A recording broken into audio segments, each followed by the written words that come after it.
はい、おはまるども、小丸セブンでございます。I'm DJ Knight with Team Liquid. My name is Dante. I'm from Chicago, Illinois. I'm Ancilia. Hi, I'm Charlotte.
Don't cross the line. Go for whatever, look for the better. We all so goddamn hypnotized. Chop, chop, spread the lies. Don't you blame me, you're mesmerized. Birds of a feather flocking together. Join the countdown, we're one of a kind. Right, a spell, I know you're falling in the air. Empty shining sounds that don't even care. Another one falling down.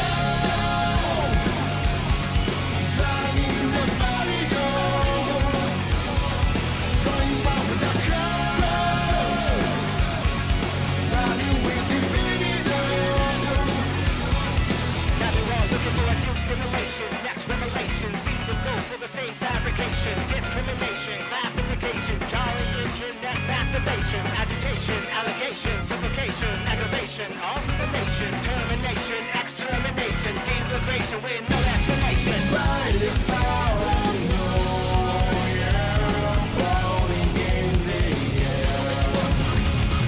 That's a shining stars do they even care?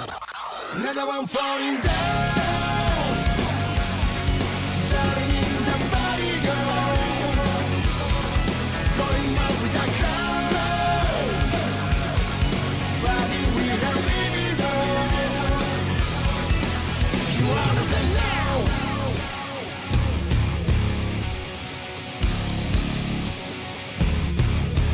You are of us now.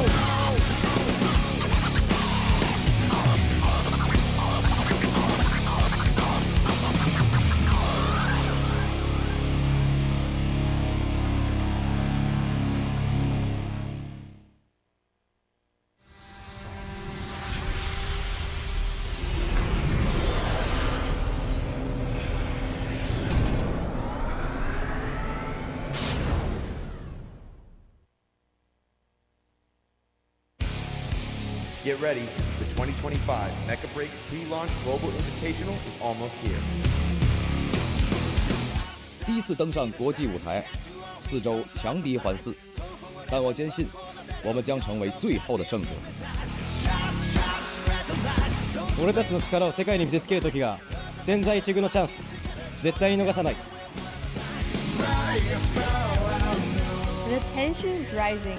We're all in.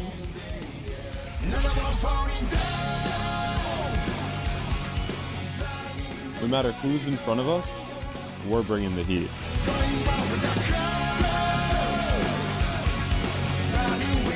这一次，我会让你们知道什么是最完美的团队协作。会場に響き当たる戦火の中、この手で勝利にをつかり取る。 There's no room for the weak. The unprepared will be the first to fall. どんな困難も最後まで戦う。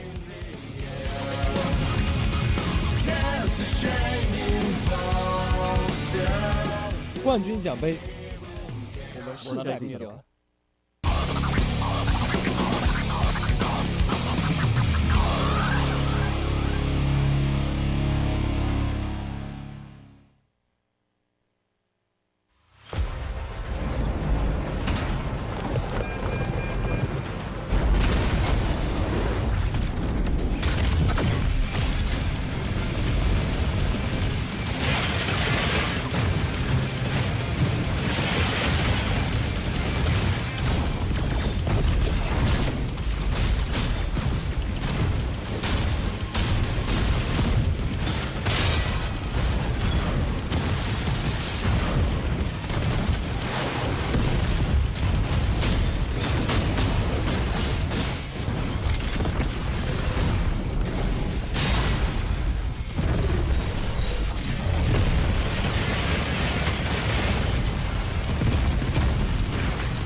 はい、おはまるどうも、小丸セブンでございます。 I'm DJ9 with Team Liquid. My name is Dante. I'm from Chicago, Illinois. I'm Ancilia. Hi, I'm Charlotte. TI 所属の六国と申します。チームアヌビスの、龍炎を使っているリハイズです。お願いします。ルナブレイクのラウリアです。自分の名前は夏宮って名前で、ゲームプレイさせていただいておりますと。永田です。チーム NGT で頭やらせてもらってます。我是天人战队的安暖，来自 MDY 的飞居，我是老李，我是来自斗鱼的39，是来自 Chef 战队的好奇瓜，我是来自极限战队的七野。My favorite striker is Tricera. The Hurricane Main from North America on Team Empyrean. Play Luminate. 期待はまあステーゴ。ナルカミですね。ナルカミが一番得意です。ハリケーンでして。ヒーラーですかね。我主玩的机兵是卢米纳尔。赤霄。这种。I look forward to play against Team Anubis from Japan the most. Apparently, they are the strongest team in Japan, and apparently they beat the strongest team in China. So we're here to beat them. 日本のアヌビスっていうチームがあるんですけど、あそこが本当に強敵だと思ってるんで。なんとかしてあそこと戦って勝ちたいですね。アヌビスと一番最後にやっぱり当たりたいなって思います。もちろんその中国の選手、チームとかとも戦ったことがあって、すごい強かったので、そこももちろん楽しみなんですけど。和仓鼠特工吧，因为我个人挺喜欢银子的，所以想暴打他一顿。其实我挺期待跟影子他们交手的，因为我平时也挺喜欢看他直播的。然后很巧的是，我昨天抽签好像正好抽到他们，所以比较期待一下明天的比赛。My goal in this game is to use any ultra heavy I can to make sure that my team does as well as they can in this tournament. I am here to revive North American esports. もちろん優勝です。はい。もちろんやっぱ優勝したいなと思ってまして、それとは別に日本チームで1、2、3全部取りに行くぞ。继续蝉联冠军，目标夺冠吧。虽然我段位不是很高，但队里有大腿，应该是没什么问题。目标是先保一场胜利。I don't want to trash talk just yet, but I will say that we're going to see you on the court. We're going to be the best team. ひねり潰す。絆の力で勝ちたいと思います。この数日間でめっちゃ強くなってくださいって言いたいですね。勝ちたいと思います。俺たちが勝たせていただきます。我必拿下你。尽管放马过来吧，天人战队将是伫立在你们面前一座不可逾越的城墙。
so goddamn hypnotized. Chop, chop, spread the lies. Don't you blame me, you're mesmerized. Birds of a feather flocking together. Join the countdown, we're one of a kind. Right, a spell I know you're falling in the air. Empty shouting sounds that don't even care. Another one falling down.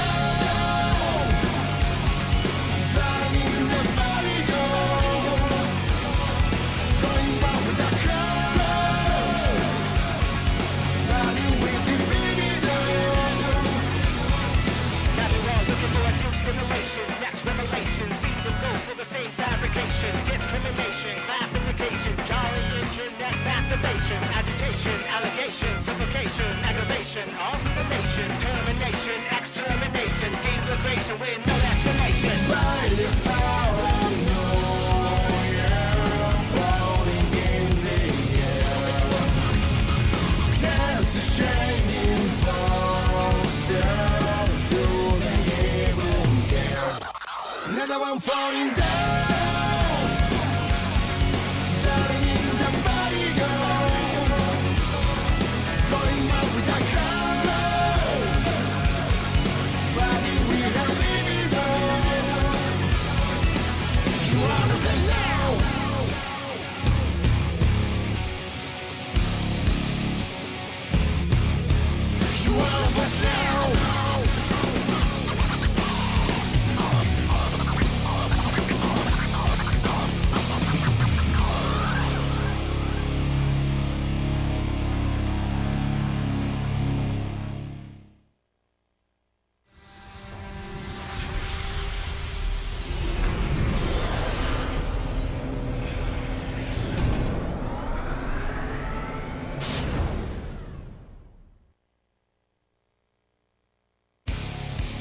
Get ready, the 2025 Mecha Break Pre-Launch Global Invitational is almost here.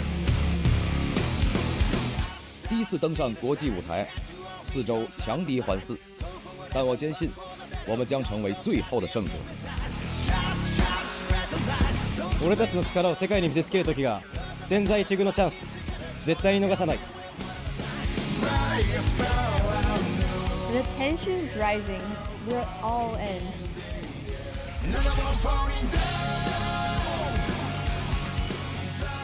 No matter who's in front of us, we're bringing the heat.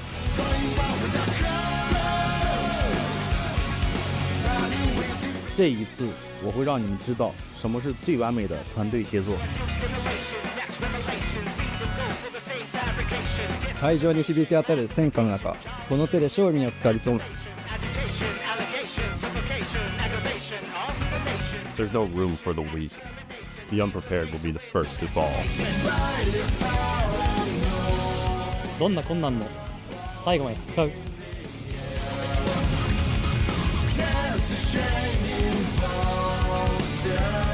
冠军奖杯，我们势在必得。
はい、おはワールドの小丸セブンでございます。 I'm DJ Knight with Team Liquid. My name is Dante. I'm from Chicago, Illinois. I'm Ancilia. Hi, I'm Charlotte. TIE 所属の六国と申します。チームアヌビスの、リュウエンを使っているリハイズです。お願いします。ルナブレイクのラウリアです。自分の名前は夏宮って名前で、ゲームプレイさせていただいておりますと。永田です。チーム NGT で頭やらせてもらってます。我是天人战队的安暖，来自 MDY 的飞居，我是老李，我是来自斗鱼的39，是来自 Chef 战队的好奇瓜，我是来自极限战队的七野。 My favorite striker is Tricera. The Hurricane main from North America on Team Empyrean. Play Luminate. 期待はまあステーゴ。ナルカミですね。ナルカミが一番得意です。ハリケーンでして、ヒーラーですかね。我主玩的机兵是卢米纳尔，赤霄，赤霄，赤霄，赤霄这种。 I look forward to play against Team Anubis from Japan the most. Apparently, they are the strongest team in Japan, and apparently they beat the strongest team in China. So we're here to beat them. 日本のアヌビスっていうチームがあるんですけど、あそこが本当に強敵だと思ってるんで、なんとかしてあそこと戦って勝ちたいですね。アヌビスと一番最後にやっぱり当たりたいなって思います。もちろんその中国の選手、チームとかとも戦ったことがあって、すごい強かったので、そこももちろん楽しみなんですけど。和仓鼠特工吧，因为我个人挺喜欢银子的，所以想暴打他一顿。其实我挺期待跟影子他们交手的，因为我平时也挺喜欢看他直播的。然后很巧的是，我昨天抽签好像正好抽到他们，所以比较期待一下明天的比赛。My goal in this game is to use any ultra heavy I can to make sure that my team does as well as they can in this tournament. I am here to revive North American esports. もちろん優勝です。はい。もちろんやっぱ優勝したいなと思ってまして、それとは別に日本チームで1、2、3全部取りに行くぞ。继续蝉联冠军。目标夺冠吧，虽然我段位不是很高，但队里有大腿，应该是没什么问题。目标是先保一场胜利。I don't want to trash talk just yet, but I will say that we're going to see you on the court. We're going to be the best team. ひねり潰す。絆の力で勝ちたいと思います。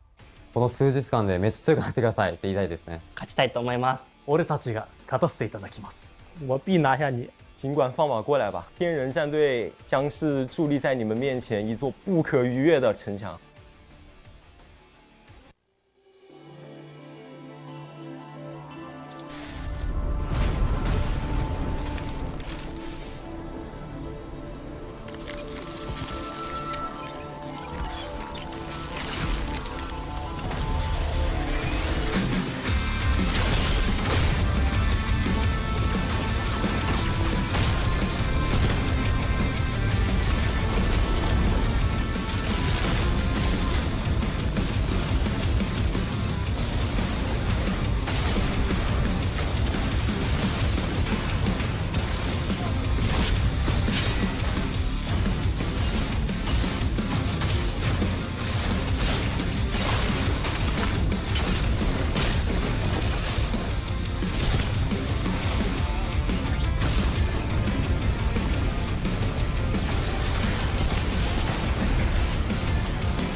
all so goddamn hypnotized. Chop, chop, spread the lies. Don't you blame me, you're mesmerized. Birds of a feather flocking together. Join the countdown, we're one of a kind. Fire star, I know you're falling in the air. Out to show me stars that don't even care. Another one falling down. Driving the body go. Going round with the crowd. Riding with the baby down. Nothing wrong looking for a new stimulation. Next revelation. See them go for the same fabrication. Discrimination, classification. Jolly internet masturbation. Agitation, allegation, suffocation, aggravation. All for the nation. Termination, extermination. Deflagration with no explanation. Right is how I know you're floating in the air. That's a shining stars. Do they even care? Another one falling down. Letting the body go. Going out with the crowd. Riding with a libido. You out of the now.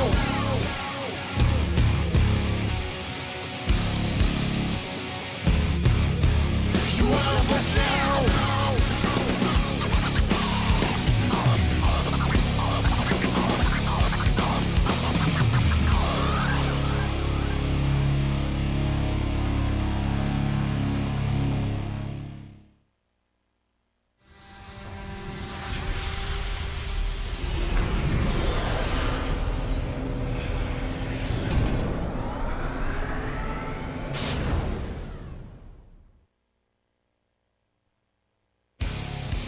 Get ready, the 2025 Mecha Break Pre-Launch Global Invitational is almost here.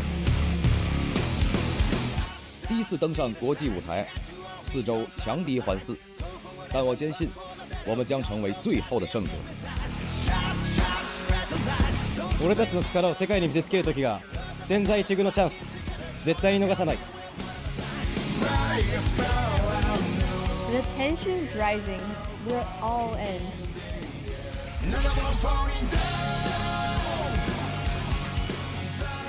No matter who's in front of us, we're bringing the heat.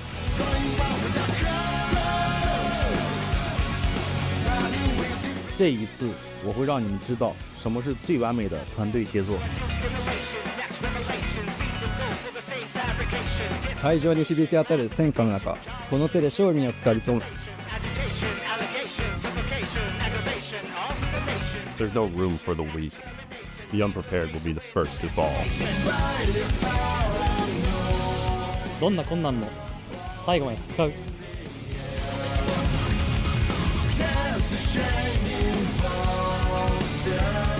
冠军奖杯，我们势在必得。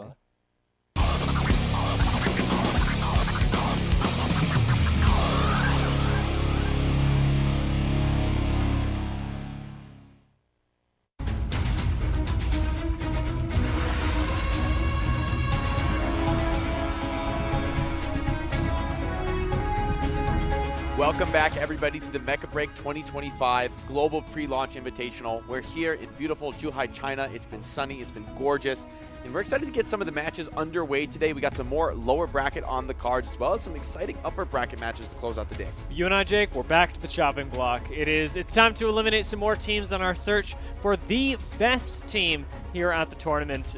Pre-launch Invitational has been surprisingly brutal for the last couple of days, as we are starting to take some of the teams that were collaborative, that were really helping each other out, and unfortunately saying goodbye to some of our hardest workers. Yeah, well, that's what it comes down to. When there's only one trophy, you know, for the winner, everybody wants to be that last team on top. We got to see in that hype video, and a lot of the teams talking a little bit of smack. Well, now it's time to put rubber to the road. Now we got a lot of elimination matches, guys. I guess we're sending 6 teams home today. Yeah. This is the bloody day, right? This is really when we decide who's going to stay alive, who's going to continue on in that competition.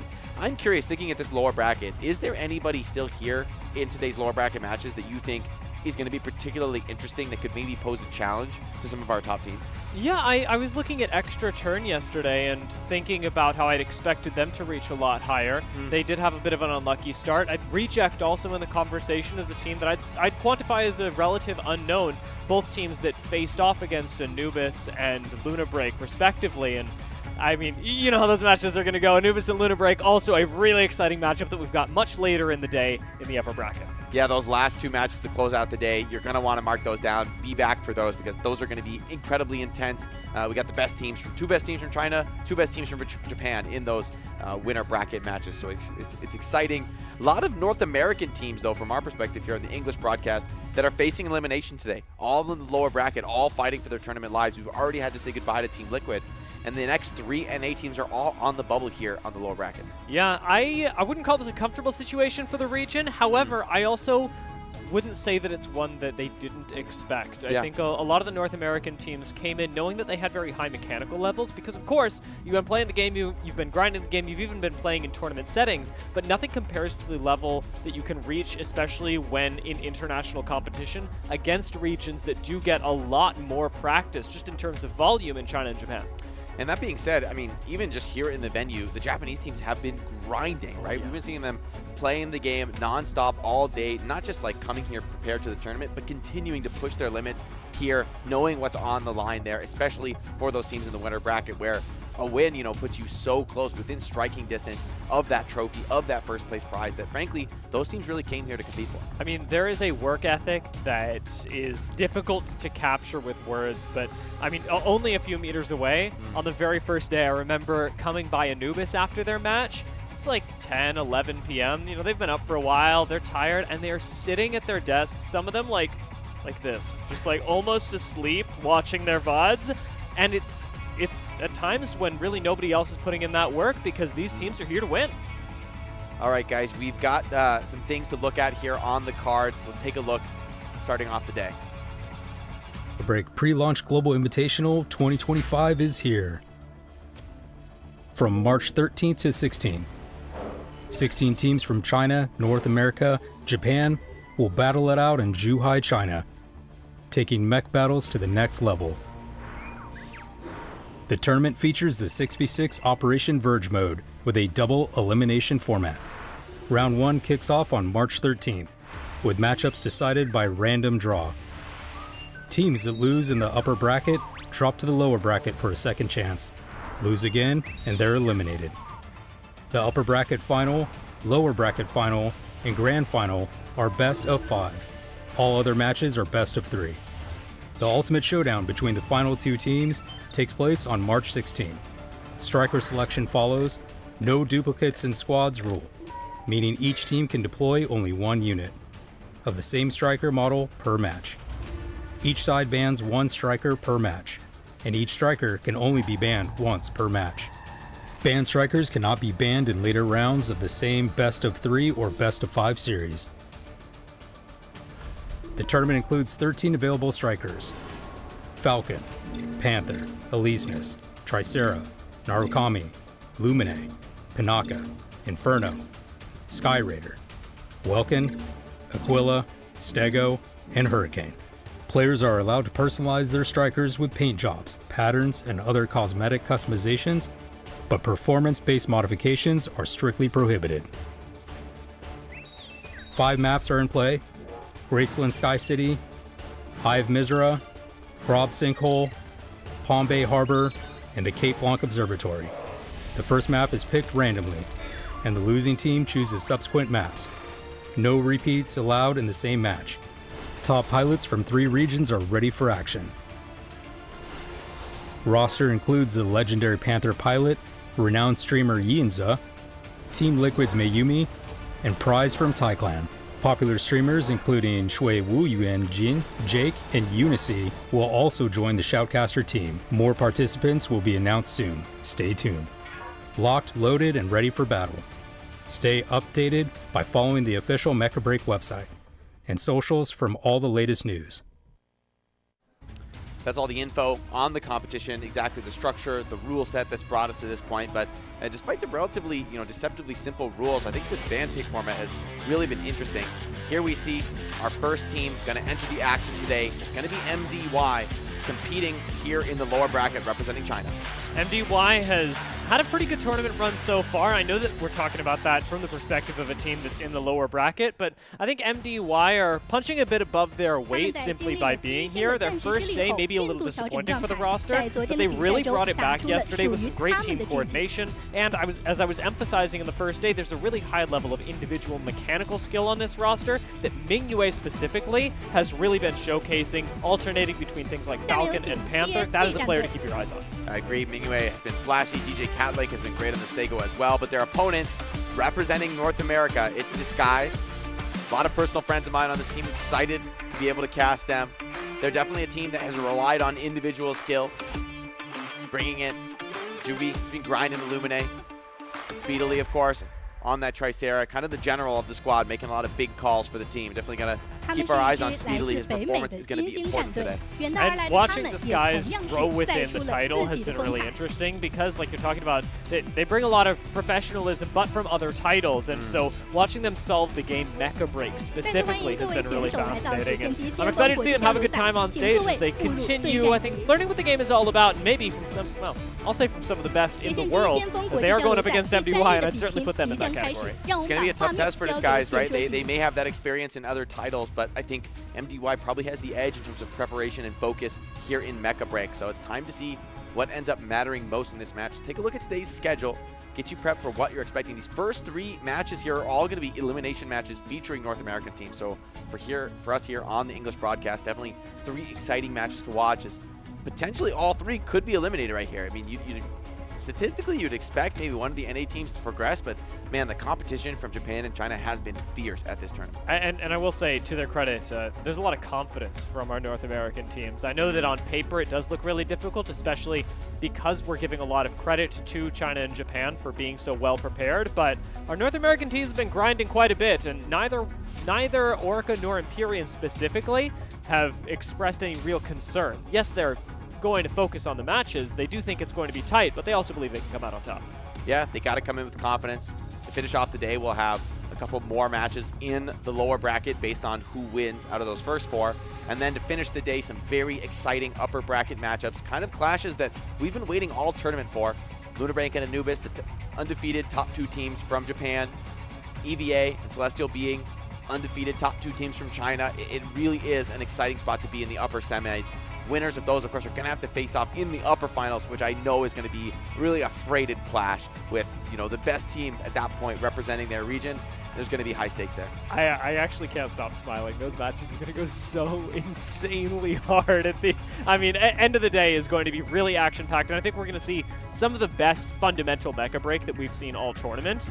Everyone else who's playing today is ultimately going to have to face off against one of those 4 teams. All of it a terrifying prospect, but you've got a few matches to get your feet under you and to continue, I think, figuring out how you're expressing yourself and your team's personality within the game. That is something that Mecha Break has really allowed these pilots to do, is find their own identity, their own solution to the game, and that's been one that's constantly evolving over the last few days as we've seen the introduction of things like Hurricane, like Panther, and like Skyrider. I'd bet there's a little bit more room for, again, we were jokingly about it, maybe some Panaka to be thrown in there, but realistically, any sort of combination, especially with the bans that introduce a lot of diversity, will be really interesting.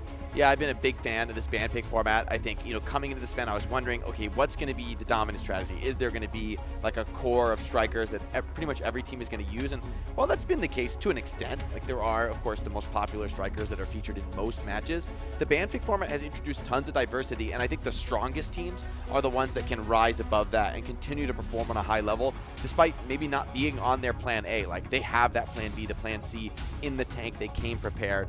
Taking a look at some of the pick stats here, we can see, talking about who is most popular, man, look at that Tricera, 96% pick rate. Pretty monstrous.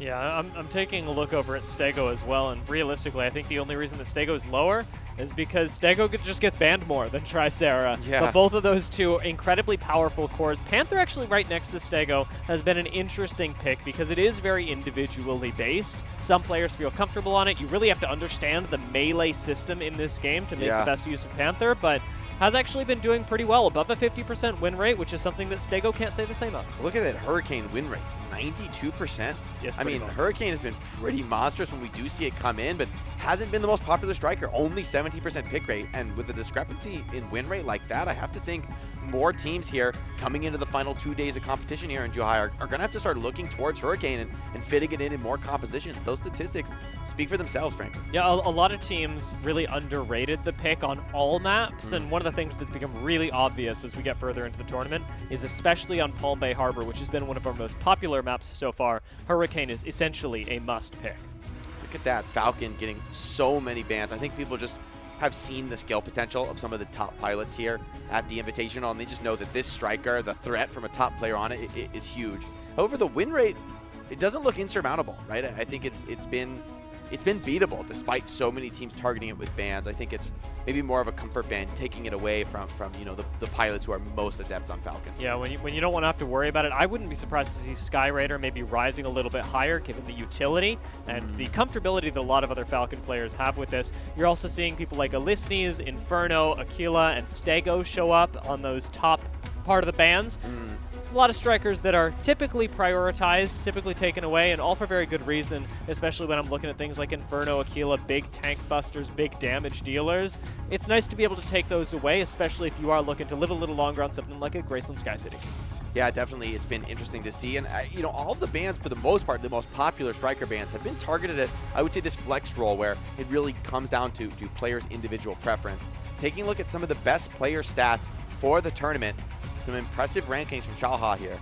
Yeah, these are all, I think, players that would have gotten a lot more attention had they not been on the losing end of things, but still contributing an incredible amount to their team. It's nice that we're able to celebrate these pilots from every region. Sliggy actually standing out there at number 2 in the SVPs, and prize DJ Catlink, who has performed very well on MDY. Actually holding this spot is really interesting because you're doing well even when you're on the losing end, and you're still in the tournament, so keep your eyes on DJ Catlink. He's been impressing me on the Stego, putting up some pretty massive damage numbers in some of the games that we've been fortunate enough to cast here. So definitely someone to watch. And I think for MDY now, going up against Disguise, this is a real match of proving yourself, right? You know, Disguise is a team that came in with less preparation that, frankly, for MDY is a team you should be able to beat.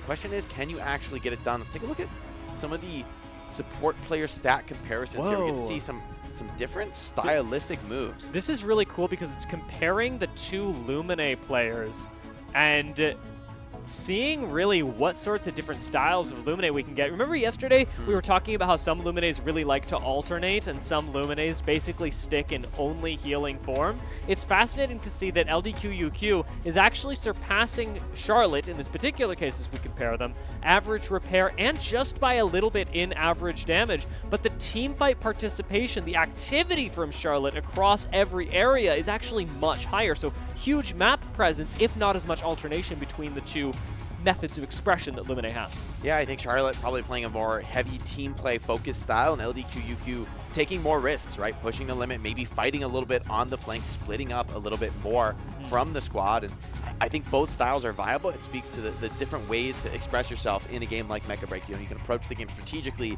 in very different ways depending on what your team wants, the way you guys want to approach the game and play. I think that's been one of the big draws of Mecha Break for me, is that, you know, this grand strategy element of the game that you can decide to be a very different team if you want to be. Taking a look at some of the statistics for our upcoming match, MDY. How have they been doing so far? Their Palm Bay Harbor actually pretty decent. However, it's been a 1-to-1, given that, again, that first round did have them going down up against Reject. Cape Blanc Observatory, with only one map played on it so far, actually looking pretty good, and I wouldn't mind seeing MDY return to Cape Blanc because I think that really unleashes Mingwei on the map. Yeah, I think Cape Blanc could look good for them. Now let's take a look at DSG stats. And a little bit more effective for them on Krupsinkel, Eye of Mizra. But they had a tough game yesterday, struggling in their match, and they also lost that Eye of Mizra. So it's hard to say for Disguise what's going to be most comfortable for them. Curious to see if they do go to something like a Palm Bay where this heavily stacked team top might be comfortable for them. Taking a look at the players. Speedily on the left, now false on your camera. They seem to be lighthearted, relaxed, ready to get into game. Sam. I mean, this team should be pretty relaxed. I think of almost all the teams in attendance, probably some of the most professional on-stage experience. Hydron's, he's not. He's really not relaxed. Phased. He is Yeah. unfazed by the stage here. It's a beautiful studio. Amazing Season Games has put together for us here in Zhuhai. Juby, all smiles. The team having a good time, enjoying themselves on stage. That's what you like to see, honestly, from a competitive squad like Disguised.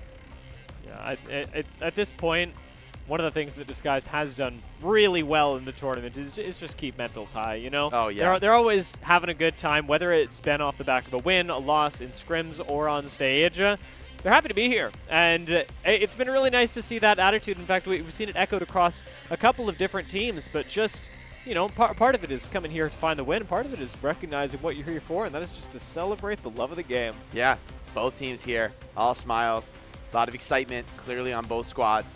They look to get in this match, get it underway.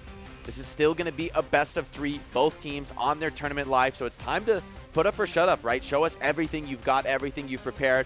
There's no more room to hold back. This is it.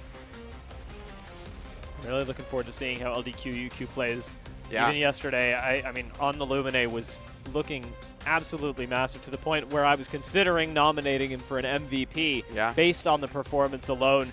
Seemed like he was everywhere, and we are seeing Lumines make an incredible difference. Often it's a underlooked or undervalued pick because you don't see it show up in terms of these huge numbers in team fights. You're not seeing them swing things so vastly, but being yet another contributor to utility, especially with the haze that you're able to output and the constant healing, constant damage if you're switching as well. It's pretty cool, and we're seeing a lot of high APM Lumines really thrive. And I will say the thing about Lumine is maybe you don't notice the contribution when they're just supporting and keeping everybody alive, but when your Lumine goes down, you really feel it, right? Like, so I think for a lot of these top Lumine players, it's a question of being able to stay alive and just having that very consistent contribution. You know, even if you lose a teammate, the Lumine can be that stabilizing factor that kind of keeps your squad in the fight as you wait for that respawn timer. So a lot of pressure here on Juby and LDQUQ. They're awaiting that random map selection. Both teams, I think, very excited, very curious to see where they go first. It's just a best of 3, so one map really sets the tone, and it will be Crowd Sinkhole. Interesting. Expect to see Hydron, I think, play a big part here for Disguised. In their win against Liquid, he had a huge game on Aquila. He's going to need to deliver that once again. See if Team MDY try to target anything with the ban. It's going to be the Elyseness ban down. I don't think it's a great target ban up against Disguised, but as an all-rounder, I think taking Elyseness away is just fine. DSG haven't stood out to me as really relying on the Elyseness to create space for them, but at this point, especially with MDY and Disguised, maybe not scrimming each other nearly as much. I don't think that they have a lot of experience actually clashing, even in the couple of days that they've been here. I mean, it really... Steelers choice. Skyraider ban against MDY. Also not the craziest scouting that I've seen this tournament. It's just, I don't want to play against Skyraider. Yeah, I mean, you know, the threat of some of those disruptor missiles, I think, could be annoying when you're grouped up trying to capture these points. See what the drafts are. Both teams looking into the pick phase now. Classic Stego Tricera. Both squads, no surprises. Definitely a comfortable duo for both teams. False and Feiju on their signature Welkins. That's going to be a big battle to watch. Going down on Welkin is very costly on Crowd Sinkhole. Usually gives the other team an opportunity to cap. This will be a map as well where we can really see the impact of Mingyue, who's currently going to be on the Falcon. I'm not seeing any hovers on the other side for flyers or even things that can really deal with Falcon. Hydron and Dante both on Inferno and Aquila respectively. They're going to be put to the test because Mingyue can get extremely aggressive on Falcon, and it'll be a real test, I think, especially of Hydron's mechanics, who does have a few more tools to actually deal with Falcon on the sniper. If you can shut down Mingyue, you might actually just be able to straight up win this game, but it is a tall, tall order to put up to Hydron. Yeah, Disguised are going to go a bit greedier with the draft, having a lot more tank-busting raw damage in the Inferno. However, the question is, can they actually bring that damage to bear? With Mingyue's harassing presence on the Falcon, it's going to be difficult to stay focused on the main group battle. And I think that's what Team MDY here, they're going to be relying on, putting that pressure on Disguise, making them make mistakes. And nothing works quite like Crowd Sinkhole to say, okay, well, to distract you from the main battle, I'm just going to go cap this point over here. Yeah. It'll force DSG to split up, which is something that I'm not actually expecting them to be particularly well versed in, especially because the very first day that we were playing, or that they were playing, we saw them take the 6-man escort on Eye of Mizra, which was a really cool thing to watch them do, but also really showed us that DSG are not a team that likes to split up if they don't have to. Yeah, I think they're much more comfortable grouped up. Walking into the mid fight, we're on board, Mingwei and Hydron.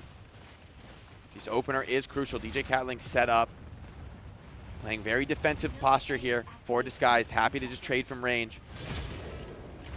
All about what this Falcon is able to do. Hydron already with fluid armor broken, going to take a little bit more damage now, and Mingyue is all over him. This is the power of a Falcon, somebody that can focus you down without a care in the world, and Hydron needs some backup, but we've already got the box thrown down, and Hydron is gone before his team can even turn around. It's another kill served up by Cuckoo as well, and DSG, having lost one, are now likely to lose a lot of priority over this point. Jamran has already taken some forward space on the Tricera, and that's what the tanks are for, just creating a little bit more room. Feiju finds yet another kill, and Jamran going to take out Juby as well. So DSG down 2 temporarily, now should be opening things up for MDY to cap the point. Yeah, one counter kill does come through, but it's not going to be enough. I felt Mingyue's presence on the Falcon was dominant in that fight. Hydron really just couldn't get anything done under pressure there. Proving to be real annoying. This is Dante running for the hills on the Inferno, trying to get back to his respawning teammates. Seems that the duplicates may have been enough for now. Sam, though, is also low. Mingyue taking some fire back the other direction. Just gonna like to reset the gas here. I call it a small win for Mingyue again, even though he doesn't actually find the kills, drawing 2 people to you and off of the center of the map. Going to still be really valuable. I think he's going to be able to hit the cap on point B as well, which will be a nice answer to point C that DSG were able to just cap. So DSG still getting some points on the board here, despite the fact that they fell behind on point A.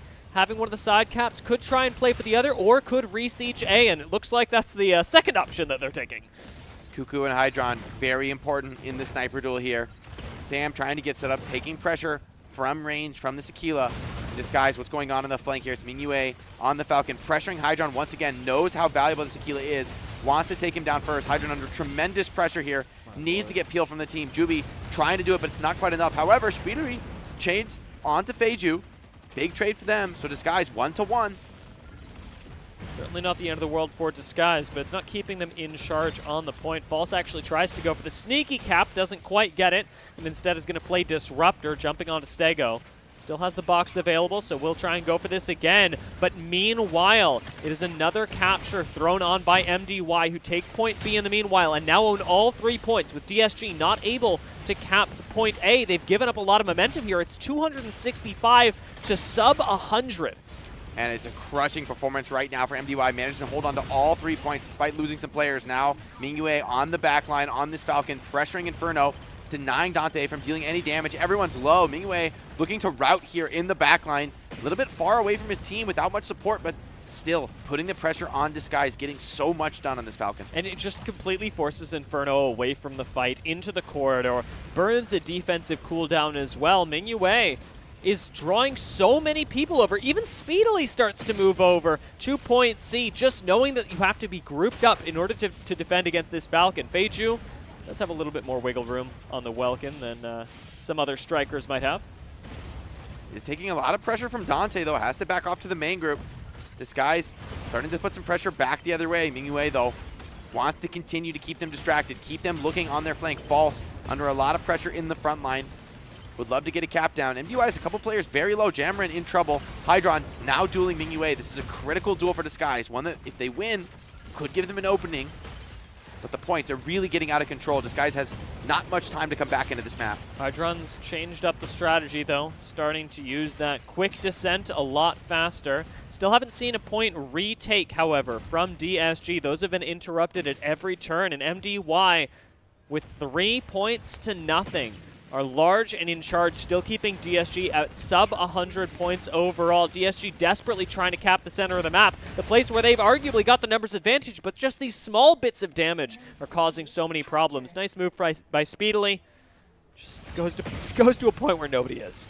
Yeah, somebody's got to get the cap, and Disguise actually in the melee have grabbed both of the side points, but I think they're going to need a triple cap to come back in this. Dante over the top, sees an opportunity to pressure DJ Catling, who's quite low. multiple low players on MDY. Disguise, they're down 1, but they really need to find trades right in this moment.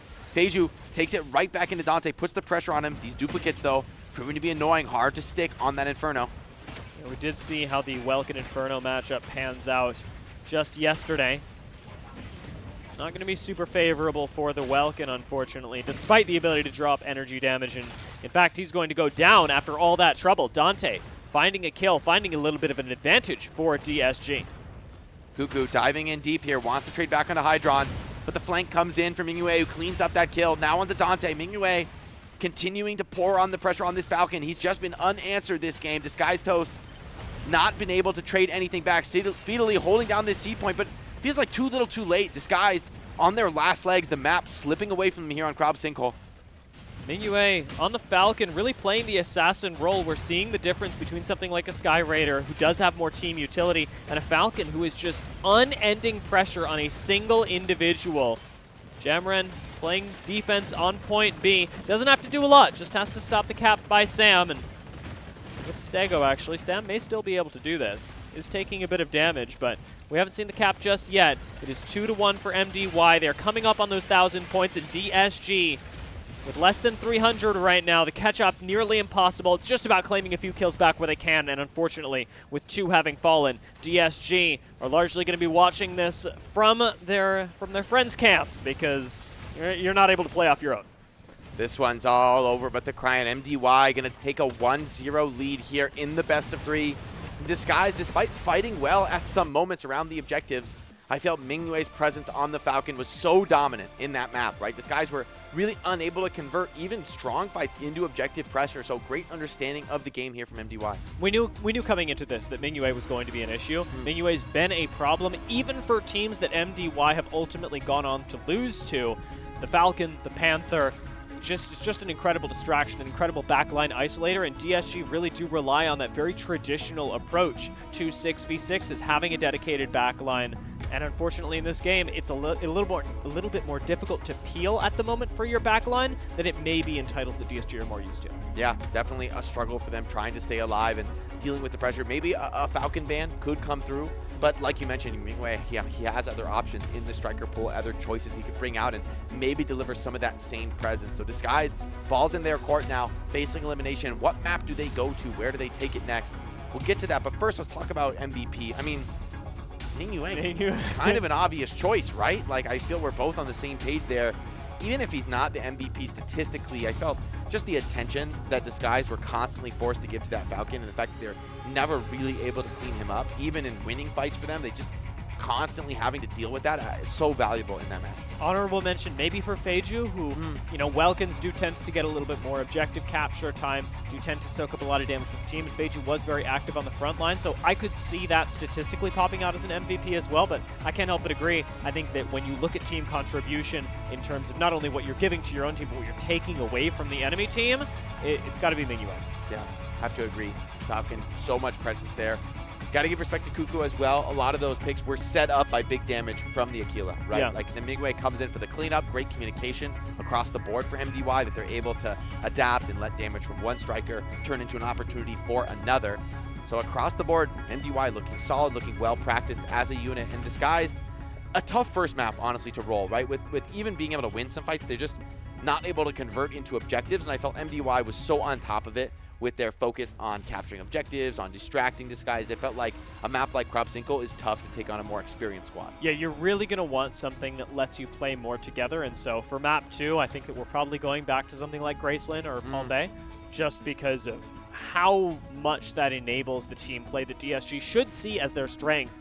Hydron hitting a little SVP, but Mingyue, no surprise to anyone, picked up not only a huge amount of damage, but contributed so well to the rest of the team, topping the score, at least in terms of merit points. Yeah, definitely a huge performance. DJ Catlink as well, just always a monster in terms of the raw damage dealing on this Stego. Over 2 million damage in that map. But Mingyue, not only was he popping tons of caps, he was getting assists, he was finishing kills on enemy strikers and dealing massive direct damage, top direct damage. I believe in that game, well, besides DJ Catlink, who always on top of the damage numbers. What are you going to do, you know? Yeah. Yeah, you're a Stego player who, remember, even in your losses, is showing up on the SVPs. DJ Catlink has played really well, but I think it'll be no surprise to anyone, especially if you've been listening to us for the past 10 minutes. Mingyue crushed it that game and has got to be, I think, target banned in the next round. Whether it be by map, maybe going Palm Bay where Falcon isn't as effective, or whether it literally just be by ban where you take out the Falcon and say, well, we'll see what else you got. Yeah, that was such an impressive performance on a map like Crop Cinco where Falcon is particularly dominant.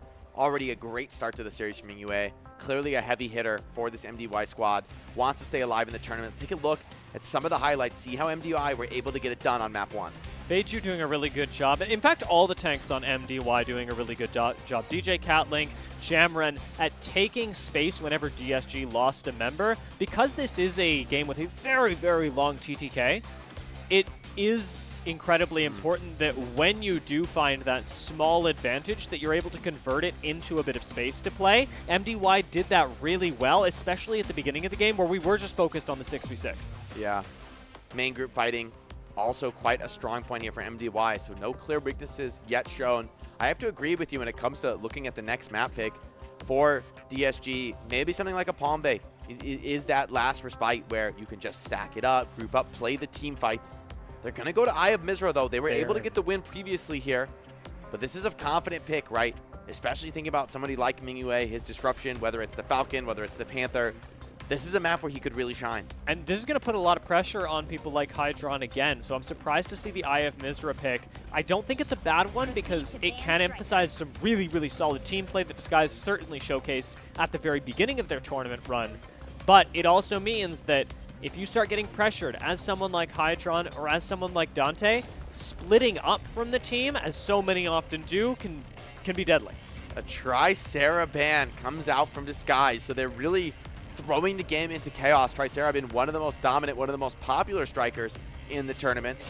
Being picked, I believe it was 96% of the time, so by hitting it with a ban, Team MDY respond with a Panther ban. Very interesting, so very curious to see what the draft is, especially for a player like Speedily, who's traditionally been the Tricera player. I can't help but just appreciate that these teams really haven't been scrimming each other, because MDY, had they been scrimming Disguise, would know there's not a Panther player in sight on Disguise.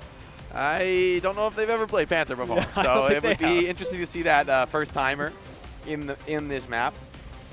Speedily going over to the Hurricane, though. So Disguise taking a relatively conventional setup, just trying to replace that Tricera with Hurricane. Meanwhile, Mingyue free to take the Falcon once again. Interesting choice. DJ Catlink swapping things up to Welkin as well. Really interesting to instead let Jamren, who was on the Tricera, continue to play that central tank role, where DJ Catlink, now that we're finally going to see him off the Stego, I want to see how good of a Welkin he is. Yeah, and Feiju going to swap over to the Elise Names. Makes sense as a secondary for a main Welkin player. Dante sticking with the Inferno, but there's going to be a lot of pressure on something like an Inferno here. Lots of highly mobile characters here for MDY. So when it comes to the raw deathmatch game, I have to think they have a bit of an edge. Disguise, they're going to have to keep their formation very tight, very clean, to not let Mingyue do what he did last game and pick them apart. I have a hard time expecting that to be the case, though, with how good Mingyue has been. I would really be emphasizing defensive Welkin boxes at this point in the game. Just if Disguised are able to stay together, stay grouped up, we know that they're going to have at least 2 central tanks with Welkin and still Stego available, so lots of ability to stall. If you can keep your high damage carries, especially people like Inferno, alive, happy, and safe in the middle of a 6 stack, you could still get some serious value out of them, even if Aquila isn't in the skies. Definitely possible. Got to remember on Eye of Mizra, there's also that big storm you got to worry about. Opening trades coming in here. Some damage already coming in pretty hot from Disguised. Team MDY taking some heavy pressure on their fluid armors. Mingyue, though, wants to change that, wants to put the pressure back on Disguised. Knows what he's about, especially with the downward spiral, and he's found Hydron. What's Hydron going to do now? Dipping back towards the team. Does look like the rest of DSG are there to back him up. Feiju extends a little too far forward, but on Olisnes does have the wiggle room to do so. Disguised fighting well. Both teams now engaged in the brawl. DJ Catlink on the Welkin. Not his main pick, but he's kiting well, trying to stay alive desperately. Mingyue continuing to pour damage over the top. So far hasn't found any openings, but Dante dropping low. Needs support from Juby. Hurricane actually really helping out here, Yeah. disrupting the ability for Falcon to pour in damage. DJ Catlink is going to be the first to go down, and a huge deal for DSG now that they found a numbers advantage. What can they turn this into? Speedily, though, going to be isolated and taken down by Feiju. 1-to-1 trade now, disguised without their Hurricane. Can they stay alive? Hydron pops the second life of that enemy Eliseness. Now, starting to put the pressure on Mingwei. Nice. Extremely low, Nice bursting shot! down. Hydron shutting down Mingyue is so huge. The one thing that he was unable to do last game even forces the armor pop out of Feiju as well. DSG with a key spawned at C now need to start making their move to take it, but I'm watching MDY take the cap, and now it's going to be about shutting down this transport from Jamron, who actually on Stego should be shut down pretty easily. It's pretty tough to run this key in. Setting up though, electing to take the fight with the help of a Welkin. Dante pours on the damage over the top. Sam as well committing, but low on the enemy Stego. Disguise may have overestimated their advantage in this situation. Feiju though, boxed in, doesn't have the second life here. Could be in trouble with the rest of the team, is alongside him, bailing him out, and Disguised, reeling, multiple players dropping low. Sam gonna struggle to fight with such low HP on the Stego. I am loving this Hurricane pick from DSG. It's caused so many more problems for somebody like Mingyue, and even Feiju, who is constantly getting locked onto these decoys, not able to rely on his own striker to lead him in the correct direction. Key cap actually happening though for MDYs. They've managed to escort the Stego all the way to the point. Jamron will eventually go down, but that's still 27 points that MDY were able to accrue in the meantime. Yeah, they got a big cap, but Disguise looks like getting the team wipe here, getting big cleanups. Mingyue now in the sights for Hydron.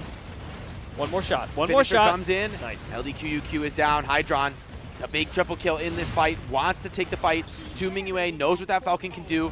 But at the same time, Disguise need to take this player advantage and take it to the objective as well. Sam completely ignoring Mingyue. Knows that you just got to get to point A, and the rest of MDY not quite there yet. Mingyue says, you know what, maybe I'll just cap this before anybody gets here, and I think he might just get away with it.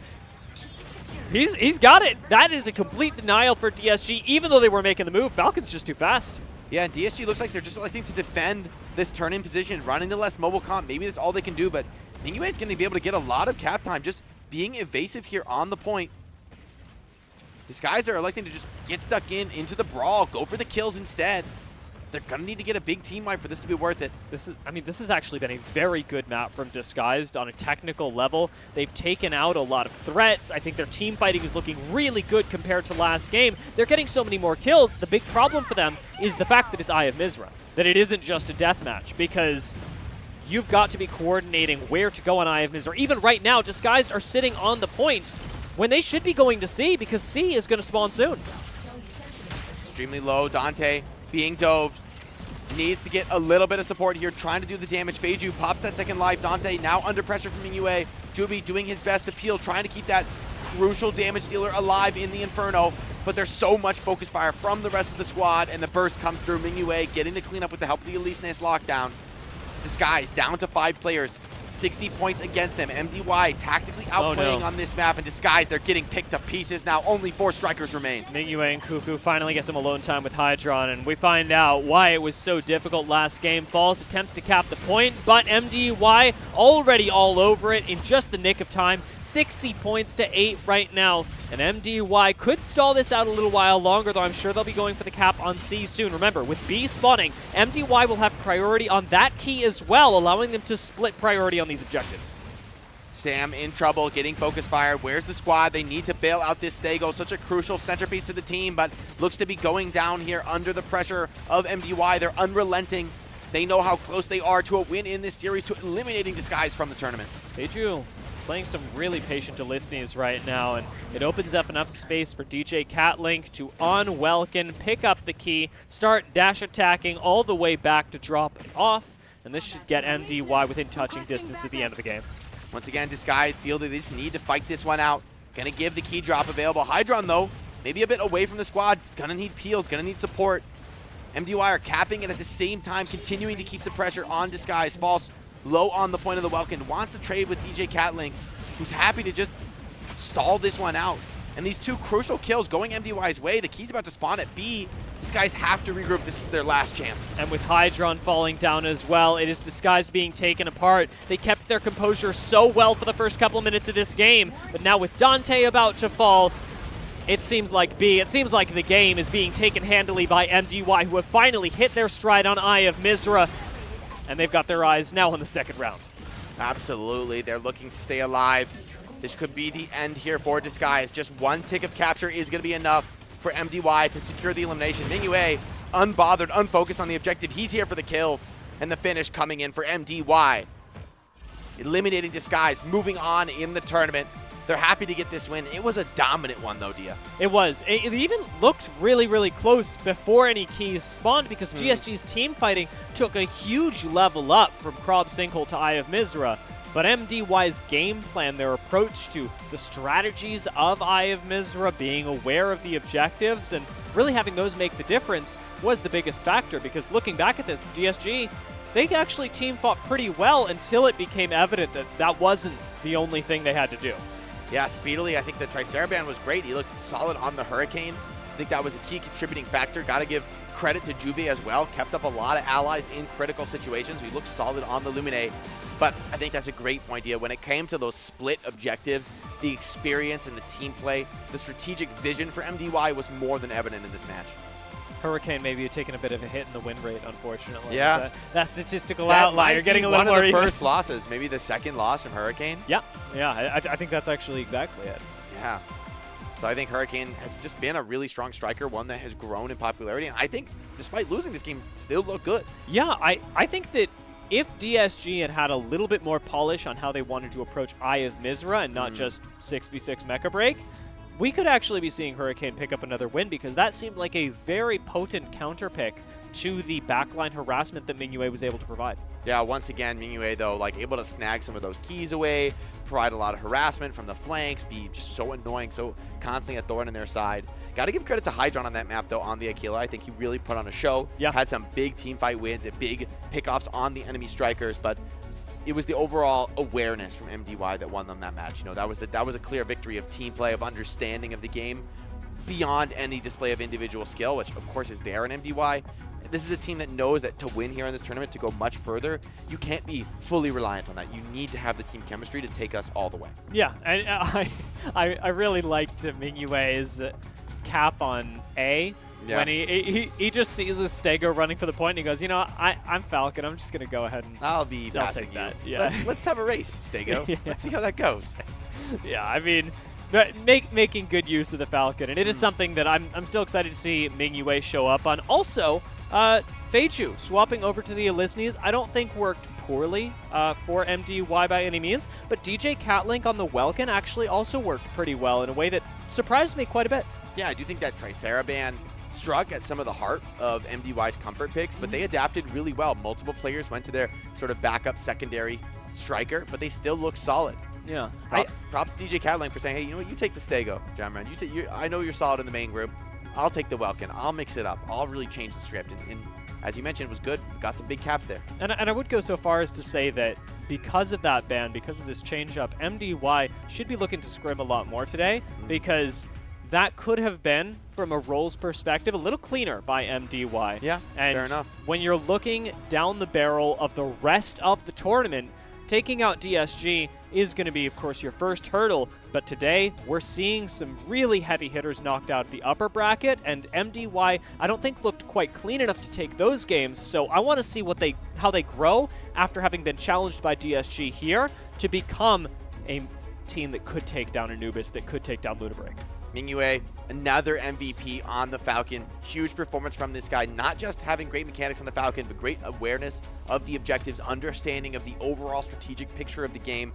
However, I do think Mingyue has painted a massive target on his back. Yeah. You got to think any team that watched the series is going to be throwing Falcon bans left and right. At least one map, you've got to be target banning Mingyue out because, I mean, that player striker combo is too potent. Yeah, I know that we've seen him on the Panther a few times, and so he does have the flex, but Panther is also a little more niche, a little easier to counter, especially if you're playing as a team. So I'd like to see him forced onto that, maybe even forced off of it later on. And I also am really excited to see MDY go up against a team with another very potent Falcon player, because that we could get some serious dogfights. Yeah, the Falcon duels I think have been a key element, especially when Aquila has been so popular and so important. Having a really strong Falcon who can keep the pressure on the enemy Aquila is a key element right now in Mecha Break. Here we can see Hydron was able to get some big team fight wins on the Aquila. I mean, this is just exactly what happens when you don't get to focus the Aquila, when Falcon isn't able to apply the pressure, as was lacking during the start of the match. Hydron just gets to go to town, gets to find some serious numbers advantages, team fight wins for the squad. Feiju on the Elisni is also really good. I love the patience from Feiju, knowing his role to simply play Disruptor, to be sticky, and to essentially be unkillable on Elisni's in the backline, and that really ended up snowballing MDY into a convincing end of game. Got to give credit to MDY. Understanding on full display here on Eye of Mizra and Crop Single, two of the maps that have been some of the most difficult strategically, right? With multiple objectives, lives at the same time. You got to consider whether to go for team fight wins and kills or to regroup and capture. And I think the decision making in that crucial moments was great for MDY. And you can really see in these highlights how they put on such a dominant show in that game. Yeah, very impressive game from them. And DSG, I think, can be quite proud of what they accomplished in the tournament, from a day one win all the way to here, even on Eye of Mizra. Pushing MDY in new directions. DSG have had a good tournament, and I'm still excited to see them around the building because the vibes are still good. Yeah, they're definitely a great group of guys. It's awesome to have been having them here in Zhuhai. We're excited to see, though, 2 more games featuring NA squads on the brink of elimination. That's the last 2 hopes of North America. It's Orca and Empyrean in the next 2 series that are going to be fighting for their tournament lives, and they really have to hold on. Let's hear, though, from Team MDY. We've got a player interview on the cards. Hello, pilots from all over the world. Welcome to the post-match interview. We're joined by Mingyue from MDY. Please introduce yourself. Hello, everyone. I'm Mingyue from MDY. You showed very great performances both yesterday and today. How do you feel right now winning the game? I feel really good because we could stay a bit longer in the tournament. Back to the game. In game 1, we are in Crop Single. What do you have to say with Aquila on the opponent team? Actually, I didn't focus on him. I just shoot everyone I see. What do you want to say? Great work, good play, well played, GG. In map 2, we are in Eye of Mizra. We can see that the opponent team banned Charcera and you banned Panther. What do you think at that time? Because we don't want to play Panther and I want to play Falcon, so we just try to ban some striker that we don't want to use. In the both match, you played very well on Falcon. Very gorgeous. And Falcon is very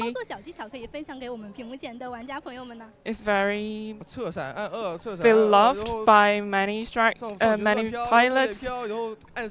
Do you have any tips? We just fly, and use your skills. That's it.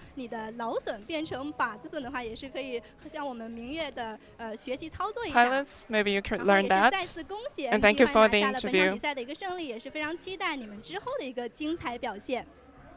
我们下一场比赛是由 EMP 战队对阵 CSTG 仓鼠特工战队，他们会有怎样的赛场表现呢？让我们稍事休息，精彩马上回来。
はい、おはワールドの小丸セブンでございます。I'm DJ Knight with Team Liquid. My name is Dante. I'm from Chicago, Illinois. I'm Ancilia. Hi, I'm Charlotte. TI 所属の六国と申します。チームアヌビスの、リュウエンを使っているリハイズです。お願いします。ルナブレイクのラウリアです。自分の名前は夏宮って名前で、ゲームプレイさせていただいておりますと。永田です。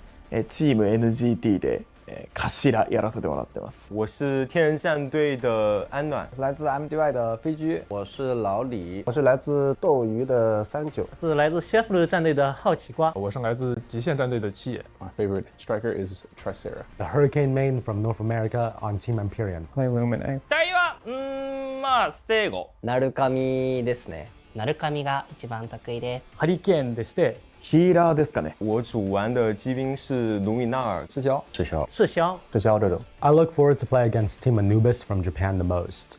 Apparently, they are the strongest team in Japan, and apparently they beat the strongest team in China. So we're here to beat them. 日本のアヌビスっていうチームがあるんですけど、あそこが本当に強敵だと思ってるんで、なんとかしてあそこと戦って勝ちたいですね。アヌビスと一番最後にやっぱり当たりたいなって思います。もちろんその中国の選手、チームとかとも戦ったことがあって、すごい強かったので、そこももちろん楽しみなんですけど。和仓鼠特工吧，因为我个人挺喜欢银子的，所以想暴打他一顿。其实我挺期待跟影子他们交手的，因为我平时也挺喜欢看他直播的。然后很巧的是，我昨天抽签好像正好抽到他们，所以比较期待一下明天的比赛。My goal in this game is to use any ultra heavy I can to make sure that my team does as well as they can in this tournament. I am here to revive North American esports. もちろん優勝です。はい。もちろんやっぱ優勝したいなと思ってまして、それとは別に日本チームで1、2、3全部取りに行くぞ。继续蝉联冠军，目标夺冠吧。虽然我段位不是很高，但队里有大腿，应该是没什么问题。目标是先保一场胜利。I don't want to trash talk just yet, but I will say that we're going to see you on the court. We're going to be the best team. ひねり潰す。絆の力で勝ちたいと思います。この数日間でめっちゃ強くなってくださいって言いたいですね。勝ちたいと思います。俺たちが勝たせていただきます。我必拿下你。尽管放马过来吧，天人战队将是伫立在你们面前一座不可逾越的城墙。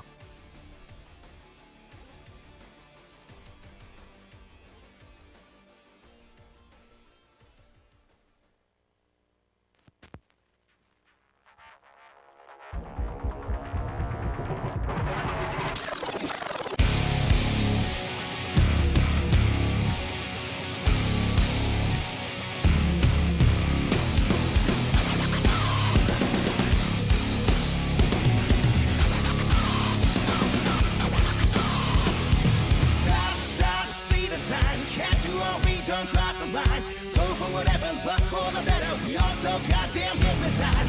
Chop, chop, spread the lies. Don't you blame me, you're mesmerized. Birds of a feather flocking together. Join the countdown, we're one of a kind. Right, a star, I know you're falling in the air. Empty shouting sounds that I don't even care. Another one falling down.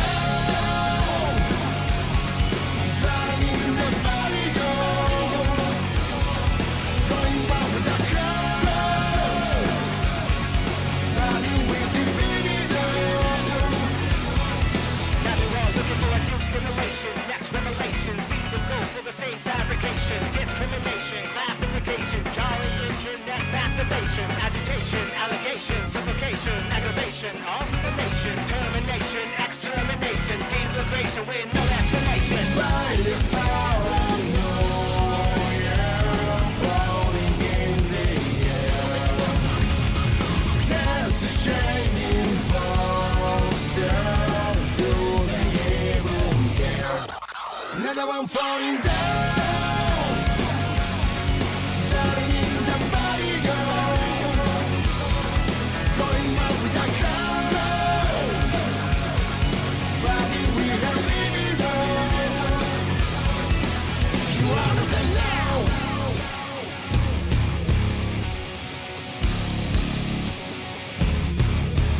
You are of us now.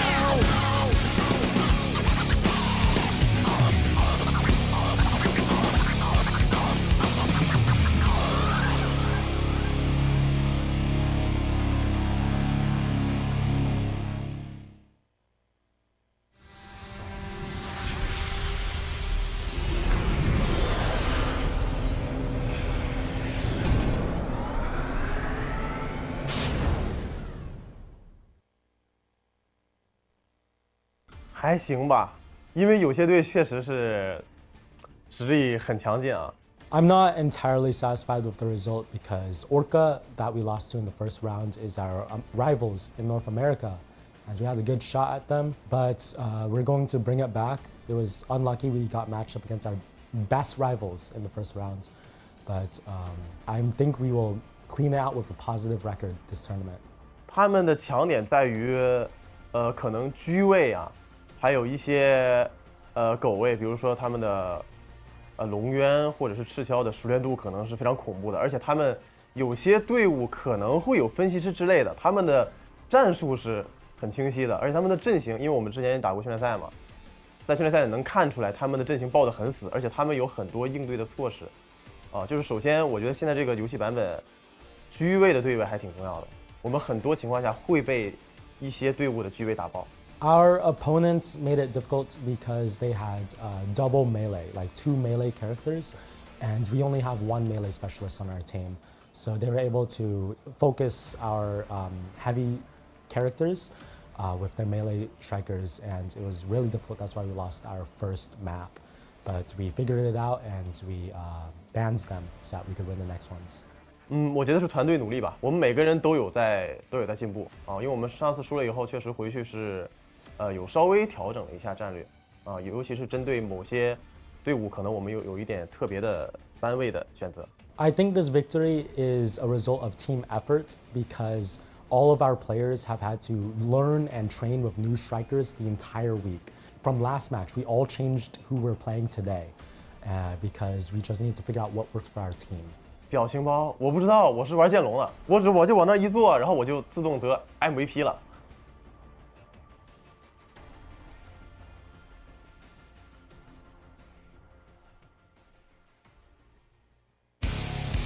Get ready, the 2025 Mecha Break Pre-Launch Global Invitational is almost here. 第一次登上国际舞台，4周强敌环伺，但我坚信，我们将成为最后的胜者。俺たちの力を世界に見せつける時が千載一遇のチャンス、絶対に逃さない。The tension is rising. We're all in.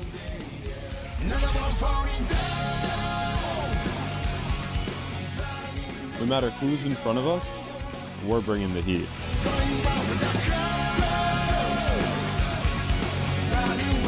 这一次，我会让你们知道什么是最完美的团队协作。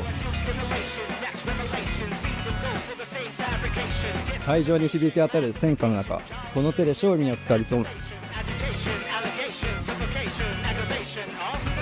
There's no room for the weak. The unprepared will be the first to fall. どんな困難も最後まで戦う。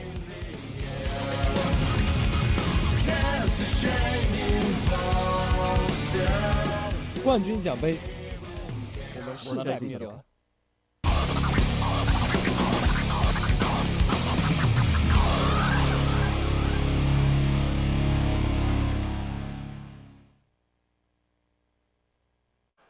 Welcome back, everybody, to the Mecha Break Global Pre-Launch Invitational. I'm Jake. I'm joined here by Dia. We're about to jump into our second lower bracket match of the day. It's going to be Empyrean fighting for their tournament lives against CSTG. It is, and CSTG had a pretty interesting run yesterday. Going up against EVA, very difficult opponent, probably the strongest Chinese team that we've got at the tournament. It's rumored by many around, and as I think the results speak for themselves. But second game really devolved into a Panther showdown, so I'm excited to see what CSTG actually look like on Krav Sinkhole if, by some miracle, we roll the map.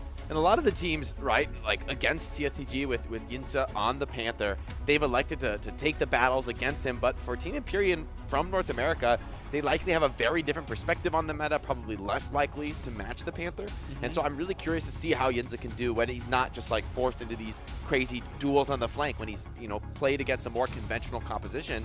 I think for the folks at home playing Mecha Break, wanting to pilot a bit of Panther, this is going to be a very instructive match to see what Yinsa does. Yeah, and I know that the folks at Empyrean are pretty confident going into today. At the same time, strategies are still in flux. When you're going to use flyers, when you're going to try and go double melee, what exactly this all looks like. And yesterday, the real pivotal part of this match was likely, I'll say, the Falcon play. Watching Rom and Rook get really, really aggressive completely enabled the rest of Empyrean, and it really helps that they've got a talented player that gets to open things up for the rest of the team.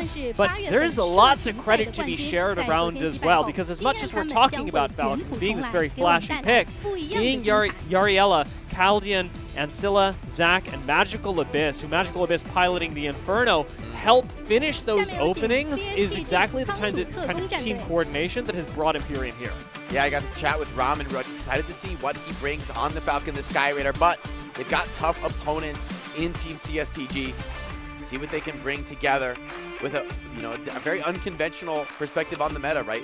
Really putting a lot of confidence in Yinza on the Panther.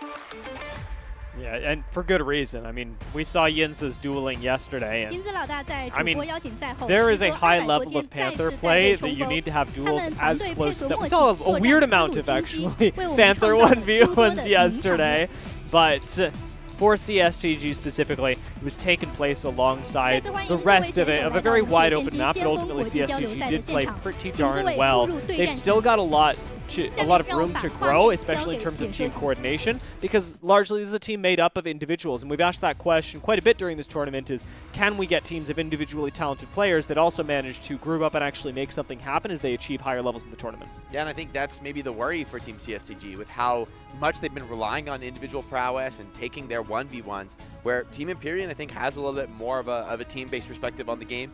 I got to talk with Robin Rook this morning. He was talking a lot about the nuances of when to pick Sky Raider, when to pick Falcon, how they approach the game strategically, and it's clear that this Empyrean roster, they really do focus on that aspect of the game. They focus on the coordination, the communication. We've talked to them as well about some of the IGL role, getting a little bit more diffuse in the team, more trust, and the right person at the right moment. Whoever has the information can make the call, and for the rest of the team to trust that in the moment is a key development for Empyrean, something that they've grown at here in Zhuhai. Yeah, it just individually, the player mentalities have shifted from needing instruction to understanding that feeding information is the best thing that they can do to let anyone at any time make a really informed decision. A lot of this ultimately is going to fall on Caldian, though, who has inherited the role of lead shot caller for the squad and has been doing a really good job of it over the last 2 days. Whether he's identifying plays or not, when something needs to happen, it ultimately lies on Caldian's shoulders to make the decision to bring everyone with him.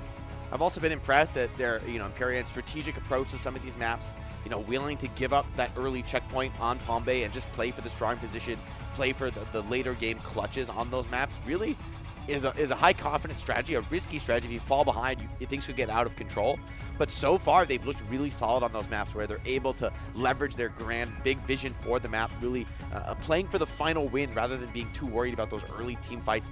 It's what you need, the perspective you need, I think, to succeed right now in Mecha Break. And if you're Empyrean, I think you're actually hoping for a Palm Bay role initially. I think they're really good at Palm Bay. Yeah, they've got a pretty unique strategy, and I wouldn't bet on CSTG having been particularly well prepared to go up against it. So Empyrean actually rolling Palm Bay or picking it in second map if it gets that far could be just the thing they need to shake CSTG's confidence. And on the other side, looking at CSTG, I think you kind of want to go back to Krob. While you did lose that map up against Eva, I think that maps like Krob Sinkhole enable CSTG to make the most use of their individual skill when fighting across 3 different points. Yeah, they want, I think, as many objectives as possible, as much splitting as possible, where the game naturally devolves into those, small number engagements. That's where I think CSTG may have the edge.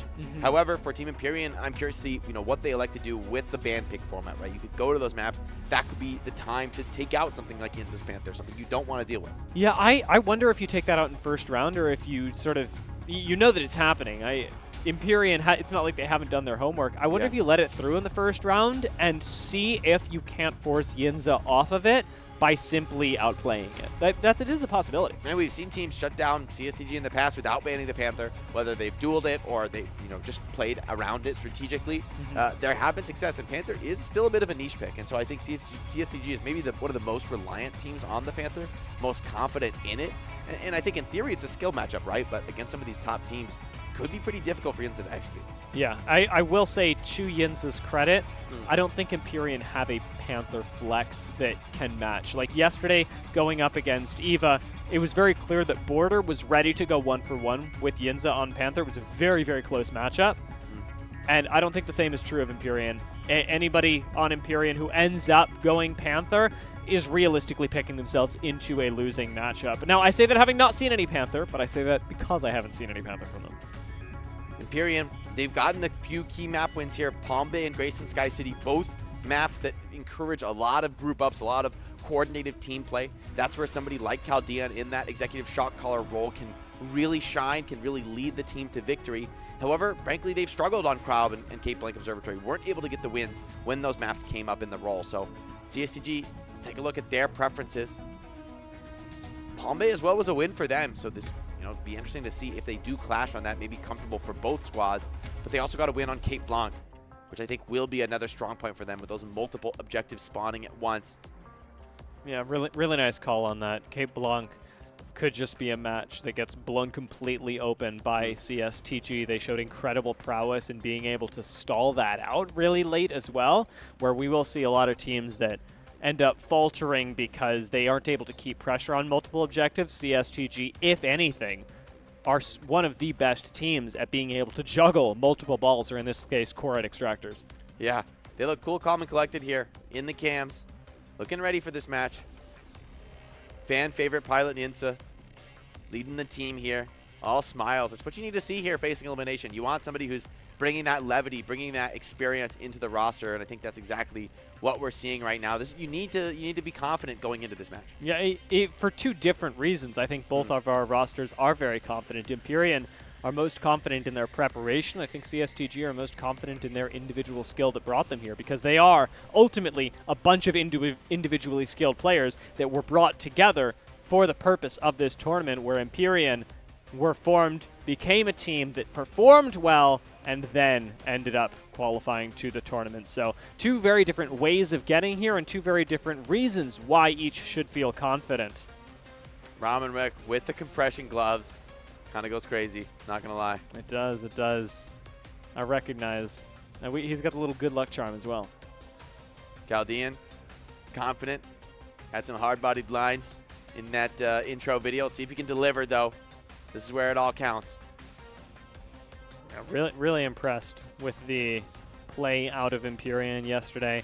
I'm also curious what it's gonna look like today, because even though Empyrean won yesterday's match, I was pretty openly critical of some of the positioning that we saw out of Magical Abyss on the Inferno, specifically on Graceland Sky City, where it opened them up to a lot of risk. I don't think it's a sign of a team that isn't prepared by any means, but I do think that there are little things that they need to dial in, especially against CSTG, where if we're still seeing that level of separation, of risk-taking, that to some degree is necessary but needs to be controlled for Empyrean, I think CSTG could take advantage of those. It's a great call out, because something like a Panther, you split up, you get alone, and the Panther forces you into a 1v1. That's where Panther shines. That's something like Yinza is. So a pilot like Yinza is always going to be looking for those opportunities. So Empyrean, they're going to need to tighten up if they want to take this series and stay alive in the tournament. And a lot of that is going to rely on communication, calling out what you need, and again, doing what they've been working on the whole time. But this is huge. This is huge for us, Jake. We roll Palm Bay. Neither selected, so we're just starting here. Will it be Empyrean, whose tactics shook things up, taking Palm Bay, or will it be CSTG taking away Empyrean's home turf? And the Welkin ban comes out immediately. Welkin has been a mainstay on pretty much every map. It's responsive Stego ban, so two of the heaviest tanks. I mean, we talked about Palm Bay constantly featuring these ultra-heavy tanking setups, and now two of the mainstays in that comp are banned. I mean, things are going to get really different in this match. This is a true test of both squads' preparation. If only it could be inside Empyrean's head right now. I'd love to know their thought behind the Welkin ban. Not nearly as much value here as you'll get on other maps with Welkin, so this could be a move maybe to make Welkin less of a presence on Palm Bay Harbor. It could also be a move to make sure that Welkin isn't banned in later matches where they're going to need it. Yariella hovering the Panther, thinking about it, considering between at least Ness and Panther. Do they want to take the mirror against Yinza? That'd be a lot of confidence. Ramen Rook on the signature Sky Raider. but it's only going to be Tricera and Hurricane for the heavy tanking setups, right? Mm-hmm. So it's just a much more light map than we typically see on Palm Bay. Curious that neither team is going for the Aquila. Maybe they just feel that, you know, the threat of this Panther is too much, too scary to deal with. Could be, especially knowing that you've got a Sky Raider on the other side of that as well. Aquila maybe losing some value, but now we're going to get to see how these two face off against each other. I like that Yariella ended up sticking with the Alisnes. I think it's a much safer bet. Yariella is great at putting out pressure onto a backline, but I wouldn't want to opt into the Panther 1v1 when Alisnes is just such a consistent source of whether you're winning or not, you're definitely stalling. Yeah, and as well, could be a defensive tool that can help answer something like Yinza. I mean, the parry threat, very real with Panther being so melee reliant. Mm-hmm. So Yariel, I think, is going to be a key player to watch for Empyrean, but clearly I think Empyrean are going to be out of their comfort zone, right? Like, both Stego and Welkin are typically key to this strategy. Mm-hmm. So both teams going to have to make some big adaptations. It is CSTG that have the initial advantage, and we saw Empyrean run this yesterday where they give up a lot of the high ground initially, opt into the low ground, and should CSTG try and commit to taking them out of here, we saw them rotate under and through to end up on ultimate high ground themselves. You still got a little while until the point unlocks, but that's where we'll really see these strategies unleashed. I appreciate that CSTG are not getting antsy. They're just retaining the high ground for now, playing for the retake later. Let's see who makes this first move for Boyd. Both teams waiting for that key middle capture objective to open. CSTG starting to creep forward, starting to put the pressure down. Without the Stego, though, the long-range spam pressure less threatening here. And Empyrean looked like they want to go for a map flip here, trying to take the high ground. It's unclear how aware of the CSTG are. Now they see it coming. Question is, how do they respond? Ming trying to fight, no, backed off to the low ground. And it looks like a point capture potentially here for CSTG. Empyrean, they have shown a real willingness in the past to give up this map. The first checkpoint, not being worried about it, just playing for that key first team fight victory on the high ground. Not the worst thing in the world. If your cart isn't being reversed, you're going to have basically an even shot at points B and C as well. So it'll be up to CSTG to actually play for the reverse and keep Empyrean at a disadvantage. For the moment, it'll be devolving into fighting for the next little while as Yinzi's unable to interrupt Chaldean, but doesn't stop you from going for it on the Panther. I'm not seeing the Panther really countered right now.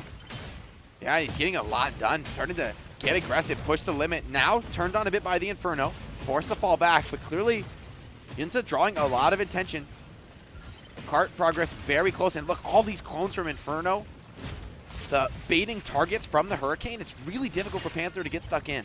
Yeah, super hard to kill on the Panther, though, and that's the real thing that's keeping CSTG in the driver's seat of this game, because you have to be looking at Panther every once in a while. Ming going to drop down to the low ground, and is mostly fulfilling the Inferno's job right now. We haven't seen a whole lot of kills on either side, but with Chaldean having fallen recently on Empyrean, it's notable that they haven't given way to the snowball from CSTG and instead have kept things pretty even. Chaldean's now back into the game, and maybe Empyrean could try and take the team fight that's going to break out at point B shortly. Tricera starting to get focused. Magical Abyss continuing to pour the pressure on the main group, putting his own life at risk in the process. Now Yinza looks to get active, looks to take the fight outside. Small lead on the cart for CSTG, but Empyrean playing for the key team fight. Not even missing all of his fluid armor. Panther so incredibly tanky in the right situation. Gets parried by Ancilla, but not focused down as Ahai keeps the pressure on. Tricera having a really difficult time dealing with things like Alisnes. CSTG now have the opportunity to capture the point, and they are all over it. There's not really any answer from Empyrean, who are just now getting onto the point themselves, with no kills on either side. Ming from CSTG actually being one to go down. Gonna get back into the fight soon. It is Empyrean who had a temporary numbers advantage, and we're seeing that turn into a point cap on B. Still fighting for it, though, are CSTG bringing numbers to the engagement. Insa looking to find something, looking to create an advantage for the squad. Sanju on the Hurricane, trying to continue that fight, but Yariel finds Senwang. And so it seems like Empyrean may be overwhelming. Playing for this high ground is a winning strategy. 3 CSTG players already out of their strikers on the respawn, and now Yariella looking for more on the Alisnes. I mean, this is exactly what you got to love about Yariella. Never gives up on a backline. Once he sees you, he'll waste a couple lives. throwing some pressure at you. Forces the Inferno to back off completely. Zero value out of that pick for the next little while. And Yariela gets back with the rest of the team. 51-38. Really good looks for Empyrean, and CSTG have actually got to start getting their cart moving with nobody on it right now, and it actually being reversed by Empyrean. You can tell Empyrean are taking control of this match. They're on both carts. CSTG are playing for one big team fight win, trying to hold this outside gate. Chaldean low, under pressure, but Yinsa locked down, had to fall back. No fluid armor to rely on. It's a difficult spot to be on Panther. Massive AoE from Ming, and already a pickoff now from CSTG. They're up 1 in this fight. Big objective lead, though, for Empyrean. Down 1, but not out. Now the Chaldean's fallen, though. Numbers advantage and Snowball. Such a real threat. And with Yinzi still in your back line, playing aggressive, you wait for the Chaldean respawn. 5 seconds away. You've got a little while to reverse Empyrean's cart. But again, we got to get CSTG's creeping up here because there is still such a huge lead in favor of Empyrean. Ming, HP advantage on the Inferno, doubles down on the Magical Abyss. Empyrean players dropping like flies, and CSTG look to equalize this objective advantage. Inferno over the top, pumping damage into Scylla. Yinsa now senses blood, sees an opportunity to get aggressive. However, Empyrean did trade one back in this fight. CSTG, many players lacking fluid armor, so Empyrean are fighting back incredibly well, despite being down 1 early in that engagement. Panther, though, maybe finding something. No, it's Yariela, who turns onto Sanju. Yinzi is essentially being completely ignored. Now that we've got the jamming missiles in from Skyraider as well, Ramen Rook helping support the team on point C. Yinzi's dashing around, drawing some attention, but realistically not getting too much done. Maybe stalling the point capture for a little while, but Empyrean still in the lead with everyone back in, and CSTG having just respawned to 6 as they lose Ming, keep themselves at a numbers disadvantage with Empyrean taking a harsh lead on the last point. Yariela has been getting so many of these crucial pickoffs. Even when Empyrean drop 1, they're still fighting well in the down number scenario. Yinsa sees an opportunity, commits on the team's damage, trying to burn one down, but that Luminate gas so powerful, keeping players alive. Now, Sanju over the top, trying to finish a couple key kills. Empyrean drop 1. Taking out Ancilla is big. That's going to be the source of stall, the source of backline pressure for Empyrean taken out. And Ancilla going to be back soon with 4 lives left. Quick reverse on the cart from CSTG, who have completely ignored pushing their own payload.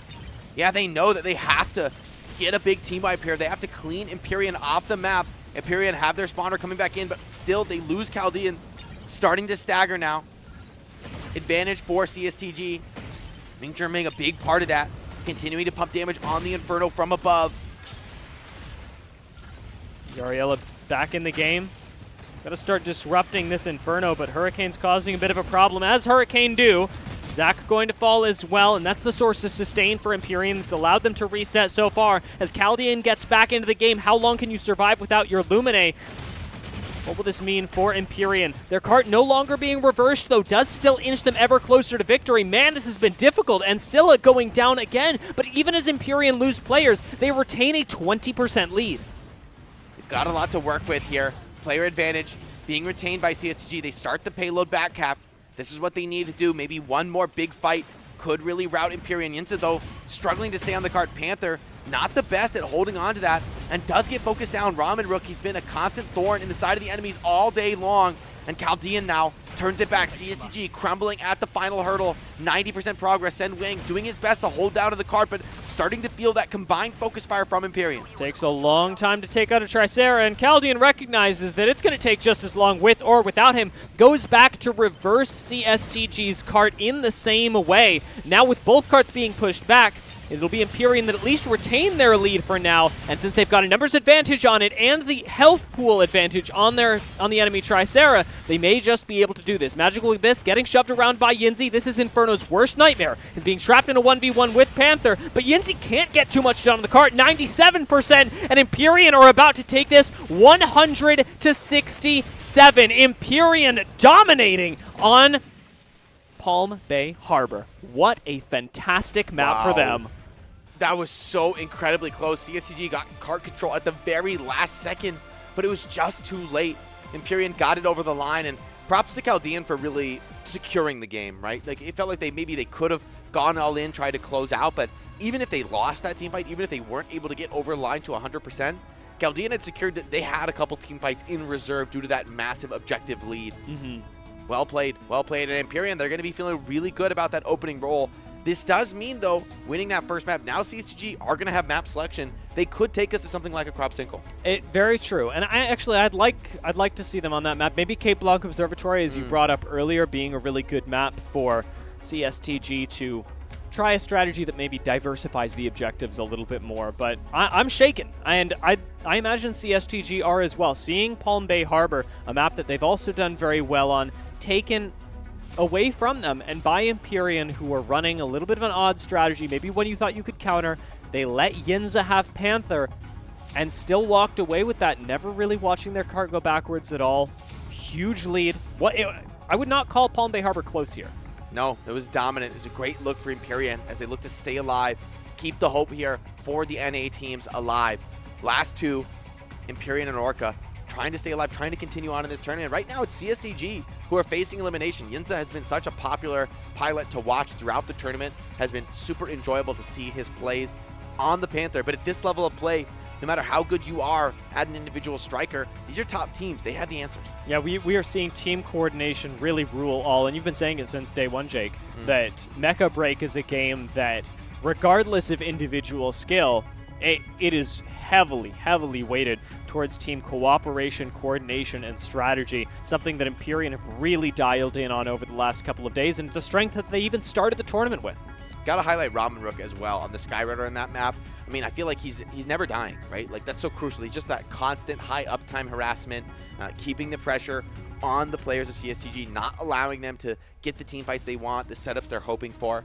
And I was even the Skyrider. I think the Falcon maybe is even more comfortable for Ramen Rook. So having that accomplished fire player, when we saw Minue in the last series looking great, and I think we're coming to see now that these flyer characters, maybe their raw stats aren't going to be topping the boards, but the amount of pressure they put on the opponent, the amount of disruptive effect that they have, it pays dividends in ways that are maybe hard to capture statistically. And it's really cool to see how the Flyers are so reliant on the overall team strategy. It's not like you have a nice team comp and then you pick Falcon as just extra X damage.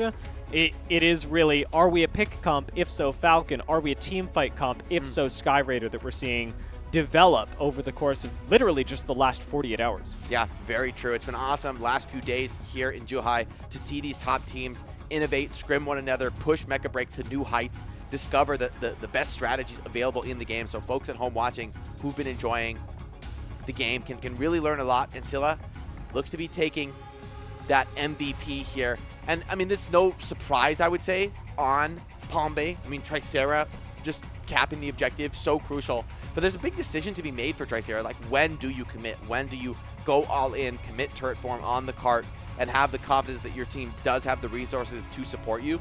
Got to give credit to somebody like Chaldean. I think that was a big factor for Empyrean, why they were able to win those main group battles. I'll say the same thing of Yariella. I was really impressed with the Illusionies play that game, and it kept the alternate Inferno really honest, not able to put out a lot of damage, and even Yinzi, when you're faced up with the threat of being parried, if Yariel is playing with the group, you're faced off with the threat of having your backline dove. When he's not, Yariella was outputting incredible pressure and was doing so in a much more coordinated way than we've seen Empyrean be able to do before. Wow, look at that damage gap between the Infernos, though. Magical Abyss, huge output on the Inferno. I mean, we've seen that be a critical factor, but it's going to be Ramen Rook taking home the MVP, and I think, well, we weren't on his cam very much. I'd like this MVP.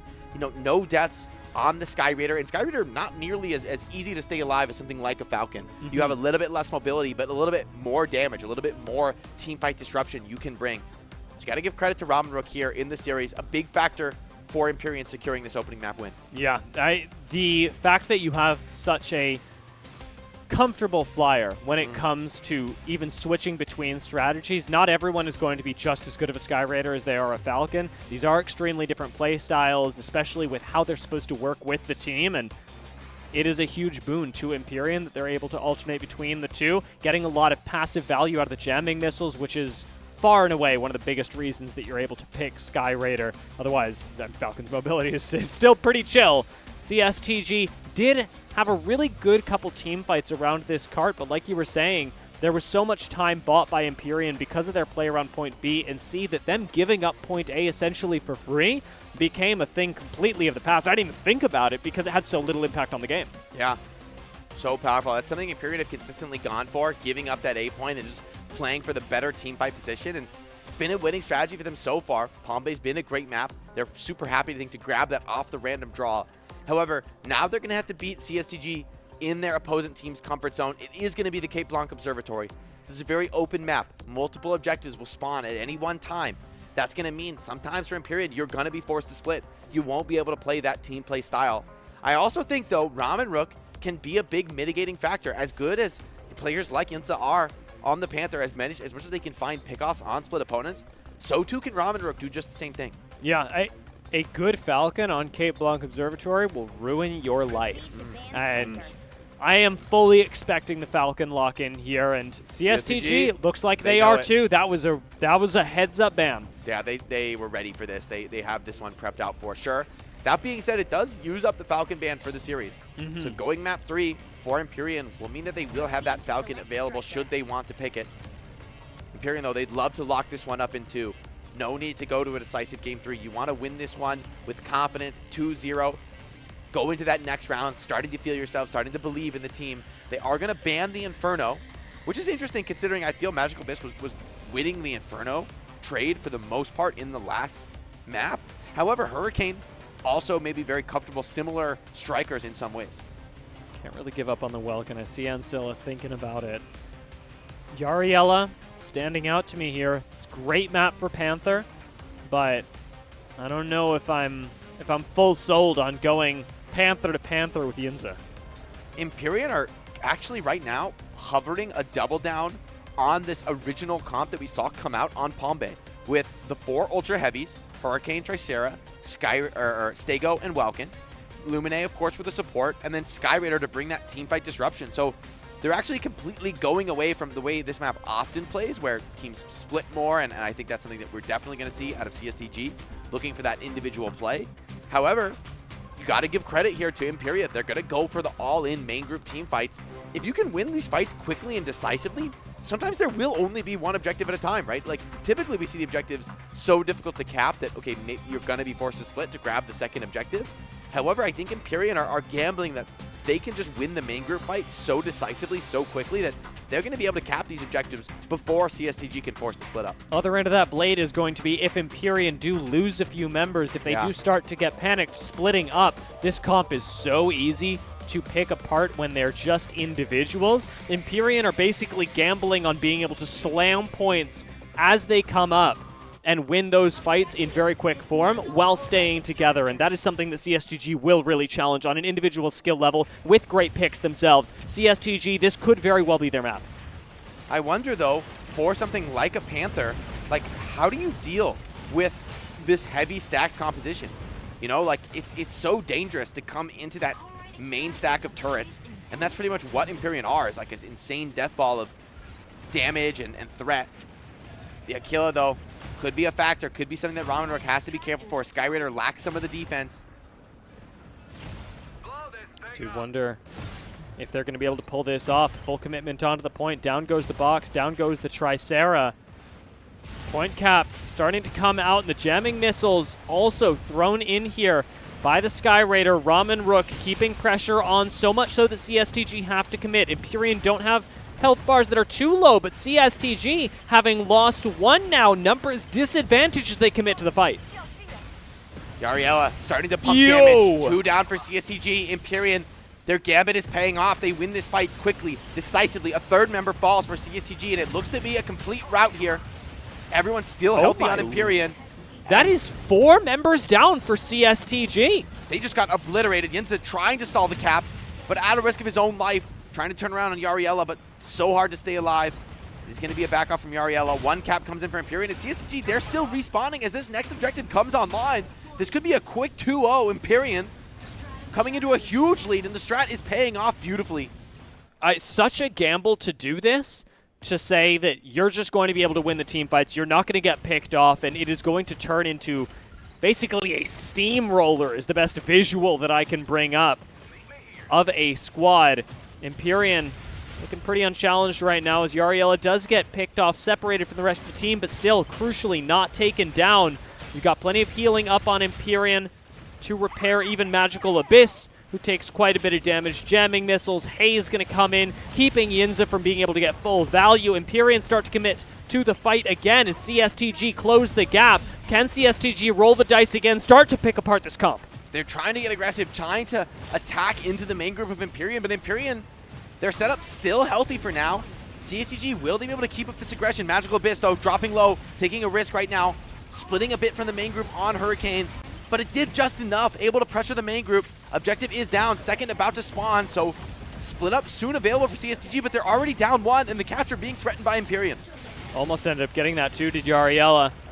Empyrean, with very low health bars on their Welkin, are going to lose one member of the core squad. This could be the turning point for CSTG. Now that they found one pick, can they take the rest of this composition apart? Magical Abyss going to fall. It's 2-0 for Empyrean, but now that they're starting to lose numbers, their composition is crumbling. Chaldean dumping damage from range, though. This is where Stego can really shine. Chaldean Absolutely trades! crushing the enemy team right now. Two objectives are online. Everyone fighting over the one, but CSTG, we talked about that split. They grab an objective for free and a second as well, evening up the board. CSTG really showed their prowess on this map.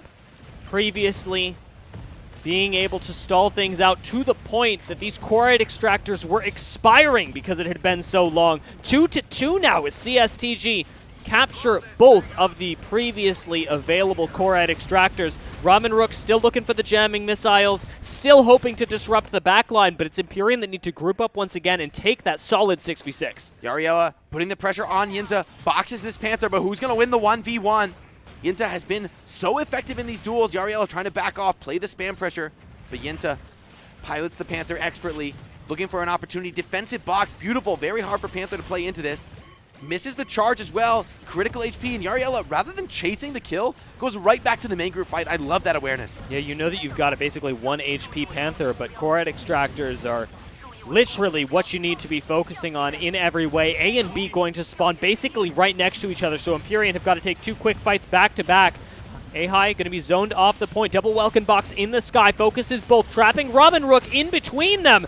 But Ahai gets slammed back down to the ground. And again, we are Welkin boxing in the sky. Magical Abyss going to be taken down. And again, that first pick on Empyrean could spell disaster. CSCG, they need to convert this. Big team fight win. Ming Zhiming low on the objective, though in the Stego smoke, staying alive, getting that extra fluid armor regen. Empyrean down one, not out yet, but Ramen Rook very low, hard to push the limit on Sky Raider with this much pressure on you. CSCG trading the pressure admirably, but it's an all-out, knocked-out drag out here on the objective. Yinza comes back just in time, but we need to get the interrupt on this point. Spinning, gonna do it for Yariella, keeping everybody at bay. Remember, so points A and B still both available. We are full committing at B. Taking a look over at A in the bottom right-hand corner of the screen. It is also an all-out brawl with Ramen Rook over there, dumping the jamming missiles once again. Nobody able to get close. Yariella gets eliminated at point B, and that may be enough to open things up for CSTG. Magical Abyss trying to sneak that second objective. CSTG, they are up 2, but their players here at the objective are very low. Seems to be maybe just enough to survive. Yinza on the limit here on Panther. But it was a cap, though, for Empyrean in the chaos. They were able to get it done. Chaldean shuts down Ahai. Empyrean, despite being down 2 players, they seem to be winning this fight. Crazy that we are reaching that point. Magical Abyss going to fall again, and these are very long respawn timers that are starting to pop up for Magical Abyss. 20+ seconds for the respawn of the main DPS for Empyrean, but it is 3-2, and with 5, almost 6 minutes left, Empyrean retain a lead, and I do wonder for how long. CSTG are playing wonderfully if they want to take this back. Another pickoff for Empyrean, though. Objectives not quite up yet, so mostly focused on the team fight. Sanwing very low, though, on the Tricera. Could be vulnerable. Ramen Rook starting to harass. Almost certainly going to be calling this out. The rest of the team, though, coming in for CSTG. They want to take this fight. They know this next objective could be a turning point in the map. Point A has spawned.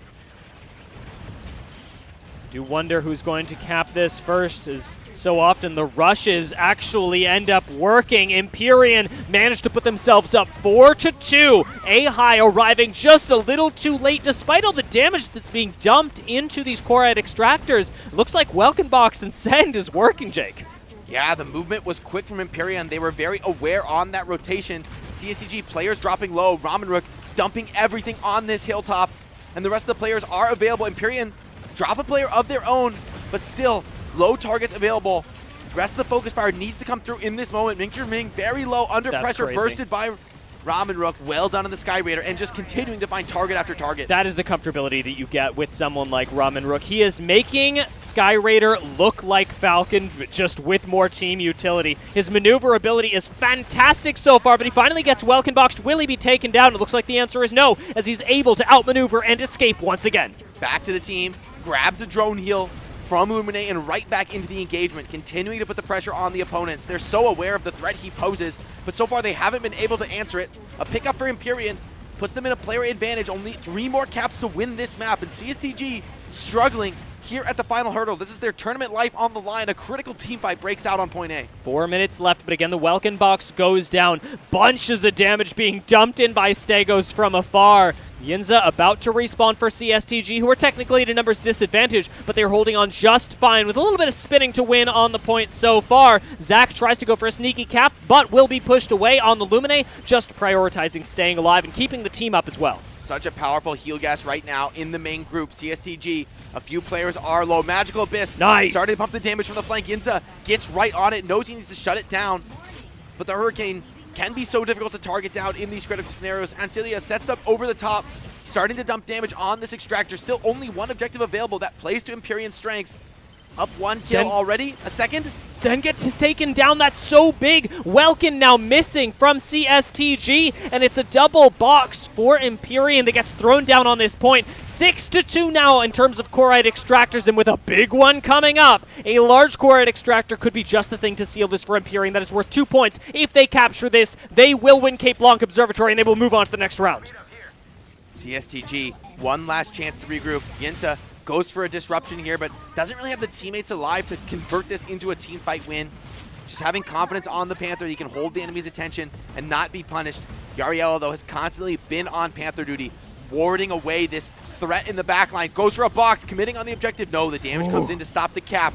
CSTG have to hold on to this extractor. But they are spamming the commitment. Empyrean forcing CSTG into them, because if you do not enter this Welkin's range, the cap will be taken away from you, and 2 points and the round and their tournament lives will go over to Empyrean. Ramen Rook fighting in the skies once again, almost takes out Sen, but doesn't quite, as Tricera ends up staggering just in the middle, actually standing on top of the Corite extractor. Sen Wang finally going to go down. Numbers advantage again for Empyrean as the jamming missiles come in. Ramen Rook in the skies, raining down hell onto CSTG. CSTG, this is their last hope, but Yariello wants to slam the door on this team from China, send them home. Already 3 kills for Empyrean, going up to a 7th point, and 8th. No, it's the double, and Empyrean close it out, sending home CSTG, one of the fan favorite competitors at this tournament. But Empyrean, they are feeling themselves. They went all in on the team fight composition, and they were able to get it done even on a map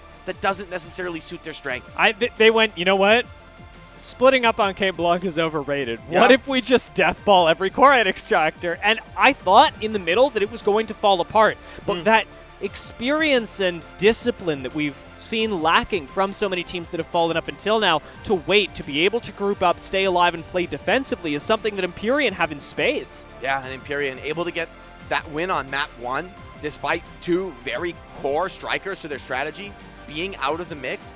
Yariella coming in on Welkin map 2, really dealing with the Panther threat in Yinza. And I love that he was warding off the Panther, but never overcommitting to the chase. Always ready to come back to the team, focus on the main group fight, where that's where Empyrean cut their teeth. That's where they feel the strongest. Now that Empyrean have taken down CSTG, when we've seen them evolve as a team up until this very point, but they are looking like a team that can now go much further in the tournament, given the improvement that we've seen in their coordination, in their individual strategies since the beginning. I will say that last hand sign, maybe a little bit uncoordinated, but you got to do better, Empyrean. Come on now. Maybe they're a bit shaken, you know? They're feeling themselves. They're feeling pretty good about that. And honestly, been probably the team to use Sky Raider maybe more than anybody else. A striker that I had sort of written off at the start of the tournament. I thought, wow, just Falcon's just better. You know, Falcon just so maneuverable, so hard to pick off. But Sky Raider maybe a little bit riskier, greedier, more punishable. However, in expert hands like Ramenrook's, he's making it work. He's really disrupting those setups and playing into the strengths for Team Empyrean when they focus on those main team fights. And I was serious about the Ramenrook's ability to make Sky Raider look like Falcon in terms of the stickiness.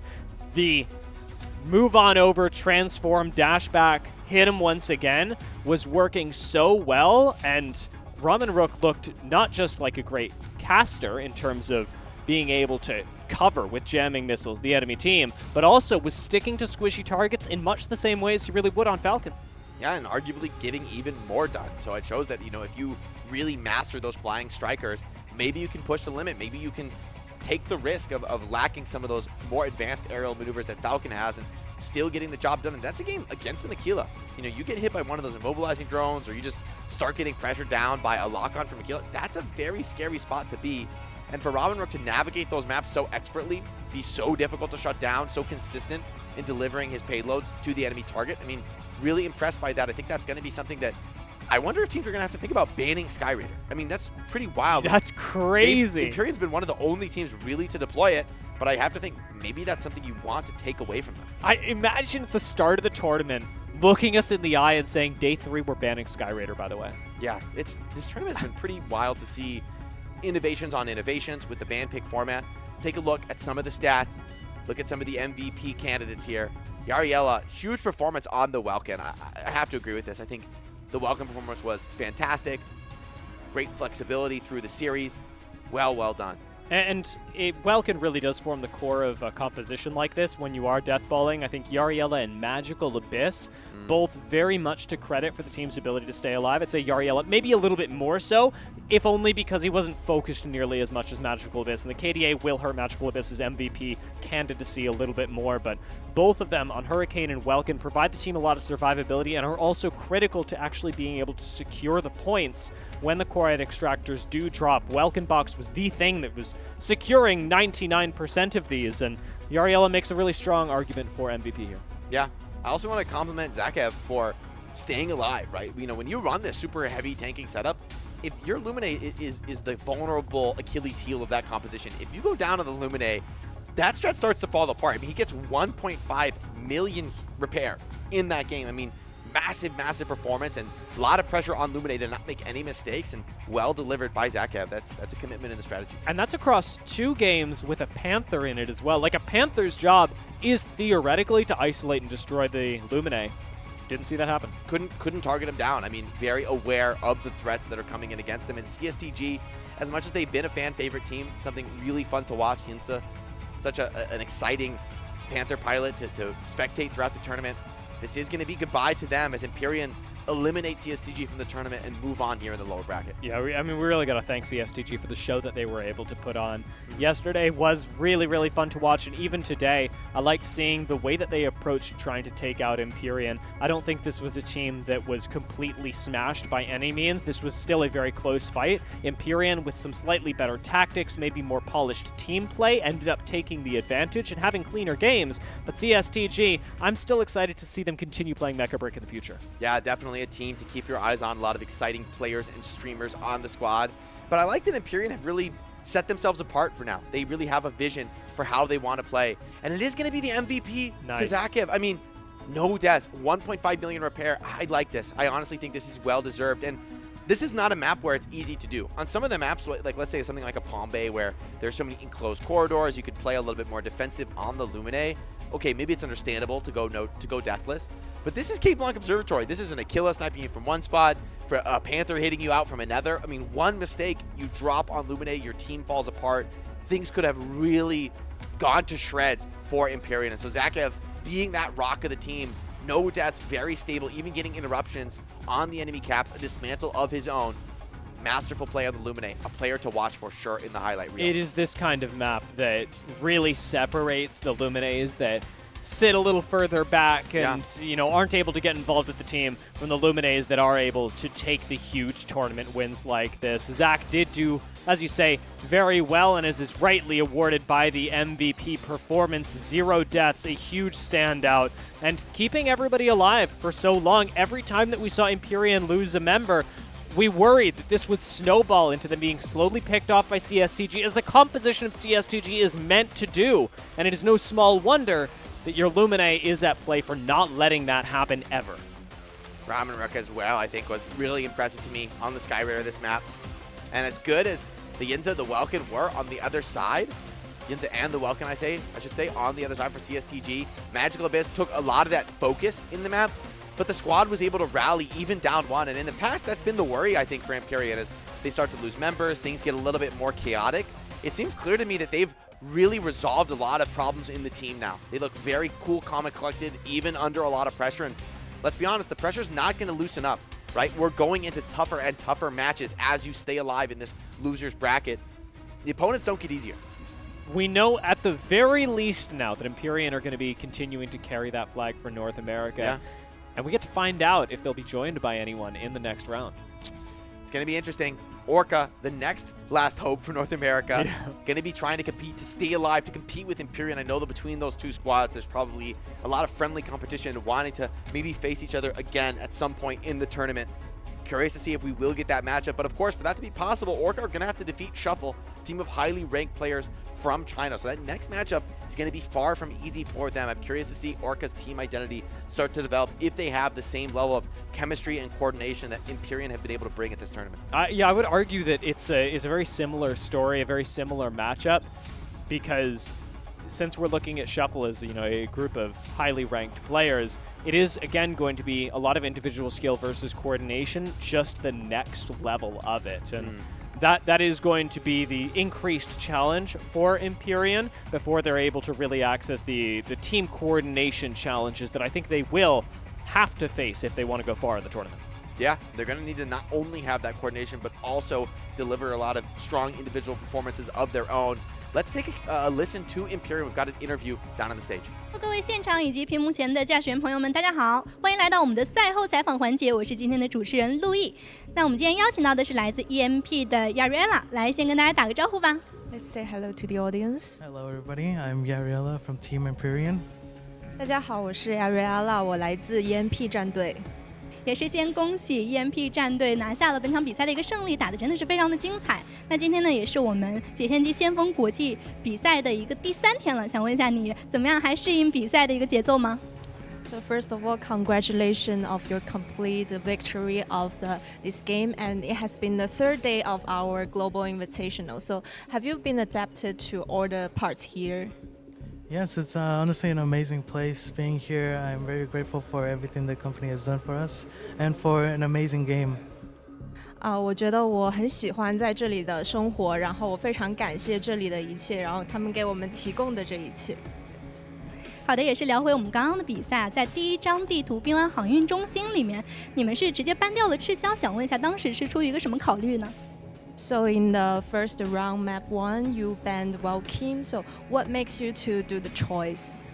So the reason we banned Welkin is because our team has a hard time dealing with double melees, and we decided that Welkin was a good pick, so we can play against Panther or somebody else and pick them easier. 就是因为我们战队整体觉得，赤霄它是一个比较擅长近战格斗的，但是我们团队就非常不擅长，就是与赤霄这种近战格斗的机兵进行对抗，所以我们觉得它是一个比较好的近的一个机兵。 好的，了解。那其实，在第2局的时候，你又拿出了赤霄，表现也是非常的优秀啊！而且在最后，还剩2分钟的时候，你是直接拿下了那个大型地层破碎机，为队伍又加上了2分，赢下了比赛的一个胜利。想问一下，当时你是怎么考虑的？怎么抓的那个 timing？ So in the second round, you have a good walking showing. So we would like to ask you, how did you catch the timing to dismantle the Kuratic structure? For that, I made sure that my teammates were on the point and that the enemies were low, so that I can go in, box it, and capture the point safely. 就是我们是保证我们所有的团队队员都在附近，然后就是抓住一个最好的时机，然后在低位进行把它拆除。确实啊，整体的一个团队配合可以看得出来非常的默契啊。那在这2局比赛当中，你有没有觉得仓鼠特工战队有没有哪一个机兵是最难应对的呢？ So of the striker from the opponent team CSTG, which one is the one you think the most tricky one to combat with?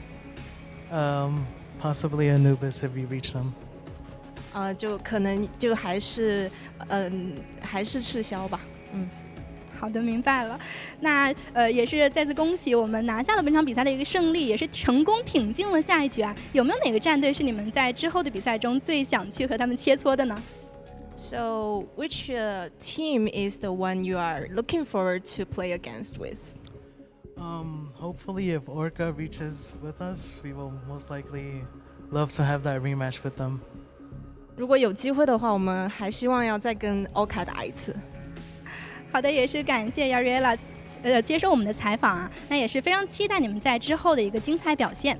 下一场比赛由沙佛战队对阵 Orca 战队，他们又会有怎样的赛场表现呢？让我们稍事休息，精彩马上回来。感觉非常的有意思，非常开心。当时是没想过的，然后现在感觉应该是稳了，觉得应该是他们日本队的奥努比斯，因为从他们赛场比赛来看，他们非常强。然后这次是我们跟他们对练的时候，也能从中感觉到他们非常的团队合作。全方位吧，我觉得赢才是不太可能的，因为毕竟这些年轻人们一直在训练，然后一直在沟通战术等等之类，而我们这种可以说是热爱这个游戏的爱好者来比赛，是不可能打赢他们的啊。其实这个输赢其实都无所谓，也为他们赢而高兴。其实我们本次比赛来的时候，就是以一个非常非常开心的一个热爱游戏的这么一个角度去来比赛的，所以说输赢对我们来说其实并不重要，我们做好自己，然后打开心，把游戏玩开心就好。有啊，我外号11爆嘛，不过今天还好没输，是吧？还好这个团队输了啊，11爆没输啊。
Get ready, the 2025 Mecha Break Pre-Launch Global Invitational is almost here. 第一次登上国际舞台，4周强敌环伺，但我坚信，我们将成为最后的胜者。俺たちの力を世界に見せつける時が千載一遇のチャンス、絶対に逃さない。The tension is rising. We're all in.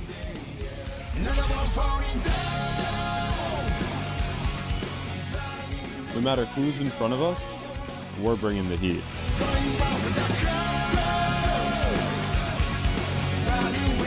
这一次，我会让你们知道什么是最完美的团队协作。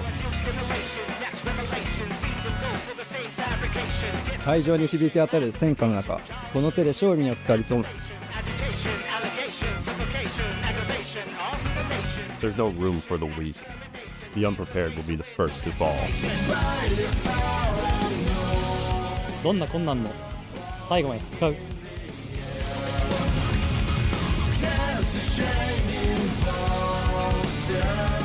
冠军奖杯，我们势在必得。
so goddamn hypnotized.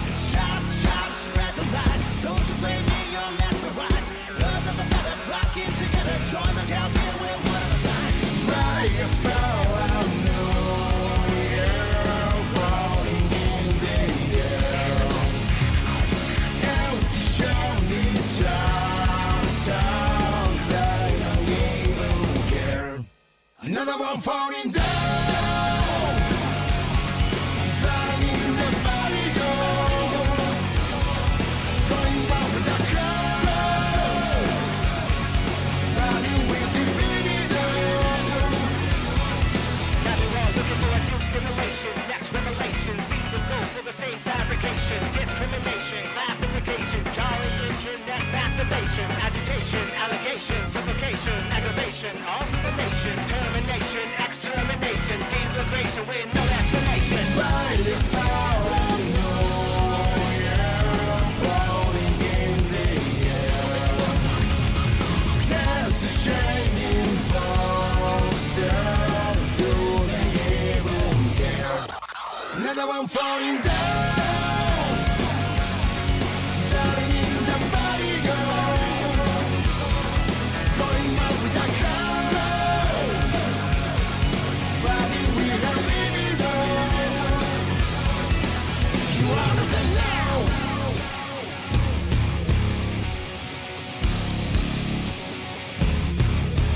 You are of us now.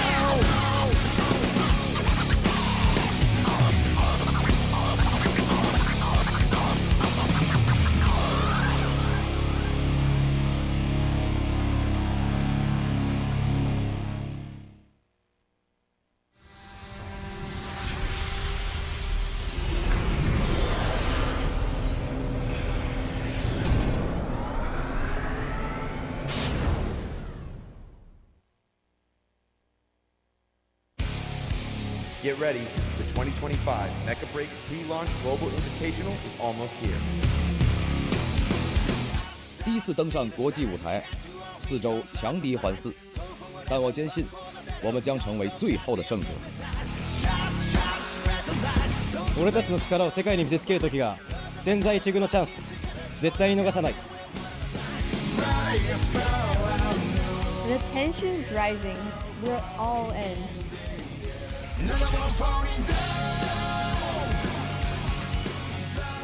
No matter who's in front of us, we're bringing the heat.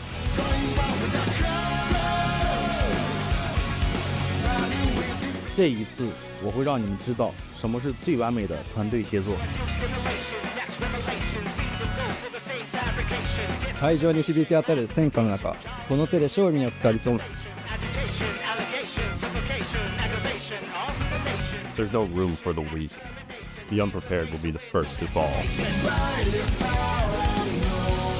どんな困難も最後まで戦う。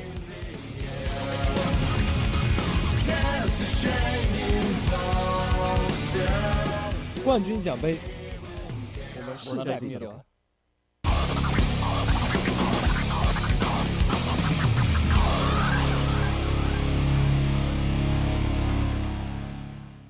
Welcome back, everybody, to the Mecha Break Global Pre-Launch Invitational here in Zhuhai, China. I'm Jake. I'm joined by Dia. And up next, we've got Shuffle taking on Team Orca.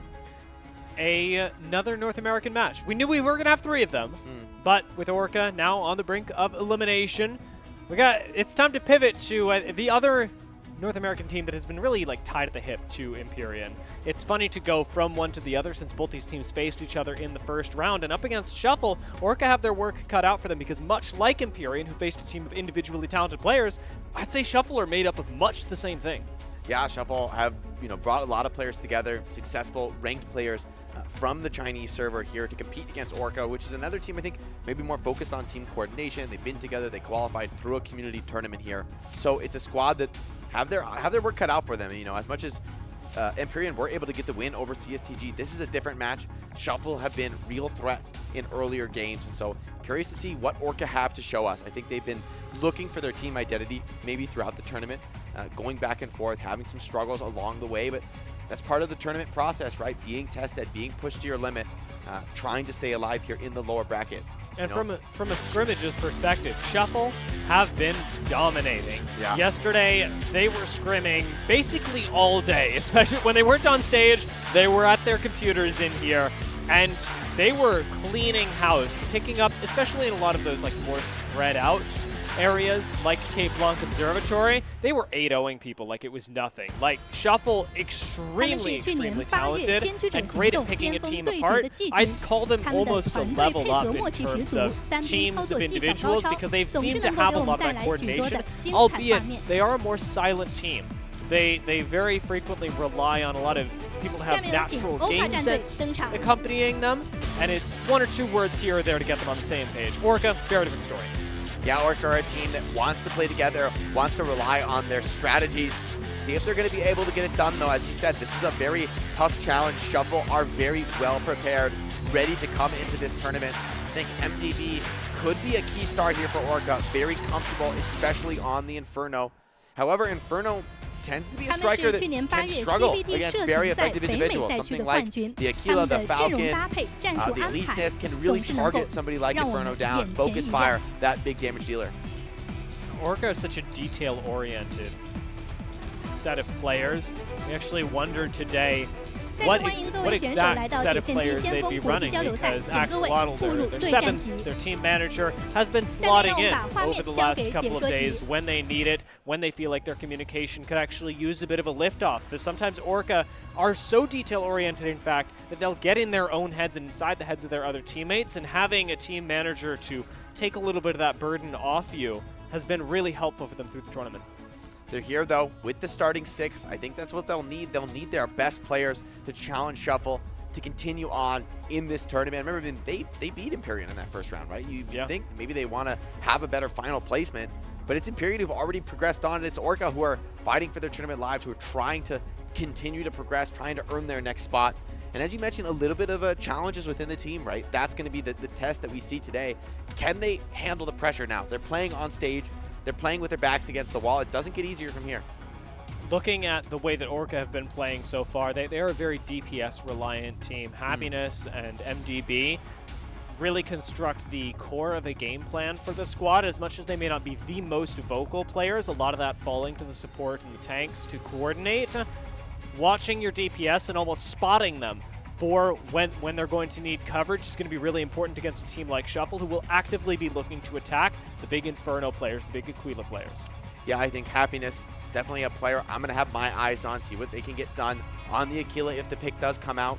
When it comes to the maps, though, where do you see Orca being the strongest? What do you see being comfortable for them? I think they're a bit of a hard team to pin down, but you think about Aquila, maybe something like Krobsinkel, where Aquila has been quite strong throughout the tournament. Yeah, I could see Krobsinkel going really well for them. I think comparatively it's difficult, though, because I could also see Krobsinkel going really well for Shuffle. Weirdly, I think that both these teams will probably be successful for different reasons on a lot of separate maps. Like Krobsinkel, for example, really favors Shuffle's ability to straight up 1v1, 2v2 you, but it'll also favor Orca's extreme coordination and detail-oriented nature when it comes to how they want to be attacking all these individual points. One of the things that they were noting just this morning, actually, was Orca's now starting to experiment less with just death ball compositions, and they're seeing other teams do the same thing, and more with actual formations and specific strategies for each map as the tournament gets deeper and deeper. Something you'll need to take on Team Shuffle. A lot of confident individuals on this squad, but as you mentioned, maybe a little bit light on the communication, a little bit reliant on everyone just individually having the right read. And while that can work, it can lead you to a high potential. It can also be a challenge to be coordinated, especially if you think about maps like Palm Bay, even Graceland Sky City, where, you know, going off on your own, it could pay dividends, but it could also be a huge risk that gets punished. So the question is, for Orca, do they have what it takes to stick together and to weather that storm that Shuffle are almost certainly going to put them through? Interested to see what this opening random map is going to be.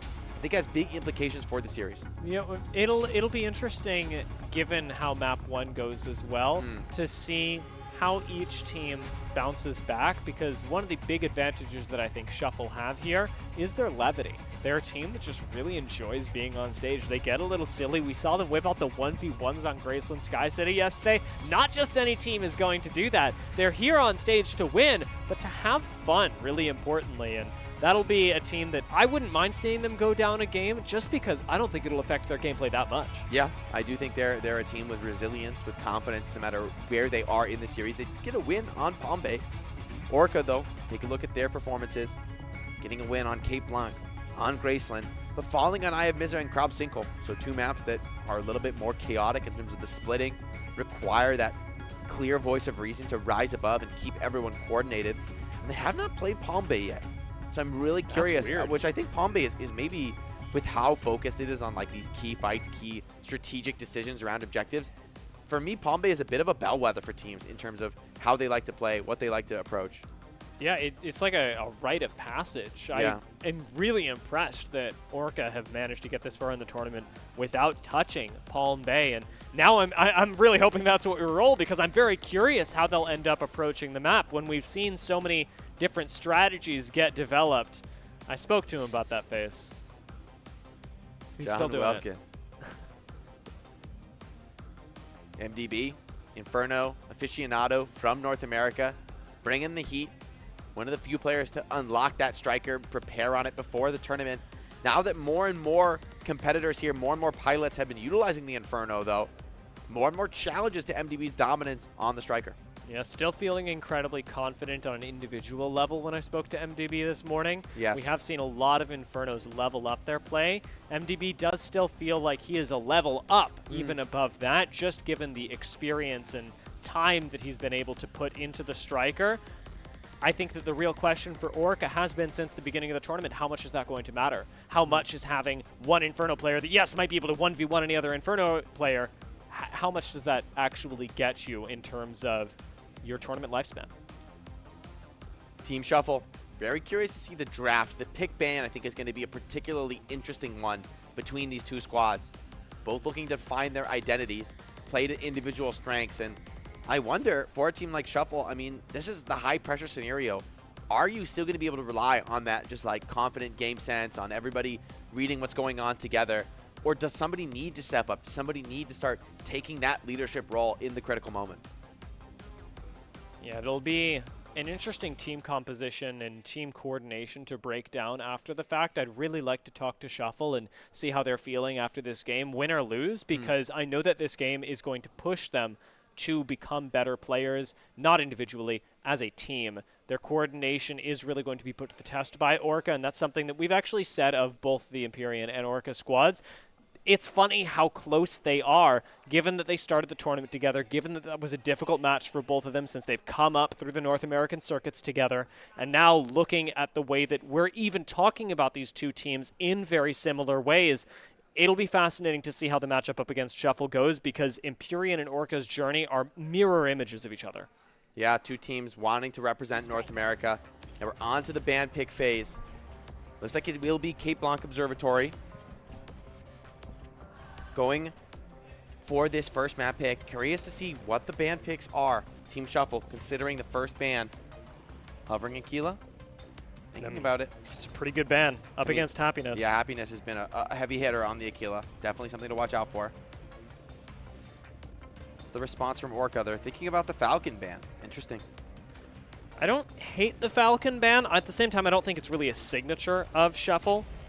If anything, I've really been an enjoyer of how well they're playing melees. I know Jian has pivoted to Sky Raider at times. Is certainly a Falcon player, but maybe it's just more of a map-focused ban than anything. Falcon can be really powerful on Cape Blanc, so not bad picks by any means, but it will reduce the amount of individual isolation that you're able to put onto a single target on Cape Blanc, and so something like an Inferno will be really highly valued and really highly prioritized by both teams. I'm seeing Happiness start to pivot over to the Sky Raider, which is a fascinating move.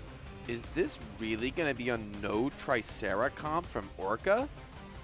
That is wild. I mean, Tricera has been a mainstay. You feel like you almost forget about it because it's in every comp. It's incredibly powerful. And so Orca are going to be like 180 degrees different than their fellow North American competitors in Empyrean, going completely away from the death ball. I think if you're doing this, you're doing it for the Elisnes cheese. Getting up close to a point, capping it, getting the airdrop at the same time. Uninterruptible cap. I think that if you're giving up Tricera, that's what you're doing it for. Kind of a wild move, but I like it. I mean, it doesn't take that many captures to win. At the same time, the main group, I mean, will you just be able to stay alive under the overwhelming firepower that Tricera brings to bear? Orca, they're playing with a lot of confidence going for this Tricera-less comp. I'm very curious to see how it works out. I think if they can get the win here, it has major implications for the meta in Mecha Break right now. Another notable thing about this game is going to be the presence of Sky Raider across the teams. Yeah. This is the second time that we're seeing Sky Raider really prioritized heavily on Cape Blanc. And granted, that is because Falcon was banned in this particular case, but Sky Raider being put to the test across multiple rosters, especially off the back of the Empyrean showing that we just saw, will be an interesting point of comparison moving forward. And I wonder for John, I mean, there's a lot of highly mobile catch-based characters on the roster for Team Orca, so I could easily see Sky Raider having trouble here. You know, it's not really like a massive stacked main group that you can just do bombing runs on. John's got to be very cautious, not overextending himself. I do know that Happiness actually really is a Sky Raider enjoyer, or was coming into the tournament. So actually seeing that picked back up by Happiness could be a really big boon if you've managed to retain the same level of team coordination that you had earlier. Shuffle do commit really early on the point, using the Tricera that we talked about earlier. Incredibly tanky, but also at this point, incredibly difficult to lock down the point. Jumping onto the Chloride Extractor at this point is basically just trading kills over and over, and with John Welkin now down, Shuffle and Orca go 1 for 1. Extra kill goes the way of Orca. Steelhaze getting the winning trade. Charlotte, though, drops. And so both players going to be down 2. Multiple strikers off the field. Low numbers engagement. An extra kill goes the way of Happiness, though, and so an Orca take a bit of a decisive edge. Elysinus fighting it out on the point. Extra lives being forced. And respawners already coming in. This first objective, no one has been able to cap so far. Happiness feeling really comfortable and confident on the Sky Raider, though. Happy to see him picking up a kill just now as PLE helps set up another kill. John side capping on B, takes the first Chloride Extractor of the game. Big move for Shuffle, and this is where Orca gets put to the test. Are they going to be able to keep up with the focus that Shuffle have on spread out objectives? Fighting over A, we could do this all day. Yeah, and Orca, this heavily split strategy, no Tricera, they're having real struggles actually securing the cap on A. And it seems like it is going to be a despawn. No one able to get that done. And so 1-0 based on that essentially free cap that Shuffle were able to grab.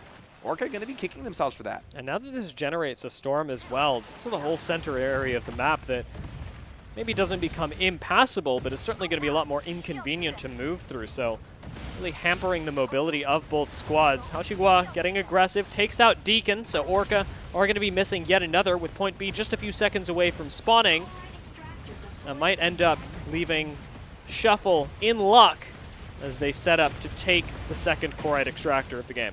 That's a powerful setup right now for Team Shuffle. Orca got a spawner coming in. They just have to disrupt this capture while they wait for their 6th striker to return to the battle. This is a key moment. Orca really need to get a big team fight win now. Shuffle grouped up, willing to just weather the storm of pressure from the flanks, but so far they've been unable to capture. Well, we do still have a single Chloride Extractor available. That'll be changing. Chloride Extractor A just now hitting the board. And that's where Shuffle took off ahead in the first couple of seconds. Revive Epic getting the kill onto Steelhaze leaves Orca at a numbers disadvantage. However, Orca managed to finally cap a point. Chloride Extractor going their way. It's going to be answered back nearly by Shuffle, but tied up 1-1. We're still stalling over Extractor B, and this should be expiring very soon if nobody caps it. So many attempts coming in, but all denied. Despite Orca losing many players in this engagement, they've been able to hold on to the objective miraculously here, continuing to dump damage from all sides. MDB down again. This Inferno struggling to stay alive under the overwhelming pressure that Shuffle has been putting on. Happiness strikes back, though, so a 5-on-5 continues around this objective. I imagine the timer running low to capture objective B. Both teams would love to secure it, and barely goes the way of Orca. Snapped out of from under Team Shuffle. Orca despite, I think, being significantly behind in the kills, they're able to win these objective fights. Great move by Happiness to get in close and steal that Corite Extractor. A Sky Raider that's not just in the sky, but is also prioritizing the objectives on the ground, getting a little bit sneaky. John Welkin manages to box in an Inferno PLE. Now running for the hills, but Beyond Yue ends up going down. Numbers advantage to Orca, and with John Welkin hitting the box on the Corite Extractor, that's up 3-1 for Orca despite a difficult start of round. Yeah, and Shuffle are scattered to the winds right now. So many strikers down, even delaying a respawn for just a moment. One more potentially going down. Yes, that's 8 flies shut down by MDB, and so while the trades have gone both ways, it's been Orca who's managed to sneak a lot of these objectives. MDB on a roll.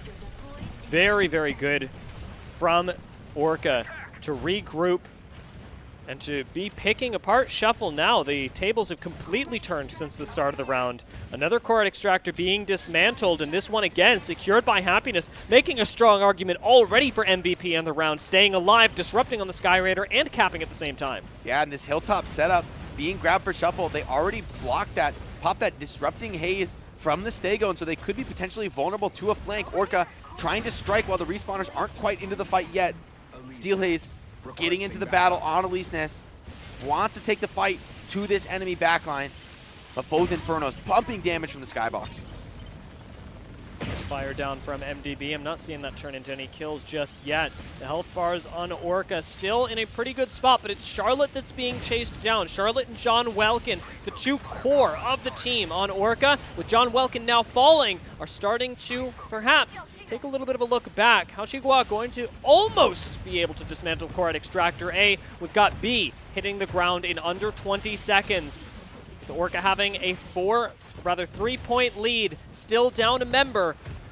They should be able to retain this for a little while. Haoqigua has MDB in his sights, trying to stay on this Inferno on the high ground. Still has armor, but low on the conventional HP pool, so MDB a clear target for Welkin. Boxed in, maybe this is too much even for MDB to escape. He slips away for now. Solo really desperately needs those heals from Charlotte, but maybe has gotten out just in time. 3-4 on the score right now, and John Welkin opens it up onto 8fly. Completely opposite engagements, but these two Welkins are just trading haymakers between each other's teams. John ends up finding a kill, and so that will be Steel Haze falling. Numbers even now between Orca and Shuffle, and nearly even in terms of the Corite Extractors. The Shuffle have now snuck a few Corite Extractors of their own, even things up 3-4 with 5 minutes left. MDB over the sky, trying to dump damage down to the low ground. Deacon finds Beyond Yue, and this has been a bloodbath of a Crate Blanc Observatory here. Orca has some decent HP, but Haoqigua pops everything, trying to duel in the sky. Deacon finds a Nether onto PLE, and Shuffle down 2 strikers. Orca have a real opportunity to pounce and potentially clean up their opponents. These pilots in trouble as MDB from above, still trying to track through the Stego smoke. Finds Haoqigua. Box gets popped defensively, but Haoqigua surely getting cooked out here. Corite Extractors A and B both in play, but as I say that, it is a sneak capture from Orca, from John Welkin, that takes Orca ahead 2 points. 5 to now 4 as a back cap from Shuffle keeps him in the conversation. Orca, though, going to be happy about the way the fight is going. 4-5 on the scoreboard, extremely close, but they have an opportunity to potentially clean up Shuffle. Happiness from above, passing over that Corite Storm. Still in a decent spot to at least take a break on the Sky Raider. Everybody's setting up on opposite sides, but it is Orca that have priority on the upcoming point. Large Corite Extractor going to be worth 2 points. Is this uncontested? Yeah, quick grab for Orca. That's huge. I mean, with players down for Shuffle, they felt maybe to contest that would have been certain death for them. Now PLE in the sights of MDB, wants to clean up this fight. A few more kills could be disastrous for Shuffle on their last legs. Oh! It's 1 point for Orca to win, and they're already opening up the team fight with a pick on an enemy striker. What a slam from John Welkin, getting aggressive, knowing that he's got that counter matchup in his sights. Maybe another one from MDB if he's able to find PLE, taking out the mirror. Doesn't quite manage to land it here, but Charlotte helps him out. Landing just a little bit of damage with the Luminate to help take out PLE. It's down to this last Corite Extractor with A and B spawning almost simultaneously. Orca only need to capture one of them, and it has to be a perfect game from Shuffle to come back. Got to fight it out perfectly. Disrupting gas coming in. Byanyue under a lot of focus fire. MDB over the top. No one's able to deal with the Inferno, and it's John Welkin down in the melee, brawling it out. This next objective is just about to spawn. 8fly on the Tricera. Unmirrored, but still being pressured from all sides. Unable to stabilize. Goes down. Steelaze and John Welkin combined for that elimination, and a 30-second respawn is devastating right now. Orca want to clean up this map, and they're going to get it done. Shuffle started sneaking up too. They would have gotten it at least 5 to 7, but on the main point in the midst of everything, Orca really pulled together at multiple points during that game. That was a really unconventional style. Yeah. And especially on Cape Blanc Observatory, I felt that Orca was way less invested in going for the captures themselves. Instead, they just play for the kills, play for the team fight victory. And even when Shuffle are able to take position on the objectives, threaten the cap, there's always somebody dealing damage. There's always somebody denying you that capture, and you got to give props, I think, especially to John Welkin, making sure to always be ready to block the Welkin boxes. Because I think if Shuffle had ever found the opportunity to have an uncontested Welkin box on the point, it would have been free objectives for them. And so props to John Welkin for staying alive, for continuing to keep that contest going. And honestly, I'm really surprised by that win from Orca. I thought no Tricera. I mean, that's just crazy. But the meta continues to evolve here at the Global Invitational. Yeah, they end up having this more mobile style, and you're right, showing us that in this case, you can make it work. Another Sky Raider game as well, and that was really interesting to watch. I dare say I'm very happy with the way that Happiness ended up playing the Sky Raider. That was a very clean, very different read even than we saw from Ramen Rook minutes ago. Yeah, and to run no Tricera throws a lot of things into question. I mean, Tricera, was it really, it was, I think, a 95% pick rate? Something like that, yeah. Ridiculous. I feel like if Tricera wasn't banned, it was played almost 100% of the games thus far in the tournament. This is one of the first times we've seen a team elect to give it up. And maybe it makes sense on something like a Cape Blanc Observatory, but still, this is a big shift in the meta. I mean, Orca having a very different read and a confident one with their tournament life on the line, willing to gamble it all there. Yeah, and even at the beginning, it looked really close. Shuffle actually started getting a bit of an advantage. They were not making things easy in terms of capturing these Chloride Extractors, and so watching the comeback from Orca, the momentum shift in the mid-game as they were able to capture like 2, 3 in a row, even getting the large Chloride Extractor uncontested was wild to me. I know that it was for a good reason, but great setup and execution on Orca to get 2 points for nothing. Yeah, I think there just came a point in the game when the kills really started to stack up. Those respawn times got a bit out of control for Shuffle. But that was a bloodbath. Game 1, man. So many pickoffs going both ways. Crazy KDA lines on both teams. And Orca come away with the win here, so Shuffle, this is do or die in the next map of the series. And a big game out of Happiness. I was concerned when I saw the Aquila banned, and then as soon as he locked in Sky Raider, I won't say that went away, but I went, oh yeah, I do remember. This guy likes playing Sky Raider. Maybe he's still got it since he's been on Aquila duty so much. Maybe that Sky Raider isn't quite ready for a tournament. And Sky Raider, very, very much ready for a tournament. And again, in a totally different fashion than we saw Ramen Rook. Happiness was a lot more touch and go in the skies. He wasn't super focused on dumping a bunch of damage. He was playing Disruptor, constantly making Shuffle guess where he was going to strike next, whether he was capturing the point behind them as well. The guy was everywhere. Yeah, Deacon, nearly 3 million damage on the Stego, and that's without a Tricera partner. MVP is going to be Happiness on the Sky Raider. The hero in his pool, I didn't know he had this one to pull out, so it's big to be able to change things up here. And no deaths on the Sky Raider. I think that's a key differentiator. You know, where something like the Falcon, I'm more expecting them to stay alive very deep into the rounds. Sky Raider is a lot riskier in that front. But then again, no Aquila on this map, maybe one less threat to worry about on Cape Blanc Observatory. And now the Aquila ban has been used. We get to see Happiness on his signature striker potentially the rest of the series. Yeah, I don't think he's going back to Sky Raider as much as Sky Raider was great because his Aquila is just so good. He roasts folks alive. Yeah, he's very nice on the Aquila. And the thing about map picks for Shuffle, I mean, I think in general as a team, they kind of want to go to maps where Aquila is strong. That's probably why they banned it here on Cape Blanc. But now you're going to have to deal with it the rest of the series. You're going to need to have a strategic answer to it. The ban pick no longer open to you. And looking at what Shuffle have played in the past, I mean, I know that they can play Aquila, but it's certainly been far from their signature pick in the tournament, whereas you cannot say the same of Happiness and Orca. It is going to be challenging, and I wouldn't mind seeing Shuffle actually picking something that is maybe a little bit closer range. I know that Palm Bay Harbor is actually still pretty Aquila favored, but what map isn't, really? Yeah, I think Aquila has been a mainstay through the whole tournament. A lot of teams have relied on strong Aquilas. While Imperium kind of cast it to the wayside, they weren't going that direction. I do think Orca probably wants to rely on Happiness for those individual pickoffs, the big threats, and it is going to be the Palm Bay selection. Okay. And in fairness, I mean, this makes sense, right? For Orca to not pick Tricera is wild, but all right, surely you play Tricera on Palm Bay. Or maybe if you really don't want to play it, you could ban it out. But I feel if you can't just let the other team have a Tricera and you not be able to match it when it comes to committing on the payload in crucial moments. Nobody does it like Tricera does. Yeah, if Orca don't go Tricera here and they win the map, we've got a long way to go in terms of meta in this tournament. That would be truly unbelievable.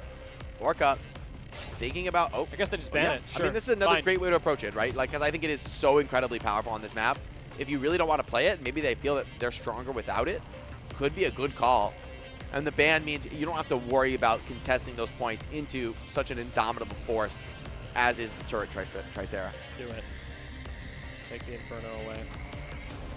I wouldn't mind it. Yeah. No Aquila ban, and Inferno still incredibly powerful. I think you push MDB, you say, what else do you have? Because MDB... They're thinking about this, man. They don't know what they want to do. Down to the last second. Sky Raider banned out. And this, in theory, makes sense. Like we saw Empyrean make great use of the Sky Raider, but I think you had the right idea. I don't even know if Orca had much intention to bring out the Sky Raider. I think that was just the backup striker for Happiness, who's now going to the Aquila, the comfort zone. That being said, Falcon is available, and so Happiness could potentially be focused on this map, and Shuffle have shown a real predilection for going for pickoffs, going for individual plays. Few better targets in the game than an Aquila. John gonna lock that Falcon in more than likely. Shuffle's Sky Raider ban, maybe a bit of respect to the fact that Orca and Empyrean do work so closely together as well. Maybe trading a bit of strats on how exactly to use that, especially now that you know that it's in Orca's pool. But watching Alicnes on Steel Haze as well, not out of the blue. Alicnes actually getting a lot of value on Palm Bay Harbor, but will it be as much value as a Hurricane? I mean, Hurricane has really grown into an extremely dominant pick, especially on Palm Bay. Yeah.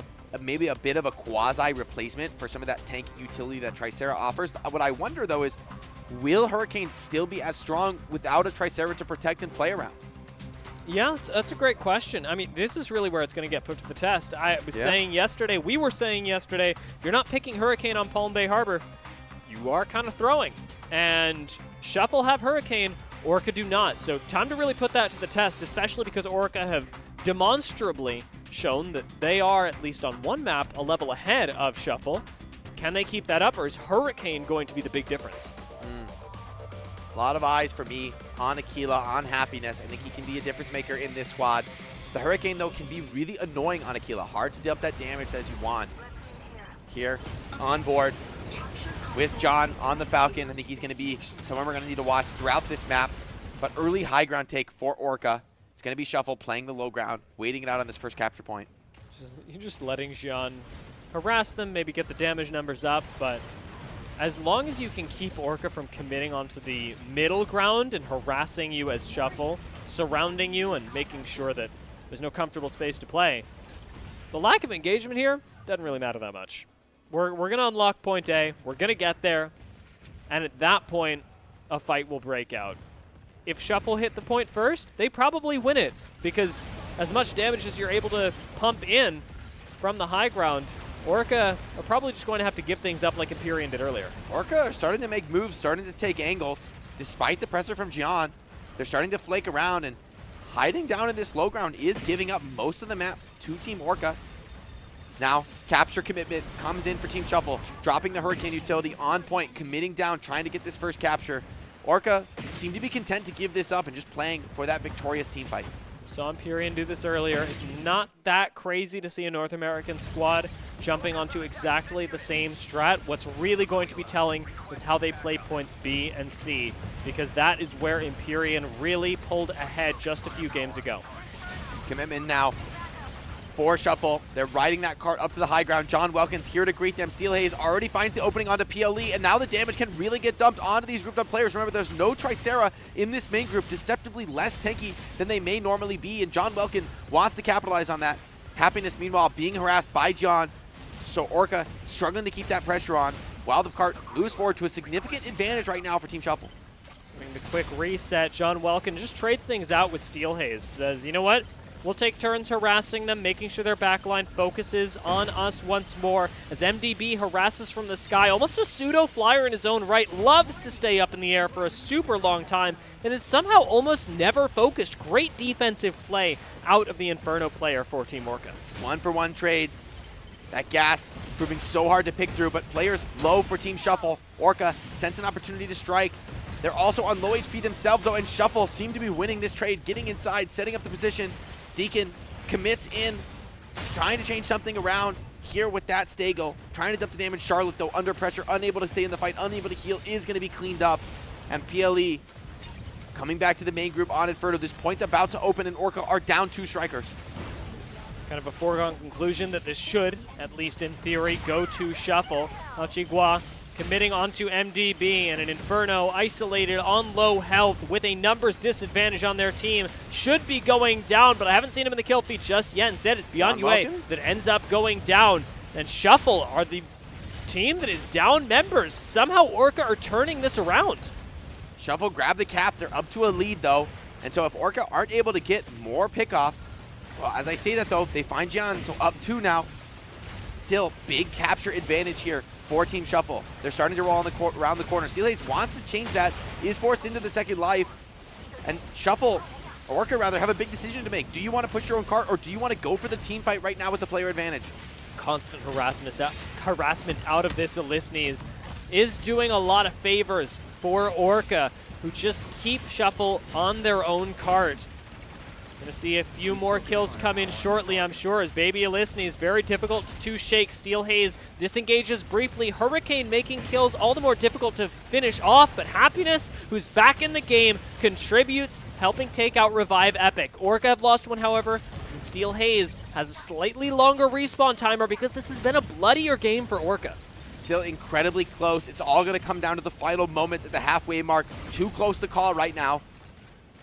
Shuffle, this is their tournament life. This is a must-win scenario, but MDB dumping damage from the high ground, constantly in the air, as you said, and really being difficult to clear. They've got the Welkin gas for the moment to block the damage. Now, Falcon hitting MDB from the side, but he's continuing to focus pressure on that main group. Deacon here with the significant HP advantage, and so Shuffle are struggling to stay on the cart. The pressure comes in from Steelhaze and John Welkin. 2 openers from Welkin. Both Haoqi Gua and PLE going down, or rather, 8fly going down. Leave Orca in control. Point C just about to become available, and Jian needs to find a way to take out Happiness in the sky. Remember, this is a lot of damage being dealt by this Aquila, and it's difficult as Jian to know whether to focus. Do you jump onto the point? Do you try and help your team in that way, or do you jump up into the sky? Spawners coming in. It's a heavy commitment on Point C. This could be decisive. Steelhaze finds PLE. Advantage, Orca. Up 2 strikers now. A second pick comes in from MDB over the top. And Steelhaze doubling down into the engagement on these Elisnes. Absolutely fearless, brawling on the point. It's a cap for Orca. They're up to a decisive lead, routing Team Shuffle.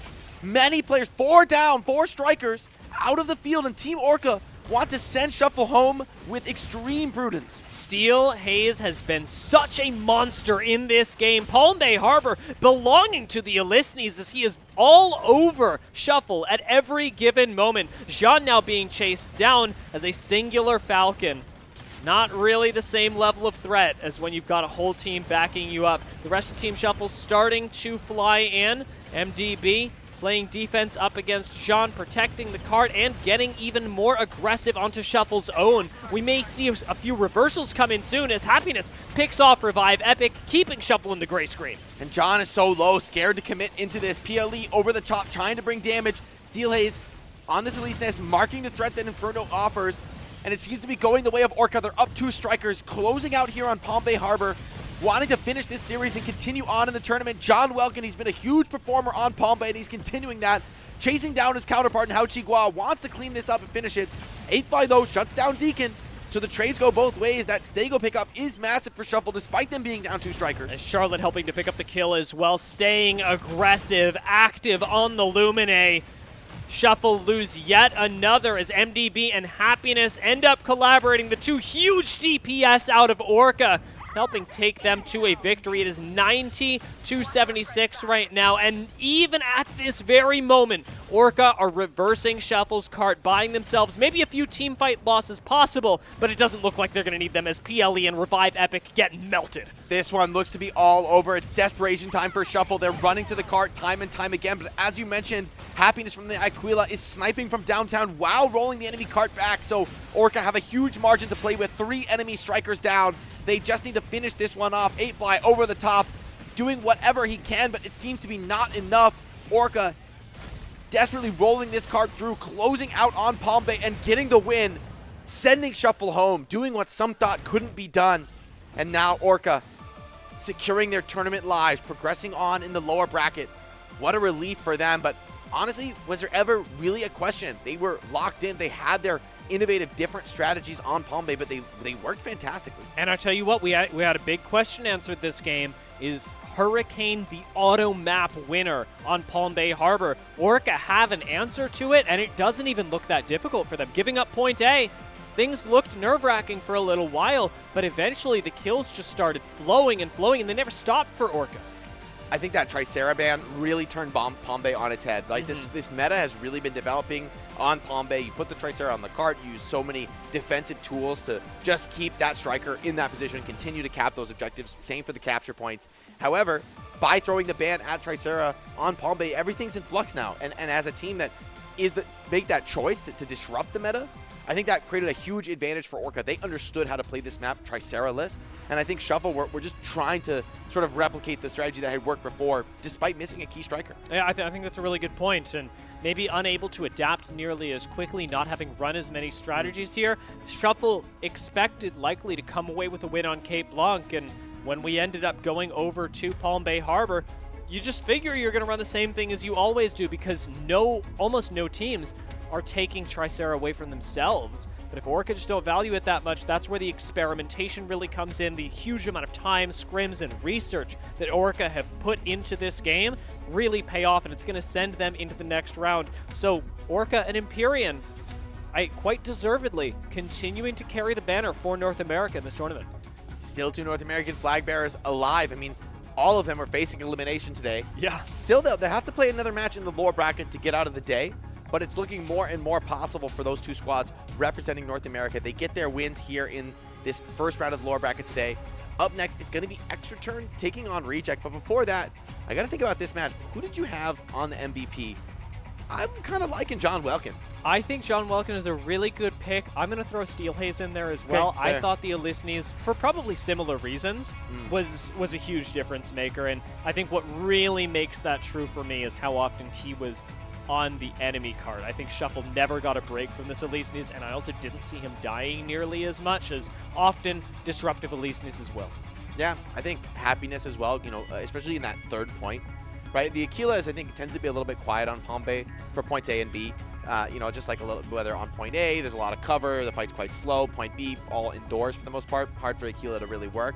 But then on point C, the pick really comes out. And honestly, the game was too close to call until we got to point C. Yeah. That's when the advantage got pretty massive for Orca, when they kind of ran away with the game. And I think a lot of credit has to go to Happiness on the signature Aquila pick. It was banned in map 1, but map 2 comes out fantastic, even on Palm Bay, which I don't think is the best Aquila map. But you got a player like Happiness, it's hard to question running that. And I will say as well, you're talking about the map breaking apart at point C, and that's where we really got this big runaway lead. Even in the lead up to that, I think we saw some of the most activity from Orca that we've seen out of any team in the separate corridors. Normally we'll see teams sort of leave each other alone there, partially because of the presence of Tricera. You got Tricera and Stego both sitting on cards. Good luck fighting in the tiny room, right? Exactly. It's not going to happen. We saw a lot more activity from Orca in that corridor, and that's where Steelhaze, I think, really pulled away for me. Looks like stats are in. Deacon, pretty massive damage, almost doubling up on the opponent. And I think this comes from Orca just having a really great read of how to play Tricera-less. Where I think these Stegos are getting so used to being able to just like go all in, commit heavy on turret farm in a crucial spot, where Deacon I think has been a little bit more cautious, a little bit more patient with the setups. But when he does come in, when he does commit, the team is ready, and they've already created an advantage elsewhere on the map. 8fly on the Hurricane. It's been historically in the tournament so far fantastic on Palm Bay, but it fell flat here. Looking at MDB's survivability as well, I can't help but credit Deacon with a lot of that, because on the Stego, you are also a huge part of your team's utility, and many times I'd see MDB, even Steel Haze getting chunked out, Welkin by the same token, and running back to Deacon to not just defend them, but to give them the boost in fluid armor, and Deacon was really saving that cooldown quite well. Steel Haze, a very nice, very deserved MVP here. Yeah, look at that direct damage. Pretty massive, and this is a lot of damage taken for Elise, so really tanking it up on the Elise, being a difference maker here on Palm Bay. I think we've seen some teams have success with Elise, other times it's fallen flat. And so for Team Orca, I think they've really found their team identity. They're a team that wants to break the meta, where the meta has been all these ultra heavies stacked together, capping key objectives, and nowhere more than Palm Bay.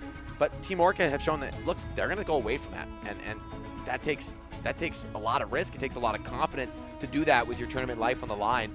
But I think Orca have found something they could run with, and for other teams, they're going to have to start to question, maybe are we too reliant on this heavy tank setup? Maybe that isn't the right answer. Very true. It takes a lot of trust as well. I'm going to throw that as a word in there for Orca. Something that I didn't know that they were going to have in each other at the start of the day. It is a roster that has been in flux, has been trying to navigate a few situations because they are so research-oriented, because they are so passionate. A lot of times, they can disagree on a lot of stuff, but Orca really managed to pull together, didn't pull out a sub for today, didn't have to have their team manager step in. They take this win, and they take it so decisively. I'm really impressed with Orca's coordination, but also their ability to set personal differences aside and just play for the love of the game. And that's what they need to do, right? Sometimes, you know, that pressure can form diamonds. It can really push your team to be its best, and maybe that's what we're seeing today with a strong performance from Orca.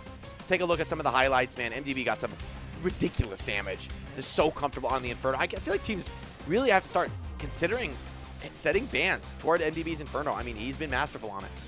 You know, whenever I see MDB play Inferno, I remember him talking about how, oh, you know, I'm a really good Inferno, but it's difficult for us to translate that into game wins. And I totally see why, because his team has to adapt to a very different style of Inferno than we're seeing out of a lot of other people. I almost never see MDB on the ground. He's super high up in the sky, very far away from the melees, and that's completely intentional.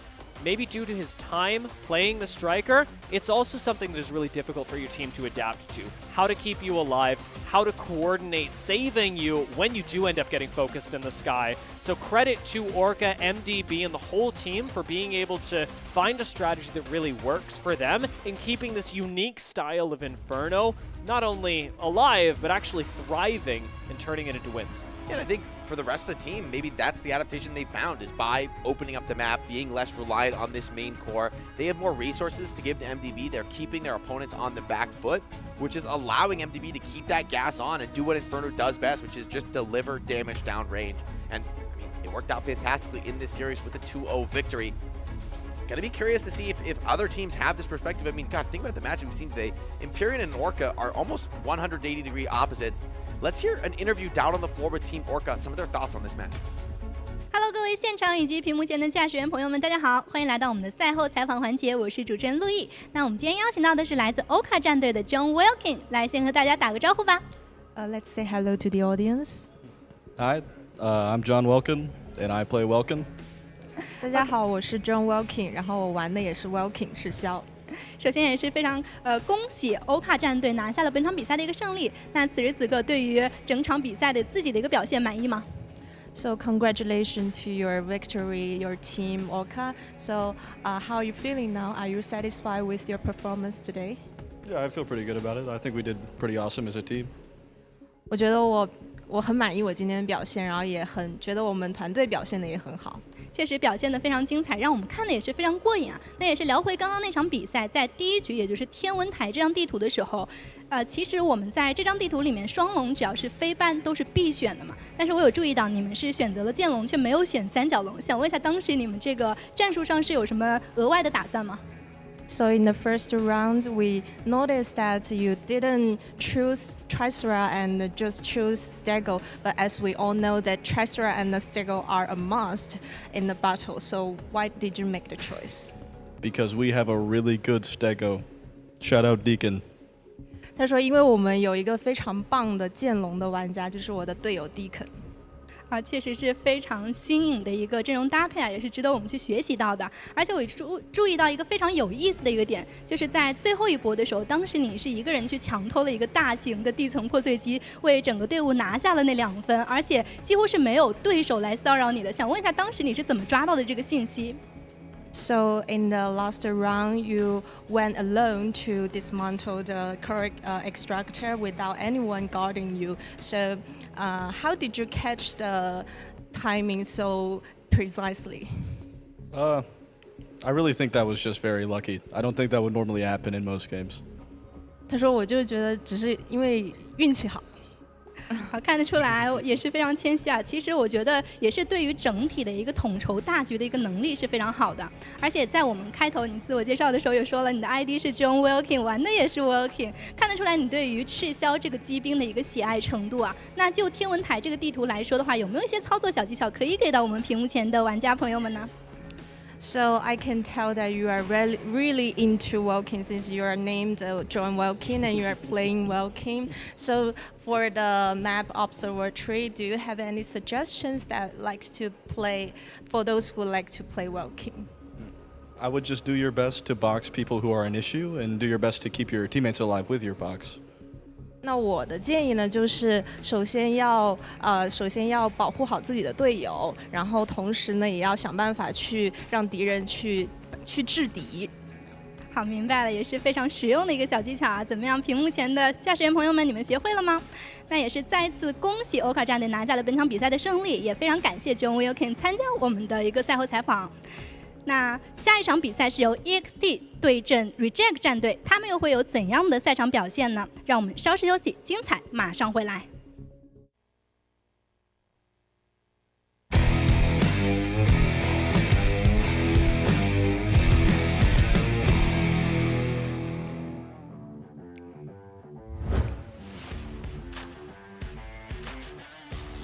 Sides instead of straight up the gut. Usually where the snipers are is on the side, but we'll see if that's the play this time. Already going to a few of the side points just to get the fights. Did you get what you asked for? You get what you asked for? Yay! Oh my gosh. And that's maybe the game plan for the Panthers to be the ones who explore the perimeter and each other are marking each other. Need to gather their forces or figure out what is the plan. Are they concentrating at A or is it just going to be these duels around the map? We're discussing right now. Just one more lance in will do it. Oh, nice buddy. CSTG are fighting for the middle of the map, by the way, so we still, as fun as this Panther for a chance at the semifinal, okay? It's a double count. He should be called over to help elsewhere, but honestly, who cares about what's You are locked into legendary battle. They actually can't leave. They're tethered by lifeblood. They have to finish. Multiple fronts. Yinzi about to take one as well in this Panther. Oh! Border. Ban him. You didn't actually take an L. They disrespected you, my king. You see how much fun they're having right now. You have to contest this key. That was a beautiful turnaround on the click attack. Now Hydron, the Aquila is going for one. Hydron tries to descend, but he actually just floats down. It makes it an easier shot. He could have ascended or descended with the ult. And that is just prime shooting coming in from Mambu. Wow, Hydron just couldn't steady his shot. He never even fired back at gosh. Mambu. And this is relentless. Guys, just the man. Celestial being one key away from pretty much securing this map. Damage is repetitive right now for Mambu. Speely is so tunneled on dealing with Vita that I don't know if you noticed there's a sniper just gunning you down, but this is a team effort from Celestial being to rain. Some damage. Beautiful engage here. Sorry, from CB.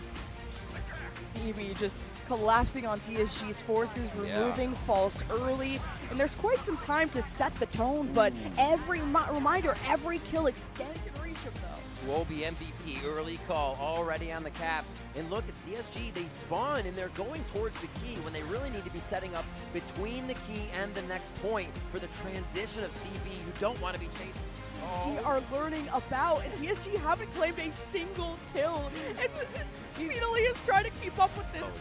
And I like the welcome box from Celestial Being to make sure no melees from DSG can come and disrupt the key capture. And Vita gets after False, trying to escape, can't hit the shot. And there's a lot of teamwork from Celestial Being to try and team wipe DSG. There it is, Manbu, the first one. DSG gets their first kill of the match. We're 70-1.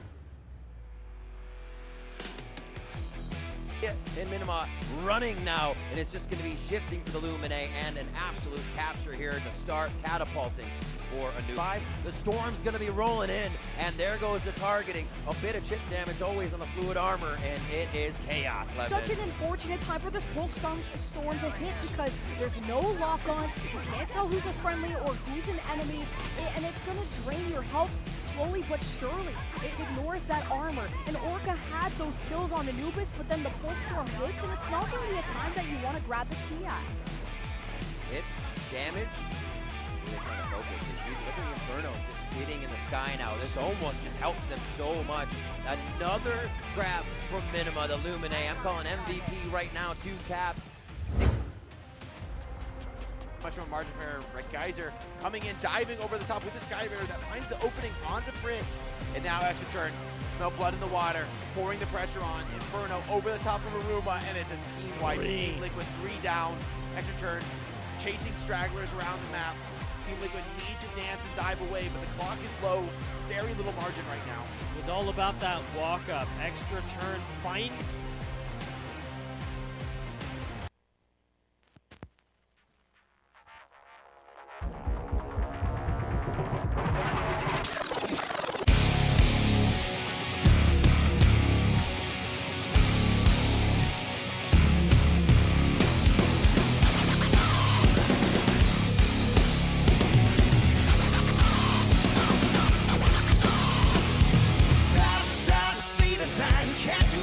Don't cross the line, go for whatever, but for the better. We all so goddamn hypnotized. Chop, chop, spread the lies. Don't you blame me, you're mesmerized. Birds of a feather flocking together. Join the countdown, we're one of a kind. Brightest star I know, yeah, falling in the air. Empty shiny stars, they don't even care. Another one falling down.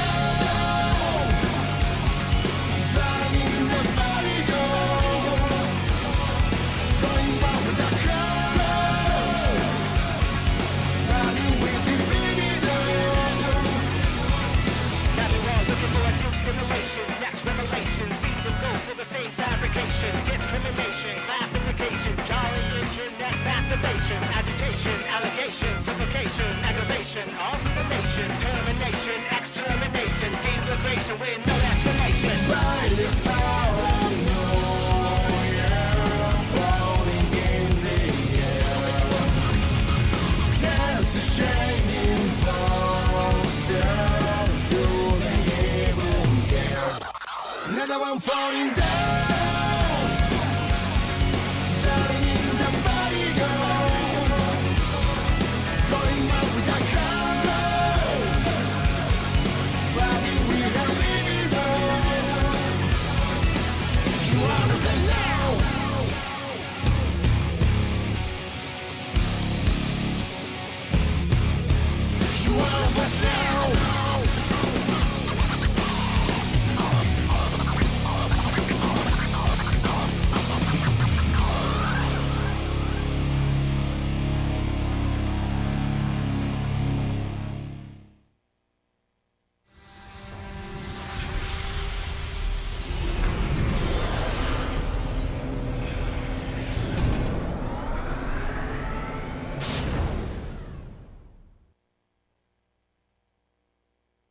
連勝して今の気分はどうですかってところですが、自分たちは日本2位のチームで自負があるので、負けないように試合ができてよかったです。スクリームもいい感じに戦えていて、ほとんどのチームに勝ち越すことができていたので、この調子でいければずっと勝てるかなと思います。おそらく次当たるであろうアヌビスが一番強い敵かなと思っています。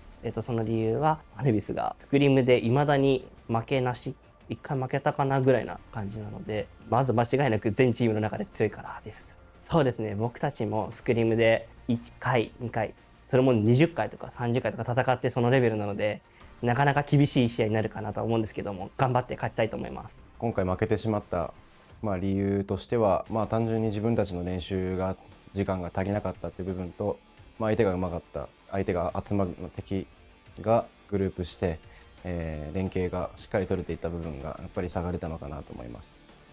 僕たちのチームの優位性は、いろんなゲームをプレーしてきた人たちだったり、大会経験が豊富な選手がたくさんいるので、メンタル面ではやっぱり他のチームと比べると、優位性を保てているのかなと思います。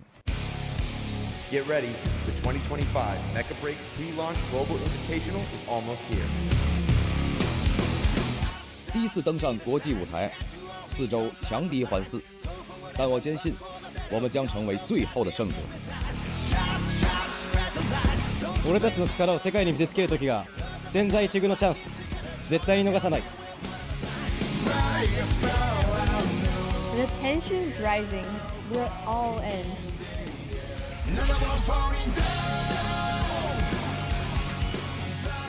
No matter who's in front of us, we're bringing the heat.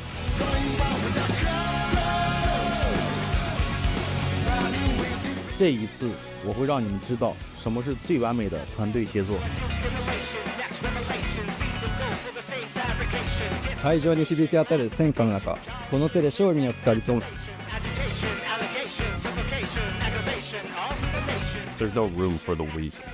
The unprepared will be the first to fall. どんな困難も最後まで戦う。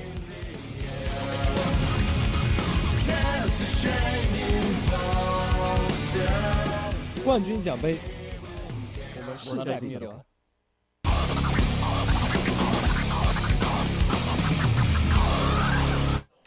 Welcome back, everybody, to the Mecha Break Global Pre-Launch Invitational. I'm Jake. I'm joined by Dia, and here for the fourth match of the lower brackets today. It's going to be Extra Turn taking on Team Rejects. Yeah, I probably have the most difficult time calling this match of anyone. I don't think that either team, from what I've heard, is feeling particularly more confident than their opponents. I think they both have great respect for each other, which is fantastic, but it also makes the match very difficult to predict. Yeah, I mean, I think this is maybe one of our most likely series of the day to go to 3 maps. Yeah. And to be, drawn out, save for maybe some of those really exciting Titanic battles that'll be in the upper bracket to close out the day. But for these teams, fighting for their tournament lives 2 strong teams out of Japan. One of them's got to go home today. That's the nature of the lower bracket.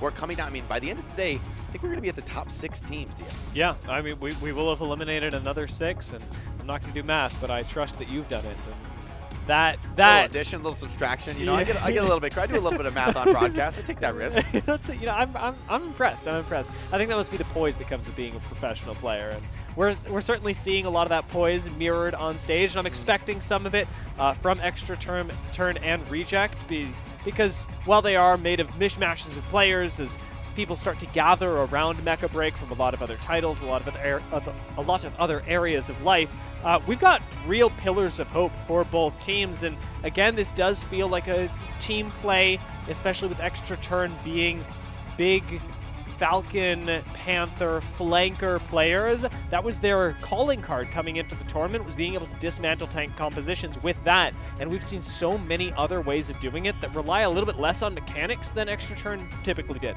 Yeah, and Orca had success with that in the last series, so maybe that does bode well for Extra Turn. For Team Rejects, being an org, bringing together players from some other success in other FPS titles, potentially could be challenging for them to go up against a squad like Extra Turn that knows the meta so well, that has their own unique read. However, the band pick format, the map pick selection as well, could allow either of these teams to seize that advantage. I think it's going to come down to a war of small differences that elevate one of these teams above the other and unfortunately send the loser home. I'd have to agree. I know that we're getting some rumors of flex picks, a few Panthers that might get pulled out. I'm not going to name names unless it actually happens, but things have been getting dicey on stage, and that is pushing teams to pull out the pocket strategies that we were seeing held in reserve, be it because of caution, be it just because you wanted a little strategic advantage later. Now is the time in the lower bracket with your tournament life being threatened that we're seeing teams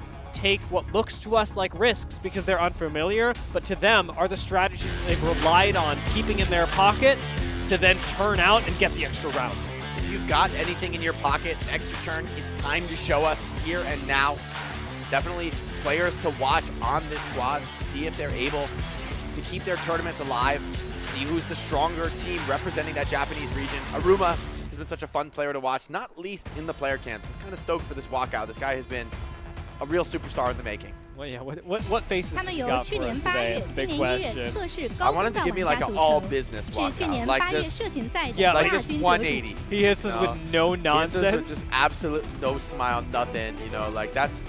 So there's no shot, right? Like of what we see from this guy, there's no shot. You know, he's definitely been doing something crazy when we get to the player camps. Yeah, there's no doubt. A lot of these players have enjoyed having fun. The Japanese players especially, making faces at the camera, just having a good time. And I think that comes from being showmen in their own right.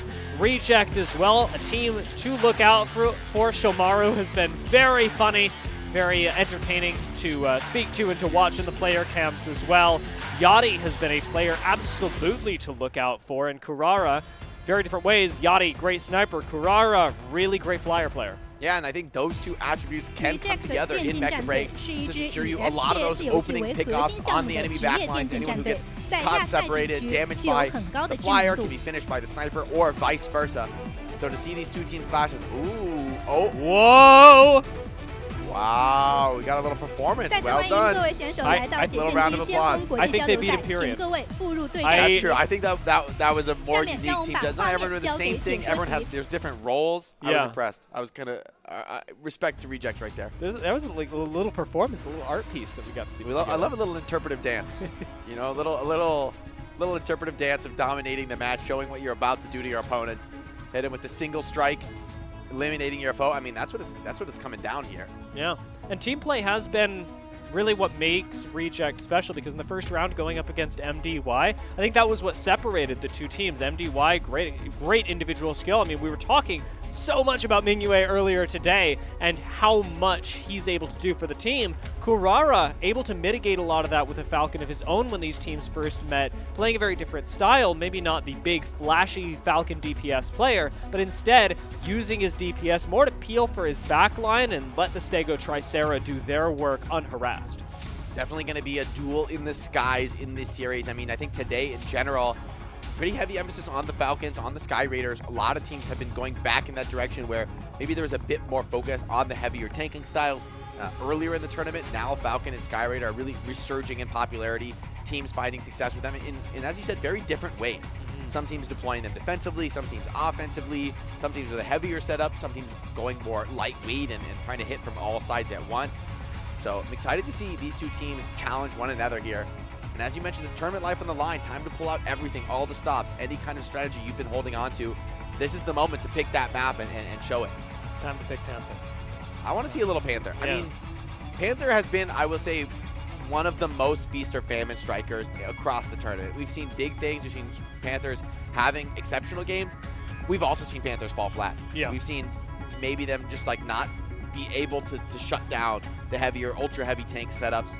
Some maps just feel difficult for Panther, and so sort of a risky pick to be bringing out at this stage in the tournament, but maybe you've got some idea. Maybe there's a way that one of these teams can leverage it. I think Sky Raider's been a pretty big part of that as well. The introduction of Sky Raider does make Panther's lock-ons a little more difficult, and I'm not saying that all Panther players rely on lock-ons, but having them helps a whole lot, especially when you are going for those big lunches. Reject, I think, are very well set up defensively to deal with something like that, especially with the way that, again, Kurara was playing. I think that Reject probably could deal with the Panther, but you don't know till you try, and you do have a best of 3 in front of you. It's not a best of 1. You can afford to try some stuff, and that goes for both teams. I'd rather try it in round 1 when you have no control, when things are a little bit random anyway, and then start playing with the ball in your court.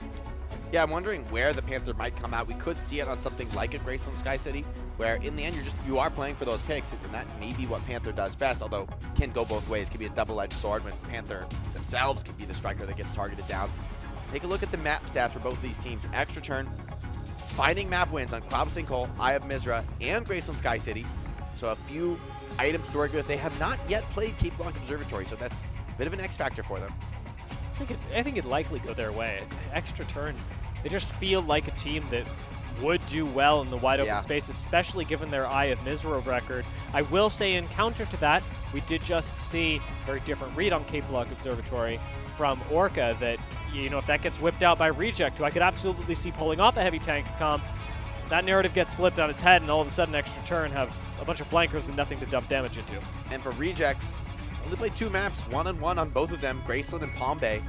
I have to think, though, for Team Rejects, and given the style that, you know, with Extra Turn wanting to be a team that strays a little bit further from the tankier setups, I think Reject could find a lot of success on Palm Bay. I think that could be a weakness maybe for Extra Turn, where I'm less convinced that, I mean, maybe with the Tricera ban that we saw in the last series, that does potentially open up Palm Bay. Yep. That's another way to approach the map and to you know, force the game a little bit away from the tankier setups. He's raring to go. Let's see what he's got. You know how much positivity you have to have for the thumb to vibrate? Look at that, repping a hand sign. I don't know what that means. Shades of Empyrean. I think it's the, I think he's doing the team logo. I think so. It was the pinky point that really got me for a second there. But I think, as we talked about earlier, Japanese players very willing to have a lot of fun. Locked in, repping the Rejects. The nostril control as well. Imagine what that translates to in terms of in-game mechanics. Deep breathing. Stay focused. These long team fights, got to keep breathing. Can't hold your breath. You know, when we are thinking about what maps, what sorts of compositions we'll see out of these folks, it's so easy to, when we're actually playing, just, you know, start thinking about the strikers, what they'll end up doing, what's needed, and even though we got the player cams in the lower left, you very rarely actually focus on the reactions because there's so much action on the stage. But seeing the people behind the strikers just before the matches start has been really refreshing and has helped really remind, I think, everyone, certainly me, that we're here, yes, to solve the game, yes, to play our best Mecha Break, but also to have a lot of fun. Oh, he's locked in. Oh, he gives us the Hadouken today! This with the Hadouken? Respect. That's pretty good. That's pretty good. I think there must be a lot of... Were you going to hit him with the thumbs up like that? That's devastating. Juking your teammates. The coordination here is not on the level. Imagine having so much energy in your intro that you're also in your teammates' intro. I mean, are we surprised, though? Come on. No, we're not. You got to come to expect it. I mean, that's just, it would be weird if we hadn't seen it from the very beginning. I mean, that's a day one situation. Yeah, if you've been watching this tournament at all, you've been watching a lot of these players having a blast really on the player cams, showing their excitement to be here at the Invitational. Zhuhai China competing for the trophy. And for both of these teams, as much as they're having fun with it, I think these are two teams that could be serious threats to continue on in the lower bracket. That, you know, for all the fun they're having, they're also very serious teams that have been practicing together. And honestly, some of these top Japanese teams, thinking about the upper bracket, have been some of the best in the tournament. And so for these squads to be, you know, continuing to represent that region, they're also bringing some of the expertise that they can build in scrims with your Luna Breaks, your Anubises. Yeah, I mean, when we talk about the NA teams all speaking to each other, all trading strategies, imagine what that's like when you're able to, without a language barrier at all, trade strategies with teams like Luna Break and Anubis. I know that there is also, you know, the work culture and the wishing to supersede your opponent and some of the holding back, but in large part, this entire tournament has been a very collaborative exercise between the teams, especially intra-region. And I think that both Extra Turn and Reject have really benefited from that over the last few days, being able to level up their play alongside the rest of the region. We're waiting now for that first map selection. It is random, of course. So I think both teams probably have their hearts set, hoping for one role or another. But to be the best team here, to take home that trophy, you're going to need to adapt to anything that could come out. Yes! It's going to be Cape Blanc Observatory. Okay, so this is a potential X factor for both of these squads. Something new, something different. Pick ban on the cards. Extra Turn have to ban first. What will they do? How are they going to attack Team Reject? Hovering the Aquila ban. That is the correct ban. Yeah, makes sense, right? With Yachty, just such a performer on the Aquila. something you've got to worry about. And I mean, this is Cape Blanc. There's few better maps in the game for a sniper to just really put that work in. I think it says a lot that when I was writing down the ban, I almost wrote down they banned Yachty just because like it's so clear who it's focused on. The Welkin ban is big though. Banning Welkin on Cape Blanc Observatory makes these cord extractors so difficult to capture. Yeah, it makes the captures a lot more contentious. You're going to need to actually decisively win team fights, maybe relying on splitting up and capping far-flung objectives. It's definitely an interesting, very dynamic map type. I am surprised, though, to see Welkin banned instead of Falcon, since Yachty's Aquila was banned. If you take out Falcon, all of a sudden, Yachty gets to play Narukami basically without pressure. Because you didn't, Ray Kaiser now gets to flex onto the Falcon. You can see Extra Turn just noticed that. Thinking about it, I think they're likely going to lock this in because otherwise you're out of options when it comes to countering Narukami. They're thinking about it. The Sky Raider, I think you're right. The Falcon might be the better choice, but it's hard to predict what our Team Reject's going to do. No scan for the Narukami could be a problem on this map, but still, Extra Turn thinking of it, discussing it in the last seconds. Looks like it will be the Sky Raider, so no Falcon. Narukami potentially unchecked in this map. Definitely going to have eyes on Yachty, see what he can produce on that Narukami sniper. I am really surprised to see a Sky Raider lock in instead of Falcon.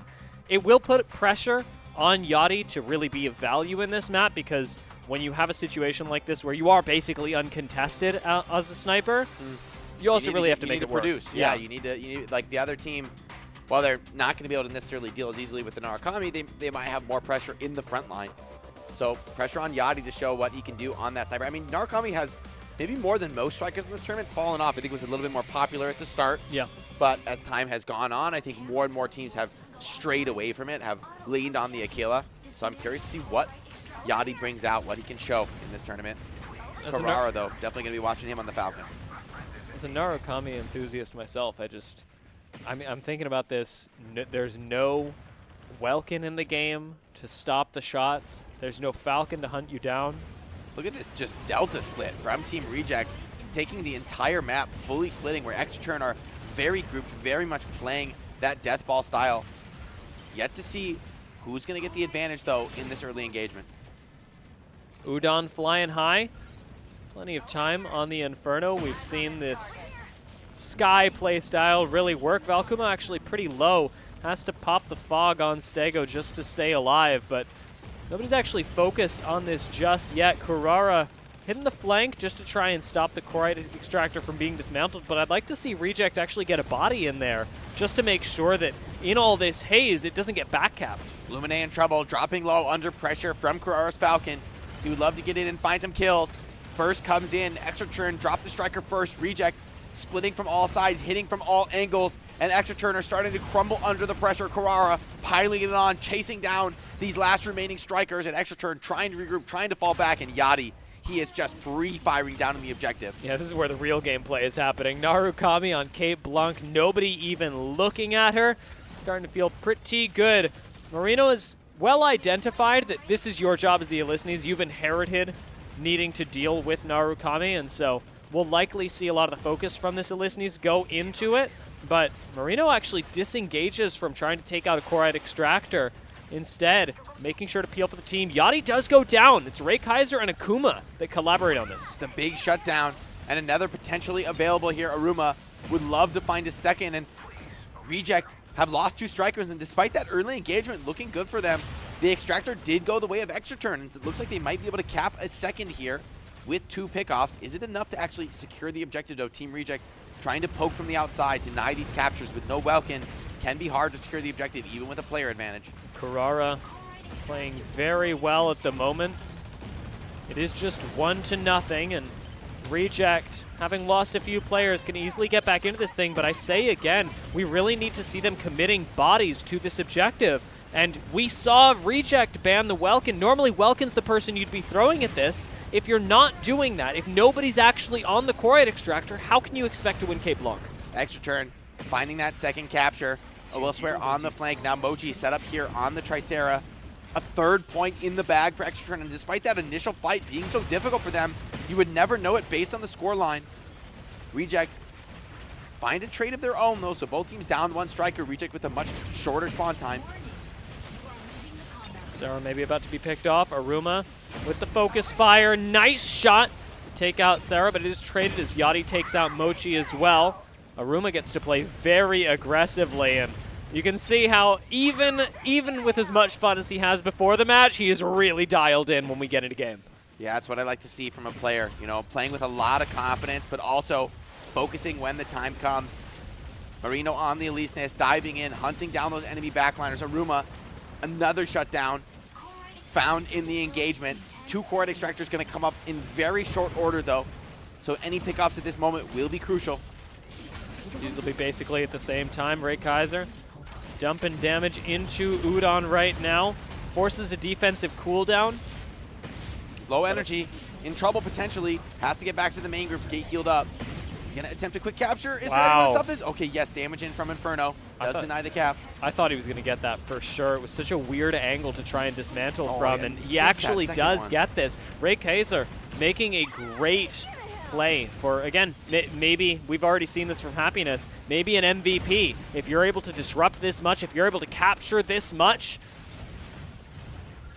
Aruma getting a lot done on the Inferno. Now Udon trying to pump that damage for Team Rejects, but the board is all Extra Turn right now. As much as the kills have really been going both ways, Extra Turn have been winning these key engagements. Aruma, a big part of that, shuts down Shomaru. More attempts on the capture, but 2 strikers down for Team Reject. Do they really have what it takes to stop this?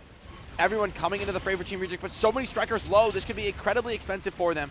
Eliseness even popped out of that armor, forced to use a second life. Another pick comes in for Extra Turn, and they're starting to run away with this map. Didn't quite hit the dismantle there. Reject actually could have gotten the Corite Extractor if they'd been a little more patient on the airdrop armor, but Macy Fishy dipping, dodging, and diving is about to be popped into Baby Elisenes once more. And they have to let Extra Turn take the Corite Extractor up top. It is now 5-0, and Reject, they're getting rinsed on Cape Blanc. Aruma is just doing the most right now in Inferno, constantly dumping damage, never under threat. Ray Kaiser also making it very difficult for Team Reject to really get into this fight, and as close as this map was at the start, it's turning into a bit of a blowout, Dia.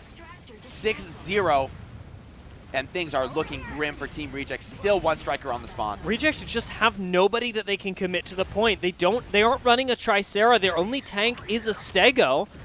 And Elisenes isn't able to do enough when getting into the mix up against Extra Turn. Yachty, for as much as I really want to believe in this Narukami, for as much as this is a map where she should be set up for success, is doing a whole lot of nothing. Yeah, Narukami has been so quiet. Forgettable performance even in this game.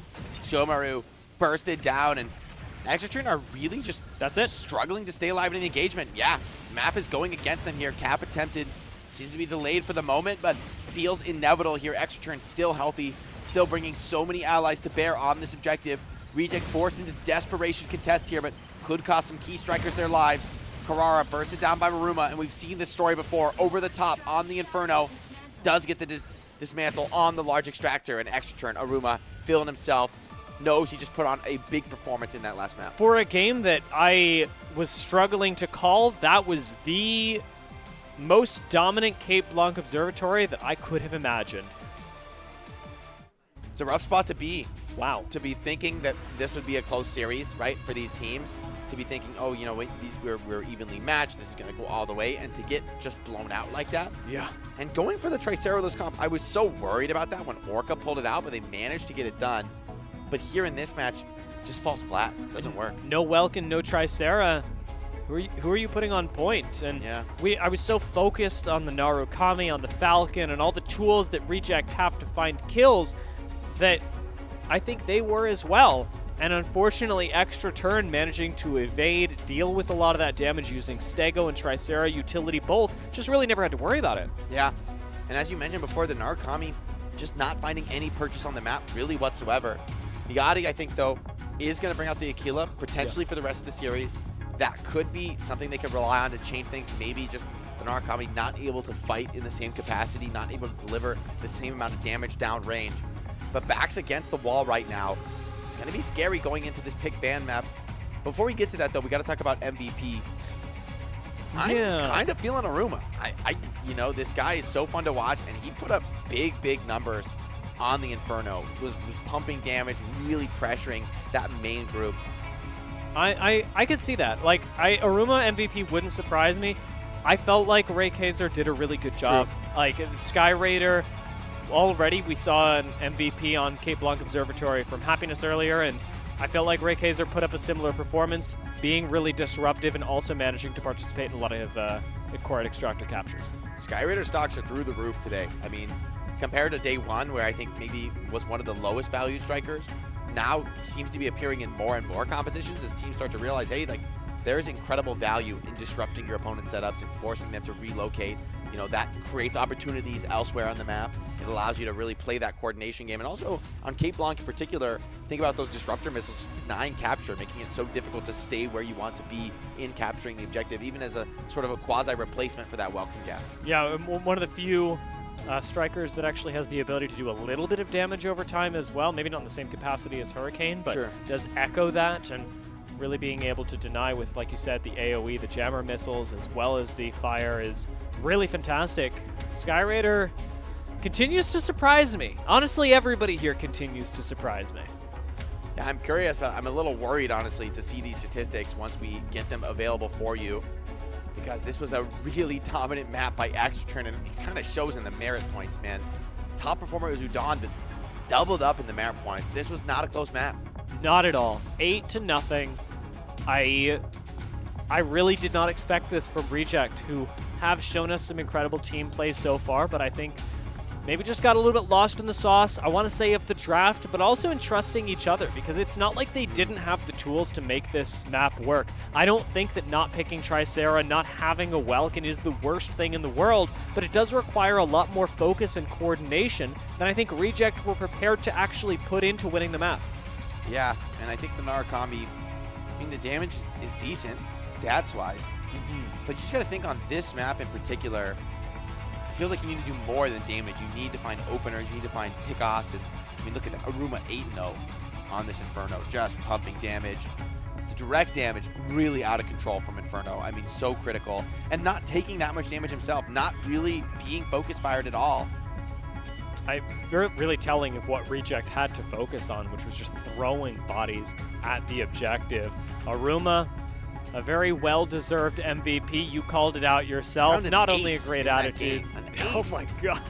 That's rare in competitive Mecha Break. You don't see that every day. No, it's a lot of damage. Oh, he's just like, he's not dancing even on him. He's styling on him. You're losing to this guy. Isn't it scary when this is what locked in looks like? This is wild. Like, I don't want to see this guy fully focused. You know what I'm saying? Yeah.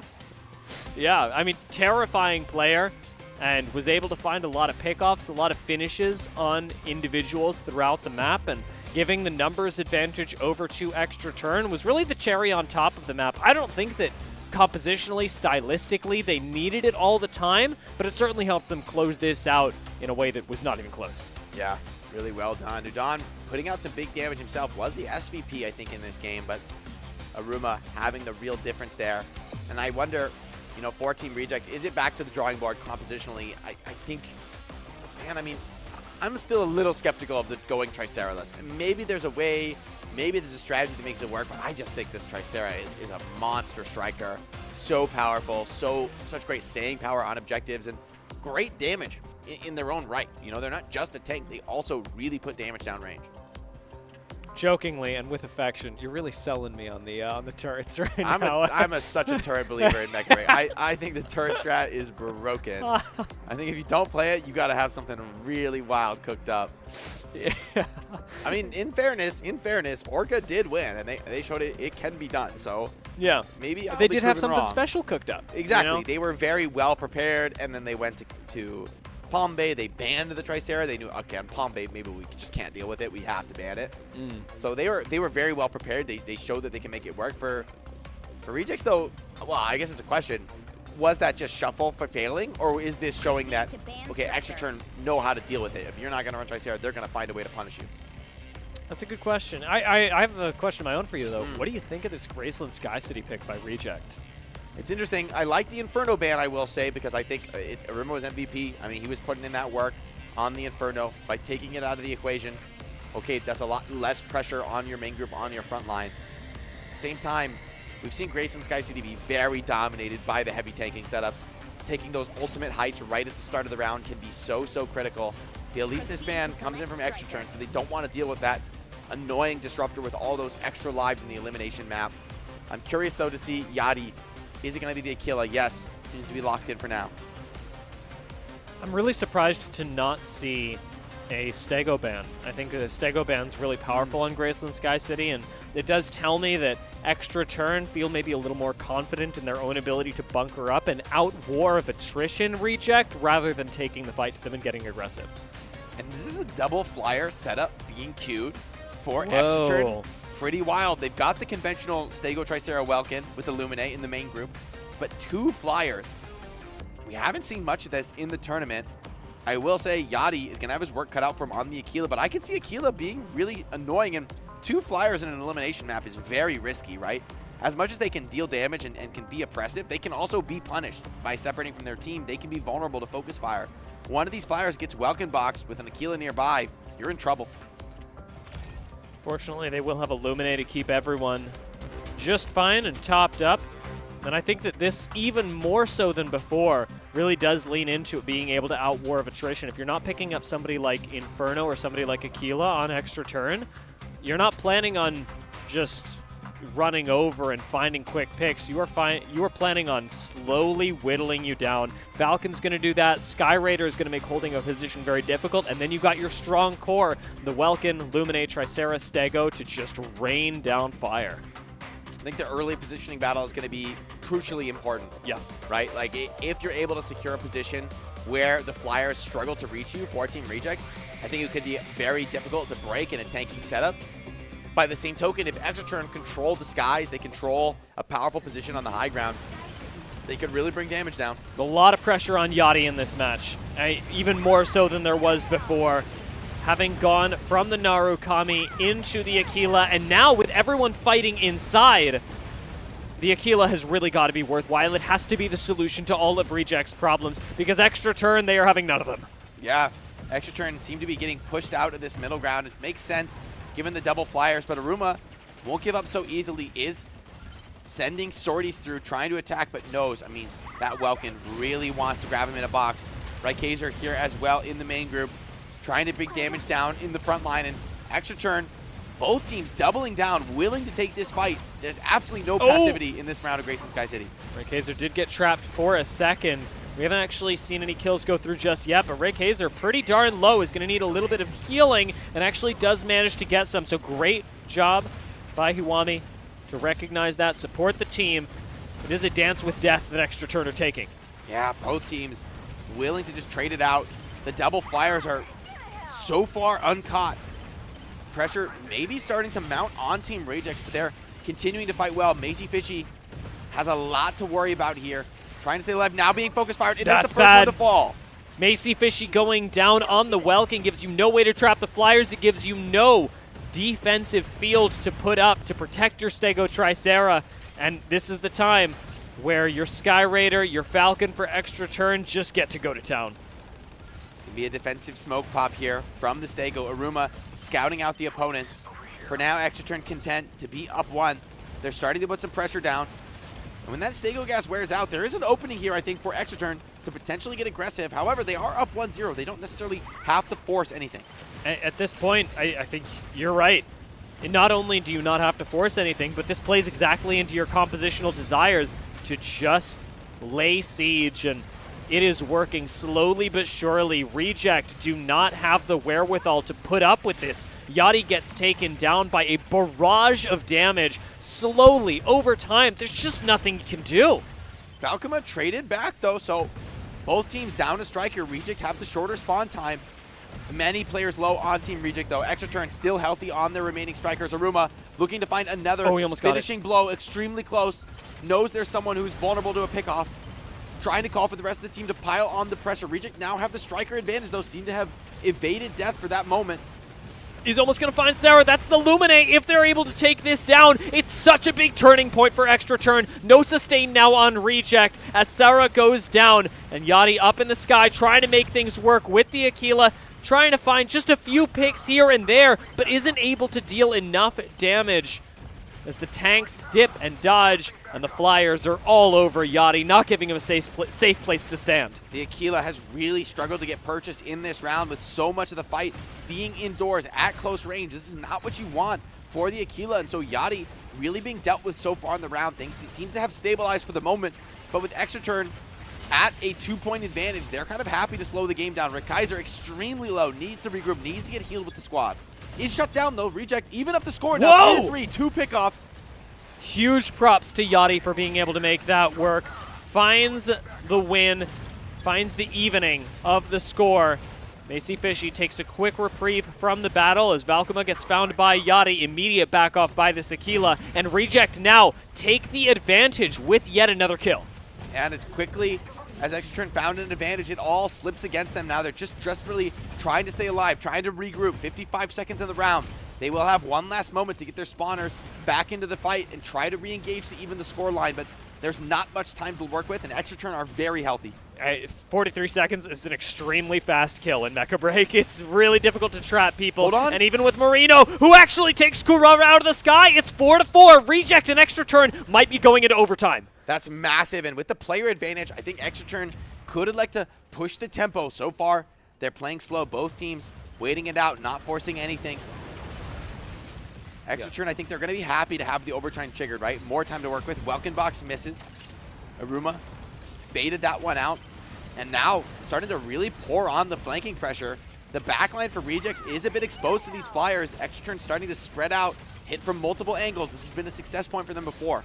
Unrelenting pressure by the Flyers. That is the recipe for success, and Aruma takes the risk, moving through, doesn't get boxed on the way either, and continues laying pressure into the backline, is watching for the repair as Marino skates through the arena. We are in overtime. Extra Turner setting up for a big flanking play, trying to hit from all sides right now. That is leaving their main group a little bit exposed, but they're about to collapse, trying to find one pickoff. Could decide the whole round. Reject low fluid armor on many of these key strikers. Extra Turn, see if they want to pour on the pressure here. Udon, low, in trouble, getting pressured, can't quite set up in the turret form. Now with the help of the Welkin box, he's going to go for the commitment.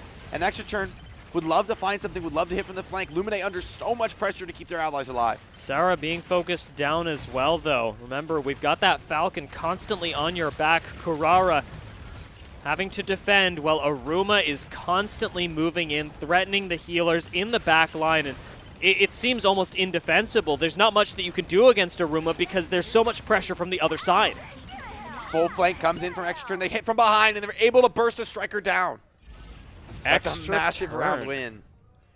That was close. I mean, blink and you'll miss it because overtime was over incredibly quickly. As much as that fight gets drawn out, the war of attrition is working in favor of Extra Time.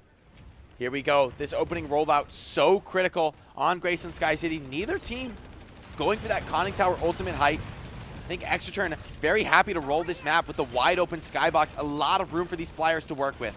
Aruma just instantly doesn't let Yachty have a second. Finds him and disables the ability for a sniper to take the off angle and dismantle Extra Turn. Kurara is trying to return the favor, but into the heavy tank composition, these missiles simply aren't doing nearly as much as they would on a squishy target. Yachty looking to find a burst here. One pickoff would be massive. Change the strategic edge here.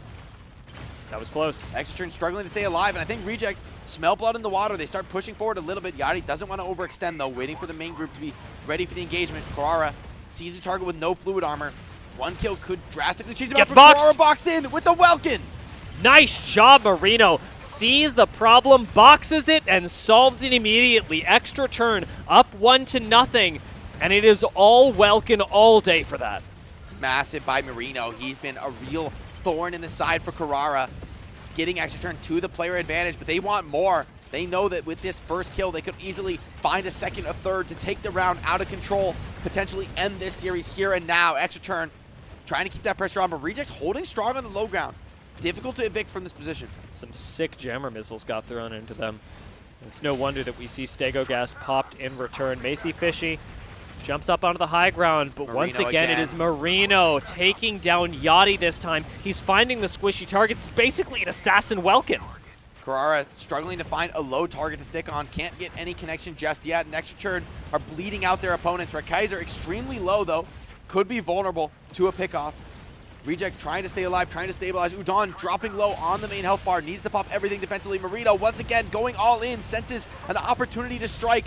The rest of the team trying to double down, trying to commit into this main stage. Udon dropping super low, under pressure from the Welkin. Marino finds another. And Sarah low as well. On the Lumine, has almost no defenses. That is the perfect time for extra turn to strike. When you've got flyers, when you can jump all over this Lumine. Marino is just having a great time hanging out with Macy Fishy. Boxes in the enemy Welkin, looks for the finish, but gets boxed out himself. Macy Fishy will end up going down. It is 4-0 in favor of extra turn. And remember, there is still a really low Lumine running around here. Reject struggling with their tournament life on the line. They're feeling the pressure being poured on by these flyers, and Marino is just slamming the door on this Welkin, crushing through this enemy backlines. Reject extremely low players, vulnerable as well to the double flyers, hunting them down. This Lumine under pressure, targeted, being called out by Extraturn, and Marino ready to pull the trigger at any point here. Extraturn starting to push forward, starting to pressure this advantage. Still, I'm getting emotional with the incredible flyer play that we have seen out of Rekaiser so far. He is managing to make this Sky Raider look so good, and at the same time we have this incredibly sticky Falcon that is working with you. Aruma constantly keeping Sarah from being able to heal effectively, from being able to play Lumine effectively. It's got you up 4-0 with 1:30 seconds left. Reject need a miracle, and they managed to find at least one kill, making this, I'll say, a little easier, but not by much. This is the start of something, but they have multiple low players. They need to be very careful not to drop any mistakes here. Extraturn doubling down, even down the striker. They find the next elimination, so close to winning this map and the series, so close to progressing on further in the tournament. It's Marino. He's been a hero for the squad so far. Looking forward to one more elimination to close out the map. He's got it. He's got it. It's Marino all day, baby. Marino on the Welkin. We were praising flyers. Marino on the Welkin clutched that game. So, I mean, that's, I think, one of the easiest MVP calls of the tournament. Marino on Grayson Sky City, crucially finding those welcome boxes. I mean, they were down a key elimination. They were in a spot where, okay, they would have been forced into some desperation, over-aggressive move. And then Marino, out of nowhere, finds the welcome box in the enemy Falcon, evens the scoreline. That creates the tactical opportunity for them to slow the game down and to play it at their own pace. Marino was so clutch there on the Welcome. And it's even more impressive when he's not just boxing the Falcon, but he's doing most of the damage in the box as well. A lot of times at high-level play, you see Welkin get evaded in the box, and it's more up to his teammates with some of the lock-on to help try and take out this Falcon. It wasn't the case. Marino was not letting these squishies just dance around unhindered. Marino was taking the axe, and he was executing folks. Yeah, I think a top-tier Welkin is proving to be a critical element at this level of Mecha Break, and Marino has shown himself to be just that. Really excited to see where these guys go in the rest of the tournament, because we thought this was going to be much closer than it ended up being. Extraturn seemed to have leveled up here. Yeah, I was expecting the team play from Reject to really be their edge, and while it was really clear in both games that Reject had a game plan, Extraturn's ability to dismantle compositions that put them apart from other squads at the very start of the tournament, I think saw a really good showcase here, especially in Graceland Sky City, where they're able to mesh these two strengths, the tanks, and also having some incredibly potent flankers that are able to disrupt just enough that the tanks get more value. And it's a nice way of seeing their flanking playstyle that was used just as a brute force. We're going to slice these tanks apart, now mixed with a more traditional style that gives them consistency. I was impressed with the team play from Extraturn, right? In that first round, especially of Graceland Sky City, hitting some big team rotates, taking risks, making a call like, look, we're going to go for a play, hit them from the flank. And time again, their execution paid off.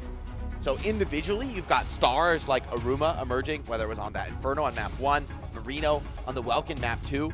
Really, really impressive stuff. But then as a team, they really coalesced, and they were able to fight back in scenarios where a weaker squad would have crumbled, would have just felt the pressure, would have made too many mistakes. They were down an elimination with 30 seconds on the clock on Graceland Sky City. I mean, most teams just lose from that position. It takes a really strong squad to be able to overcome that and still find the big plays. So Marino, not as flashy in the player cans, not dancing for us, but putting on a show in the game. Yeah, it counts. a different way of being locked in, you know? The duality of man demonstrated by Extra Turn. Yeah, they've got it all on the squad, and maybe that's what you need, right? You need the high energy and the focus. Let's take a look at some of the stats from the game, and Marino head and shoulders above the rest. This is one of the better Welcome games I think we've seen all tournament long. Look at that damage taken. He's soaking 4 million damage. What the heck? Yeah, I mean, normally you see Welkins get, you know, MVP level performances when they're able to box cap, and so things like Cape Block Observatory, things like Crop Sinkhole, but this was a totally different style of Welkin, and I want to give props just from a game plan perspective to Extra Turn as well, especially on Graceland Sky City.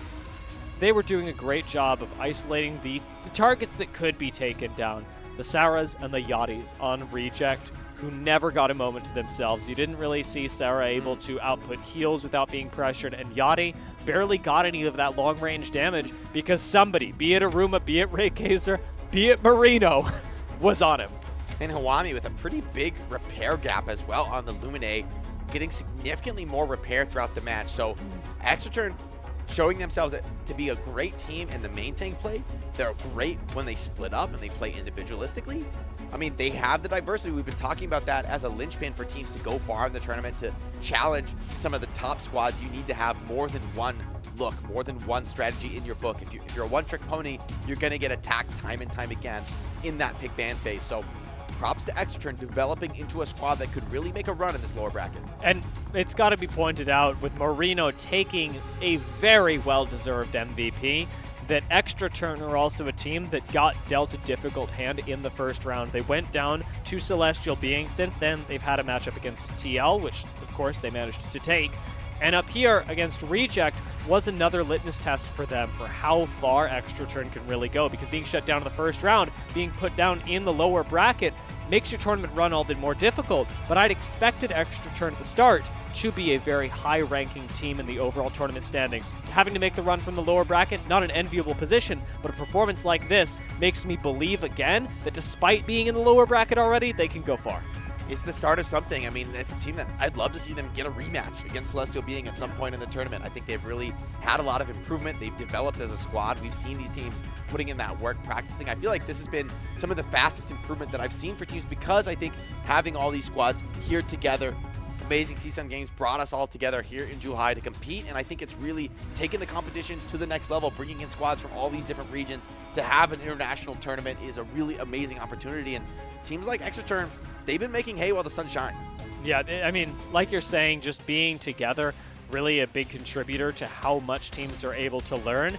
Given the fact that this is a pre-release tournament, it's also probably one of the first times that teams, pilots are being able to be in the same room as other people, have the same passion for Mecha Break as them, and that's an incredible experience to have that is not only leading to them learning much more about the game, but in many ways finally being able to talk about it, you know? Yeah, having it out in the open for the whole community to get excited about definitely makes me hype for the impending release of Mecha Break.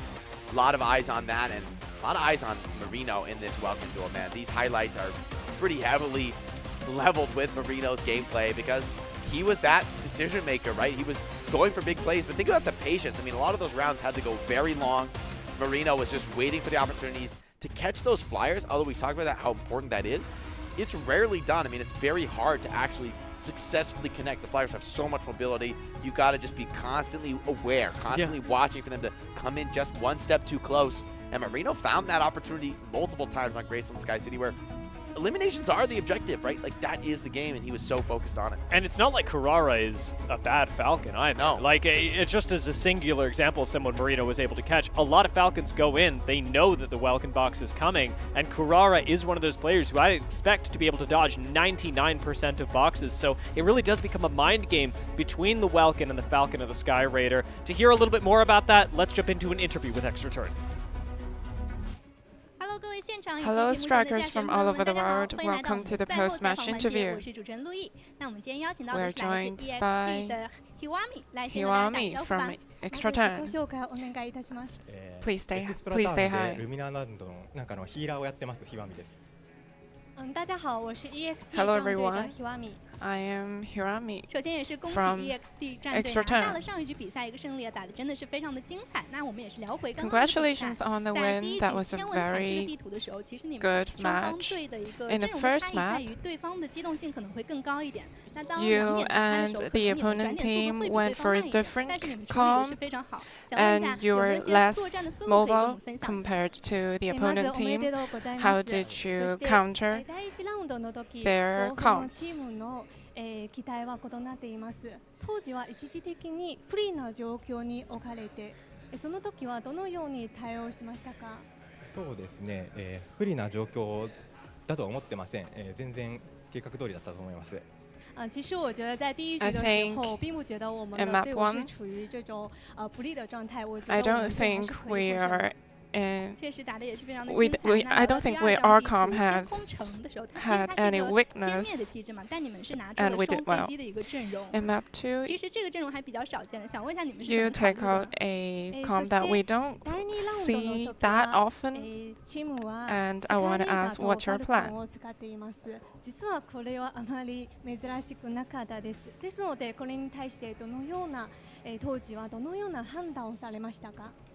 相手のチームのヨッティさんがアクイラが上手い人だったので、アクイラが出てくるだろうということを読んでいました。なので2航空機を入れて、制空権を取ってアクイラを落としていこうという作戦でした。我们当时是觉得对方的队伍可能会出 Because 加 we 很大 know 所以我们就想 your 这 team 样的一 might 个 be 双 on 机 the 制进 Aquila 行操 because 作。 he's very good, 这是 so 这整 we 体的一 choose 个 our 阵容 comp 搭 to 配效果 counter 也是 with 非常的 to 不错。 counter 而 that. 且在这一张地图里面，你们打的也是比较 And 的 you 焦 played 灼 very 的，特别 well, 是第一 but 局甚至是有 map 加时 2, 赛。那在 in 最后的 round 2 1, 分 you 钟里， even 我觉得你 went 们队内 into 应该会蛮有 overtime. 意思的，可不可以和我们 I 分享一下？ think your team comps might be very interesting. Can you share some episode with オーバー us? タイムに出てきました。ですので最後の2分間以内には何かチームの中で何かコミュニケーションとかまた他の面白い出来事がありましたか？いえ、全く普段通りで楽しくやってました。其实我们并没有，我们跟往常一样 Actually, I 都打得非常 didn't. 的 We 开心。 didn't have any different 好的，也 team 是再 comps. 次 We 恭喜 just have fun. EXT 战队拿下了本场比赛的 Congratulations 胜利 again. 也非 Thank 常 you for 感 the 谢 Hirami interview. 来到我们的赛后采访环节。那我们下一场比赛是由 MDY 对阵 EMP 战队，他们将会有怎样的赛场表现呢？让我们共同期待。满意也不满意，但是当然都希望都赢嘛，都要胜利嘛。はい、今の戦いには満足しています。1戦目は負けてしまったんですけど、2回目は負けていないので、このまま勝ち進みたいと思います。我觉得目前来看，我们训练赛的成果比我们厉害的，训练赛稳打过我们的，我觉得阿努比斯那个他们非常厉害，他们有内场指挥和外场指挥，两个人长一个脑子一样，他们就是双双配合，配合得非常好。这游戏是一个非常吃团队配合的一个游戏。そうですね。相手がしっかり固まって動いていたあたりを崩すのをどう変えて崩すかをちょっと考えながら戦ってました。当然都是团队努力的结果了，当然每个人也有高光。今天的话可能是跟老大哥们激情玩一下，互相玩得开心。今日の勝利はもちろんチーム全体のやっぱ息が昨日前回の反省を生かせたのが大きかったかなと思います。很喜欢吗？三角龙又得了 MVP， 三角龙得了 MVP。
Mecha Break Pre-Launch Global Invitational 2025 is here.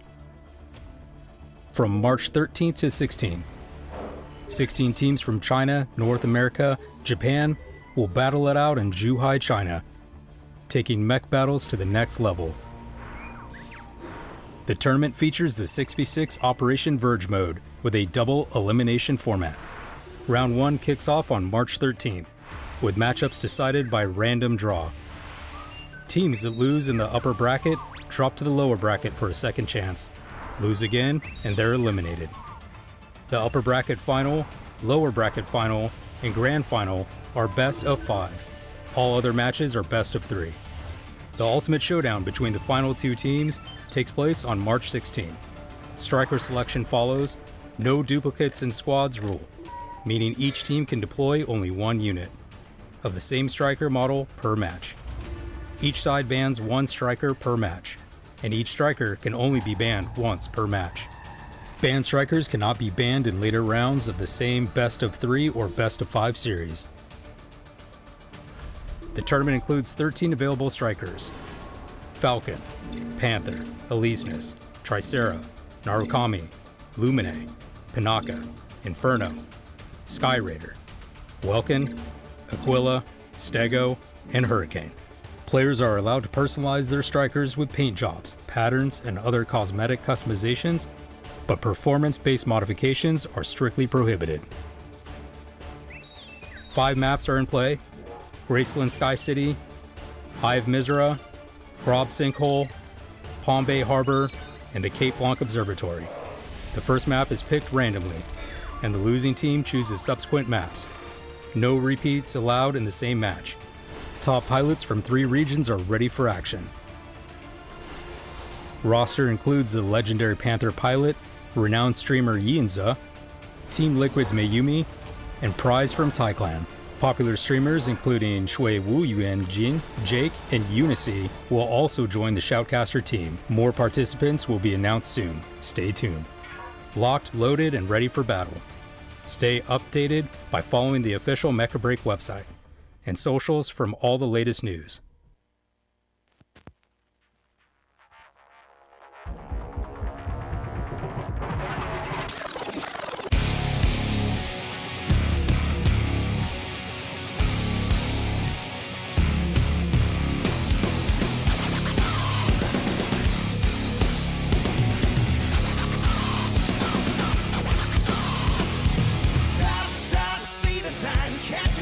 Don't cross the line, go for whatever, but for the better. We all so goddamn hypnotized. Chop, chop, spread the lies. Don't you blame me, you're mesmerized. Birds of a feather flocking together. Join the countdown, we're one of the kind.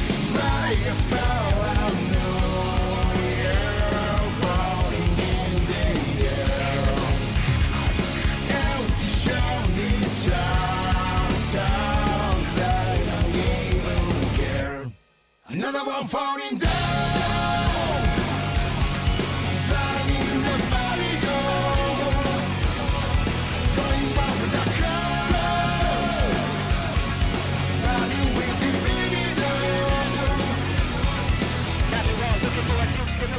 Next revelation, see them go for the same fabrication, discrimination, classification, jarring internet masturbation, agitation, allegation, suffocation, aggravation, all through the nation, termination, extermination, deflagration with no explanation. By this power, no air, floating in the air.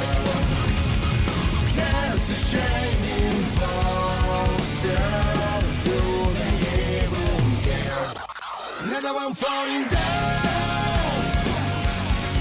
turning the body go, going out with that control, body with a libido. You are the now.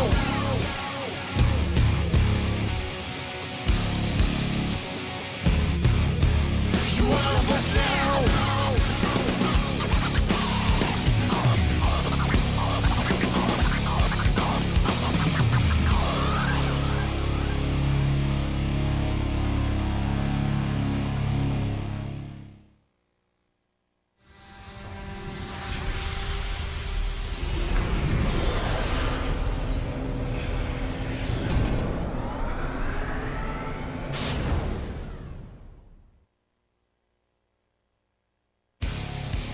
Get ready, the 2025 Mecha Break Pre-Launch Global Invitational is almost here.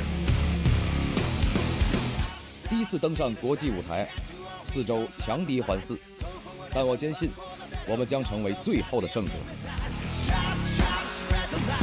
俺たちの力を世界に見せつける時が千載一遇のチャンス、絶対に逃さない。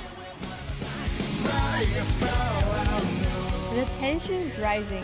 We're all in.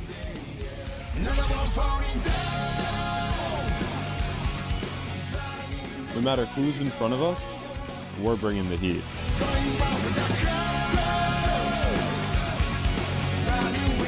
这一次，我会让你们知道什么是最完美的团队协作。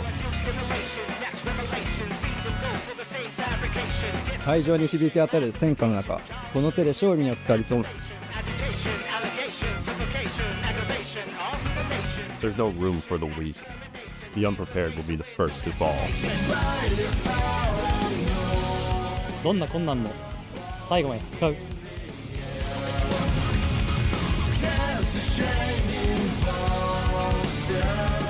冠军奖杯，我们势在必得。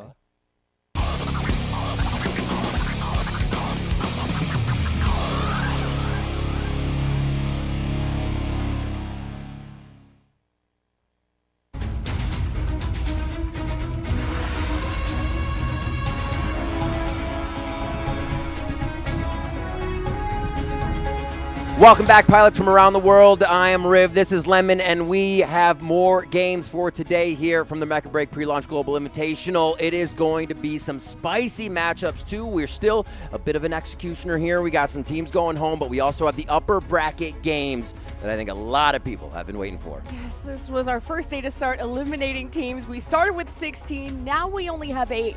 And when we're done with them, Riv, there's only going to be 6 left. And we just got to get right into that lower bracket because it's been an intense lower bracket. It's been a gauntlet down there. It has MDY coming out strong earlier. They're going to be facing Empyrean, who has been showing that they're gaining ground. The fundamentals are there, and they're able to really put up more of a fight than we saw before. A lot of people were wondering how Empyrean would fall, and they started to find their footing after a bit of a rough start. Yeah, I've been hearing from those North American teams, Orc and Empyrean. They want to meet each other in the semifinals. They began against each other, and they want to end it against each other. And we'll see if the dice and the cards will fall that way. But yes, we do have to start with Empyrean versus MDY. And I was just really impressed from Empyrean to beat CSTG. I had a lot of respect for that team, but I also have a lot of respect for what China is bringing to the table. See the roster run down here. One to watch on your screen there, Mingwei on the Falcon. Absolutely crushing at MVP in the previous game today as they enter the hangar to prepare to enter their strikers. Here is Team MDY. Yeah, I'm looking at Mingyu being also that Panther player. If he's not on Lumine, he's a menace on the Panther. And this has been a striker we've been excited to see more of because in the meta we thought it wasn't going to be as strong. But one team that is strong, Empyrean, our North American GOATs, going up against them too. My player to watch, Magical Abyss there on your screen, the Inferno, the Hurricane main, and also the MVP gatherer. Funny note, coming into the tournament, Magical Abyss was mostly on their healer, their Lumine, and we're like, all right, Magical, you are hella aggressive. You're Inferno now. We're switching up the heal, so they have made the adaptation that has really carried them quite far to the tournament.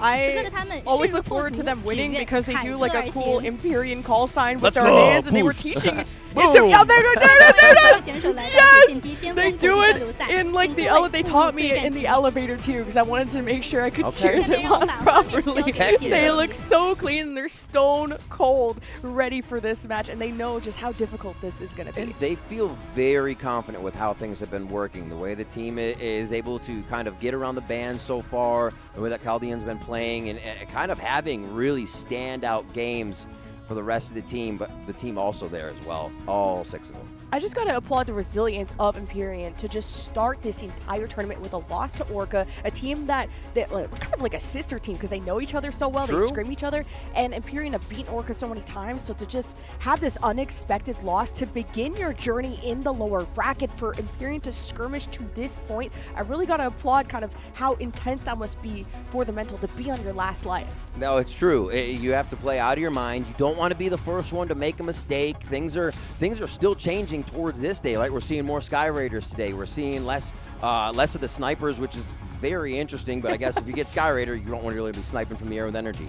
But Ramen Rook on MVP Sky Raider, MVP Falcon. Ramen Rook's flying around all over the place. So it's going to be huge to get him stopped for MDY, I think. Yeah, MDY just looked like a very stacked team, and just coming into this, just being the first match on stream too, gotta be super nerve-wracking, and they're a team that I just love watching, whether it's Mingyu sort of on the Falcon and other things, also trading that role with others, whether it's like the Lumine that they're running, but it's a team that has to still battle their way to the top.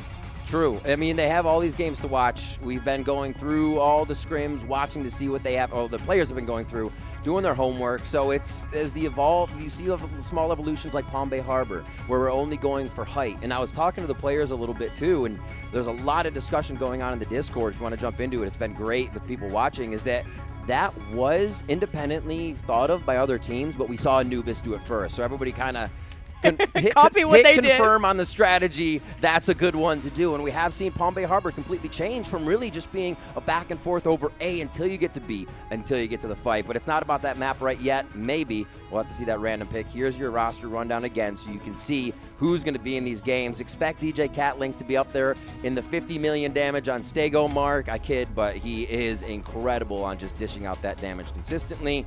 But what's Stego Wizard? Yeah, and similar to Empyrean, MDY also had a tough loss beginning of this tournament to Reject, falling to that lower bracket, having to go up against Tai, sweeping them, and then going up to DSG, where people were wondering, DSG, everyone's been underrating them. How are they going to measure up against MDY or sort of the underdogs of China? Yeah. And I think MDY taking that W against North America told me, okay, China has a lot in store for us. And now this is going to be the true litmus test going up against Empyrean, who I measure either #1 or #2 in North America, to completely try to topple that region twice in one day. And seeing MDY take out DSG the way they did, I think needed to happen, right? You don't falter there. You're the better team coming in, and they did show that. We hear see some of MDY statistics by map.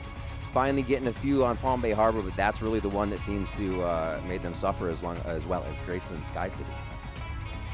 I'm excited, and you got Cuckoo, the Aquila. He's Cuckoo with the Aquila. I'm always looking forward to that, and it's just been smooth sailing for MDY ever since they've been in that lower bracket, just sweeping everyone. Will they do the same to Empyrean, who have gone to map series, have had that unexpected loss to Orca, but I feel like Empyrean have had that wake-up call early, and it's like bears. Once they're out of hibernation, they are terrified. Do not poke the Empyrean bear. They're hungry, absolutely. I mean, you look at the map and you think Graceland Sky City, air superiority. It's really tough to not think of Minway and Ramen Rook. You talk about the Aquila going in. You think maybe we need some Sky Raider bands too. Who is going to be targeted here? As we see our pilots ready in the hangar. And Cilia ready to go. That's all I know. I'm just trying to be with the times, but on similar side for Empyrean, they could be eliminating the second Chinese team in their day. They did just take out CSTG. Can they do the same to MDY? That's true. I'm thinking Empyrean are the favorites that here. jaw. And when you're doing that, You got the jaw. Make a TikTok out of that or something. oh my God. Thumbs up. Magical ready. There's the sig. There's the sign. You see the notebook there for Ramen Rook? I wonder what stats he's got going on. Yeah. Or I'm playing tic-tac-toe between the games. Like, just keep your mind busy. I don't know. And going down the line now for MDY. Give us something. Give us something. Oh, they're focused. True stoicism.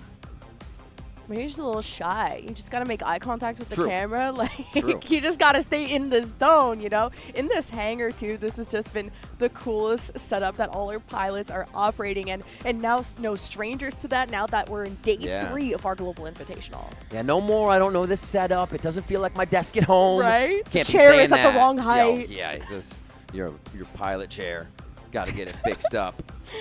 So, thinking about what randomized first map, I feel like Palm Bay Harbor would favor an Empyrean.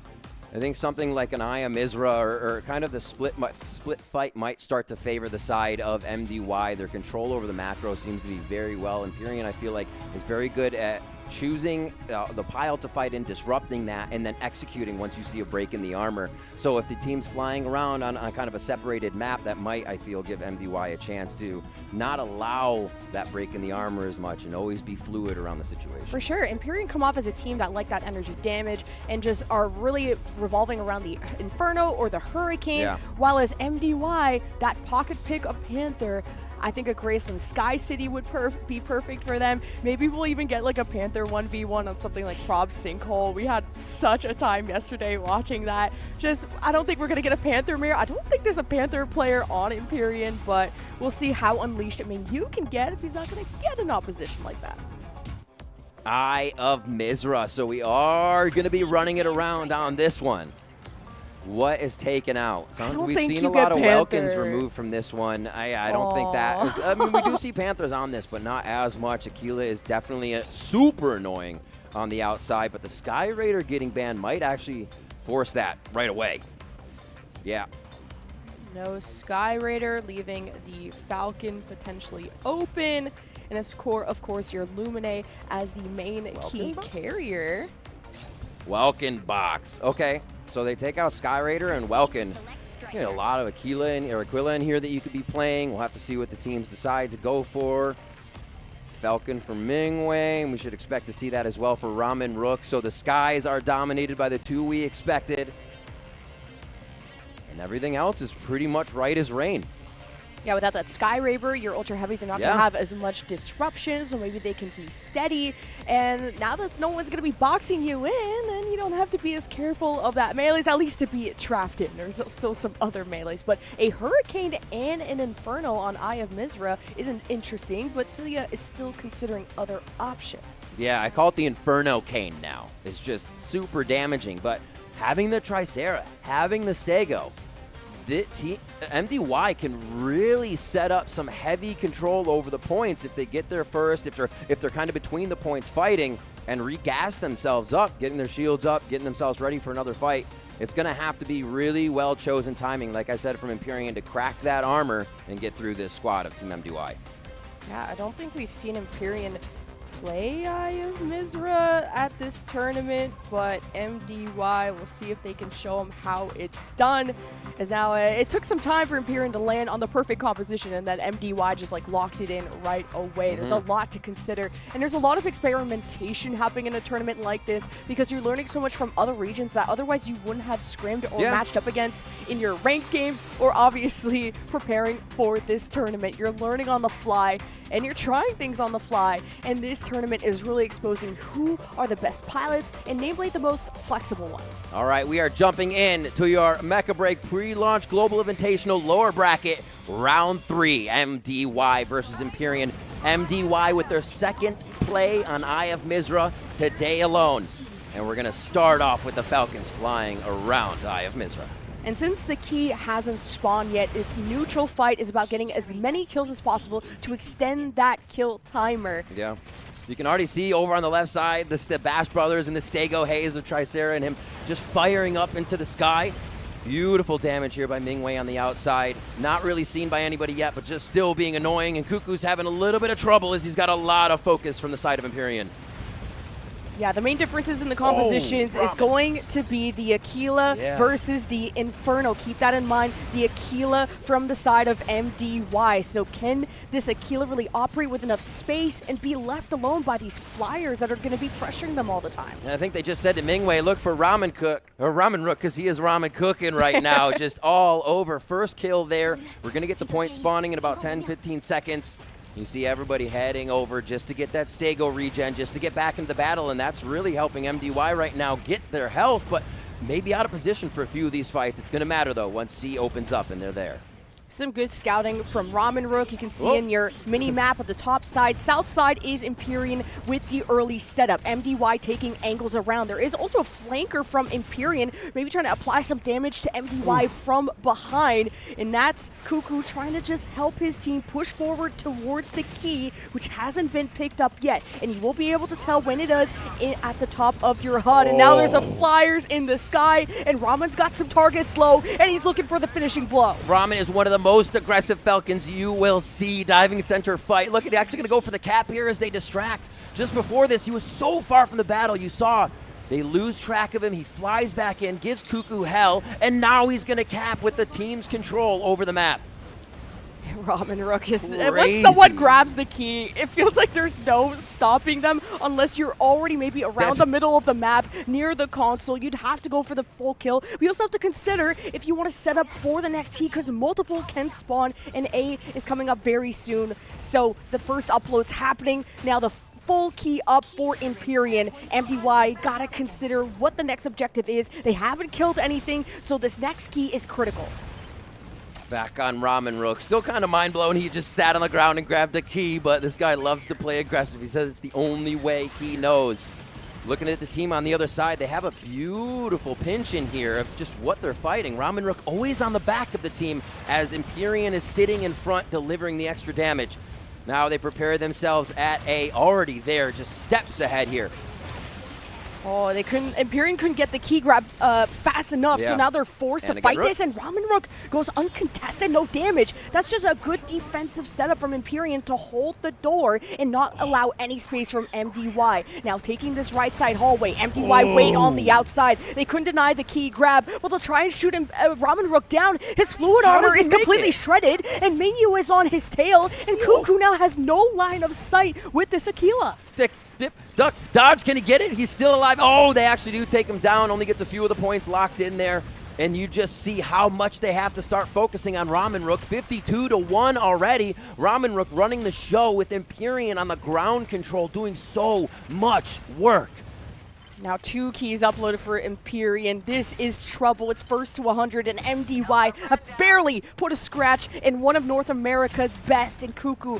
Maybe the picks, if you can stagger Empyrean, get them off their toes, maybe MDY can have a setup for C coming up. Early positions for MDY, but Magical Abyss could go uncontested here with the Infernal. Starts lasering down Jam, but the shields are up, and Magical Abyss is taking pressure, but he still tries to stay focused on those picks. More members of Empyrean coming over. You can see it on the minimap right now as they start to close in on to C. That was just the beginning of damage from the Inferno, and now Mingwei tries to fire back. They finally break that fluid shield, but they cannot follow up with any damage as there's too much chaos over the point.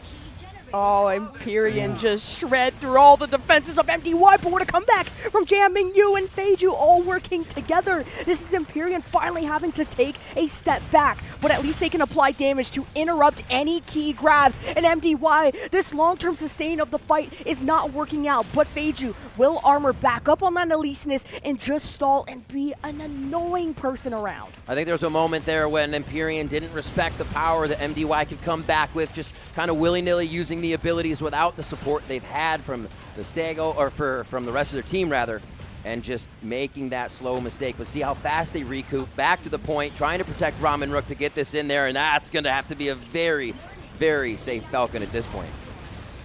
So tough. Storm's and Empyrean, yeah, the storm is here, and at least MDY had really good stall to not allow that key grab to go through. And during this storm, you're really lucky because Empyrean would have just faded off into the distance, and that could have been trouble. The key still online, and both teams just hover around as Ramen Rook goes to maybe not only scout, but see, is there anyone from the other team going for B? Hanging out. He's also saying, hey, forget about me, don't worry. And you can see it taking stock of this. 2 kills for MDY right now, and one of those is only on Ramen Rook because he was forced to stay around this point and capture. Crazy stuff. They are being shut out by Empyrean right now. The cap's going to go through here for Zakev on the Lumine. Easy to just keep in the air back and forth. The storm will clear soon, and Empyrean will have an even stronger lead. And Empyrean are one key away, or just a set of kills away from winning this first map. MDY, they're trying to scrap away. Magical Abyss starts building those defenses around B. MDY have their forces up, but Feiju dangerously low on health, so is Mingyu. But they will sustain, and they will try to thrive, because this is MDY's last chance to make a stand on Eye of Mizra. Cameron trying to hold tall. They actually get DJ Cat linked together. This is now on the point. That Stego combo with the Tricera. They should be able to make a marker, at least stall out the game here a little bit, besides the kills racking up on Empyrean side. At least you have your Ultra Heavies if your MDY set up around the key, but can they try to withstand or push back the defenses? You got the Stego smoke adding some stealth, making Empyrean really paranoid of if anyone is going for the key grab. And this Inferno is just melting through the MDY Ultra Heavies, but they are still alive, and MDY have not fallen yet, and Empyrean will make sure that MDY are 6 feet under. Magical Abyss getting a picture-perfect shot multiple times here on the hold of C. Empyrean resetting a little bit. You see Ramen Rook in the distance, but the team starts to dive in, and they try to help out now that they might lose their teammate. MDY have been on a sliver of health, and now all the dominoes are falling. Empyrean are getting the finishing blows, and they're at almost 90. If Empyrean grab this key, this is over. They are about to close the door. This should be a finalize on Jammer, and the Tricera will be down if they can follow that one. Still someone spawning for MDY. 2 keys have spawned, and this is inevitable now with the speed of Ramen Rook that one will be grabbed off the fight. Oh, maybe not.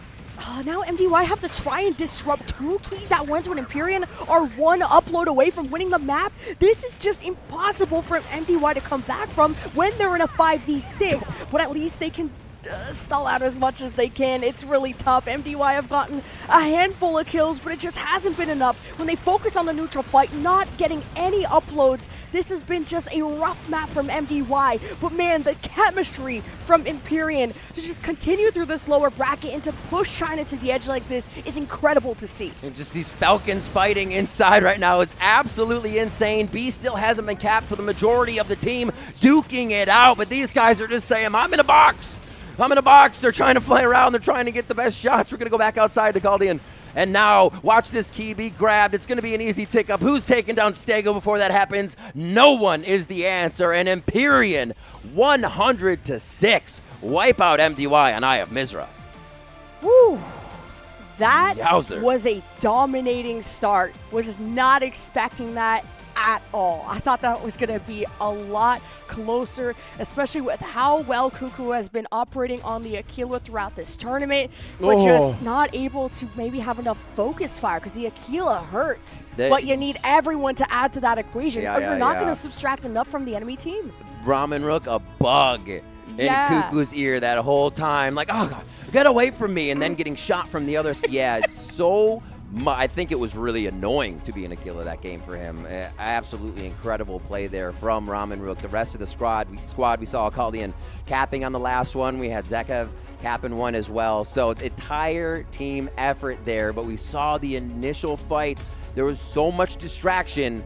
Your Falcon was capping the keys. Not impossible, but Ramen Rook's always going to be in the middle of the fight, so why not cap a few keys? Yeah, MDY knew they just had to fight all the time, because as soon as the key is grabbed by a Falcon, you're never seeing them ever again. And it's had nothing to do with Luminays or anything like that. It was such a team effort and multiple keys spawning. And at that point, MDY were so far behind. They were good at just putting damage around the point and making sure the key grabs were difficult, and they had their ultra heavy setup. But once that Inferno from Empyrean came on, everyone's fluid armor disappeared. Everyone's health disappeared. It was tough to know whether to stand and deliver if you're MDY, or to try and back away. One of the things I think MDY couldn't adjust to was the fact that with this Tricera and Stego comp, every time we looked from Ramen Rook's point of view, he was behind, and then you'd have a good distance before you saw that Stego Tricera, and then there would be a good distance before the rest of Empyrean. So it was always like Empyrean was just circling around their prey, always had range on the fight where the Tricera's damage was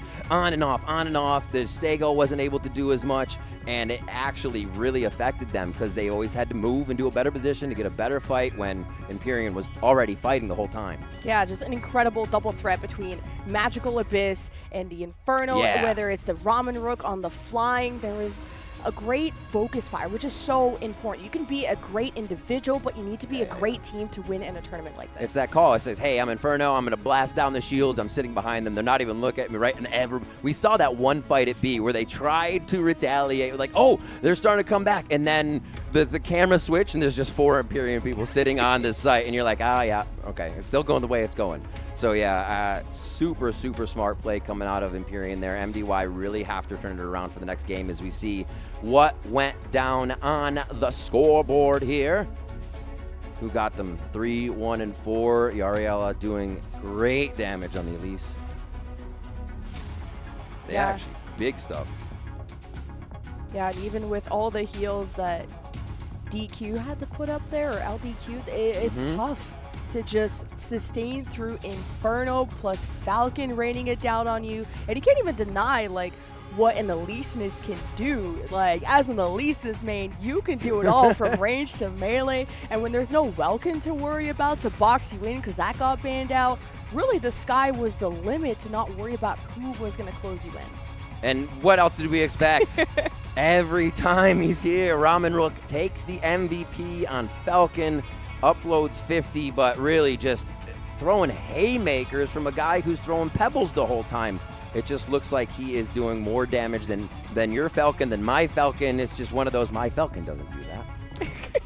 One of those. My Falcon doesn't do that. Well, that says me, right? And just with how good his mobility is, it just makes him untargetable almost at all times. So I don't blame Cuckoo to just decide, do I want to poke down this Falcon, at least make him worry, make him pay attention to me, or do I want to try and poke down the Ultra Heavies that are setting around the keys? So who Cuckoo is focusing was very important in this. So look at him trying to use the pipes and hide. And just kind of judging by how many kills that MDY had, which was very low, tells me focus fire was an issue. And you also have to kind of shake off what happened in your previous series. I don't even know how much time you really got to prepare for your next opponent because you're playing now multiple matches in one day. I got to commend MDY to try and get the ball rolling later on in this game, but it was Empyrean with all the objectives and all the neutral fight wins. Yeah, and I have to go back and watch again. MDY, like I said, they played earlier today, and Empyrean probably said, you know what, if we do this and this, solidify the win. So really well done there. Have to see what MDY is going to choose. Where are they going to go? Do they feel like they can fight better in Graceland Sky City? Or are we going to be pushing some payloads? What do we got? It is Cape Blanc, so they're going to go for the fights around extractors. We did just have the Welkin ban focus coming out of last game's Eye of Mizra. We get that again. It is going to be all hell around the extractors. The observatory also just as good for Empyrean. I mean, they beat Orca on this. They even brought out the Narukami from Ramen, and they paired that with the Sky Raider. So there is just a lot going on. We don't get to see Narukami out too often. It all depends if that Falcon can get banned out and he can really fully utilize that stealth. All right. Where's the ban hammer going for game number 2? A quick Eliseness gets taken out by Empyrean. Didn't even hesitate on that. Last time we saw MDY on Observatory, it was a lot of Panther, it was a lot of Aquila, not really utilizing the Eliseness as much, but it's always something you don't want to have to worry about, which can buy so much time on these objectives. So Magical Abyss is now going to try to rain down on Hurricane. Bust those shields up since the Inferno's banned out, the Eliseness for no team. And yeah, Yariella, a Panther locked in. Mingwei still wondering, could be going again for that Falcon if they want some air support. With Ramen Rook, they will challenge each other once again for air superiority. And we expect the Tricera, the Stegos, and the Welkins. Get in the box. Get in the box. Yep, Yar has brought out the Welkin in the past. You had Ming, who's played a lot of Panther on this map previously, so both teams adapting to each other and also the bans that have brought out, trying to really guess what the game plan is of the enemy team. I'm interested to see how the Falcons play this. Last time we saw Ramen Rook a lot of times disengaging from the fight, maybe with communication from the team is disappearing, not even needing fluid regen or anything, and then coming back a few seconds later. You can absolutely break line of sight here on Cape Blanc Observatory multiple times. Ramen Rook will usually spend his time around a mountain and then pop out of nowhere and just explode your face, so we'll keep an eye on that. And we'll keep an eye on the movement. Who's moving first? Who's prioritizing fights first? And we did see for the first time in one of our previous games, if they aren't taken fast enough, extractors will peace out on the map. So you got to be quick. I'm glad that at least MDY are matching a flyer this time, because you saw the difference of mobility just being really, really crazy for the side of Empyrean, and just not bothering with the Panther, realizing just how strong the poke potential is of Empyrean. So MDY having to change up their game plan, and a reminder that Empyrean just beat CSTG on Observatory, so they're warmed up for this. And that was a pretty handy win by them. Ramen Rook right to the top of the fight, and we're just going to get this peak fight on both sides. Absolute cinema to start. Both Stegos trading, both Triceras, and they're going to breather with here the haze and the electrical shield, or shield, or energy shield rather. As Mingwei now trying to focus on Ramen Rook a little bit more this game. Back to the fight. Oh, no way. I really like the Hurricane choice. We usually see it so much on Palm Bay Harbor, but having that anti-range to just defend yourself for this small window that you need to try and get these dismantles. So right now, it's Ramen Rook that commands the skies. I'm not seeing even too much pressure go his way. Meanwhile, Yar is on an absolute battlefield down here with smokes across the board, but a box up and a double team against MDY. MDY health bars falling quite far. Empyrean's going to recognize this and try to finalize a kill on one. They do. They have two now. This is going to be tough. Actually, that was just Lumi coming back. We're good. Got back into the match real quick. DJ Catlink very, very low. Has to be careful here as they are getting thrown around on the points. No one's been having any peace and quiet. MDY are down a person, and this dismantle will slip through despite Cuckoo flying above, despite Jam being in line of sight. Stolen away by Empyrean. They got to be careful. MDY just got everybody back. Minwei trying on a Falcon Cap. Oh my gosh, that is risky. They're going to go for full Hurricane damage over towards the B site though.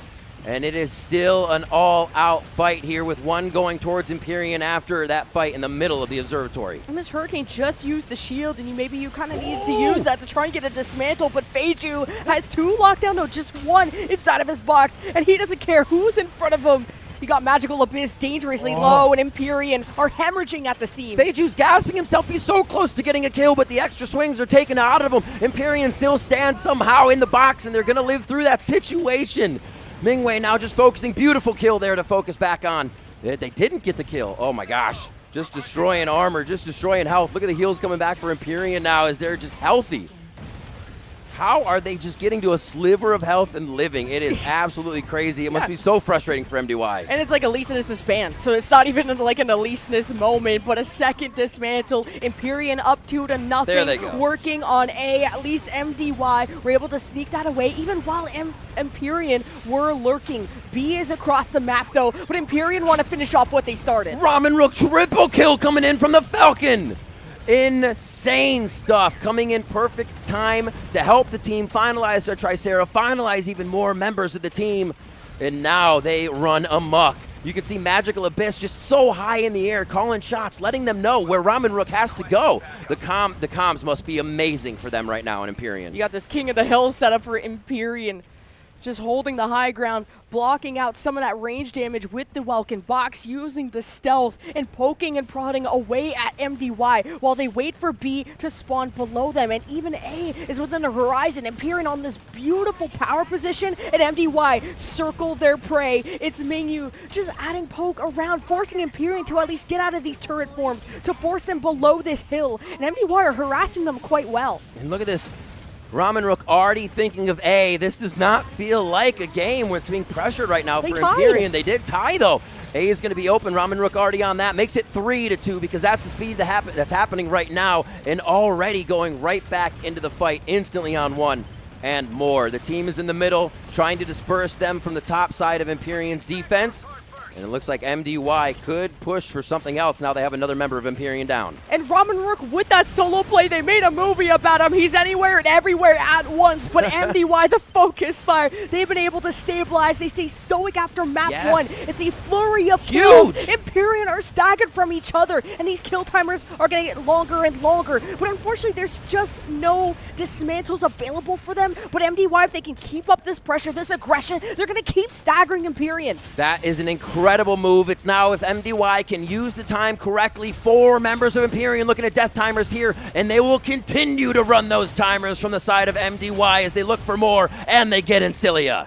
Empyrean need to find a group up, or this is going to turn ugly. Both objectives are going to spawn at the same time, and if MDY keep this up, they're not only going to tie, they're going to take a lead, Riv. An incredible, like you said, amount of perseverance here from MDY, bringing the momentum out of a loss that was 100-6 on Eye of Mizra to now even this up on Cape Blanc Observatory. It looks so much Empyrean's favor at first, but MDY have grabbed their footing. Feiju now trying to be on point B, dispersing the members of Empyrean so they can get ground. Oh, the second objective has spawned, and MDY caught the respawns of Empyrean. Now it's a 6v6, and the Flyers above, dismantling Empyrean's fortress on this hill, and Empyrean are no longer the kings as MDY peel them layer by layer, but Empyrean still managed to get the dismantle in front of MDY's eyes, and it's North America with a lead. Feiju doing so much on the Welkin for MDY. Ramen Rook now on your screen as they're trying to get around. He was looking at DJ Catlink, but you can see him just taking fire from the side there. Actually pushed off the fight, and this is the wait, the forget about me from Ramen Rook, and then he'll hop back into the fight. But Mingwei says, I'm always here, I'm always looking, and always dodging. I like the off angles. Cuckoo and Mingyu are going for flanks on the Aquila and the Falcon, forcing Empyrean to go cross-eyed, trying to keep up with everything. But Empyrean, they're focused on the objective. They've just dismantled a second one, and the lead grows 3 away from taking the series and knocking MDY out of the tournament. Our big 2-point extractors coming up. It's not going to win the game for anybody, but it would be a tie-up for MDY as Empyrean starts to flex their muscles just a little bit more. Huge damage here. Magical actually just distracting more than damaging. Does get the shield to DJ Catlink, but that's going to be easy for Estego to recoup. And now they're in the haze. They're ready to fight on B. Oh, Empyrean are catching MDY, race to the objective, because like you said, it's a large one, and Empyrean could just go on match point, series point. The Welkin spins to win, and Seiju has his Ultra Heavies by his side, and he doesn't care. He jumps past his front line, and MDY start to crumble, as this last dismantle could be dangerous. Empyrean would have to just... MDY can't seem to get a foothold on this territory at all. So tough for a Feiju to be down there with all of this damage coming through. We see the Welkin go down 4 members of MDY. It looks like it could be a 7 points here on the cap, but Mingwei flies into the fight. I give it credit. You can't hate on that. My man had to try, and that is going to be the cap up just for Empyrean here. Oh, and that was just a normal one, actually. Yeah, so yeah. now this next one could be big. 6-3. MDY were able to keep up, but this has slipped out of their hands. When they were wiping Empyrean, they were acing them, they were staggering them. MDY had a chance to keep putting the pain on, and this next fight is everything for MDY.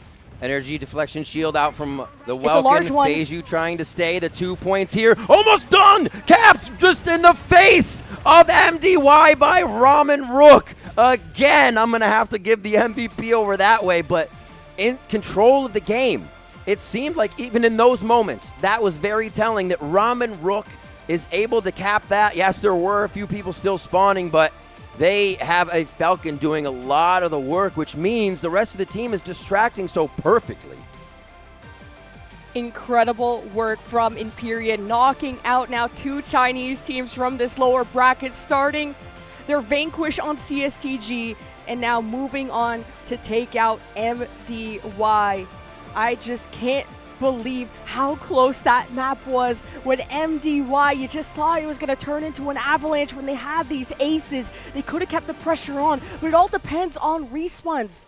the response from Imperium, they were able to group up and find a 6v6 fight. Not only that, dismantle in front. While the focus fire from MDY was not on the objective player of Imperium, the lead grew and grew until the large extractor and all the cards were on the table, and MDY faltered.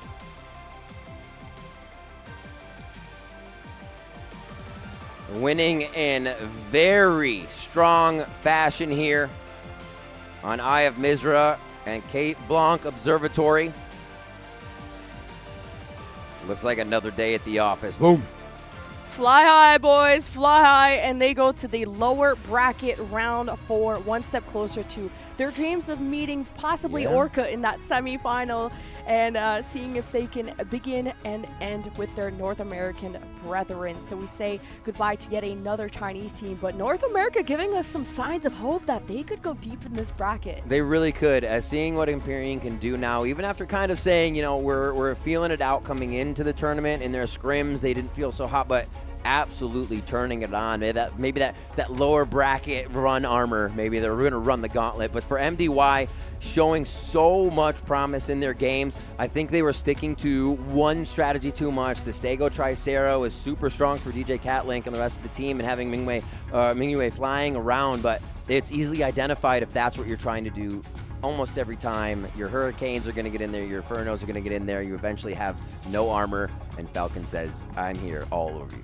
It just feels like the dismantle goes by so fast, so as soon as you're just finally being called to focus fire a target, maybe someone who's critical, has no fluid armor, maybe has no energy, there's a small window to punish people who have made a mistake, and as soon as you look away from an extractor and it gets dismantled, maybe that's how Imperium were able to sneak away with a couple. Yeah, I think one of the, like you said, one of the big things is kind of adapting there. We did see it with death timers, MDY making a bit of a comeback in that situation, but it's the adaptability that, Imperium saw that. They take a break, breather for a few seconds, and then they get back to the fight waiting for everybody.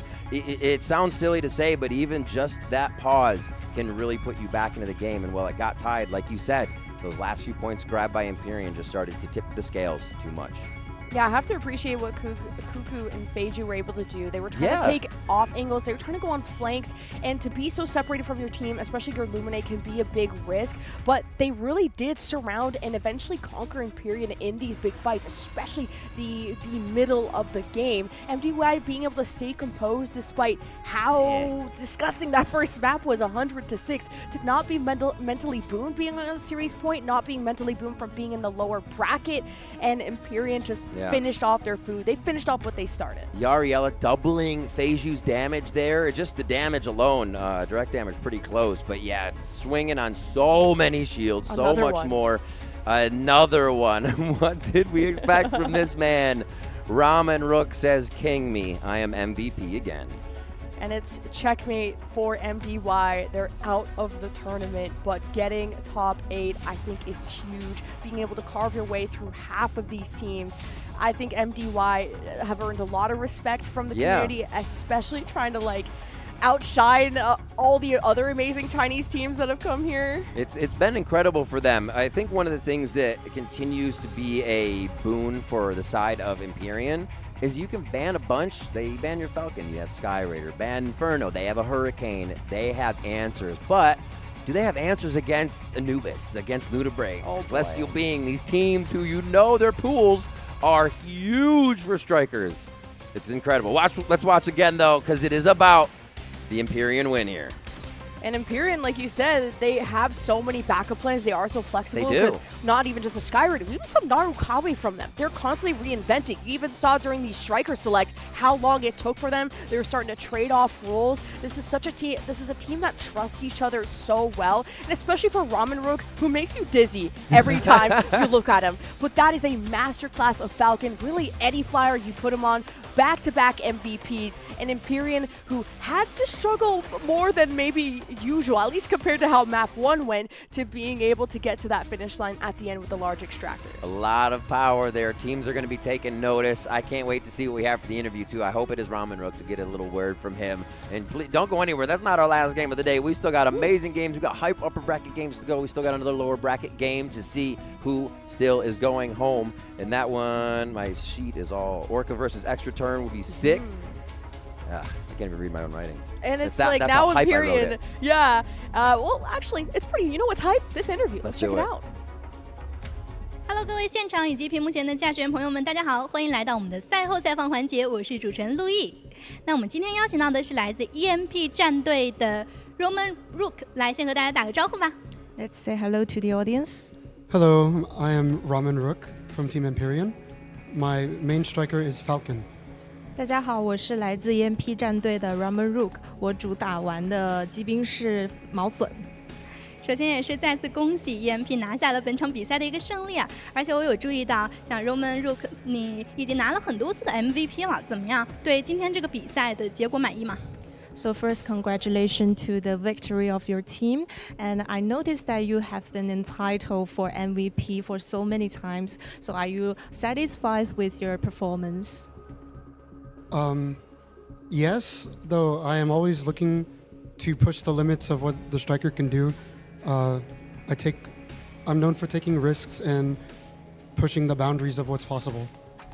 我对自己的表现是比较满意的，然后我也一直在努力的突破我自己玩的这个机兵的极限，然后想要去采取一些比较冒险的行动。确实，我们也可以看出来 ，Roman Rook 对于毛隼这个机兵一个上限的一个追求啊，不仅能够去拿点，而且能够去限制对方，甚至去反追击啊。那其实有聊到刚刚那场比赛呢，我们2轮比赛，其实你和对面 MDY 的明月选手都是用的毛隼嘛，其实是有一个对位的。那能不能用一些简单的话来评价一下明月选手操作的毛隼呢？ So actually in the previous match, we can see that there is a matchup on the Falcon between you and the Falcon from NDY. So could you please comment on the Mingyue's performance just briefly? He performed very well. He was very good at being defensive towards the objectives. Every time I tried to be sneaky, he would always be there to catch me. And he was very good at protecting his teammates from my aggression. 我觉得对方的毛隼他其实也表现得非常好，然后也很善于去防守。每次我就是要攻击那个点位的时候，他就在那里守着我。确实啊，就像我们先锋国际交流赛嘛，我们重在交流，重在切磋嘛。那一个势均力敌的对手，其实对于我们观众而言是一场比较好的一个世界盛宴。 那聊到我们第3个问题，就是我发现你们整个战队整体的一个牵制拉扯的能力非常强，团队配合的能力非常好。那你觉得在上一局比赛当中，给你帮助最大的队友会是哪个呢？ So I noticed that your team are excels in cooperating with each other and distracting the enemy. So in the last game, who do you think is the most helpful one to you in your team? I would say that for me personally, the player that helps me the most would be Zakiv, our Lumine. Any damage that I take is like a large chunk of my health, so Lumine keeps me healthy. 其实我觉得，我团队里面帮助最大的还是卢米纳尔。他每次就是在我受到沉伤的时候，他帮助我进行一个结构耐久的回血，这样子。 好的，明白，也是再次恭喜我们拿下本场比赛的一个胜利，也非常感谢 Roman Rook 来参加我们的一个赛后采访。那下一场比赛是由 Oka 战队对阵 EXT 战队，他们又会有怎样的精彩表现呢？让我们共同期待。Get ready, the 2025 Mecha Break Pre-Launch Global Invitational is almost here. 第一次登上国际舞台，4周强敌环伺，但我坚信。 我们将成为最后的胜者。俺たちの力を世界に見せつける時が千載一遇のチャンス。絶対に逃さない。The tension is rising. We're all in.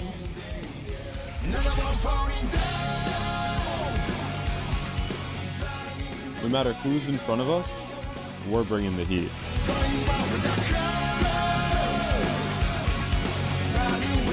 这一次，我会让你们知道什么是最完美的团队协作。会場に響き当たる戦火の中、この手で勝利につかり取る。There's no room for the weak. The unprepared will be the first to fall. どんな困難も最後まで戦う。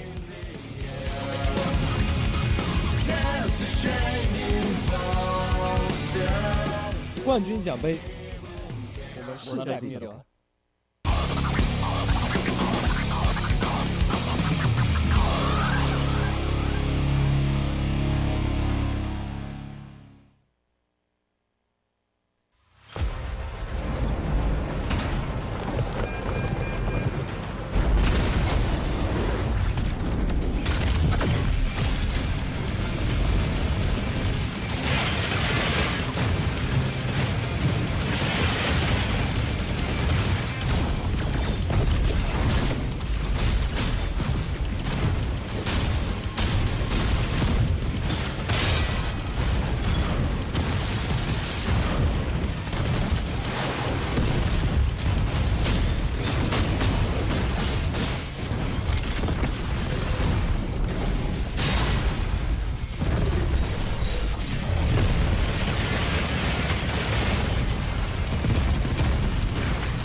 はい、おはまるどうも、小丸7でございます。I'm DJ Knight with Team Liquid. My name is Dante. I'm from Chicago, Illinois. I'm Ancilia. Hi, I'm Charlotte. TI 所属の六国と申します。チームアヌビスの、龍炎を使っているリハイズです。お願いします。ルナブレイクのラウリアです。自分の名前は夏宮って名前で、ゲームプレイさせていただいておりますと。永田です。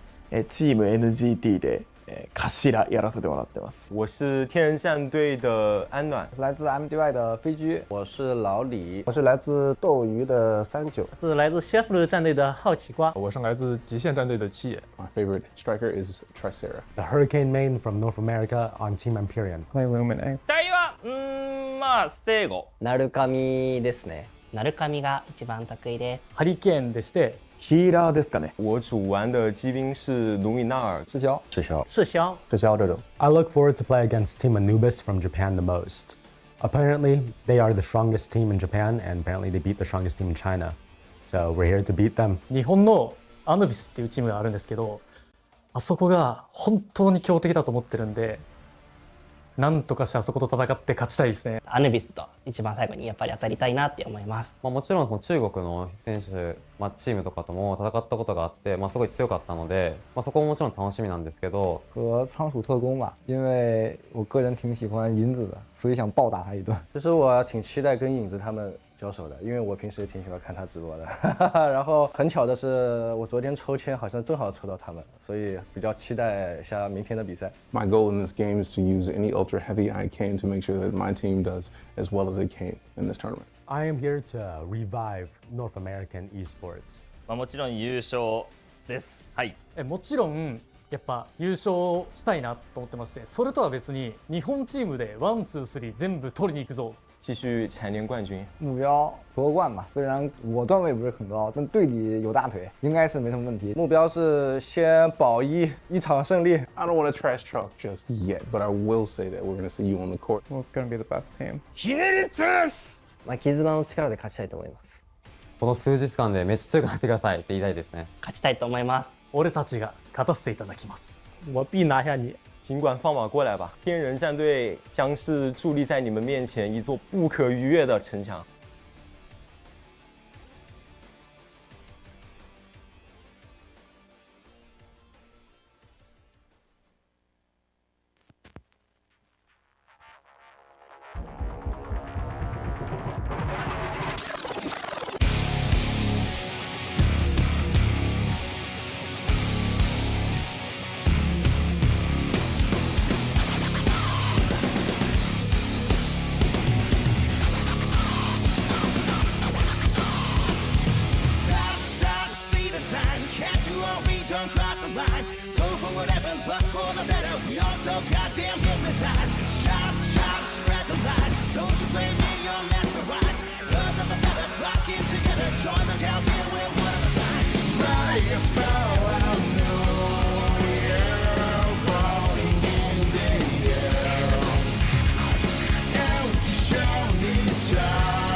one falling down.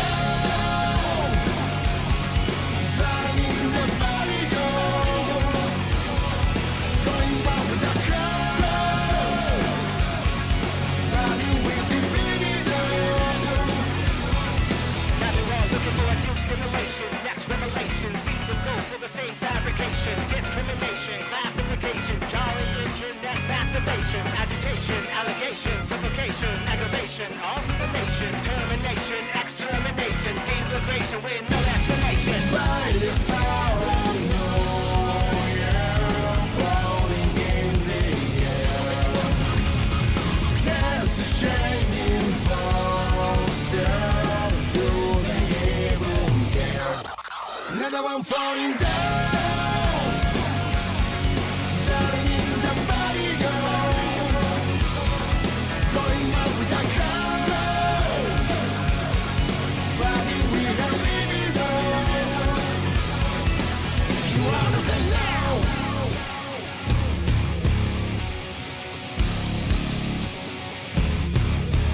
You out of us now.2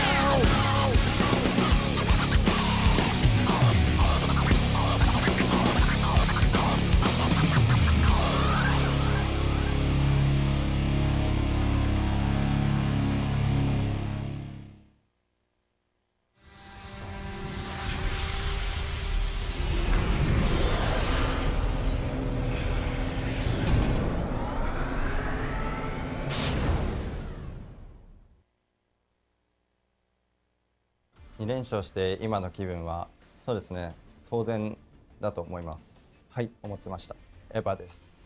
練習試合で唯一負けているチームだからです。 Yeah, we came off to an early lead in both matches and got an early kill, but they were able to regroup and stay very close together and win off of that, and really smart play and safe play. Yeah, we're playing off of our Aquila, really. Happiness is our Aquila player, and he's, in my opinion, our best. So playing to his strengths and letting him do the work is what we need to do to win. Get ready, the 2025 Mecha Break Pre-Launch Global Invitational is almost here. 第一次登上国际舞台，4周强敌环伺，但我坚信，我们将成为最后的胜者。俺たちの力を世界に見せつける時が千載一遇のチャンス、絶対に逃さない。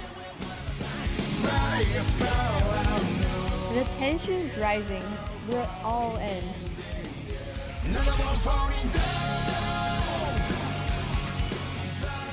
No matter who's in front of us, we're bringing the heat.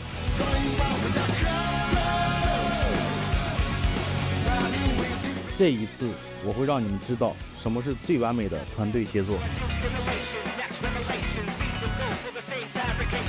会場に響き当たる戦火の中、この手で勝利をつかみ取る。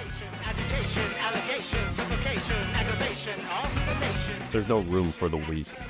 The unprepared will be the first to fall. どんな困難も最後まで戦う。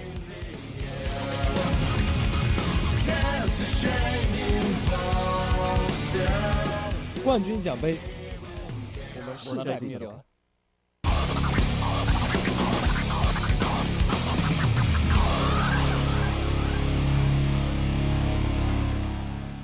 Welcome back, everyone, to the Mecha Break Global Invitational. We have 7 teams left. We got one more to boot today, and it's coming up. Japan versus North America, #1 of Orca, at least in my opinion. And then you got, I would say, a top dog of Japan in Extra Turn. I would rank them #3. This is going to be intense. I think it's a toss-up. It is going to be, I believe, a toss-up. Extra Turn showing us in their maps they played very, very close on everything. We just saw them on Cape Blanc Observatory as well as Graceland Sky City. Able to get through those quite effectively as well once they were figuring out their opponents. And one of our other casters said something that really just like made me smile, is that we're watching teams figure out stuff in real time as well at this tournament, playing better teams, learning in the moment, and we have seen that completely from Empyrean just there with how they're switching. Now Ramen Rook's their only flyer that they have because it works better. Like, things are changing here for the better for some, and for some they're not finding those changes in time. because you never know what map. The first map you're going to is completely random. You don't know what the ban system is going to be, but what I do know is happiness is the GOAT. He exudes it, and he delivers the exact opposite to the other team. Expect him on the Aquila, the Sky Raider. He's going to be the one that flexes around the most. There's your side for Orca, stepping into the hangar to prepare themselves. And they got to feel pretty confident right now. I wish they had a cool call sign like Empyrean, you know, but Orca's like a whale situation, so I don't know how you would like act out a whale, but I don't.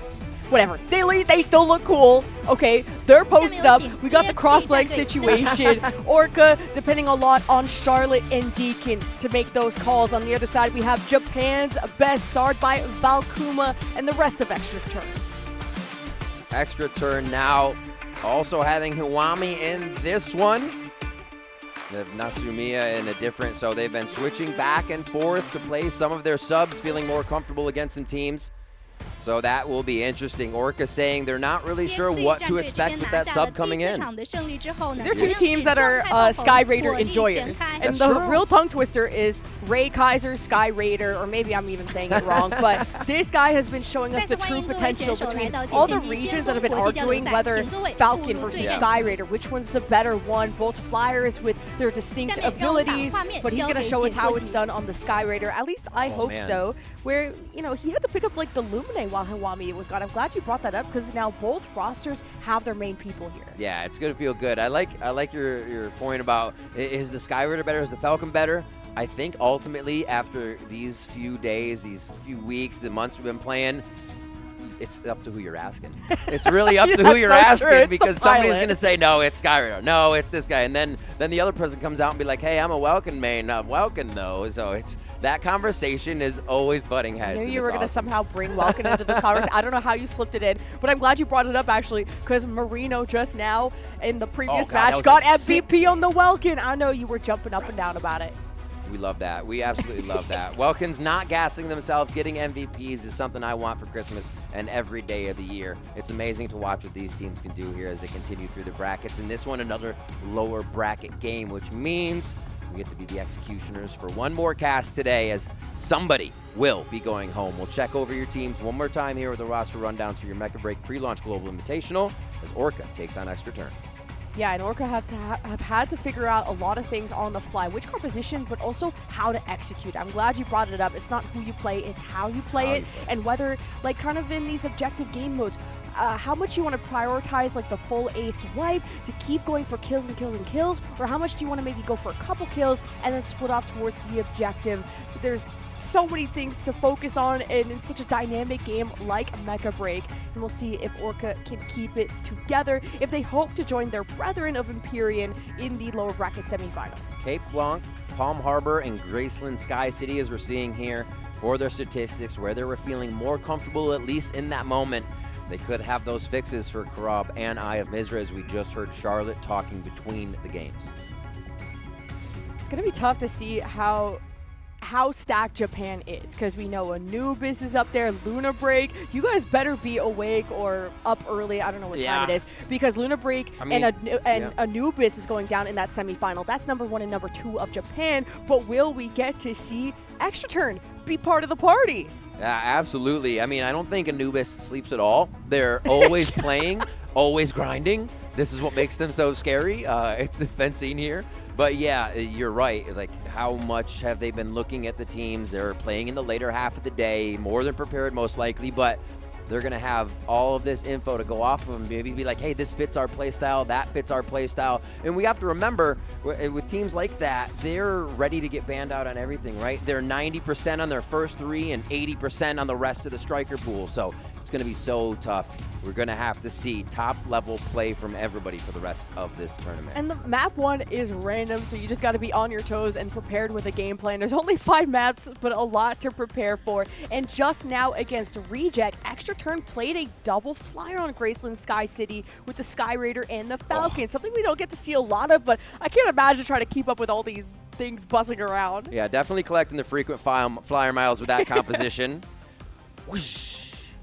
Love it. The blur with the glasses, so cool. Waiting. Bye-bye, He went love. from a rar to like a heart to, man. I just love watching Japanese teams. They're always full of life. And like you said, they're a team that stays up beyond 1 a.m. in this venue grinding, and they still have energy. Like they're taking naps between games. And I was hearing that when they make social plans, they actually just end up playing Mecha Break. Yeah, because like, that's how much they love this game. But it also explains why Japan is such a stacked region for this esport. I hard relate. Oh, we're going out tonight? Sorry, games. Boom. Sorry, babe, can't play. Can't do it. Charlotte on the screen, like you said, one of the shot callers along with Deacon as they go throughout these maps, trying to decipher what extra turn is going to be doing. Maybe Charlotte will give us an eyeliner tutorial. Ooh, Maybe yeah. I want her to go far into this tournament, but then I also want her to have time to film that tutorial for That's me. true. Okay, That's please, please, Queen. But yeah, high spirits for Orca, praying to go to that semifinal, to go all the way, to keep it going for North America. Someone clip that, not the Mog, bro. Stop. Mr. Jonathan Welkin. The J-Welk. There's your Inferno MDB. Matthew has been absolutely here to do business. Rushing it. He's here. Yeah, I feel like I was just going to get insurance sold to me, but he's going to sell me some Inferno damage, actually. Like Mob Boss, too, with the Dude, ponytail, luscious. So first I want an Yeah. eyeliner tutorial, and then the hair tutorial from MDB. It's a good, well, the eyeliner tutorial is a good point. But it's a good point that you can actually talk to Charlotte, the other players. You're watching on Twitch, you're watching on YouTube. There's also a Mecha Break Discord. Go join it. The general chat's hitting up the stream the whole time. The Empyrean Chaldean's in there. Charlotte's in there. A lot of the players are in there just chatting it up, so you can go and you get actually super close. You don't get that in regular sports. You like high-five them as they leave the field, but you go talk to the players here. It's been absolutely amazing, and they are more than ready to offer information or be like, no, you're wrong. This You're striker wrong. Yeah, is there's better. like arguing, and you guys are posting gifs like nonstop. And you guys can also go to mechabreak.com if you want to learn about all the strikers and all the social channels. If I don't know if they're listed on all the channels that we're streamed on right now, but we're going to be streaming a random map to start us off, best of threes, and no best of fives until the very end of our tournament. So this could be very unforgivable. And speaking of unforgivable, we have Crowd Sinkhole. One of the most unforgivable maps. It causes you to have to spread yourself thin if you are not strong enough to get those first 2 caps. And you get 3 capped, I mean, that may just seal the deal. We are going to get a Tricera out right away to make those points a little bit squishier themselves without that striker on the matchup.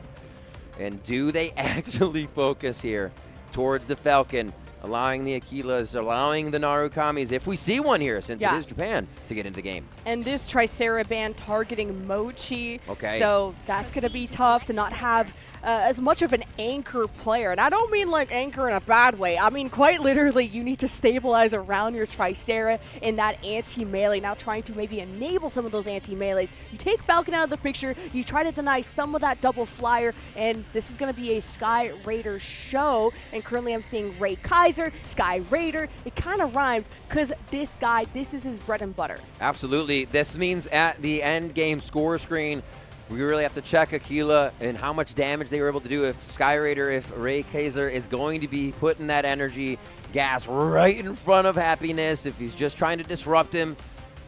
And we'll see if that's the case for the rest of the fight too. Good damage though still from the Infernos. They can bust down onto these Stegos, onto the tanks that are trying to take the point. So you're going to have to focus where that Inferno damage is too before they really break into the fight.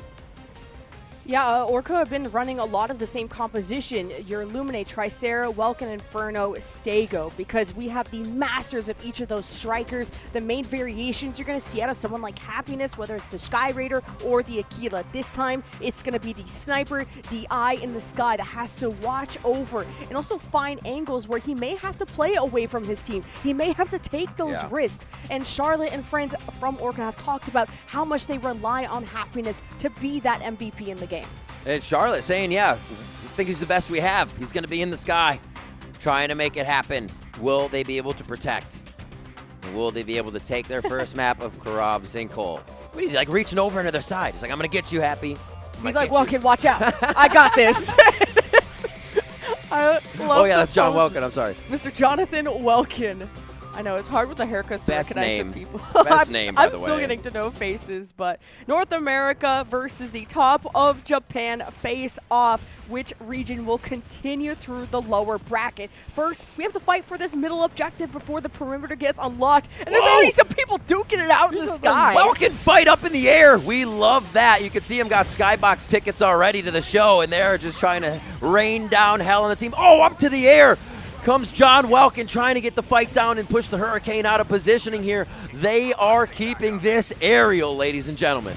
And this is a full mirror matchup when it comes to the strikers. Stego, Inferno, Welkin, Aleseness, Aquila, and Lumine. So it's not about who you play, but how you execute. And who will be the stars of this first show? Extra turn, though, we're starting to hemorrhage. The Fluid Armor's down, Valkuma low, and Marino soon to join him. But can this Lumine from Extra Turn keep them all still kicking? With the hazes of Stego, with all the boxes in store, Extra Turn are buying themselves some time to heal back up until all the melees from Orca collapse on Extra Turn. First kill comes in.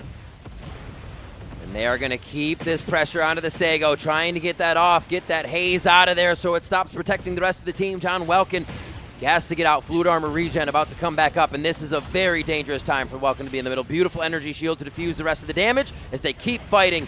The open points about to happen on the sides of the map. Man, this is just a Welkin playground with how they're able to continue spinning, and just hasn't really been capped by either team, this middle point, so the focus is going to be there. And how stable you are, you may just want to hang around. Now that middle point won by Orca. Charlotte in attack mode, over grabbing C. Off to heal now, as quick as they can be. 2 caps. A is actually still the fight. Now if they can hold this, it's going to be tough. So expect this 2 cap to go away at least. Will be hard to spread themselves thin this far between the 2 points, but maybe they get into position to do it.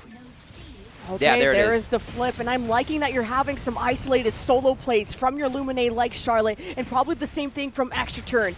But a lot of focus goes into the middle. If you can control the middle of the map, you have a lot more real estate to play with. Forcing the enemy, especially the snipers and the flyers to the perimeter, is huge. The Ultra Heavies, though, from Extra Turn are pretty stable. Not a distance. Mochi and other friends are trying to poke down this setup from Extra Turn. But it is the double cap from Extra Turn, but it's only a small lead that they will keep. A beautifully close game here as we see people spawning from both sides on the minimap. They'll dive in. We'll see where the help is going to go. Still a huge fight around A, as with B, it needs to be A that Orca wants here. They'll have the most pressure. The Extra Turn is doing a damn good job of holding us off and taking the lead. Mr. President Welkin, he commands the Welkin battle. Beautiful double kill, and now waits to assess through the smoke who is in front of him and what the focus fire is from Orca. But Charlotte gets finished off by Ray Kaiser. This Sky Raider has been a menace, and now Extra Turns start to take an advantage in the kills, and now double the score of Orca. Look at John Welkin, no fluid armor. Aruma is just having a field day, continuously hitting him with the energy damage, and it cannot be tanked for that long. Already pushed off of A once again. Ray Kaiser trying to do what he can. The Sky Raider here just denying on more energy towards the B side, and they may even get a triple cap off of this one, Lemon. And Deacon is constantly being denied this capture because remember, folks, if you take any damage, you will not be able to capture it. Standing on it is not good enough. As Orca try to prepare their defenses, they succumb to Extra Turns surrounding and peeling them apart. And Orca take a pretty important L because Extra Turn, their lead is starting to get outrageous. Okay, so even with those 3 kills, Orca says it's still not worth to go to B, and they don't need to. Almost up 200 points already. This is a secure cap for them. And A and C is going to be the play. Steelhaze getting back into the armor mode. Just trying to wreak havoc around this site and keep them from taking it. And respawns are coming back from Orca, and they're not very grouped up right now, but poking at a distance. You gotta hope that Happiness can deliver as Marino matches up against another Welkin. And trying to get around these boxes can be tough, and limited energy to get back to this high ground as Marino's getting Goomba stomped by Orca. Extra Turn, their health is low, their armor is low, and Orca tries to go for the finishing blow, and this is important. Every second they waste fighting is a second they're not getting this double cap back in Orca's favor. No, we actually just saw MDB getting hit up so hard by the Welkin from Extra Turn. That's the Inferno damage being stopped, where we're seeing Aruma be able to freely Inferno. A huge difference between the 2 teams, along with the points that we're seeing at the top of the screen. This double cap from Extra Turn has gone on for too long. We're not seeing Orca's Lumine or just anyone separate away from the flock to go for a sneaky C cap, as Extra Turn are probably watching over it. And that's kind of the 1v1 that may be happening over at C. As we watch through the middle of the map, Extra Turn haven't really been pushed to the edge. Mochi is below quarter health, but isn't taking too much pressure, as Orca are still trying to organize their game plan. And they have sort of a 3-3 split right now. Yeah, just watching what we were seeing the Welkin do is fire the howitzer up into the top side. Just so much room to breathe, so much time. The team's just easily communicating and taking the step by step on the side of Extra Turn. It just almost feels like they are not pressured in this moment with the 2 cap hold. And with this Eliseness, there's just so much stall from the Extra Turn side to keep C in their favor. And also Eliseness has range, so can constantly pepper down C, which is not allowing Orca to get any flips while the fight and all the action is going down elsewhere. Oh man, Mochi taking out the Welkin, as you should. It's hell when you're trying to fight the Eliseness, and that is a capitalized kill. Now on Steel Haze, a bit of the heal coming in from Charlotte, trying to get the top down unparryable. It's still, there's no follow-up. They're hitting, and the dash is back from Extra Turn, put them right inside their team. So you see that Steel Haze is forced to fight within 3 almost every time and comes away with only a scratch. Yeah, Orca have decided to abandon the perimeter battle and focus all at the middle. And Extra Turn just haven't given up a double cap since the start of the game. It is 8:30 and climbing to 3:30. Orca, they would have to just come back from the impossible, it seems, and possibly even need a triple cap to make this possible. Orca's plan A, plan B have crumbled, and Extra Turn just defend very well. There's 2 down. You can see the caps happening at the top of the screen. 3 Orca members trying to cap, but even with 2 Extra Turn down, it's not happening. The caps come through again, and this one looks like it will stand, but it has to almost be a triple cap at this point because the numbers just don't work. You can stem the bleeding, but you will not stop it, Orca. I think they finally got the objective done, but too little, too late. Extra Turn were so good at guarding the perimeter, keeping the 1v1 stalled out, not losing it, not winning, but keeping Orca busy at all times. And that is the power of the Extra Turn Eliseness. That was the power of Mochi being trusted on these solo endeavors around the map. And slowly but surely, Extra Turn, even though they're facing a 1-2 cap, will climb up to 1,000. Still, Extra Turn's losing a few members here and there and somehow organizing in mid-fight to make sure they're still capping. There's the triple cap. This is what we were waiting for, but to spread yourself across 3 is going to be one of the most difficult things for this amount of time here. Orca has their work cut out for them, and it's already hell in here on the site. They do get a great kill onto Valkuma. That's a great assist as well coming in from Welkin. You see the double kill for him, so big work coming from the Welkin. Yeah, Extra Turn can just dump all 6 of their strikers on 1 point and just wait for the next 46 points to go through, while Orca have to patrol to see, is there someone sneaking around trying to get a back cap, because Orca can't afford to lose a single point right now. So they actually, Extra Turn just flew away from B. So B was held by solo play. Now we're over to the other side. We're on C, and it is going to be a lot of box, a lot of damage. Energy shield goes down and spin to win. And John Welkin's going to be disrupting quite a bit here. Another member of Extra Turn down. They are still holding the triple cap. Yeah, wait a minute, folks. This is possible, but every death from Orca is critical. Steel Haze, such an important pillar to this team, as Extra Turn focus all their forces at C. The Welkin box from Orca to stop any of the poke, to buy them some relief, but the energy low from Steel Haze as he tries to finish off some of these kills. John Welkin at a sliver of health, and Extra Turn with just the cherry on top, looking for that final cap, but it's 960 to 920. Just 4 more ticks and they're going to be in the lead. You have to believe me when I said it's amazing to watch these teams adapt in real time here at the tournament to different things. Now a triple cap from at least 600 points down. It looks like it is going to be the win. How did Orca pull that out? An amazing victory. There is no way we just witnessed that. Like triple to quadrupling the points. What an absolute choke. They were 50 points away. Extra Turn needed 50 extra points to win. They needed 1 capture just for like a few seconds. A triple cap that was held even despite a 5v6. Orca had to take care of all the points at once. Crazy. I did not believe it until that 1,000 hit. No one like, plans no for that. That's not in There's the no notes. way. That's nowhere. That looked like a very first map. How do you Orca organizing themselves and understanding what they needed to do off of the last few respawns.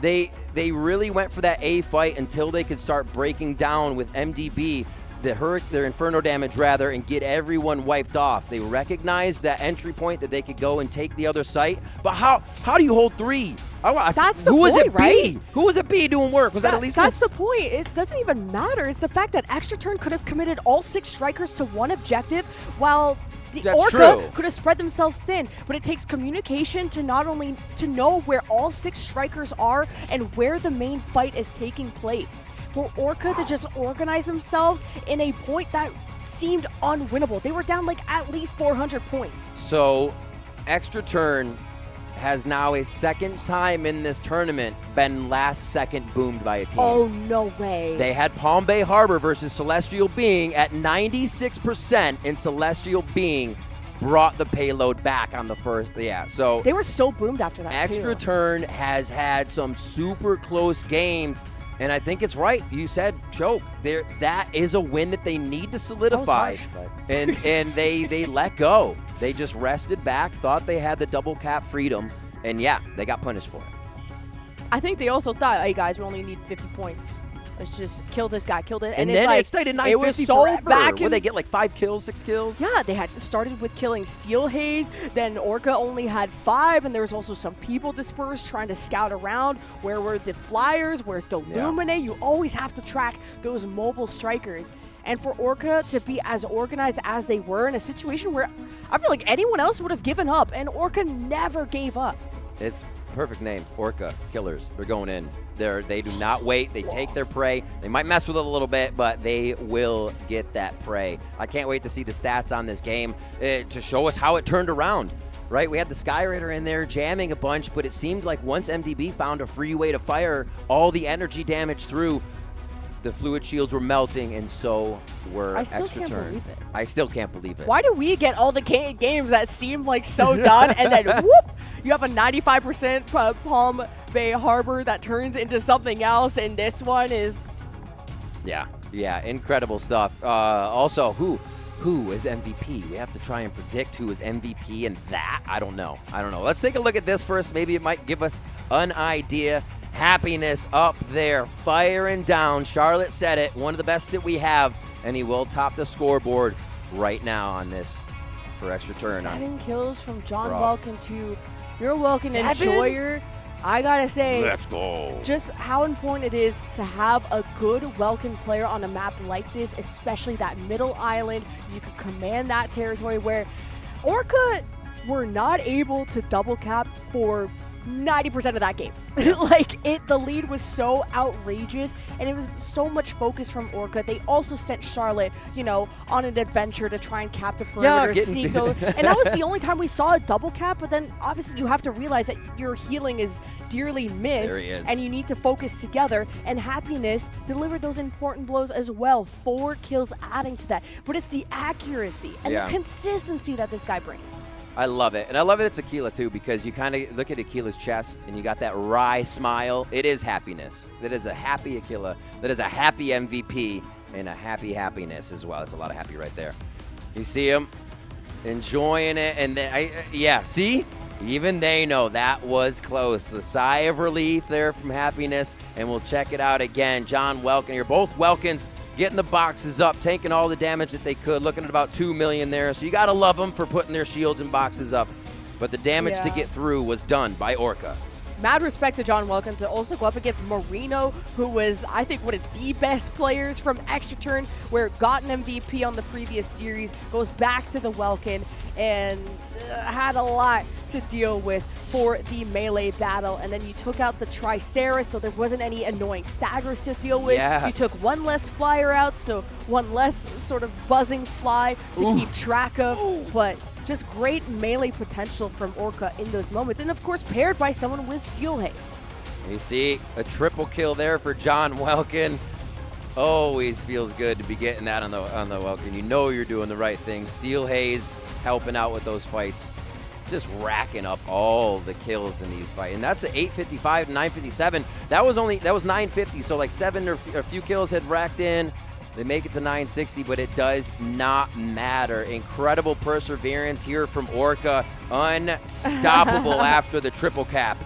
And you see what it means to them. They know they pulled off a feat to get that done. Now there's so much momentum, so many wind behind their sails.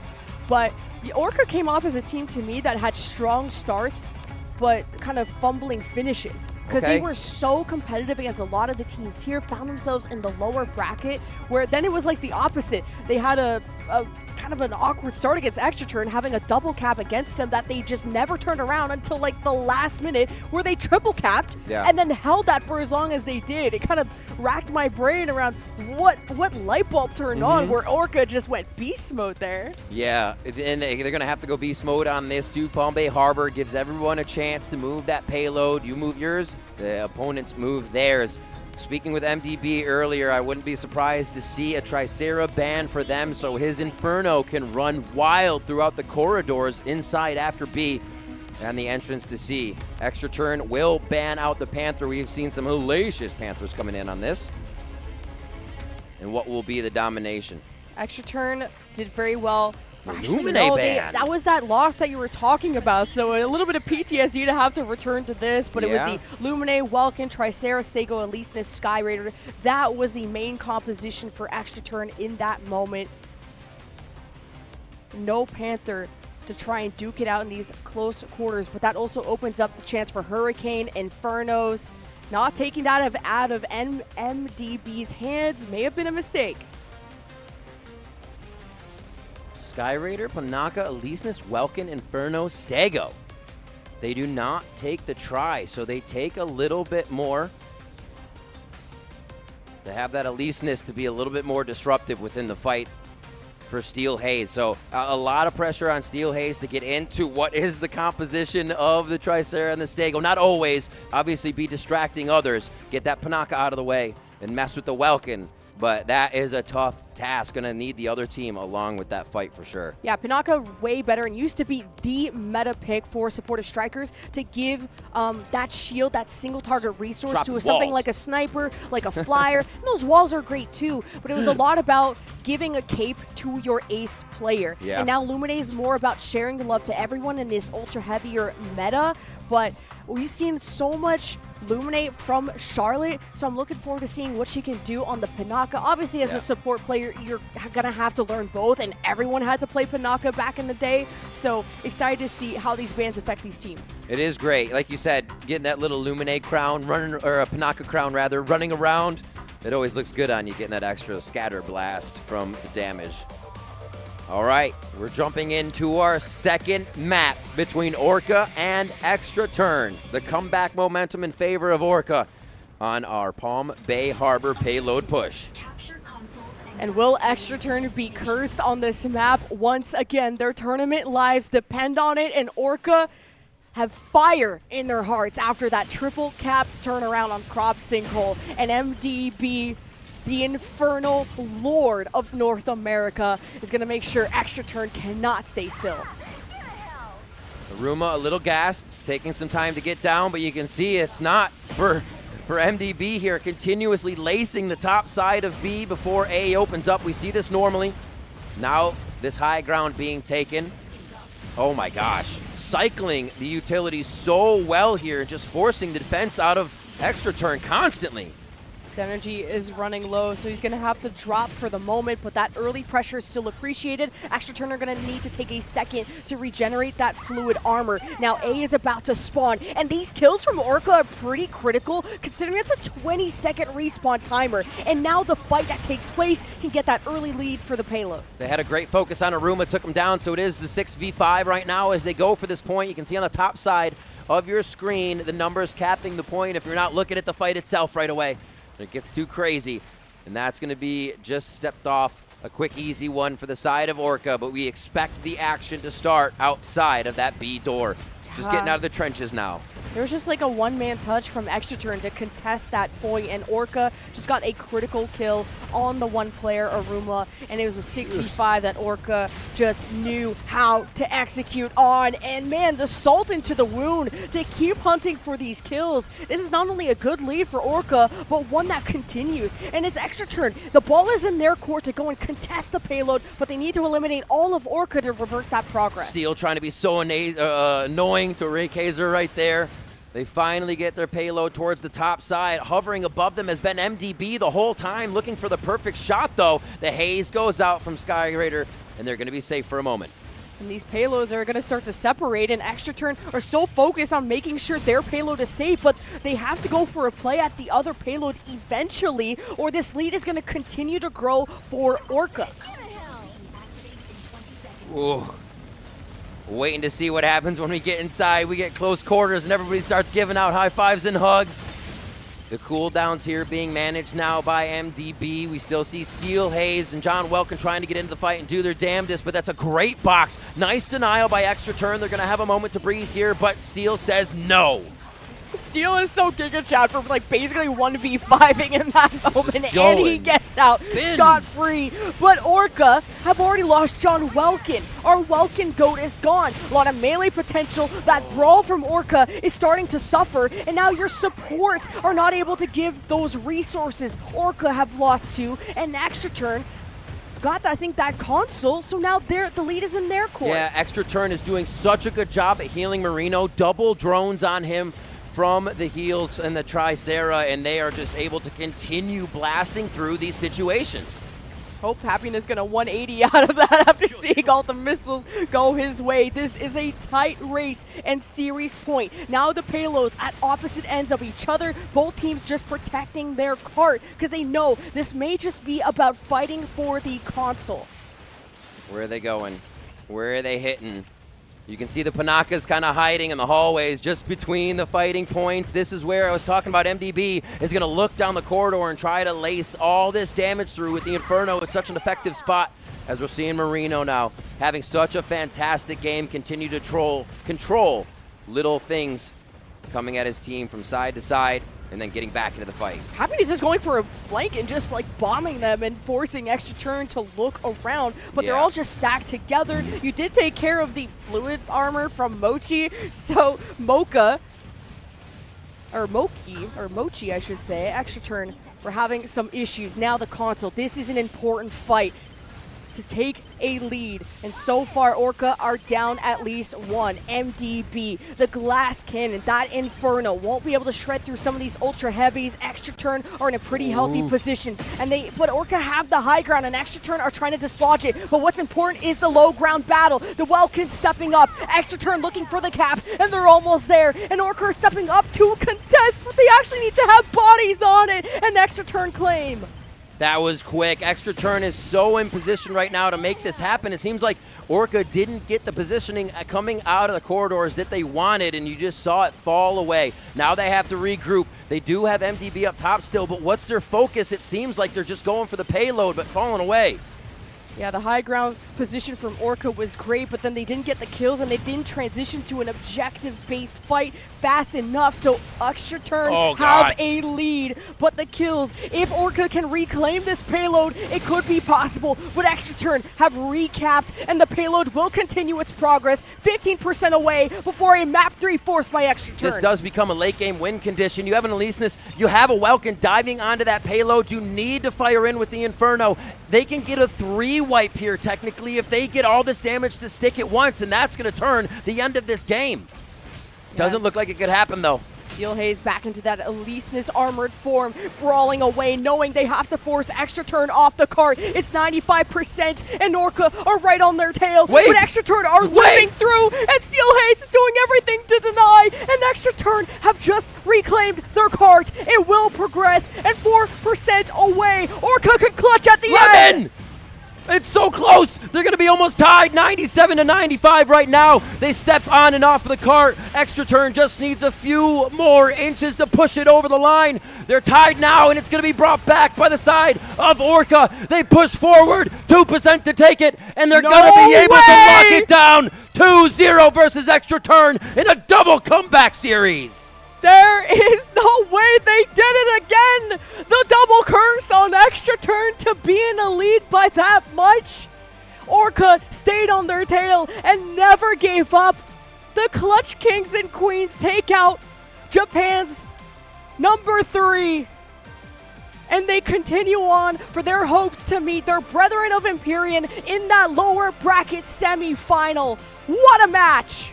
Orca may be touted with the team that is adapting the fastest to situations under the most pressure. We got a lot of games to go, but they have shown consistency on the brink of extinction in these games.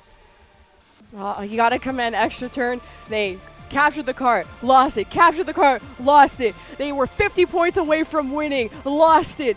We're so close to winning a fight, still got triple capped. This is a team that has gone through thick and thin. But Orca giving hope to North America that they could show up against Japan and China and possibly go all the way. Empyrean and Orca move on in the lower bracket. Incredible stuff. Can't wait to see the post-game screen. You know what? Orca gets MVP. That's my guess. Honestly, everybody playing amazing there. It took the entire team to get the win. And we do have to say goodbye to Extra Turn. They played fantastically in the tournament. And there are things you can look at for why you lost those last moments, but to have it happen twice is unfortunate. What a matchup, though. It was for Orca so good. To blossom late. Better late than never. Absolutely. Like we said, playing with their food a little. And it's Extra Turn quite literally tripping over their laces at the finish line on the payload map. There's literally a finish line. And it was like 95%. And I was like, just thinking they just have to progress a little bit. Every time I'm like, it's right there. It's right there. And their tournament lives slip away, but to make top 8 again says so much. But I think the real conversation is how competitive all the regions have looked so far. It is incredible. Even with the bans coming out, the way they can flex against each other, who's playing amazing, you identify what their strength is, but they still, every team still shows that they have more than one strategy coming in. And honestly, that's what you're looking for as the tournament goes on. The growth of these teams. We still have, Anubis, Luna Break, and teams like that in the tournament that are ready to fight these learning teams. So they have a ways to go, but they're showing so much improvement. Yeah, incredible. And it's also glad to see the main core rosters for this match, and everyone wasn't sure who to predict for this one. Right? Because this is not even like Japan's quote #1 team, and they just got beat by Orca, and it's just so crazy to see that. I think people are underrating how good North America is, especially a team like Orca, who yes found their way into the lower bracket, had a strong start, but they're starting to contest the other regions so well. Happiness there. 006, you see the assists, and 204 Steel Haze, 523 Welkin, 7 kills between them. We saw the double kills coming in there in the middle fight as well. Great job by Marino in the fight with Hiwami's healing, but it just wasn't enough. The way that Orca played the late game, it seemed like they weren't ready for C, but that's what it looked like. It seemed like they were prepared for what would happen after C. That control of damage onto the payload, you know where a Tricera and everywhere else is going to be, and they unloaded that damage. Albeit inches from the finish line, it worked. I know you're going to go crazy when I say this. I think it's a Welkin MVP. Yeah, I called it. I was trying to be quicker than that. Let's go. But the most amount of kills, the most amount of damage, and the Welkin diff at the end. And an ace, too. Spin to win, and so he did. And so he did. 1.5 across the shield, and the damage for himself, just over 500,000. An incredible game coming in from Orca. I think teams will have to understand. I mean, Empyrean's going to know, but teams have to understand that they cannot sleep at all. Even if you're 600 points up, even if you're 95% there, Orca will still pull the rug right up from under you. And now we have our top 6. Luna Break, Anubis, which is coming up next. Eva, Celestial Being with Empyrean, and Orca, and the rest moving forward. This has been a doozy. And we still have the upper bracket semifinals coming up. It's crazy. And I feel like even though this was like the appetizer, this felt like the whole show. Yeah. Absolute cinema. Like, oh my it was God. good. And we have a possible like early grand finals coming up too. But that's all. It's awesome to see 2 Japanese teams, 2 Chinese teams, 2 NA teams left here. So can we climb out of that lower bracket? Will NA be able to find themselves somewhere towards the finals at the end of this is the question. Oh, Right now, I just noticed that teams each are region, strong. each region has 2 teams left. That's what I was saying. That's so crazy. It's like perfectly balanced. I love it.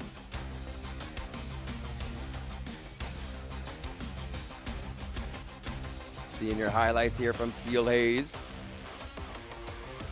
So good. Him and Welkin just absolutely causing so much trouble. And you can see that scoreboard ticking back and forth the moments they stepped on the payload for just enough time. Deacon riding it home. You can hear him ringing the bell, blowing the horn as they go on by. Just got the little like the face as he drives Oh my through, God. just looking back. Look at him just spin, getting triple kills and just not being addressed. And I mean, how really can you if he boxes all the help out? Call 911 for this Welkin. I just can't believe we just witnessed that on not only one map, but 2 maps there was a comeback. Yeah, and kind of incredible. It shows you that Orca is never meant to be messed with in any situation. I think the improvement in their ability to adapt in the game is second to none here, because we've seen a lot of the wins that we do get out of Japanese teams like Luna Break and Anubis, EVA and C9 or CB, that they kind of won their games, right? CB did have that bring back on extra turn, but they're very much winning their games, not challenged too much. So let's see who presents them a challenge. I want to see them adapt. I think they can very much so, For sure. but I do want to see them. Yeah, and Empyrean and Orca hope to meet each other in the semifinals, but they also have to face a loser of Luna Break Anubis or EVA and CB. But we got a winner. Let's hear from this interview. Hello， 各位现场以及屏幕前的驾驶员们，大家好，欢迎来到我们的赛后采访环节，我是主持人陆毅。那我们今天邀请到的是来自欧卡战队的 Dyson， 来跟大家打个招呼吧。Let's say hello to the audience. Hello, I'm Tekin from Team Orca from NA. 大家好，我是来自欧卡战队的 Deacon。首先要恭喜欧卡战队拿下上一局比赛的一个胜利，真的赢得非常的漂亮。此时此刻，我只想说，天才的到来是没有闹钟的，胜利的道路是没有剧本的。那完成了2次非常漂亮的逆风翻盘，想问一下，此时此刻心情如何？So first of all, congratulations to your perfect victory. So it's really amazing that you have managed to got the win after 2 consecutive games. So I would like to ask you, what are you feeling now? I'm feeling joy, and I'm also feeling completely amazed that we were able to pull off games as hard as these from such an amazing enemy team extra turn. 我现在觉得，首先是非常开心，然后其次我自己也是感到非常惊讶，就是竟然战胜了如此强的我们 EST 的战队。确实看得出来，你们在比赛结束之后，每一个人都非常的激动啊。那也是聊回我们刚刚的比赛，在我们第一张地图天坑地图的时候，其实在这张地图当中，如果有一方已经占到900分的话，那另一方他的一个胜率是比较低的。但是在最后还剩4分钟的时候，你们突然3点齐战，追回了将近500多分。当时的画面真的是非常的精彩，但我相信更精彩的一定是你们当时的队内沟通，能不能和我们分享一下当时都和队友聊了些什么？So in the first map observatory, if the enemy have got 900 points, there was even less possibility for you to got the win unless you seized 3 nodes. So at this final moment, you turn this theory into reality. So I really wonder, what did you do on the deployment, and what did you say to your teammates? So what we did was we had our Aquila go back from being more defensive on point B to being aggressive. This helped us obtain more kills, which would help us be able to capture more points. Then after capturing A, we went down to capture C. With our Triceraban, we were able to capture C easier, as he was not a threat that could block us, as he is one of the tankiest units in the game, and him being gone was a big help for that. While holding all 3 of these points, we were then able to stop them as they would come in a bit staggered, and the more we were able to stop them, the harder it was for them to be able to capture them back. 就是首先我们是因为有阿奎纳这个机兵，然后我们首先去了点位 A， 然后再去点位 C， 然后这样子就让我们能够更好的进行一个防御。然后其次呢，是我们搬掉了最具攻击性的三角龙，那这样子的话，我们在整个比赛的过程中就更好的去打破对方，就是找到突破口，然后去让对方在处于一个失衡的状态之下，我们反败为胜。确实，当时的防守压力一定是非常大的，但是欧卡战队整体的一个兵力部署都是非常合理，并且队友之间的一个配合默契程度也是非常的高。在这里呢，也是再一次恭喜欧卡战队获得了本场比赛的一个胜利，也非常感谢 Deacon 参加到我们的赛后采访环节。那下面一场比赛是 Luna Break 战队对阵 Anubis 战队，他们又会有怎样的赛场表现呢？让我们一起拭目以待。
はいおはワールドの小丸セブンでございます。 I'm DJ Knight with Team Liquid. My name is Dante. I'm from Chicago, Illinois. I'm Ancilia. Hi, I'm Charlotte. TI 所属の六国と申します。チームアヌビスの、リュウエンを使っているリハイズです。お願いします。ルナブレイクのラウリアです。自分の名前は夏宮って名前で、ゲームプレイさせていただいておりますと。永田です。チーム NGT で頭やらせてもらってます。我是天人战队的安暖，来自 MDY 的飞居，我是老李，我是来自斗鱼的39，是来自 Chef 战队的好奇瓜，我是来自极限战队的七野。My favorite striker is Tricera. The Hurricane Main from North America on Team Empyrean. Play Luminate. 期待はまあステーゴ。ナルカミですね。ナルカミが一番得意です。ハリケーンでして。ヒーラーですかね。我主玩的机兵是卢米纳尔。赤霄。这种。I look forward to play against Team Anubis from Japan the most. Apparently, they are the strongest team in Japan, and apparently they beat the strongest team in China. So we're here to beat them. 日本のアヌビスっていうチームがあるんですけど、あそこが本当に強敵だと思ってるんで。なんとかしてあそこと戦って勝ちたいですね。アヌビスと一番最後にやっぱり当たりたいなって思います。もちろんその中国の選手、チームとかとも戦ったことがあって、すごい強かったので、そこももちろん楽しみなんですけど。和仓鼠特工吧，因为我个人挺喜欢银子的，所以想暴打他一顿。其实我挺期待跟影子他们交手的，因为我平时也挺喜欢看他直播的。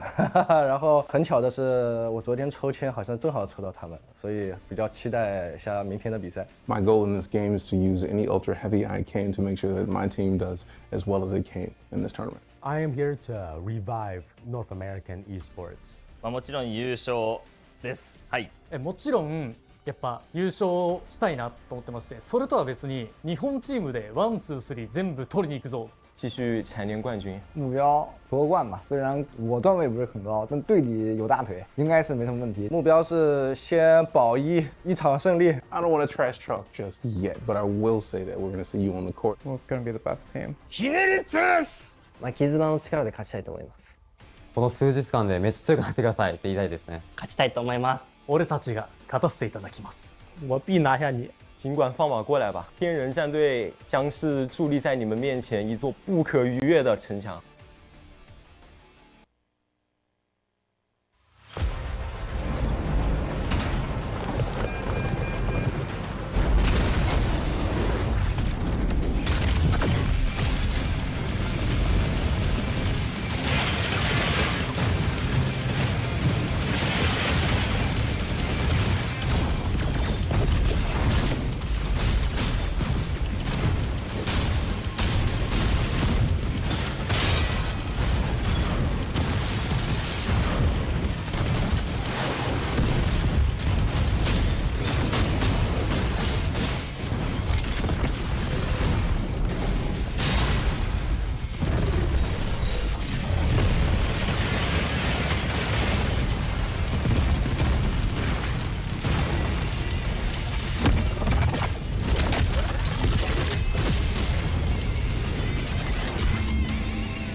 Another one falling down.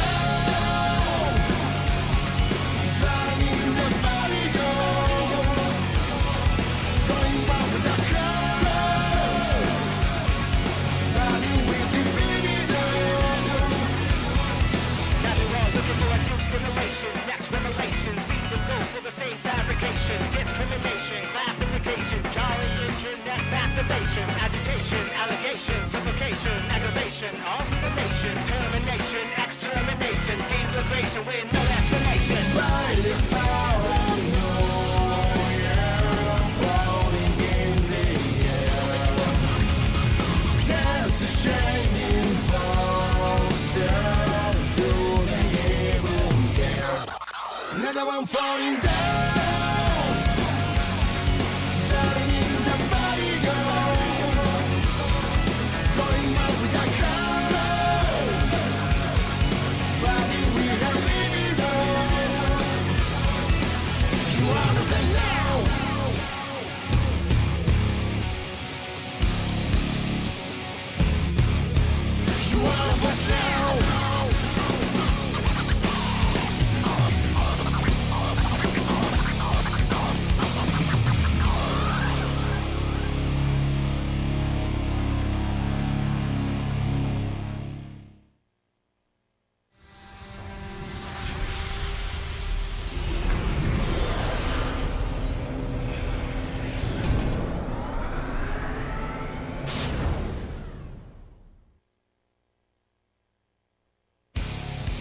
Get ready, the 2025 Mecha Break Pre-Launch Global Invitational is almost here. 第一次登上国际舞台，4周强敌环伺，但我坚信，我们将成为最后的胜者。俺たちの力を世界に見せつける時が千載一遇のチャンス、絶対に逃さない。The tension is rising. We're all in. Another one falling down. No matter who's in front of us, we're bringing the heat.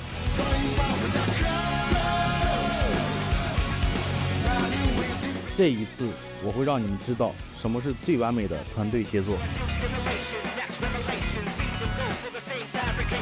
会場に響き当たる戦火の中、この手で勝利につかり込む。There's no room for the weak. The unprepared will be the first to fall. どんな困難も最後まで戦う。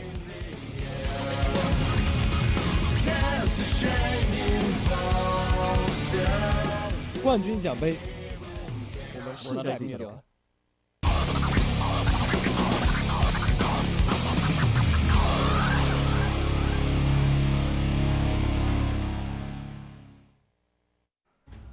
Welcome back to the Mecha Break Pre-Launch Global Invitational. We are not done yet. Nowhere near it. The most anticipated matches of the day are coming up. I mean, honestly, that one's going to be put on the anticipated watch again docket. We just saw Orca taking down Extra Turn, but now it is time, ladies and gentlemen, for Anubis versus Lunabreak. And like, this was the match of the day. The best, at least arguably the best region showing up, the #1 team of Anubis from Japan, who apparently at the Scrimbucks has been beating the #1 team from China. But they have to go up against Lunabreak, who's been sweeping everyone through the upper bracket to get to this point. So they got to duke it out. It's going to be a really awesome game, I think. We get randomized first map. We'll see the team stats before we go in, since honestly, we haven't seen too much of them lately. We've been kind of eliminating these teams, and now we get to watch the teams that have solidified themselves across the upper bracket with their prowess to go at it again. And honestly, I think a lot of people are thinking Anubis is going to be able to take this, but I have heard Lunabreak, they are so confident coming into this game. They think this is their time. After that last series, I'm throwing all my predictions out the window. But Lunabreak, what a journey they've been on. The sweep against Team Tai, the sweep against Team Reject.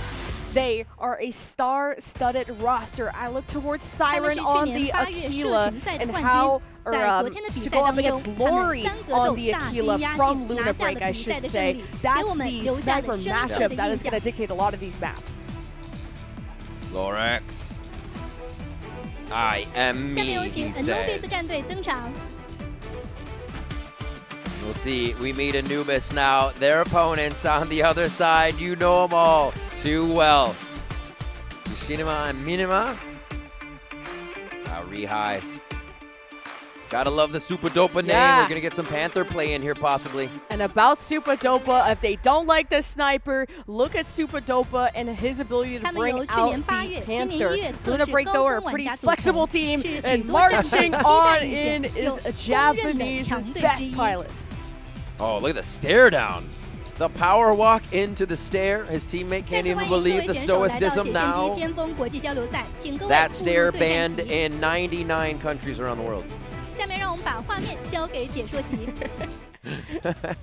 I love that they're still having fun here, and they know this is going to be a fun game. Well, it'll be a tight game, but it is going to be incredibly fun with how much they can push each other on their strikers. Yeah, because it's 8 p.m. here, but everyone's been playing pretty nonstop for so many hours. But this is like the middle of the day for Japan because they're like grinding this game till 1 a.m. Like the grind never stops. That's why they're the two best teams probably in this whole tournament. But one of them has to fall and make their way through the lower bracket. And yes, Anubis are the favorites, but I think Lunabreak are the second best team that could really push them to their limits. Absolutely, and they're not out of the tournament here with the upper bracket. You still fall down to the lower, so it's going to be very tough games as we go down to the NA teams of whoever falls out here. So not that much pressure on, but more so that regional pressure where you want to prove that you are the best. And another matchup that's going to be fun, Neku from Lunabreak versus Kishinma from Anubis on Falcon. Like, I look at the Falcons, I look at the snipers. Those are the key playmakers when it comes to the strikers on the field. And you can't underestimate what the Welkins are going to do. We saw John Welkin and, like, the potential of the triple kills and the melees. they go crazy. But big welcome boy. Whew, yeah, there's so many players to watch out. You were mentioning Neku and as well, like the shot calling that's so important from that Falcon position, from being able to see the entirety of the play field. It really helps Luna Break organize themselves around the correct situation. And here you see the roster rundown right in front of you as Luna Break get ready to take on Anubis. They're locked in, ready to go. Luna Break, I mean, kicked off this whole tournament with like a speed run, I think it was, against Team Tire or something like that. True. We were like, okay, we got a mad respect, not only like Anubis, but everyone from Japan, because they are such a stacked region. So, and it's what's so difficult about them, it's not even just the sheer talent, but it's you can't ban against them. There is no ban that will affect either of these teams. Right, we said it earlier. In a significant way, at least. Their entry strikers that they play all the time are probably 90, 95% or not 100% perfect the way they play it in the master class, and the few strikers they have in their pool behind them, or a handful, is 80, 85%. So nothing's weak for these teams, and we'll see how far they can get in the bans even. We see Palm Bay Harbor twice there for Luna Break. Great control over the macro of that map, and showing us great fight prowess on Graceland Sky City too. And two different, very different comps on that Palm Bay, which was lucky for them, their first map, where they even brought out some Narukami from Lori, probably when an Aquila was banned. So again, they have backup plans on backup plans, but when that Aquila isn't banned, Lori's gonna bring just that on the Palm Bay Harbor. And Graceland Sky City, more Narukami. People are really trying to target ban Lori on this Aquila, but it also target bans your own team, so you just got to be aware of that if you're Anubis. A little bit more breadth to their map pool here. Anubis has played Palm Bay, Karab, and Eye of Mizra, so they have a little bit of understanding now at the tournament of what they've seen against teams, but they know how to play Karab against their opponents here. It's just that they have a play on it so far. A rundown once more of the rosters, just to make sure you know who's going to be in this game. And a lot more Eliseness is played by Anubis on this Eye of Mizra. That was their map #1 on both those matches. And then Sinkhole and Palm Bay Harbor picked against them.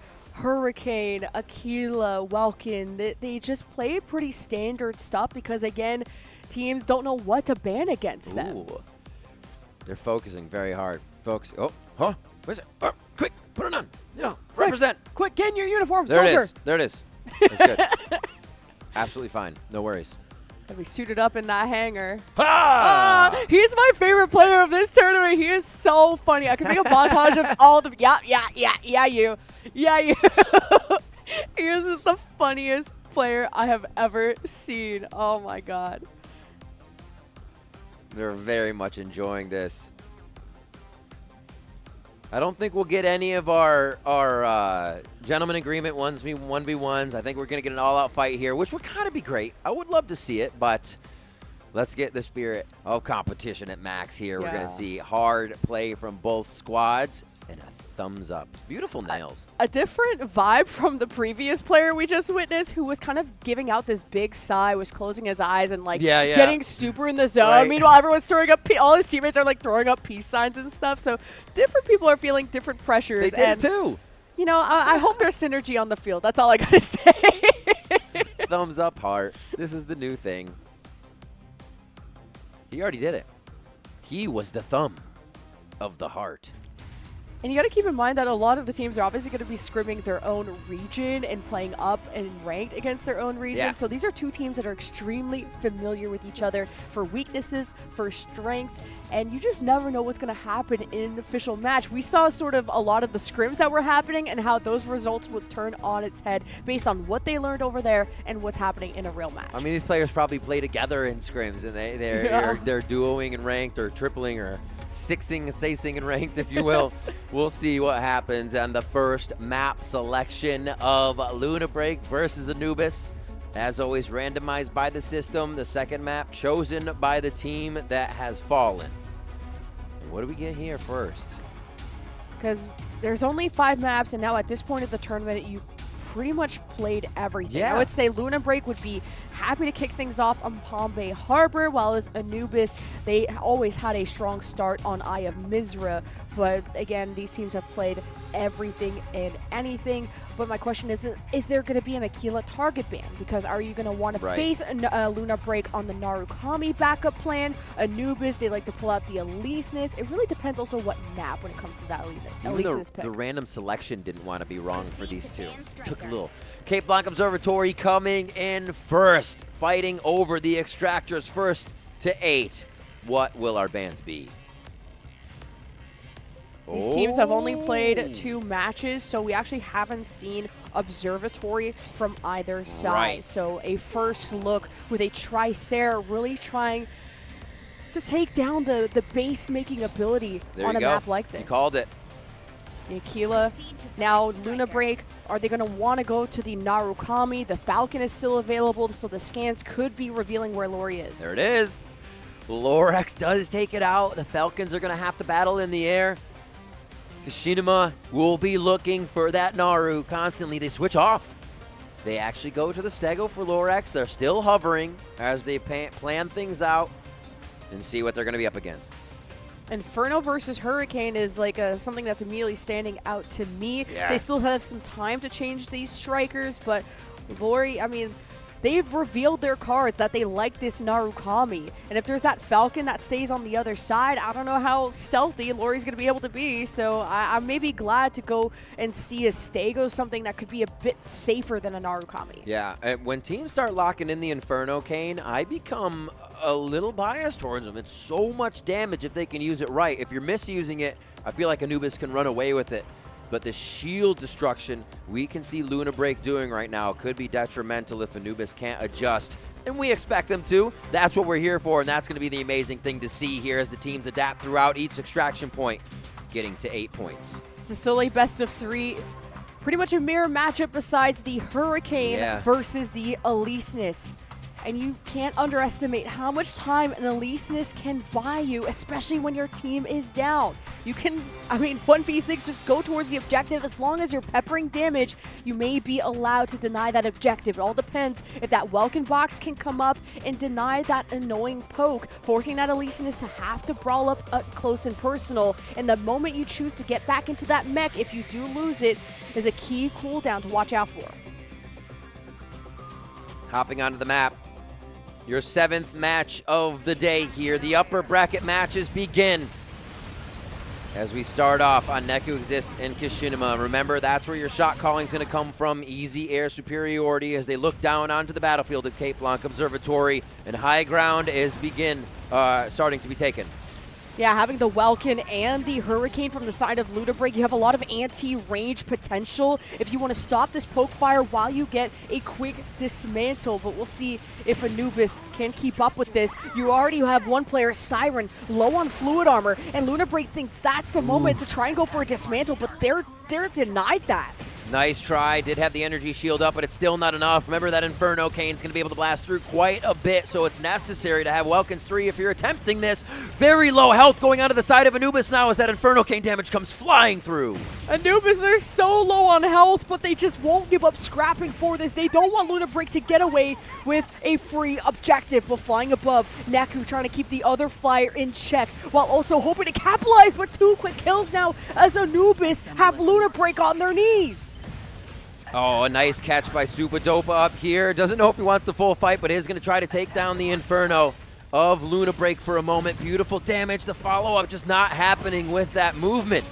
There it is. Supadopa finally capitalizes on the kill. And there's about to be a second Korite Extractor that's going to spawn, and it's quite close by, so you got to try to split up your forces, but Anubis get away with stealing A, and not only that, B as well. Oh my god, props to Kishinima. Huge props that we see to Anubis. Supadopa getting a kill, getting the cap, and still doing work here for the Welkin on the map. He's just looking at his team, separating Luna Break from each other, and they can make such easy decisions right now as they move across the map. And you can't underestimate the power of the Elysinus dash of being able to go from one side of the map to the other. Oh, yeah. The mobility, huge, and something that I would say Hurricane doesn't have as much of, at least compared to the Elysinus. So Anubis really benefiting from being speedier than Luna Break at the moment, but now the melees are clashing. Rehise is absolutely obliterating opponents with the top-down unparryable. He is going to be finally faced and checked by Neku Exist, but that's just going to bring the armor through. here towards A, still looking to spawn. It will come out before B, so they're starting to set up, and we see the Stego now trying to get into position. Assyrian looking to get a good spot to fire those missiles. There's a lot of focus from both teams also in the middle of the map. These power positions that overlook both sites, both objectives. Now both extractors are deployed and Luna Break need to at least get one of these. And with that first pick, that 6v5, Luna Break have an advantage, but Yui is dangerously low. And Super Dopa goes for the finishing blows and tries to at least dislodge some of these ultra heavies, finds Yui at low health, and Anubis are on the chase. Super Dopa, every time he sees the Inferno, is only going for it one-track mind, and it's got to be so annoying. Again, killing Yui right there with the Welkin, and it is Neku Exist chasing around Kishinma. Super Dopa low on the right side of the map. Luna Break still not able to get any extractors right now. B is here to be taken, but it looks like Anubis could close down again. And these kills are so pivotal from Anubis because there's an objective that they can try to dismantle in front of Luna Break while they are dismantled. I mean, physically and metaphorically themselves. Anubis, they just never stop being aggressive. They know how to push the envelope. But Arun is trying to disrupt the Anubis plan, but he gets smoked out. And the box, he is out though, but with a sliver of health. He's about to lose it. Zhuhai is on his tail, and once an Elyseness has the Welkin, you do not let go. This is going to be painful. Just a box for a little reprieve there, but still, you can see how much he wants a rune. Another life for this Elyseness, and it's still Anubis keeping Luna Break away from anything possible. Luna Break haven't really had an advantage. They've been able to match blow for blow, but they need some sturdier boxing gloves. Kishinma dominates the skies, has the other flyer without fluid armor, so Luna Break are going to have to take a break. Super Dopa, another kill from the Welkin, another assist from the Welkin as Reset Pulls went in on Lorax. And there are two down now for Luna Break. This has been the story. Macro and fight control here for Anubis on the map as they look to get their fourth cap. Arun just getting thrown around, no fluid armor the moment he hits the fight. A is still deployed, and Anubis are not scared of putting their Welkin in the sky and bossing it down. Zhuhai with the hunt down, the moment to dismantle, 4-0 for Anubis. Every time we go to a Luna Break player, they have Anubis on them. It looks like they're not even allowed to play the game here. Again, you're just trying to run away, but the Inferno spawns. The Inferno is about to die. 3 members instantly on Yui.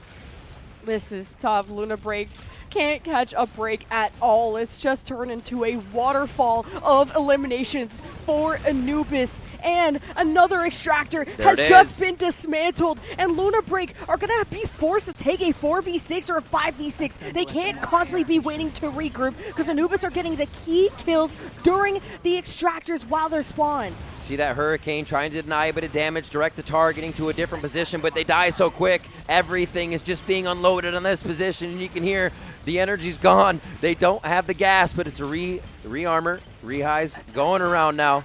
Little baby Elyseness will chill for a second. And Luna Break are trying to protect themselves with Stego Smoke, and Anubis are just hunting around, just flying above them, waiting for their moment to kick Luna Break in the teeth. And Luna Break just haven't had a grouped up, stable 6-man roster alive and well, not with Super Dopa just sweeping everyone away. And look how calm Super Dopa is with the attacks, hardly spinning even in these box situations, knowing it's more of an advantage to quickly click and find that player or that striker once again and just give that pilot hell. Luna Break need to find some signs of life quickly as Anubis are aggressive all the time. Super Dopa with the down smashes to go through any parries to get Yui still in a position where he can't even escape. The Stego Smoke though will, I guess, hide his trail, but Anubis only know the W key. Okay, 2 kills coming in here for Luna Break, and it might be the break that they need to start winning this. Arun gets a big one there, and now they're going to be able to cap the point. It's just a few more percent. He gets knocked off. Hit off, they almost get it again, and it keeps getting to 90%, which is only giving Anubis more time to get back over here. Okay, potential comeback, some solid kills. Anubis are down 3. Luna Break should be able to get this dismantled. Surely it's just a matter of time. There's probably some annoying poke coming at range, but finally Luna Break has some reprieve. Surely this is a dismantle, right? They've killed like almost all of Anubis. These darn flyers in the sky. Someone from Luna Break has to go deal with it. 4 down right now for Anubis. You get Super Dopa back in a little bit, and they have finally gotten that extractor after persevering so well. Zhuhai's trying to create the distraction. We saw him firing down just the shots to stop them from getting that extractor at about 90% a couple of times. But they get it.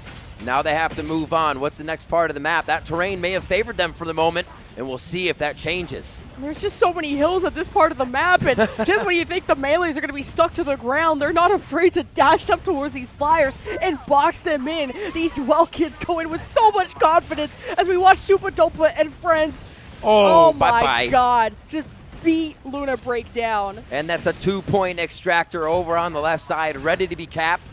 We'll bring Anubis to 7, Luna Break to 3, and they could absolutely use that. Oh, instantly on the Inferno. Never stops. They have such great focus throughout this map now, and Kashima trying to look through the Stego smoke, but they're not finding really too much on that. Yeah, Kashima. I mean, Luna Break will be up like 6 versus 2, and Anubis will still be denying extractors. There's so much good teamwork from Anubis too. They're always taking 2-on-1s, 3-on-1s, whatever it is, and that's why they're in the lead that they are. Super Dopa just got a triple kill. This guy's an absolute menace. Insane stuff. It's definitely going to be that Super Dopa MVP. We can almost call it right now. Getting the caps, getting the kills. They are playing this so strong. Quickly denied there for a moment, but we still see 3 members down of Luna Break, so it's a matter of time. All the heavies are in place to defend the dismantle. Now 1 extractor away for Anubis to go to series points, and Luna Break just can't escape. They can't hide, and they can't run. Anubis, it's just cat and mouse, and Luna Break are only prey. The calls right now from the sky, letting Anubis where to go, what to focus on. You just see Super Dopa on the right target every time. Arun goes down, a welcome v welcome fight with a little bit of a side hit from the teammates, but still Super Dopa comes out on top as we're watching him again take right to Azura. Luna Break still have some fight in them, but how do they deal with just the teamwork from Anubis? Luna Break gotta coordinate as well as Anubis. Jeez. And Kachinma is always at full health and full armor. He is not being pressured at all, and how can you keep up with him? This Falcon is so elusive, and he's peppering everyone down at once. They finally take down Super Dopa for a minute, but right, like you said, you still have Kashima flying through the air up there, giving them all the knowledge that they need, and if it's not Super Dopa on the Inferno, it's going to be the Elyseness. We see Zhuhai's going crazy, and they're going crazy enough that there was no defense on the last extractor. Oh my god. Like, Okay, what did I do? Why are you looking at yeah, me, we bro? Don't get look it. at me. I'm scared.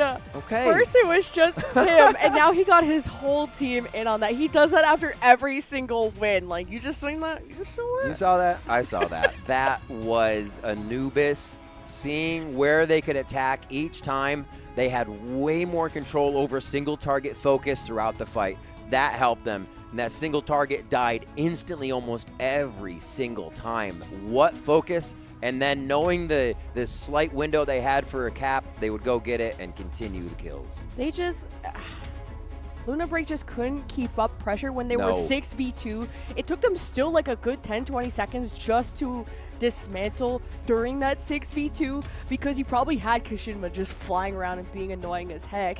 And if you could have just kept suppressing those respawns from Anubis, maybe there could have been some momentum built there. But that was the key, right? Luna Break never had true momentum that lasted.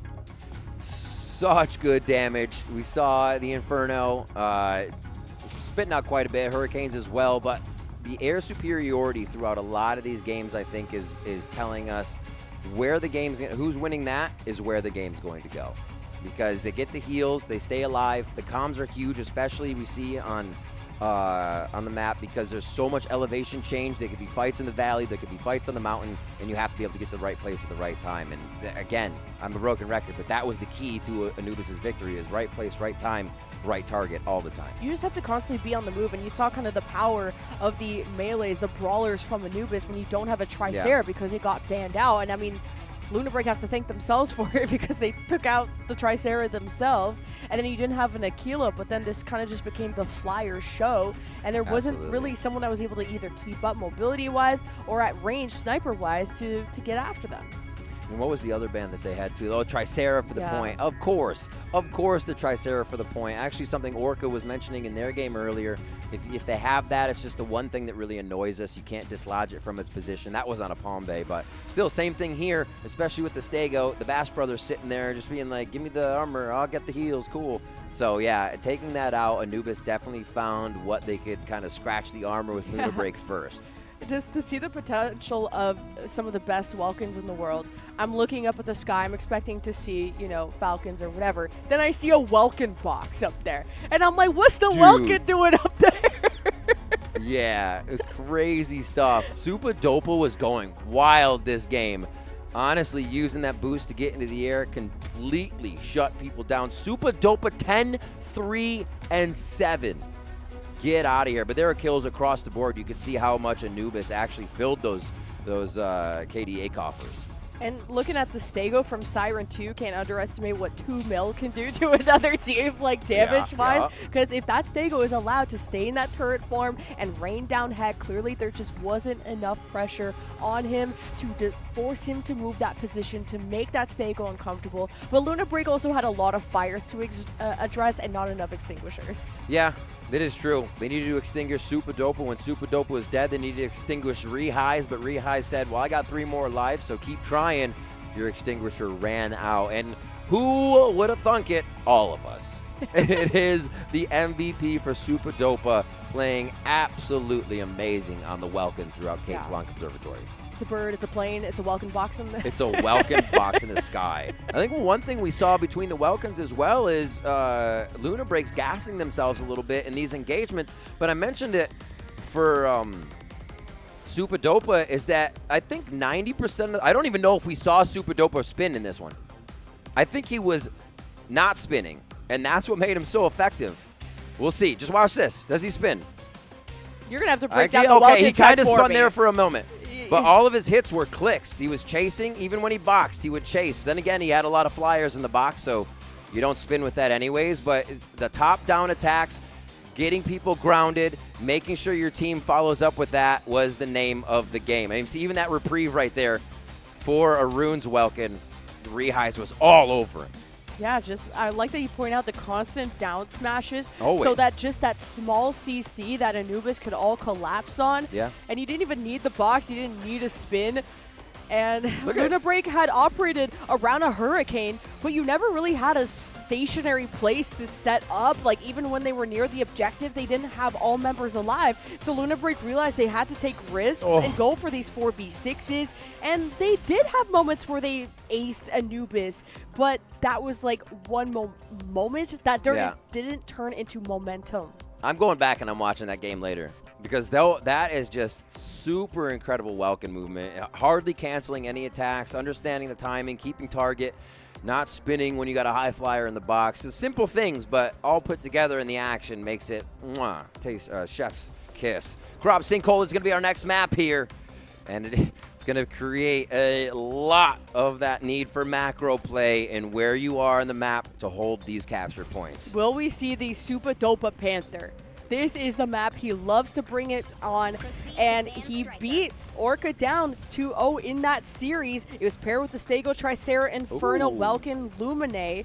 So is that going to be a target ban at all from Lunabreak? Are they worried about the Super Dopa Panther?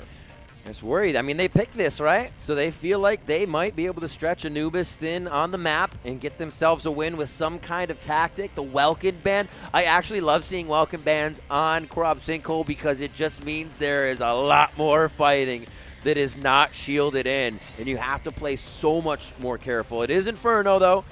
So that Welkin may be able to, never mind. Yeah, and Lunar Break haven't played Sinkhole.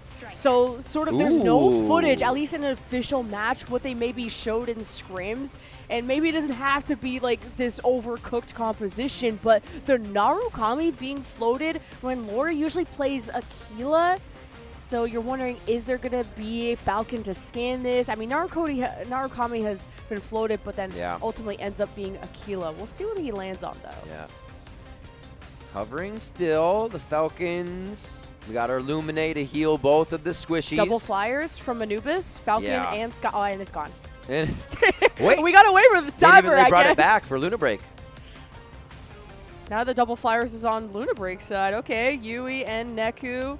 Triple I flyer. gotta wait for the. Yeah, they're the just lock. hovering right now, discussing with the team what they want to pick. I wanted to see the Super Dope of Panther. Maybe we'll swap last minute, but Arun's floating it, so can't underestimate the power of taking a 1v1 and how good Panther is in a 1v1 because of that direct damage. Tricera, Stego, okay. It's pretty normal compositions that we'd get, except for the Welkins. I kind of have a tear in my eye right now, but it's okay because we're going to get even more crazy, chaotic gameplay around these points that's really going to require the Stego to be helping out quite a bit, getting control of the air superiority so your tanks on the ground aren't just eating damage the whole time. This one is going to require a lot from both teams. So no sniper from the side of Luna Break. Anubis are going to depend on Siren once again with the Aquila. Arun's going to be able to take 1v1s with the Panther, all right. with Yui having some survivability with the Eliseness. Of course, you got Flyers, you got Neku versus Kishinma, and only single Flyers from both sides. Remember, loser of this match only goes down to the loser's bracket. In a very strong fashion, honestly. These two teams are still ones that could go far in the tournament, but Anubis now showing their prowess as we get the outside look on the map. We start going for A. Yeah, you can't melt those heavies as much with the Inferno being banned. Welkin won't be able to, no Welkin means no denying of that range, no box fights. So already a first blood though for Anubis. Oof. Does find the Stego, nice job. They're forced to move. Are they going to get a kill on that? Yeah. Kurasa down. Oh, Rune's going to be able to drop reset here. Nice early kills coming in for the side of Luna Break, but Anubis doing a bit of their own work. Yeah, with Arun in these 6v6 fights, he's waiting for everyone to poke down the armor, get to that direct health, and goes for the finishing blows. You don't want to necessarily go for the high HP targets in case everyone starts looking at the Panther, and Lori has already been sniped down and discovered as he was on the Stego and not able to disengage fast enough. Looking at Yui, just causing trouble in the fight, looking to get in there with the halberd. Can't even pick the oh, nice strike down, but still cannot stay close. Super Dope was being a little bit annoying on the Tricera, as now we see Siren looking for a fight. There's a 1v1 on the perimeter of the map. You have a first early cap from Anubis, but who is going to win these individual fights for B and C? That could be Anubis getting an even stronger lead if they get the double cap, but Luna Break is not going to let this go for free. Uh-oh. Gets the armor back, plays it just to the last drop. Beautifully done, as Zhuhai is going to be coming in for the fight here. This is at least this fight we're going to get. Oh. And even you can't underestimate what the Falcon scan is able to do through these walls to know who and where and That's what true. the numbers are. So still no caps somehow on this perimeter. It's just down to these kind of 1v1s. This time we're not going to have 10 other observers like we did last night, but these caps are constantly denied by Yui, who is just on patrol duty. But the ball isn't in Luna Break's court. They're the ones that have to double cap. They have no points at all. Oh, Yui also destroying a bit of the terrain around because, Zhuhai is destroying that terrain because Yui's using it to hide. So those pillars taken out, now there isn't as much room and we get a bigger battle here. And Zhuhai just has to stall. Like, he doesn't even have to take any unnecessary risk, and Siren eventually gets discovered. Remember, Siren's on the Aquila, so any pressure he takes, he may just crumple like paper. Oh, I love the way we're playing the side fights here. A is still being held 121-6. The other caps have not gone through just yet because of the distraction play How many people are over there just stopping caps right away? Kishinma capping one, so is Kura on the other side, but they keep getting paused on this, and that will be the first double cap now coming for Anubis as they continue their lead. That's such a tough loss for Luna Break because they took so long for that fight to develop in a negative result. So Anubis getting up to 200 with Luna Break showing no signs of life. They have pretty much all 6 committed towards the middle of the map, and they think that middle real estate could have higher value to spread Anubis thin to the perimeter. And honestly, without a Welkin in here, if you are on A, you just need to look down at B, look down at C, and fire some splash damage, and the cap is stopped. If you need to get there in time, you have it. So this actually becomes amazing when you have just 2 points that you can spit damage at either of the side sites. Looks like there's a 2-on-1 in favor of Luna Break for this C cap, but you could have some reinforcements. You do have a sightline over from A that could poke damage into this skirmish, but Luna Break haven't captured at all, and this is such an important fight. This could just not be a lead that they can catch up on, although our last series proved that the impossible can always be possible in a game like Mecha Break. Very true. We're going to see what's going on in the middle of the map for just a little bit. As Siren takes down Yui quite quick. That's going to be one of our spawns coming back. We haven't seen too many deaths just yet. Just the count up here from Anubis. And they are still doing work. 370 points ahead now. I'm starting to worry about Luna Break's chances in this series when it was, 8-1 on our previous map triple. to not even scratching the surface of Anubis's defense, is not getting kills and at least not getting them fast enough. A triple capture, Riv. That's going to be counting up 10 per tick. It looks like it's all too much right now for Luna Break as Anubis is not giving an inch. Super Dopa hasn't moved. What is this? They're kissing. The Triceras. The Super Dopa hasn't moved from A yet. They're shaking hands, and he still wins. And there's just not enough low HP targets on Anubis for someone like Arun to show up with the Panther and finish them off. And if they are low HP, they're probably like the squishy flyers that a Panther may have trouble keeping up with. Meanwhile, you have the Siren, this Aquila at a distance. If he goes untouched, uncontested, it's going to snipe especially the Panther from Luna Break, and especially anyone who doesn't notice from Luna Break. Arun can't, just parried out of that. Cannot collapse on any of his targets fast enough to find a kill to come through with the rest of the team. A lot of solo work. The bus comes through from one side, but they're looking both ways, and it looks like they're going to live through this one just a bit. Nice job getting above the armor on that one.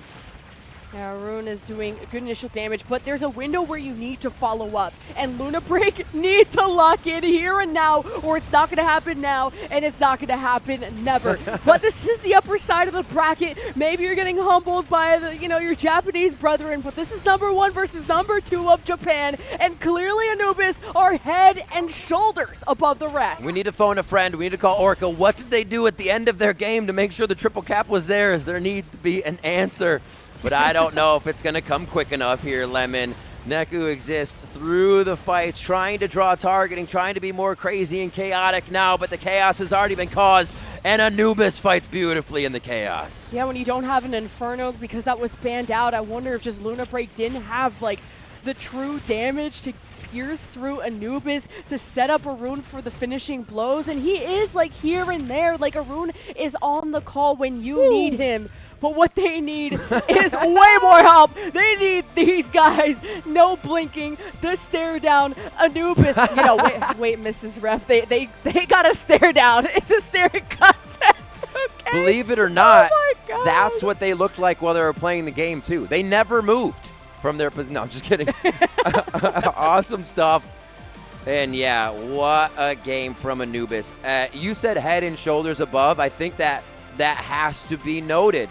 There is competition here between 1 and 2, but 1 seems to be so far and away. Anubis has worked for it. And the fact that we were this was the main event, if this was some kind of fighting arena, and this was the most one-sided match we've had for at least our half of the show. But it's not over, obviously. For Luna Break, they'll fall to the lower bracket to face one of the North American teams, and they know quite well how difficult this is. Luna Break clearly crumbled here, but they're the ones who crack the eggs when it comes to every other team in this bracket. That's true.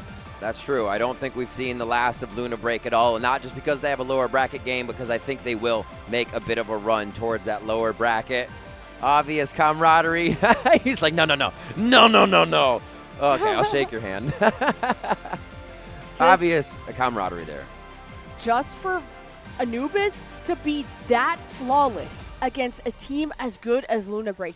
They made them look like kindergartners, and you saw how much of a speedrun Luna Break put their other series on for them to only dismantle one extractor, for them to, get single-digit points on that sinkhole is so insane to me. Maybe this is an off day, or maybe this is Anubis. You're looking at potentially our Mecha Break champions in the making. Incredible stuff. The grind is paying off. Like we said, they're here playing a lot of the time. They're watching their opponents. They're first in, last out to the party each day in the practice rooms. And man, they were first in, first out in that series. They are gone, happy to move on to the upper bracket, and we'll see Luna Break move down. Well, that was just like the ultimate Japan matchup, right? Yeah, and then we have Eva versus Celestial being number 1 and number 2 to face off next. But we got to break down the numbers because Luna Break not having access to a Welkin, you don't have as much melee, no Inferno, less DPS, and not enough targets for a rune to really poke down. Just looking at the kills, I'm only seeing 1 registered from Luna Break's side. Kind of surprising. Or I guess a rune there at 3. There we go. Yeah, 4 up there. So he gets the finishing blows, but that's tough. 1 milli damage healed by Minima. That means your team was taking quite a bit of damage, but getting it on the right people, keeping them alive. Like you said, only 4 kills able to come through because they were getting ticked up by the heals of Minima. Actually, where is that as well as damage? Okay, a little bit damage. We'll switch it back and forth. Not a problem. It's always going to be direct since it's to that health bar, but what a game. I'm excited to see the MVP here. Super Dopa was going crazy again on the try, but was it enough in the middle of the map? Rehais was wreaking havoc on these points. What do you think? It's tough, for Lori, 1.6 mil looks great, but I was expecting more in the 2 mil mark for someone like Lori, and to go on something like a safer ultra heavy like that instead of Narukami, the snipers, to try and contest someone like Siren, which at a distance, if there wasn't a flyer in Siren's face, then who else was going to match up against it? So Lori just tried to base up and kind of play the team game, but Minima keeping everyone together on Anubis. You can't underestimate the power of a good support. And a good stare down. Yeah. Also, my favorite. And a good stare down. I hope we get the stare down in the interview as well. I'm pretty sure we'll be talking to the MVP, at least I hope, to see what was the key to victory here. And just overall, did they feel, pressured? Was this a game they came in knowing, since it's against a friendly team, that they knew what was going to happen? And maybe there wasn't that much pressure for both of them because they maybe expect to meet again in the finals. Wow, Anubis don't look touchable, and that worries me for kind of the rest of this bracket. Now China has to try and step up, but from the whispers of scrims, it sounds like Japan has been beating China at least pretty decisively. But who knows if China has really revealed all their cards, because there's been a lot of experimenting. That's true.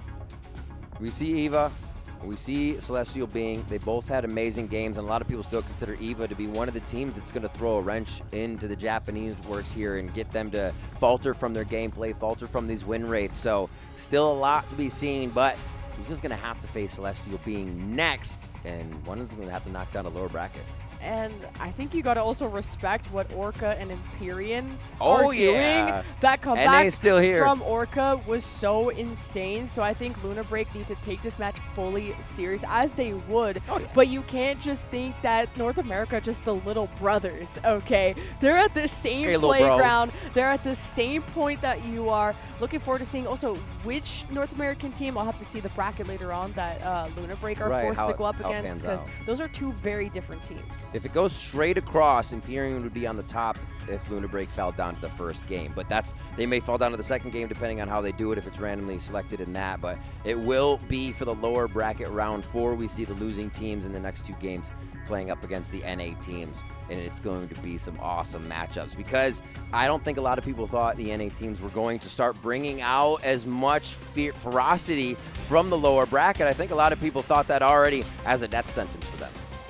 And I was looking forward to the Panther matchup between Super Dopa and Arun, but we didn't see any of that from Super Dopa. Maybe realizing the risk of if you don't do enough of that initial damage, if there's not enough of that solo play potential, if you can't even isolate yourself in that 1v1, that Super Dopa doesn't think the Panther is worth it. So Arun went for it and took the risk, and it just didn't pay off. Yeah, it was tough for Arun. Actually, I feel for you with Super Dopa and Zhuhai's all over your butt all game, man. That is a tough Welkin play to make happen. And the highlights was one play and a stare down. Also, EVS, you killed it. I love that. A lot of these stare downs and like no blinking. Are they gonna do that to our That's court? why they win. They don't blink. Right. Throughout Can't the miss entire anything. game. There's a lot of flashing, though. Strikers don't blink. You're just striking the whole time. That's so true. But are they gonna just have a stare down with our interviewer too? Ooh, yeah. Oh, do you think? They get all of them to do a stare down? I think he's got the aura. I think they do too. We're getting that set up, and then we have one final match of the day, y'all. And you won't want to go anywhere. Today has been so spicy. Yeah, the insane comebacks on both maps for Orca to this one. Everyone thought this was gonna be like the most hype thing ever. Yeah. And it was kind of the biggest beatdown, and It should have been, and we kind of did that to ourselves.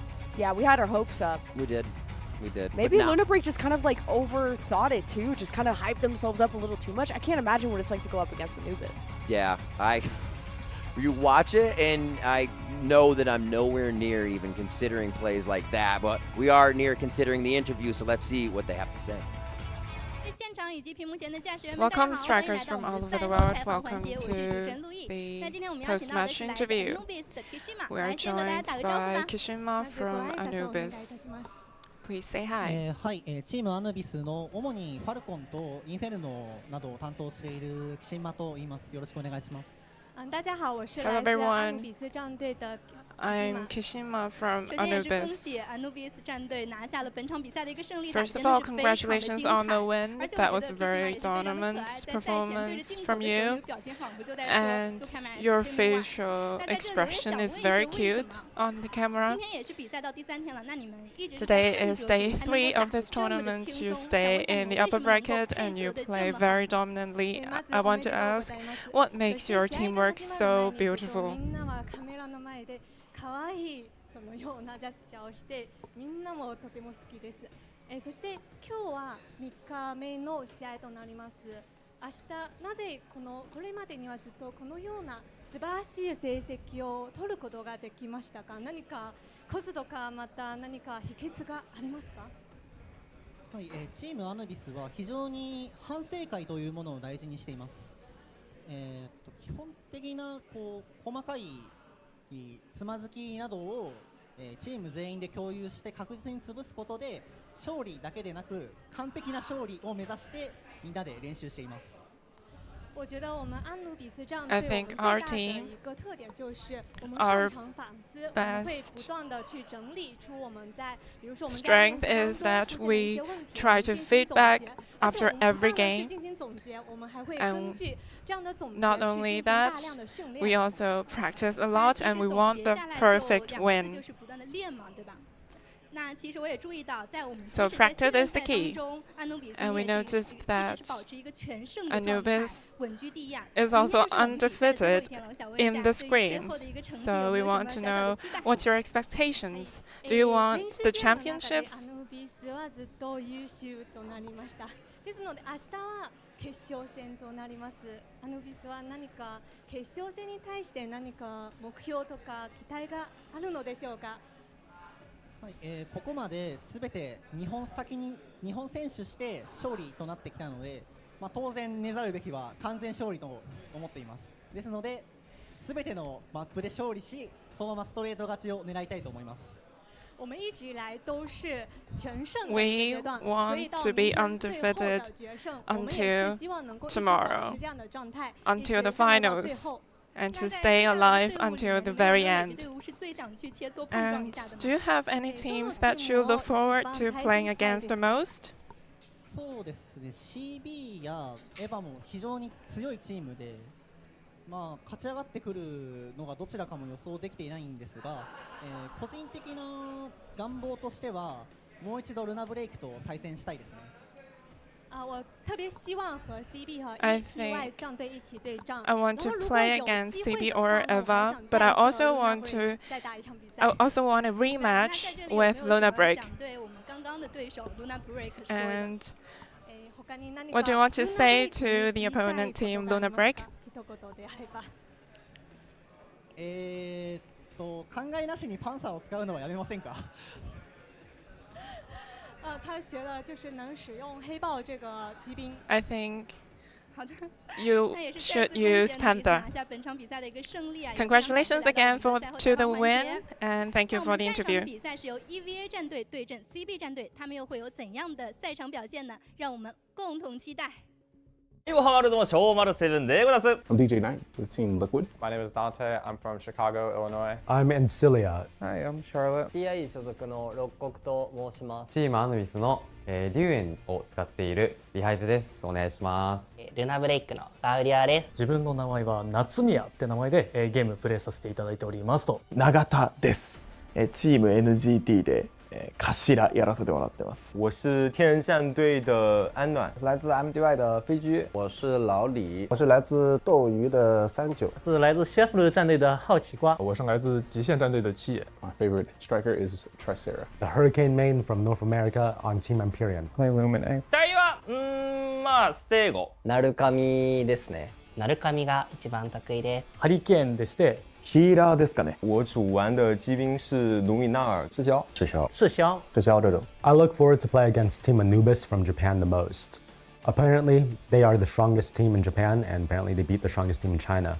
So we're here to beat them. 日本のアヌビスっていうチームがあるんですけど、あそこが本当に強敵だと思ってるんで、なんとかしてあそこと戦って勝ちたいですね。アヌビスと一番最後にやっぱり当たりたいなって思います。もちろんその中国の選手、チームとかとも戦ったことがあって、すごい強かったので、そこももちろん楽しみなんですけど。和仓鼠特工吧，因为我个人挺喜欢银子的，所以想暴打他一顿。其实我挺期待跟影子他们交手的，因为我平时也挺喜欢看他直播的。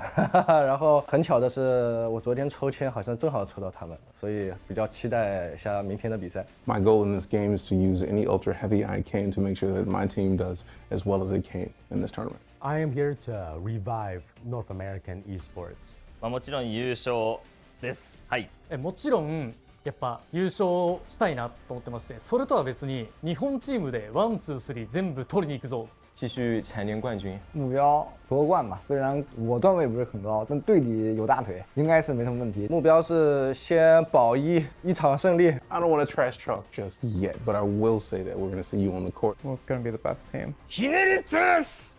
絆の力で勝ちたいと思います。この数日間でめっちゃ強くなってくださいって言いたいですね。勝ちたいと思います。俺たちが勝たせていただきます。我必拿下你。尽管放马过来吧，天人战队将是伫立在你们面前一座不可逾越的城墙。Mecha Break Pre-Launch Global Invitational 2025 is here. From March 13th to 16th, 16 teams from China, North America, Japan will battle it out in Zhuhai, China, taking mech battles to the next level. The tournament features the 6v6 Operation Verge mode with a double elimination format. Round 1 kicks off on March 13th, with matchups decided by random draw. Teams that lose in the upper bracket drop to the lower bracket for a second chance, lose again, and they're eliminated.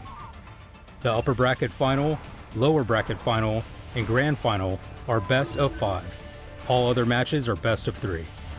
The ultimate showdown between the final two teams takes place on March 16. Striker selection follows, no duplicates in squads rule, meaning each team can deploy only one unit of the same striker model per match. Each side bans one striker per match, and each striker can only be banned once per match. Banned strikers cannot be banned in later rounds of the same best of 3 or best of 5 series. The tournament includes 13 available strikers: Falcon, Panther, Elysinus, Tricera, Narukami, Lumine, Pinaka, Inferno, Sky Raider, Welkin, Aquila, Stego, and Hurricane. Players are allowed to personalize their strikers with paint jobs, patterns, and other cosmetic customizations, but performance-based modifications are strictly prohibited. 5 maps are in play: Graceland Sky City, Hive Mizra, Prob Sinkhole, Palm Bay Harbor, and the Cape Blanc Observatory. The first map is picked randomly, and the losing team chooses subsequent maps. No repeats allowed in the same match. Top pilots from 3 regions are ready for action. Roster includes the legendary Panther pilot, renowned streamer Yinza, Team Liquid's Mayumi, and Prize from Taiclan. Popular streamers including Shui Wu Yuan Jin, Jake, and Unicy will also join the Shoutcaster team. More participants will be announced soon. Stay tuned. Locked, loaded, and ready for battle. Stay updated by following the official Mecha Break website and socials from all the latest news.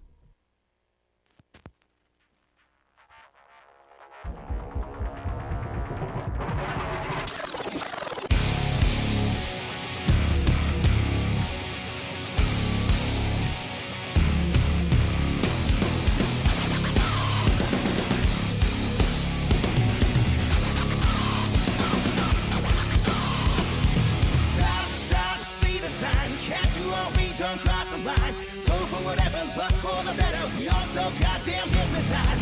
Chop, chop, spread the lies. Don't you blame me, you're mesmerized. Birds of a feather flocking together. Join the council, we're one of a kind. Fly a star, I know you're falling in the air. Empty shouting songs that I don't even care. Another one falling down.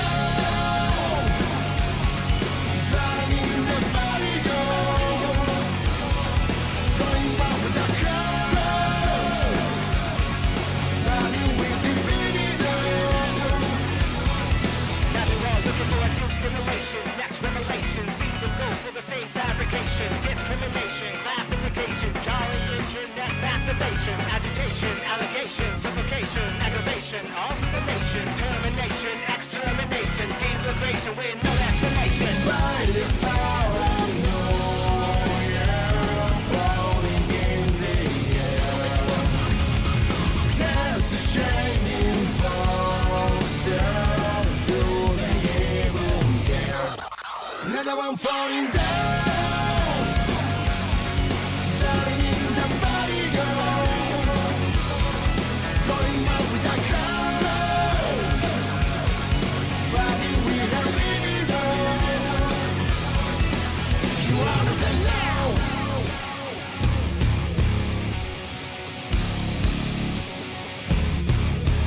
You are of us now.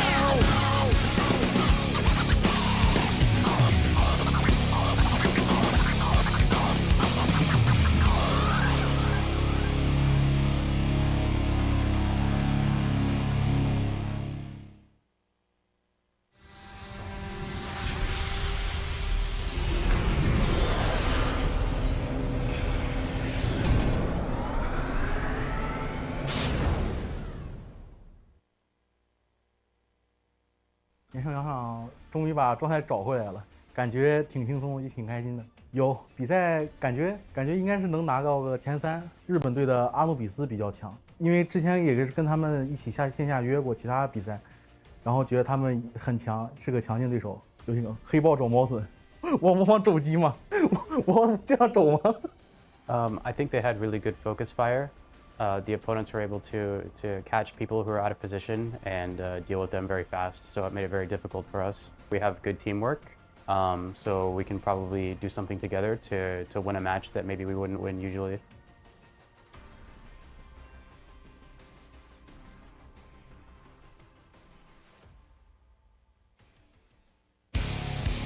Get ready, the 2025 Mecha Break Pre-Launch Global Invitational is almost here.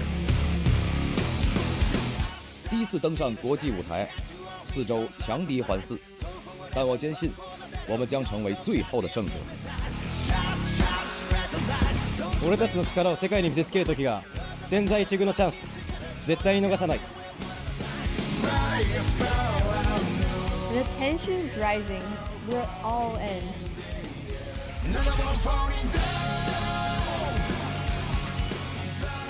No matter who's in front of us, we're bringing the heat.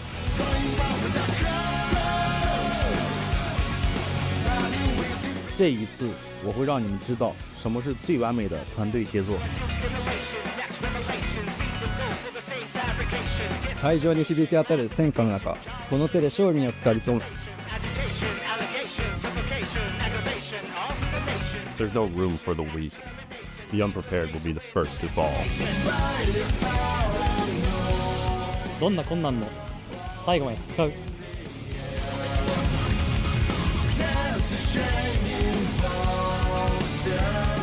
冠军奖杯，我们势在必得。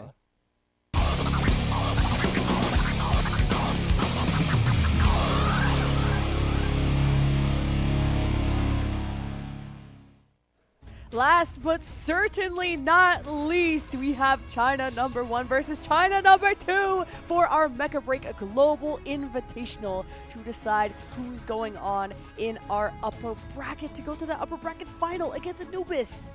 Yeah, that's going to be a tough one, and I'm sure everyone's like, this win will be great, but next one is going to be tough. But focusing on this one now, there's some amazing players on both teams. We saw Celestial Being be able to have one of those first comebacks on extra turn, who we just saw leave the tournament. So we know Celestial Being is very good, adapting right within very pressure cooker moments and being able to come out with the correct decision. So Eva has to be ready for situations like that.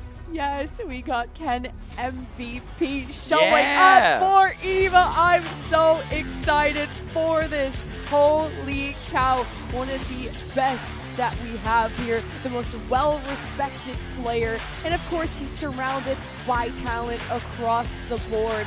Jen Xiao plays a lot of Tricera, Hunter on the Stego, the Skybird, Akai on the Luminate, and the supports, Minsk on the Welkin, and Border, the Panther Supreme. 在昨天的比赛中，11爆对战43爆，给我们留下了许多的名 So 场 many 面和高 players 光时刻。 play their striker at a high level, a very high level, of being able to articulate it, which makes makes Eva so strong. Now we see Celestial Being. And Ken has to go up against the man, the myth, the legend, Manbu on Aquila. So excited for this.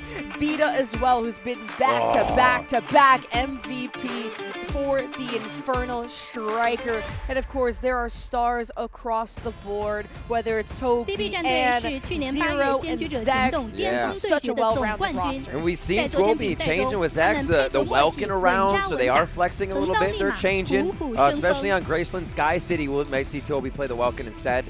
So they have ideas to flex their composition, and they do feel comfortable on more than one striker, as you'd have to this deep in the tournament. Both teams ready, presented in the hangar, getting ready to step into their strikers. Yes, and the loser of this has to go up against Orca, the winner, Anubis. Pick your poison. Both teams are terrifying. #1 of Japan versus #1 of North America. Like, it's an absolute gauntlet. It is, and like we said before, this is getting towards the finals. These are best of 3, coming up to the best of 5s. These teams have been pushed in the best of 3s, but you get extra bans. You're gonna have to go through more maps, and you're gonna have to go through that long haul of playing each and every game. If it stalemates for a long time, you're gonna start getting tired at game 5 if it goes all the way. There's so much more to see, but we gotta break it down. We're here for Eva and Celestial Being right now. And I am excited to see it. I think Eva can put up some big numbers here. The scrims we've been hearing from them have been quite strong. And Celestial Being is Celestial Being. They've been showing us the wins throughout their games. Yeah, and Celestial Being, though, it hasn't been a flawless run. It hasn't. They got a little bit humbled by Extra Turn on Eye of Mizram, the first map in that series, which is fine to have a slip-up as long as you get back on your feet, and they finished out strong 2-1. Yeah, it will be. You mentioned Ken VP before. Veda's on one side. Like, there are so many players that can grab this MVP because of, like, that high skill prowess I was talking about. This isn't anybody's match for me. I actually do not have, not a favorite, but a winner in my mind for this. Last one, I definitely weighted towards Anubis just because of their power, but this should be a banger. Yeah, I'm thinking Eva are the favorites for me just because we did see Celestial Being drop a map, and now I'm like, oh, A-. Why wasn't it an A+? But maybe I'm just a little bit of a stickler, but I think like you have to play perfect when going up against a team as good as Eva, against a team that has Ken on it, and a Falcon player that is that good is so unpunishable. We see it in Ramen Rook. We see it in a lot of other Falcons still in the tournament. Kishinma as well, we just watched flying around as we see your Eva squad one more time here. Remembering Border in his 1v1 with Yinza.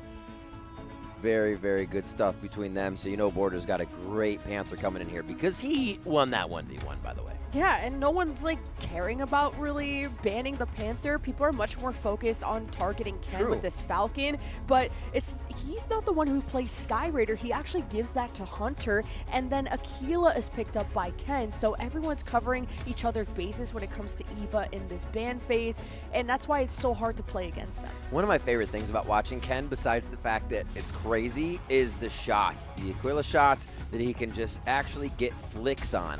Like I said, when he hit one on Graceland Sky City, I was like, I have never seen a lost our minds that fast before. Basically blew my headphones off. But there's the kind of speed, that's the kind of leading that he has towards his shots to really make the extreme ones. A similar situation for Celestial Being to have Manbu do a lot of the Aquila, and if that somehow gets banned out, then Vita plays the plays some Sky Raider in its stead. Not that Sky Raider is a sniper, but they switch their whole strategy around that. So there's a lot of backup plans. There's great preparations. There's someone like IHZ who comes in on the Falcon too. And there's some substitutes, I believe, that happen on the Celestial Being side, because I see IHZ, and then he gets replaced by Zek. So I'm wondering, is the core roster something that's going to affect Celestial Being? Right. They have been to Cape Blanc, as we see, with their loss of I. They did kind of repair that, but it's a 50% win rate for Celestial Being on that map. Pretty strong on the rest. We'll have to see what that random actually decides to give them first off. Yeah, Zex is the main core player for Celestial Being, so maybe just IHZ. I mean, not that I'm blaming IHZ for anything, but having that one substitute makes such a huge difference. I mean, we saw kind of like Orca and other teams how different of a squad they look with just one piece of that puzzle being different. True. It does. It affects everything. Plan, right? It affects everything in the game plan, and Orca themselves actually going very aggressive in their games, which they heard in their interviews, which seemed to help them a little bit more. So that game plan switched up. We'll see if these guys switch up their game plan at all. What's going on? Celestial Being happy to be here, happy to be playing now in our last match of the day. The anticipation has been growing for these players, and they finally get to launch their strikers into battle. Celestial Being started with well, they've swept DSG. They went 2-1 against Extra Turn, but then there was like that substitution. So flawless with their core roster, if you want to look at it that way. Yeah. And Eva swept Shuffle. They swept CSTG. But now both these rosters are facing their toughest matchup yet. They're brothers from the same region, number 1, number 2. And I'm sure that region probably even argues who they think is number 1 and number 2. Of course. The fans are, that's for sure. For sure. Absolutely. Extreme Victory Apex. Going down the line right here, Viva. Stoic. We're not getting, oh, there we go. I was going to say, we're not getting too much from them. They're vibing. They're ready for the game. Oh, yeah, always. We always get something. Yeah.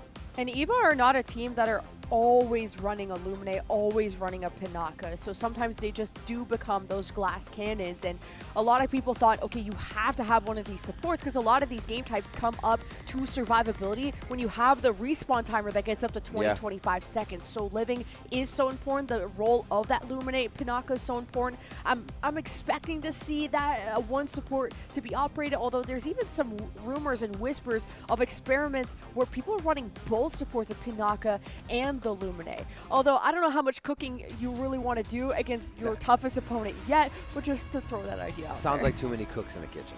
Almost, but it may not be. We've seen the double flyer composition come out throughout this tournament, so that's been wreaking havoc a few times. Like Jake mentioned on the first day, we haven't seen it in game, but there was, I think, an Eye of Mizra match where they played no tanks on one side from one of the Chinese teams, and they called it the flake comp, and they were just literally like bees, gnats flying around your head. You couldn't target anything. So there's some cool stuff, but I think teams, like you said, go back to that strength, go back to their wheelhouse, and we'll see a really good game here.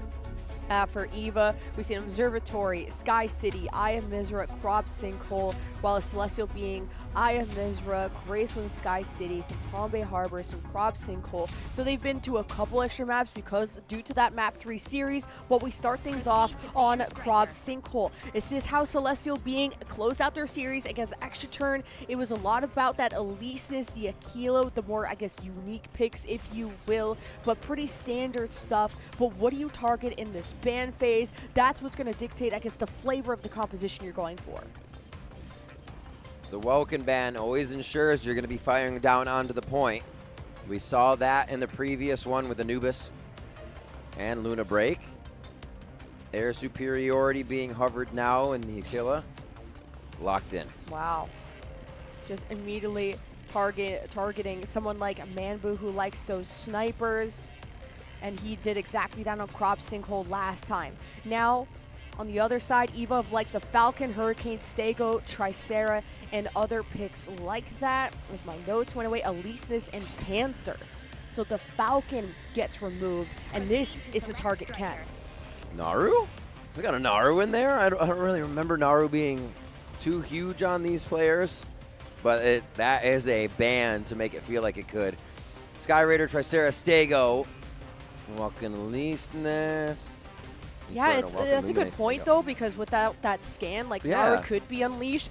It seems like the backup plan for them is Sky Raider, which is what Ken is currently floating. He sometimes gifted that over to other teammates, but Ken will star that for the moment until it's locked in. Of course, there is a timer for people to make to second guess themselves. But Vita has been a star Inferno in the past, but does Team CB run back the Hurricane?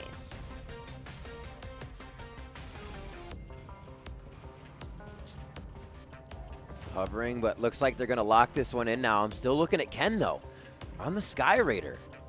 There's not going to be too much air here for the side of Team Celestial Being. So as Ken flies through, going to be putting all that disruption in Vada's face, in the Hurricane's face. This could be actually pretty crazy for them if Ken has a game of his life. And what's important about the Sky Raider is that it creates this disruption, but there's a window of opportunity that you have to execute on, because the Sky Raider is not just a solo playmaker, it's a team effort. And so some teams have considered to go away from the Sky Raider because of how much follow-up it does require, and in the chaos of Mecha Break, you can't always afford to do that. So we'll see how they operate around that Sky Raider. Getting ready to hop on to Crop Sinkhole. Our last match of the day, EVA versus Celestial Being. A team will drop into the lower bracket. Border not going for the Panther this time, realizing how risky that is. And you know what is pretty forgivable? An Eliseness. That is different compared to the Hurricane of Zero and the Sky Raider versus the Inferno. Rest is a mirror matchup. Wow, we're actually straight to the front. Somebody just fell down in the water. Wet socks already for a moment. They'll get back into the fight. Good push by, you can see Ken in the disruption, the circles there from Sky Raider, blocking the energy damage to hopefully come in on his team. And still, EVA taking quite a bit. The spin to win coming from Minsk. Minsk is like, if I can't see, I can spin. And that could just be good protection to box up and try and prevent CB from getting close to this capture. But EVA weren't successful at warding CB away. Not when you have an Inferno in the sky, I believe. That was just raining down hell. That's Vita getting first blood. EVA is on Fluid Shield destruction right now. Look at Haunter, look at Xin Chao. They're almost going to go down if they can get that direct damage in, but they're keeping themselves alive. And Zero, the Hurricane from CB, goes down first. Vita is so uncontested on this Inferno, and it does so much damage. Eva need an answer to this. And what is it going to be? The Sky Raider, the Elysinus, some kind of poke has to hit Vita. And Celestial Being still have to go for the capture, though, but with all the kills that they have, it's inevitable. Yeah, they are starting to rack up a few more. We see Illuminate spawning for Evil right now, trying to get back in. Here, Veda already sprinting for B to make sure that capture happens from just the Inferno. So great map control to start. We'll see how this starts to ping up. So far, so good. And now everyone's starting to disperse their forces as everything has unlocked, and CB managed to get a pretty uncontested cap over at B as now they converge into the middle of the map. Eva finally gets C, and we're pretty matched up. Zero, though, now close to the low ground with this Hurricane, trying to play off of the rest of his heavies to protect them with that anti-range and the AoE as well to stop Eva from approaching. My gosh, just Xingqiao absolutely unloading the both of the Triceras trying to get up top. You see Mink still in the middle of the fight, all the energy deflection going around, as well as the Stego Haze trying to recharge the team that's in the fight. The spin to win goes down, and they do find Manbu. Man, A is just a no-go zone for either team. I don't know how contestable this is going to be or how capturable this is going to be. You got both Triceras like on top of each other. The Welkins are trying to get through. It's like a hockey rink out here. Oh my god, he almost dead. Down goes again, goes the Lumine there from Zero Zenin's Hurricane. Minsk drops Tuobi's Welkin. That's an opening without the Welkin box that they can win this A Chaos. Clearly Minsk is the alpha Welkin after that double kill and has made just a ton of space. This may just allow Eva to get a triple cap since they've already somehow taken over C. Some side quests from Eva and probably sending their Luminary, even their Sky Raider to do just that. So well coordinated from Eva so far.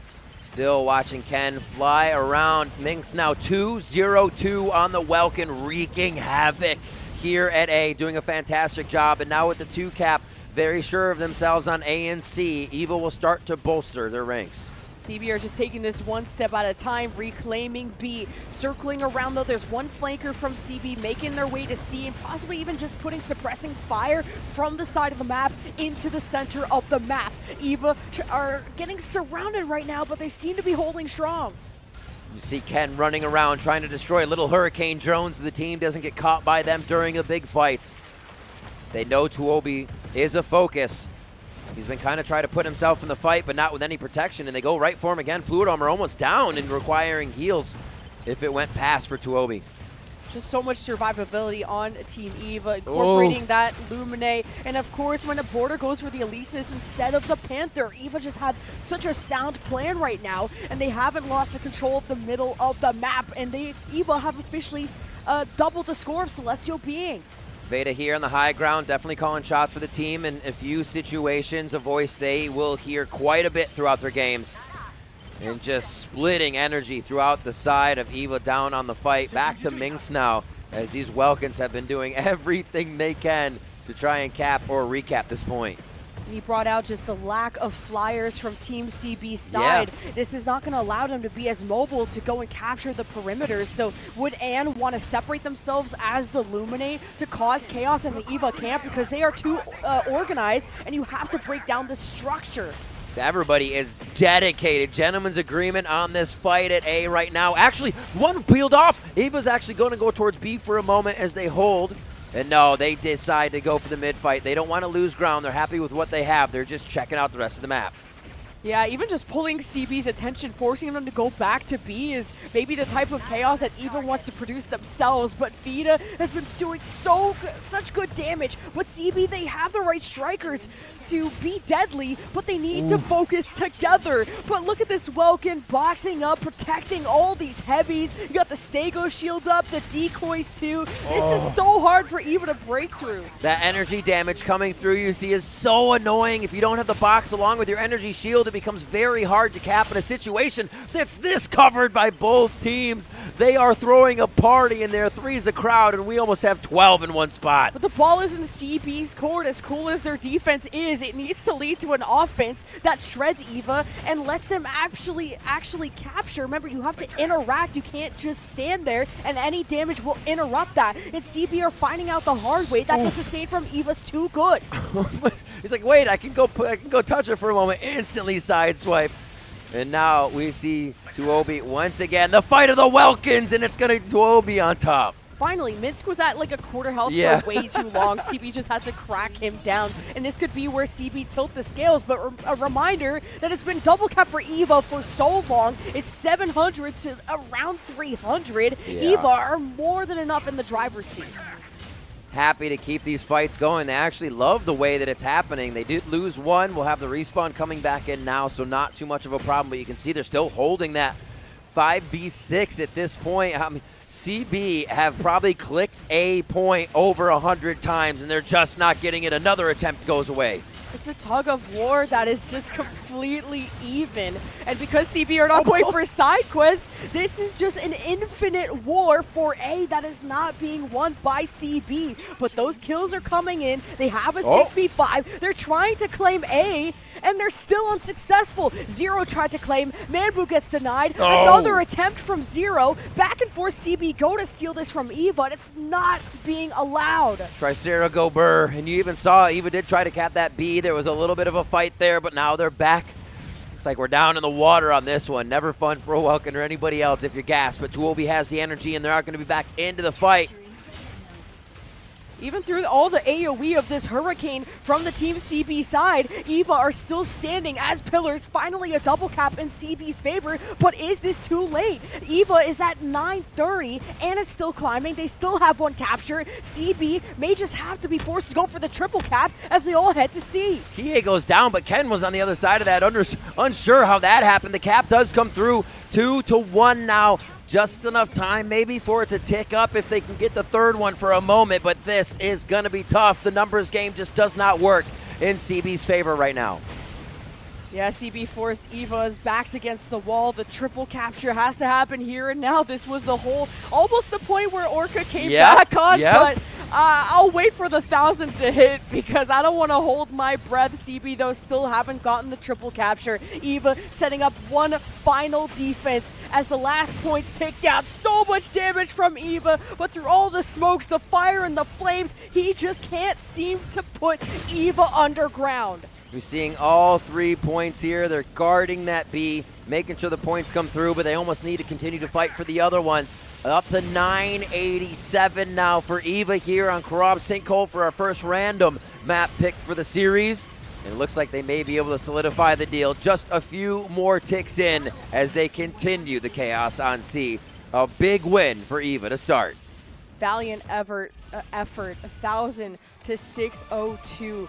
A just 2-1 capture that lasted through about 80% of that game in favor of EVA, and then CB knew they had to throw everything at the wall and go for the triple capture, but EVA stayed resilient even when the scale started to tilt in CB's favor. So just really good consistency. I think CB went for a very heavy defense comp that wasn't able to kill fast enough in the middle of the map. Yeah, they weren't getting, as much damage as they wanted from the energy. The Sky Raider just absolutely shuts you down. Every time you're trying to pour in that Inferno energy, pour in Hurricane or whatever you have, it gets technically blocked, and if you're not an Inferno player, you haven't, those cooldowns are ridiculous. Messing up or not having the cooldowns on time, you're looking at 20 plus seconds on a lot of those, so it becomes really difficult to reset, get in. If your cooldowns are there, that's a spawn for somebody else, right? That's that length that you're working with. So for Sky Raider to be coming in and annoy that so much, the Welkins having, I think both Welkins had a great game on this one. It was fun to watch the boxes.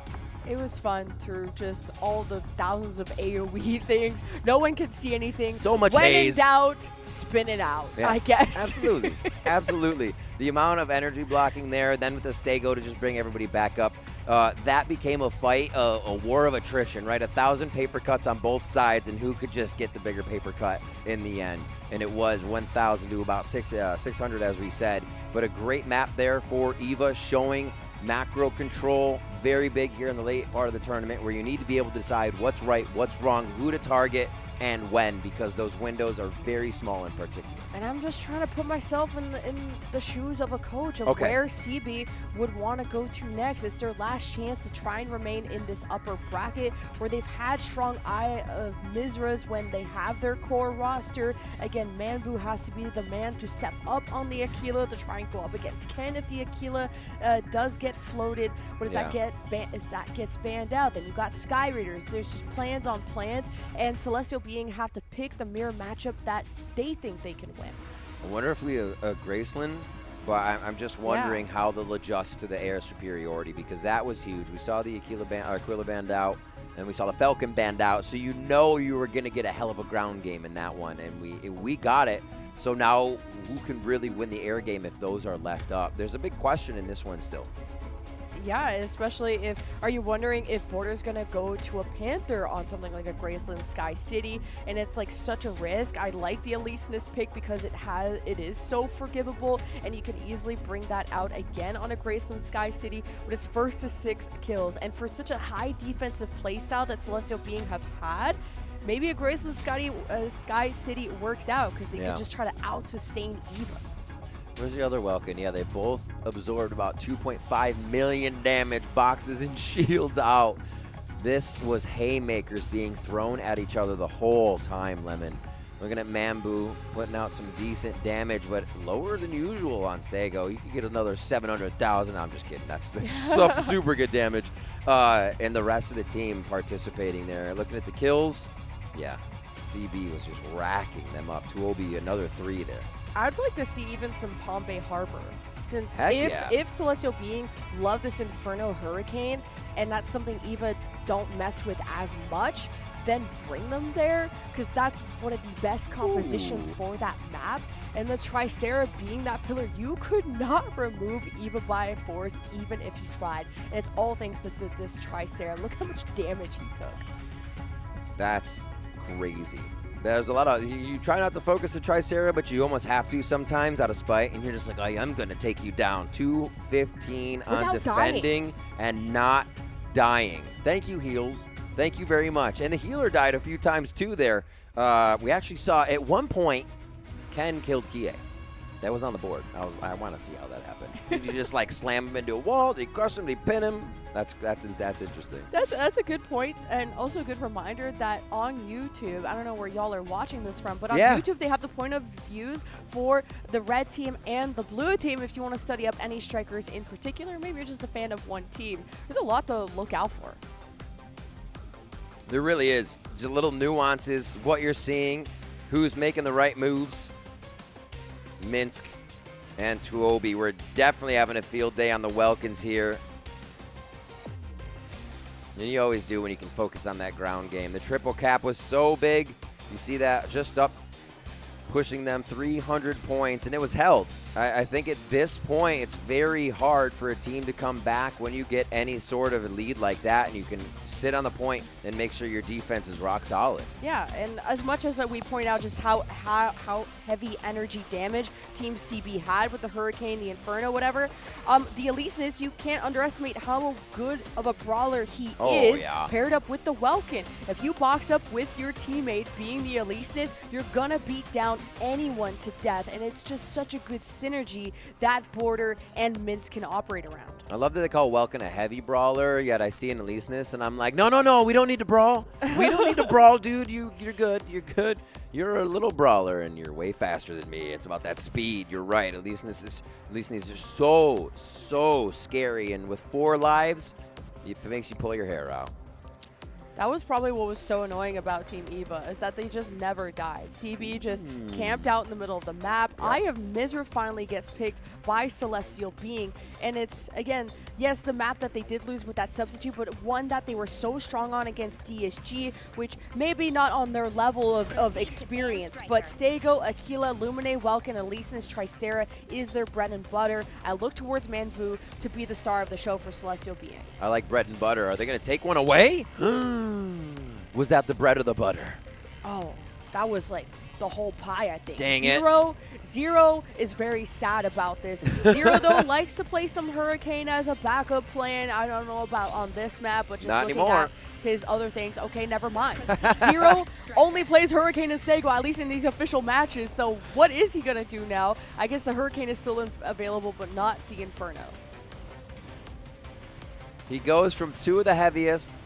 Well, I wouldn't say Inferno's heavy, by weight maybe, but it goes for a Flyer and Falcon.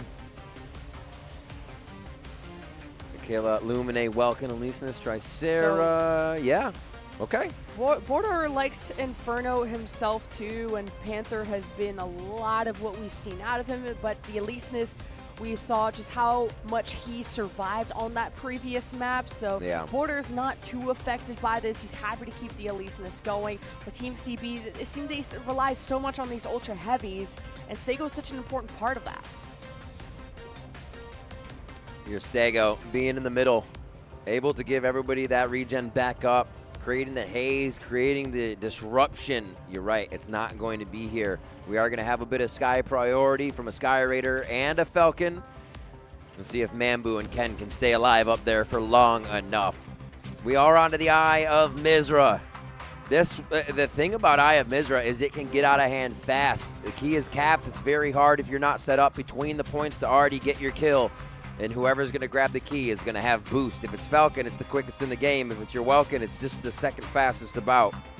So we'll see what they decide. Lumi's also fantastic for grabbing the key. And as we saw DSG, Tricera sometimes too. Well, if they could do it, I could do it, right? Exactly, exactly. It's time to learn. And Eva going to teach them a lesson. Are they going to sweep them and send them to the lower bracket to face Orca? We're about to find out. Celestial have gone the distance in series before, but the main difference is the Sky Raider from Hunter versus the Falcon of Zero, and then of course the Elysinus. Oh, actually Elysinus, Aquila. Okay, so just the Flyers are different. The air superiority can really be changed on this. Ken staying low. He says, forget about me for now, but no, Xenon finds him in the tube. Yeah, you can see just what the focus is already. He does not want Ken to be able to get that emitter anywhere near his team before the point. You see there's already pressure from, what, the Triceras? There's just anyone shooting down to Zero, but then the down smash from this Elysinus of Border does temporarily stun that. Then you got the box on top, and look at that follow-up from Eva. Ooh, bye-bye. Beautiful kill there. So one of the Flyers be down, and they're going to keep moving for a little bit more pressure now onto Zex. Turning inside out. Hunter is just continuously focusing the opponents down. Yeah, just with this AoE, it's forcing all these heavies from CB to keep repositioning, and Minsk wants to find that opportunity to gap close, especially with the Welkin, and the kills continue in Eva's favor. A triple kill for Kie as well coming in here. Crazy stuff to see. Can't blame the medic for trying to get some damage in. Elysinus versus a Welkin. Not my favorite matchup as an Elysinus. At least you get a second life, but actually that cooldown not available. So this is just a tough situation for Border to be in. But hey, keeping that Welkin busy is always nice too. Yeah, they just get a little retribution kill for their teammate. Hunter as well getting multiple kills. Minsk on that assist to Tuobi, so the Welkin's down. And this means it's very hard for that box to cap on a point for the team, but we see Hunter flying across, making sure there's distraction, shield, and disruption of the energy down.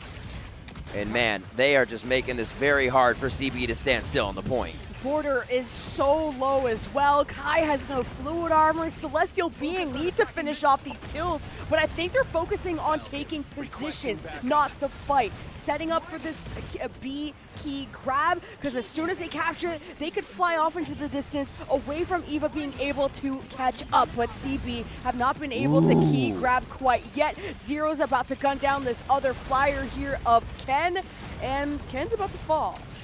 Great moves by Ken, but it doesn't look like it's going to be enough. Beautiful attaching onto him here by Zero, and he finally finishes the kill. You got to give some credit for how much time was wasted. That's one of the things, if you're going down, waste their time, but Zero still moves in on the advantage. 2 keys spawn now, and we already have the Sky Raider ready to rip.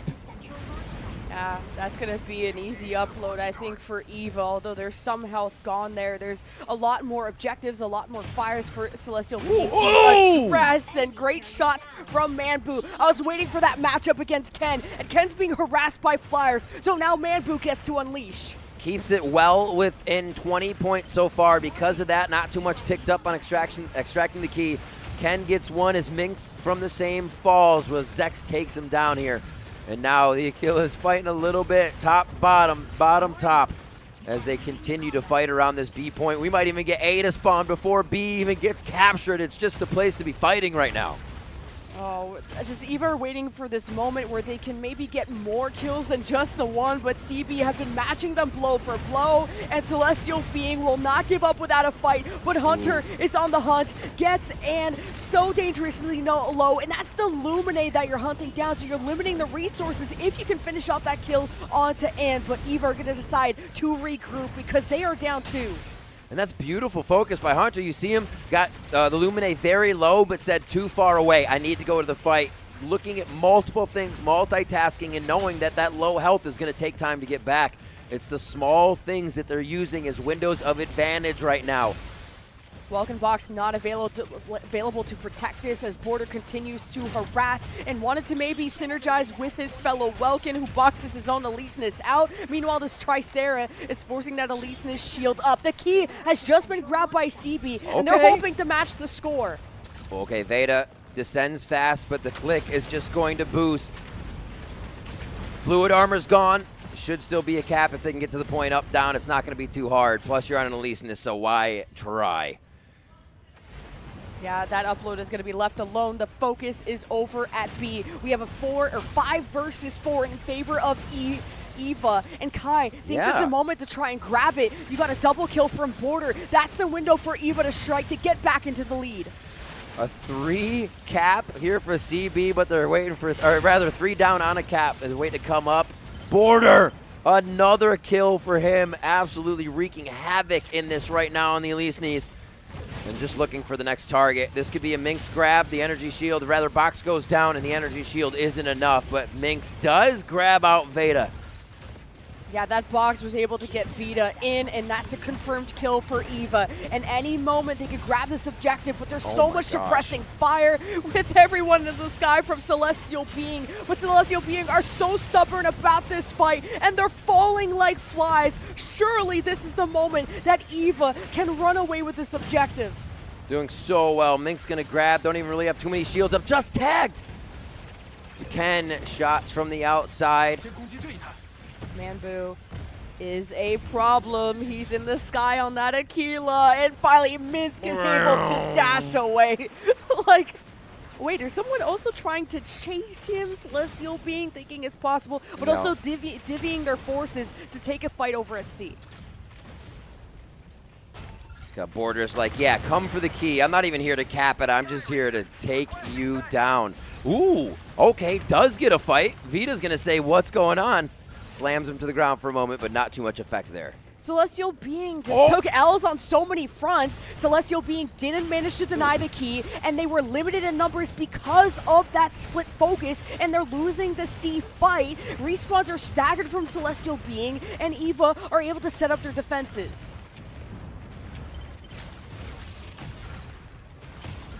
Slow on the Aquila fight. They're dodging and shooting at the same time. It's almost readable in their shots. They need to separate the 1 and the 2, and Ken comes out on Manbu in the 1v1 in the air. With a sliver of HP and Illuminate by his side, Kai will bring him back up and the key available, but this Pulse Storm is here. Difficult to lock on, difficult to know what is going on, but Minsk, if you don't see, you could still spin, and CB are lost. Here's the Storm. This is going to make it tough for your Illuminates to have any effect on the fight. And I'd say that Eva, with that lead right now, is going to flourish in this as they're going to start going crazy. Minx in the fight. Already Ken getting a kill onto OB. The Welkin down. This is going to be tough to hold a point without that box. And CB's respawns were near A, and actually, yeah, there was a sneaky grab from Zero. I like that split, and finally, it favors CB, and during the Pulse Storm, Eva won't be able to do much about this, but CB, this could be a chance for them to actually match the score if this fully uploads. CB are down 2, so there could be some interruptions to 0, but EVA are more focused on denying C than denying this key upload. What an awesomely close Eye of Mizra we have here. Remember, Celestial being trying to keep themselves in this series and out of the lower bracket with EVA's first win so far on Krab Sinkhole. Just going for that key, trying to cap, trying to kill at the same time. Yeah, and if you let EVA upload one more key, it's Jover for not only this map, but the full series. And CB also don't want to be dying too much because 9 kills or 4 kills could be enough. So EVA are just going to scrap away. No keys are up right now, and that means the battle. The storm has cleared, eyes are clear, and the shots will start to come through. Twobi takes down 1 just to give CB another point for the moment. B will be the spawn, but the fight is here at the shuttle. 3 more kills and CB's low HP targets are gone. Respawns are staggered and in trouble as a support player. Vita finished off by Minsk. 2 more. This Welkin is only giving W's to EVA. 1 kill away, and EVA will see the upper final against Japan's best of Anubis. Just getting the last final touch on this one. Slowly ticking over a final kill. I don't even think we'll see the capture of B.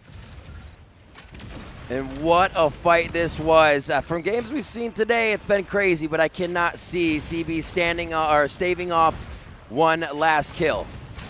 It would be a marathon, not a sprint. And I'm already seeing Manvu low. This is not a heavy unit. And Hunter, doing what his name says, calls the reinforcements of EVA. EVA have a lot of wiggle room too, due to the gap in the score. Vita also dangerously low. Manvu is trying to escape. And there you have it, folks. EVA continues through the upper bracket. Ooh, finally getting Manvu there. Everybody became slippery at the end of the fight, but grabbed down. Still were able to find their kill, find that last one to push them over the line. And what a close game otherwise, until the eye of the storm comes through and they were able to get that capture on A that flew them basically right to victory. In our lower bracket being decided, Empyrean versus Luna Break, Orca versus Celestial being not going to be the last I think you see of Luna Break or Celestial being, who desperately want that rematch against their own region and also trying to beat down the other region's champions. An incredible game today. It had been a few since we saw Anubis play, but I think everybody is very much taking note at the strength they have and the strength our upper bracket teams have here in Ava. Extreme Victory Apex do get a victory, and they will find themselves pushing on to one of the toughest matches they'll face here, and it will be a BO5. Yeah, I think that was a lot more competitive from Celestial being, especially putting Manvu on the Aquila to go and contest Ken. You saw that sniper matchup, how Ken was left with like 2 HP at the end. Ooh, that came down to the wire. And you saw even Ken had to take a step back because then you had flyers or just people that was 0 on the Falcon always flying at him. So Ken was able to stay steady and stay alive in those critical moments. You're talking about the double bend as well, the Stego, seeing the Inferno. You're like, wait, what is he gonna play now? Those are the 2 for 0. But yeah, they were trying to figure out, with it getting so tight in the picks, to their pilots, or strikers rather, how to do it. And the macro game was there for EVA. Good control, and I think good off-the-ball control as well is what got them the extra points with the Falcon play. Just EVA being able, EVA being able to remove that Inferno, for CB to have to take a second look of where are we going to get the bulk of this damage from, and that's when Manbu was able to step up to the plate. Of course, you had the Falcon, and it's less about, again, who you're playing, but how you're playing it and what your focus fire is, because there's, in a game as dynamic as this, there's no, like, always a correct answer of I always have to go after X. There is just problematic players, there's positioning, there's mistakes that you have to be able to recognize, and Celestial Being did a good job of being neck and neck throughout Eye of Mizra, but eventually as soon as that window where the key was grabbed, then you had EVA just escape through the storm with it. I think big props to Hunter. The Sky Raider was giving Lumine hell. We always saw Lumine low health have to dash out of a fight, go behind a hill, go under a pipe, get the heals back on themselves to even approach their team. So huge disruption there, as we've actually been seeing a lot of Sky Raider coming out lately.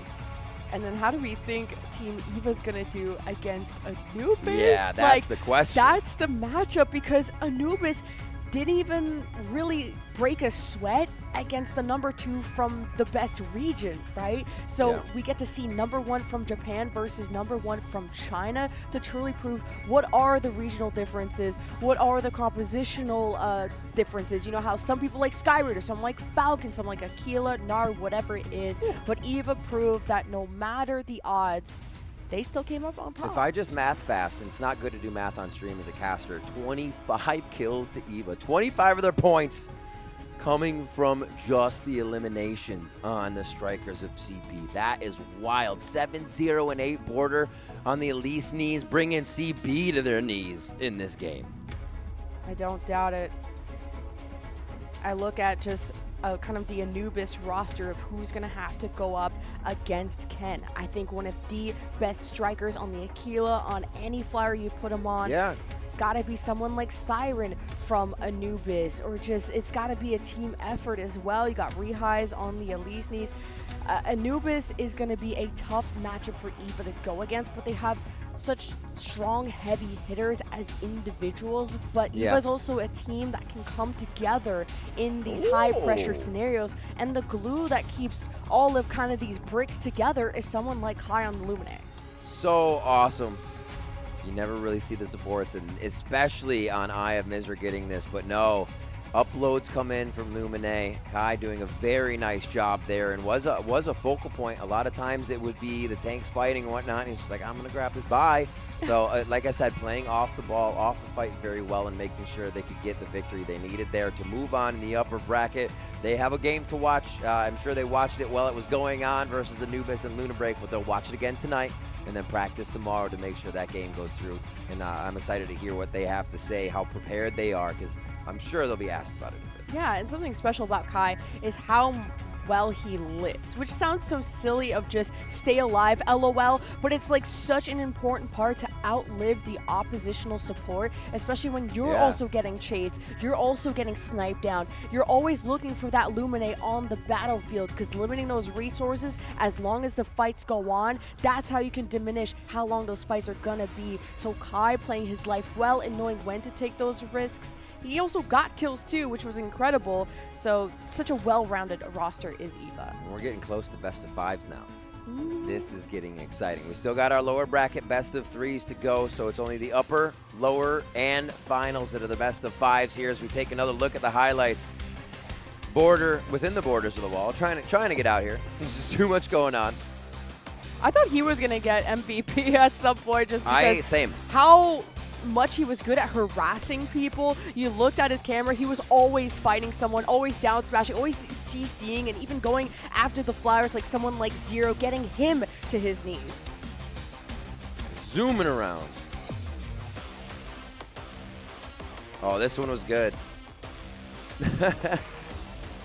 I like that we at least got the Aquila challenge at some point in this. Jeez. Just the quick double tap at the end is what made the whole difference. They were kind of matching shot for shot.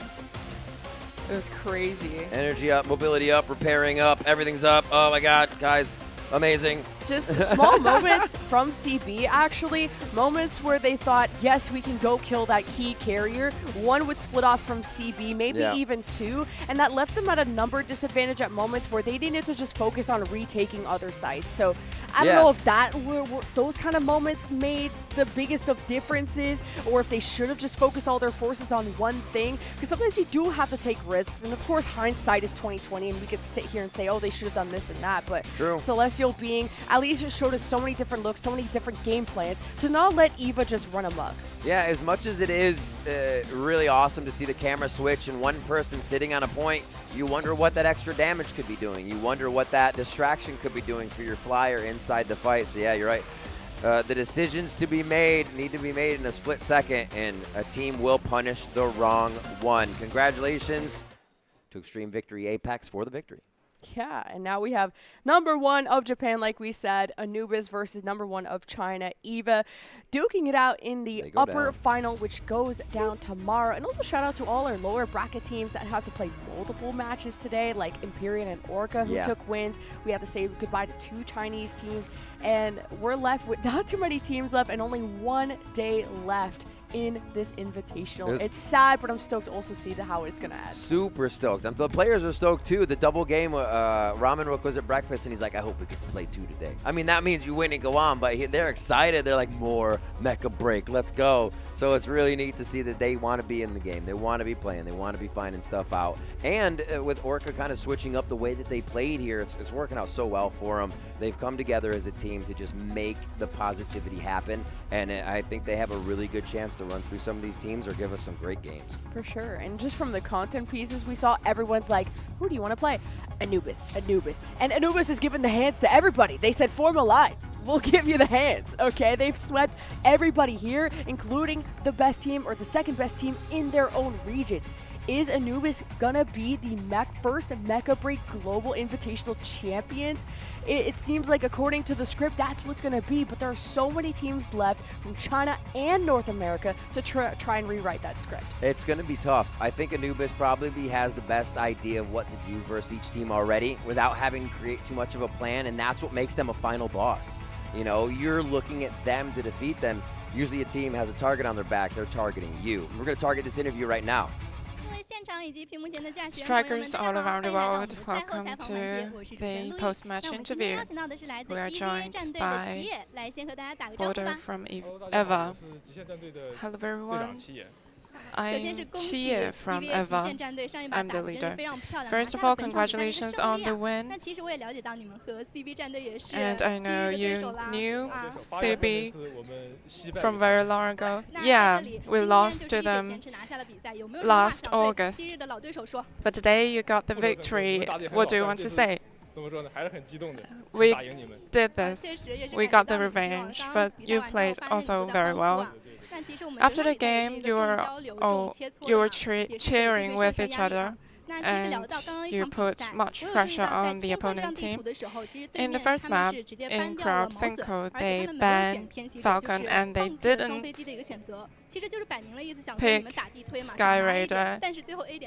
That means they gave up the Sky Control, but you still managed to win the map. What did you plan? Well, that's a bit lucky, because our plan is to let the Tricera and the Stego to make a bit collaboration and to capture the point. And I know you play Luminate and you got the double kill on the first part of Eye of Mithra. Well, that was because our teammates got some very great situation for me, and I, as a supporter, I could cover the damages. Today, you got the victory and advanced to the upper bracket, and you're going to play against Anubis. You know them very well, yes? Yes. What's the expectation? We want to win, but the pressure is also very high. Okay, we'll be looking forward to your matchup. Thank you for the interview.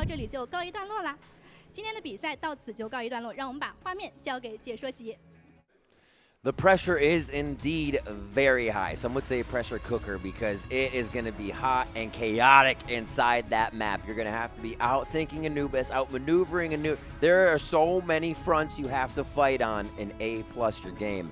It's going to be a test. And every match covered on stream in Chinese, in Japanese, in English. Thank you for being here. Here's what you missed. I know it's been a long day. We've had a ton of sweeps, but the most insane comebacks. This is a must-watch, a rewatch day if you miss especially the Orca match that happened in the lower bracket. But first, they started off with sweeping Shuffle. It was quite a lot to endure for those North American teams in the lower bracket. Super good games throughout the day. You can see the match results 2-0, so kind of definitive wins for the teams that came through. DSG, we did lose them from North America, and we see the other results from the back half of the day. That Orca extra turn game, crazy stuff. MDY, Empyrean, like all of these were great to watch. And then our closers, which were the anticipated big matches. Yeah, that Orca, I think, was, I don't know if that was considered an upset, but definitely was a toss-up that nobody knew how it was going to break down. Even Empyrean SCSTG was one I wasn't sure how to predict. True. Because I wasn't sure how North America were going to stack up to everyone else when North America didn't always show up on their A game on day one, but man, did they just improve and level up as the tournament broke down, because there's not a ton of time to show those changes. But here are your 6 teams remaining, with each region being represented. It's gone so quick. How have we made it here already? I want to see more. I want to see more. We only have a few days left, but they're going to be amazing games. Remember, the best of 3 still in the lower bracket, round 4. And then when we get to those uppers and lowers in the grand final, we're going to have best of 5. So you're stretching teams even thinner, more bans. Strikers can't be banned a second time if they were banned once in that whole series. So you're almost planning ahead. You say, okay, if we ban X here, we guarantee Welkin, we guarantee Hurricane or Inferno on a different map. So it's going to be masterminding how that best of 5 is going to work. And is North America going to make top 4? Are we going to see China and Japan stack more teams to the end? That's what everyone expects. And who's going to be the big challenger that rises up to go up against either Anubis or Eva? Even that matchup doesn't really feel certain. And we always save the best for last, that upper bracket for last. We gotta let everyone kind of duke it out in the sand pits there at the bottom, and we gotta say goodbye to more teams. And tomorrow is the last day, so we hope that you all stick around for us, because the best of 5s are coming, and there's only 5 maps in this game. We could almost see all 5 maps in one series. Do you think? I hope so. All 5 maps in one series would be pretty sweet. That would be so epic. Yeah. The games we got today, we know who to be watching. The MVPs, go back, check them out, make sure. Also, I'm super excited. We get to see the picks each morning, so seeing the picks tomorrow morning of how things are playing out. Hurricane still seems to be up there within the picks, but that's why we're kind of seeing that ban on a lot of maps, because Hurricane here at the tournament has flexed up. Sky Raider has been flexed up in quite a few positions too, so things are changing. We expected a meta to kind of form here, and it's still altering itself throughout the tournament. Yeah, and all the cards are on the table. There's enough footage on every team out there, including the upper bracket teams, which before today had only played 2 matches, but there are some teams that really don't have weaknesses. It's going to be about execution and about these objectives where there's a lot going on at once, how you communicate and how you stay focused and composed on the day, no matter who's on the other side of the battlefield. Because again, we have the very best pilots from around the world joining us for our very first Mecha Break Invitational, and it's been so cool to see how this is going to culminate. And you know, prize pool aside, there's a very awesome trophy, but ultimately it's going to be nice to celebrate whoever comes out from this. Favorite game you're looking forward to tomorrow? Oh, I gotta look back. It's like tough. Do I look at just the upper bracket final? You know, do I just throw Anubis, Eva? That's just like the easy giveaway answer.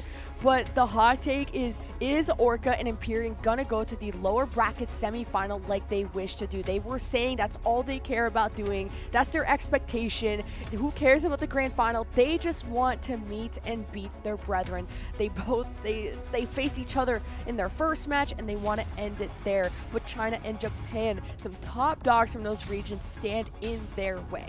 Absolutely. Here are your matches for today towards the back half of the schedule as well, that Anubis Ava, and then it's a TBD because we have to find out. And we'll be joining you for the early matches tomorrow as well, so it'll be really great to go back in, understand what the teams are doing, and keep delivering you the information. We have been having an amazing time here, and we hope you've been having an amazing time. We are going to be here tomorrow for the finals of the Mecha Break Pre-Launch Global Invitational. Do not miss it. We'll see you there. See you tomorrow.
バイオハザード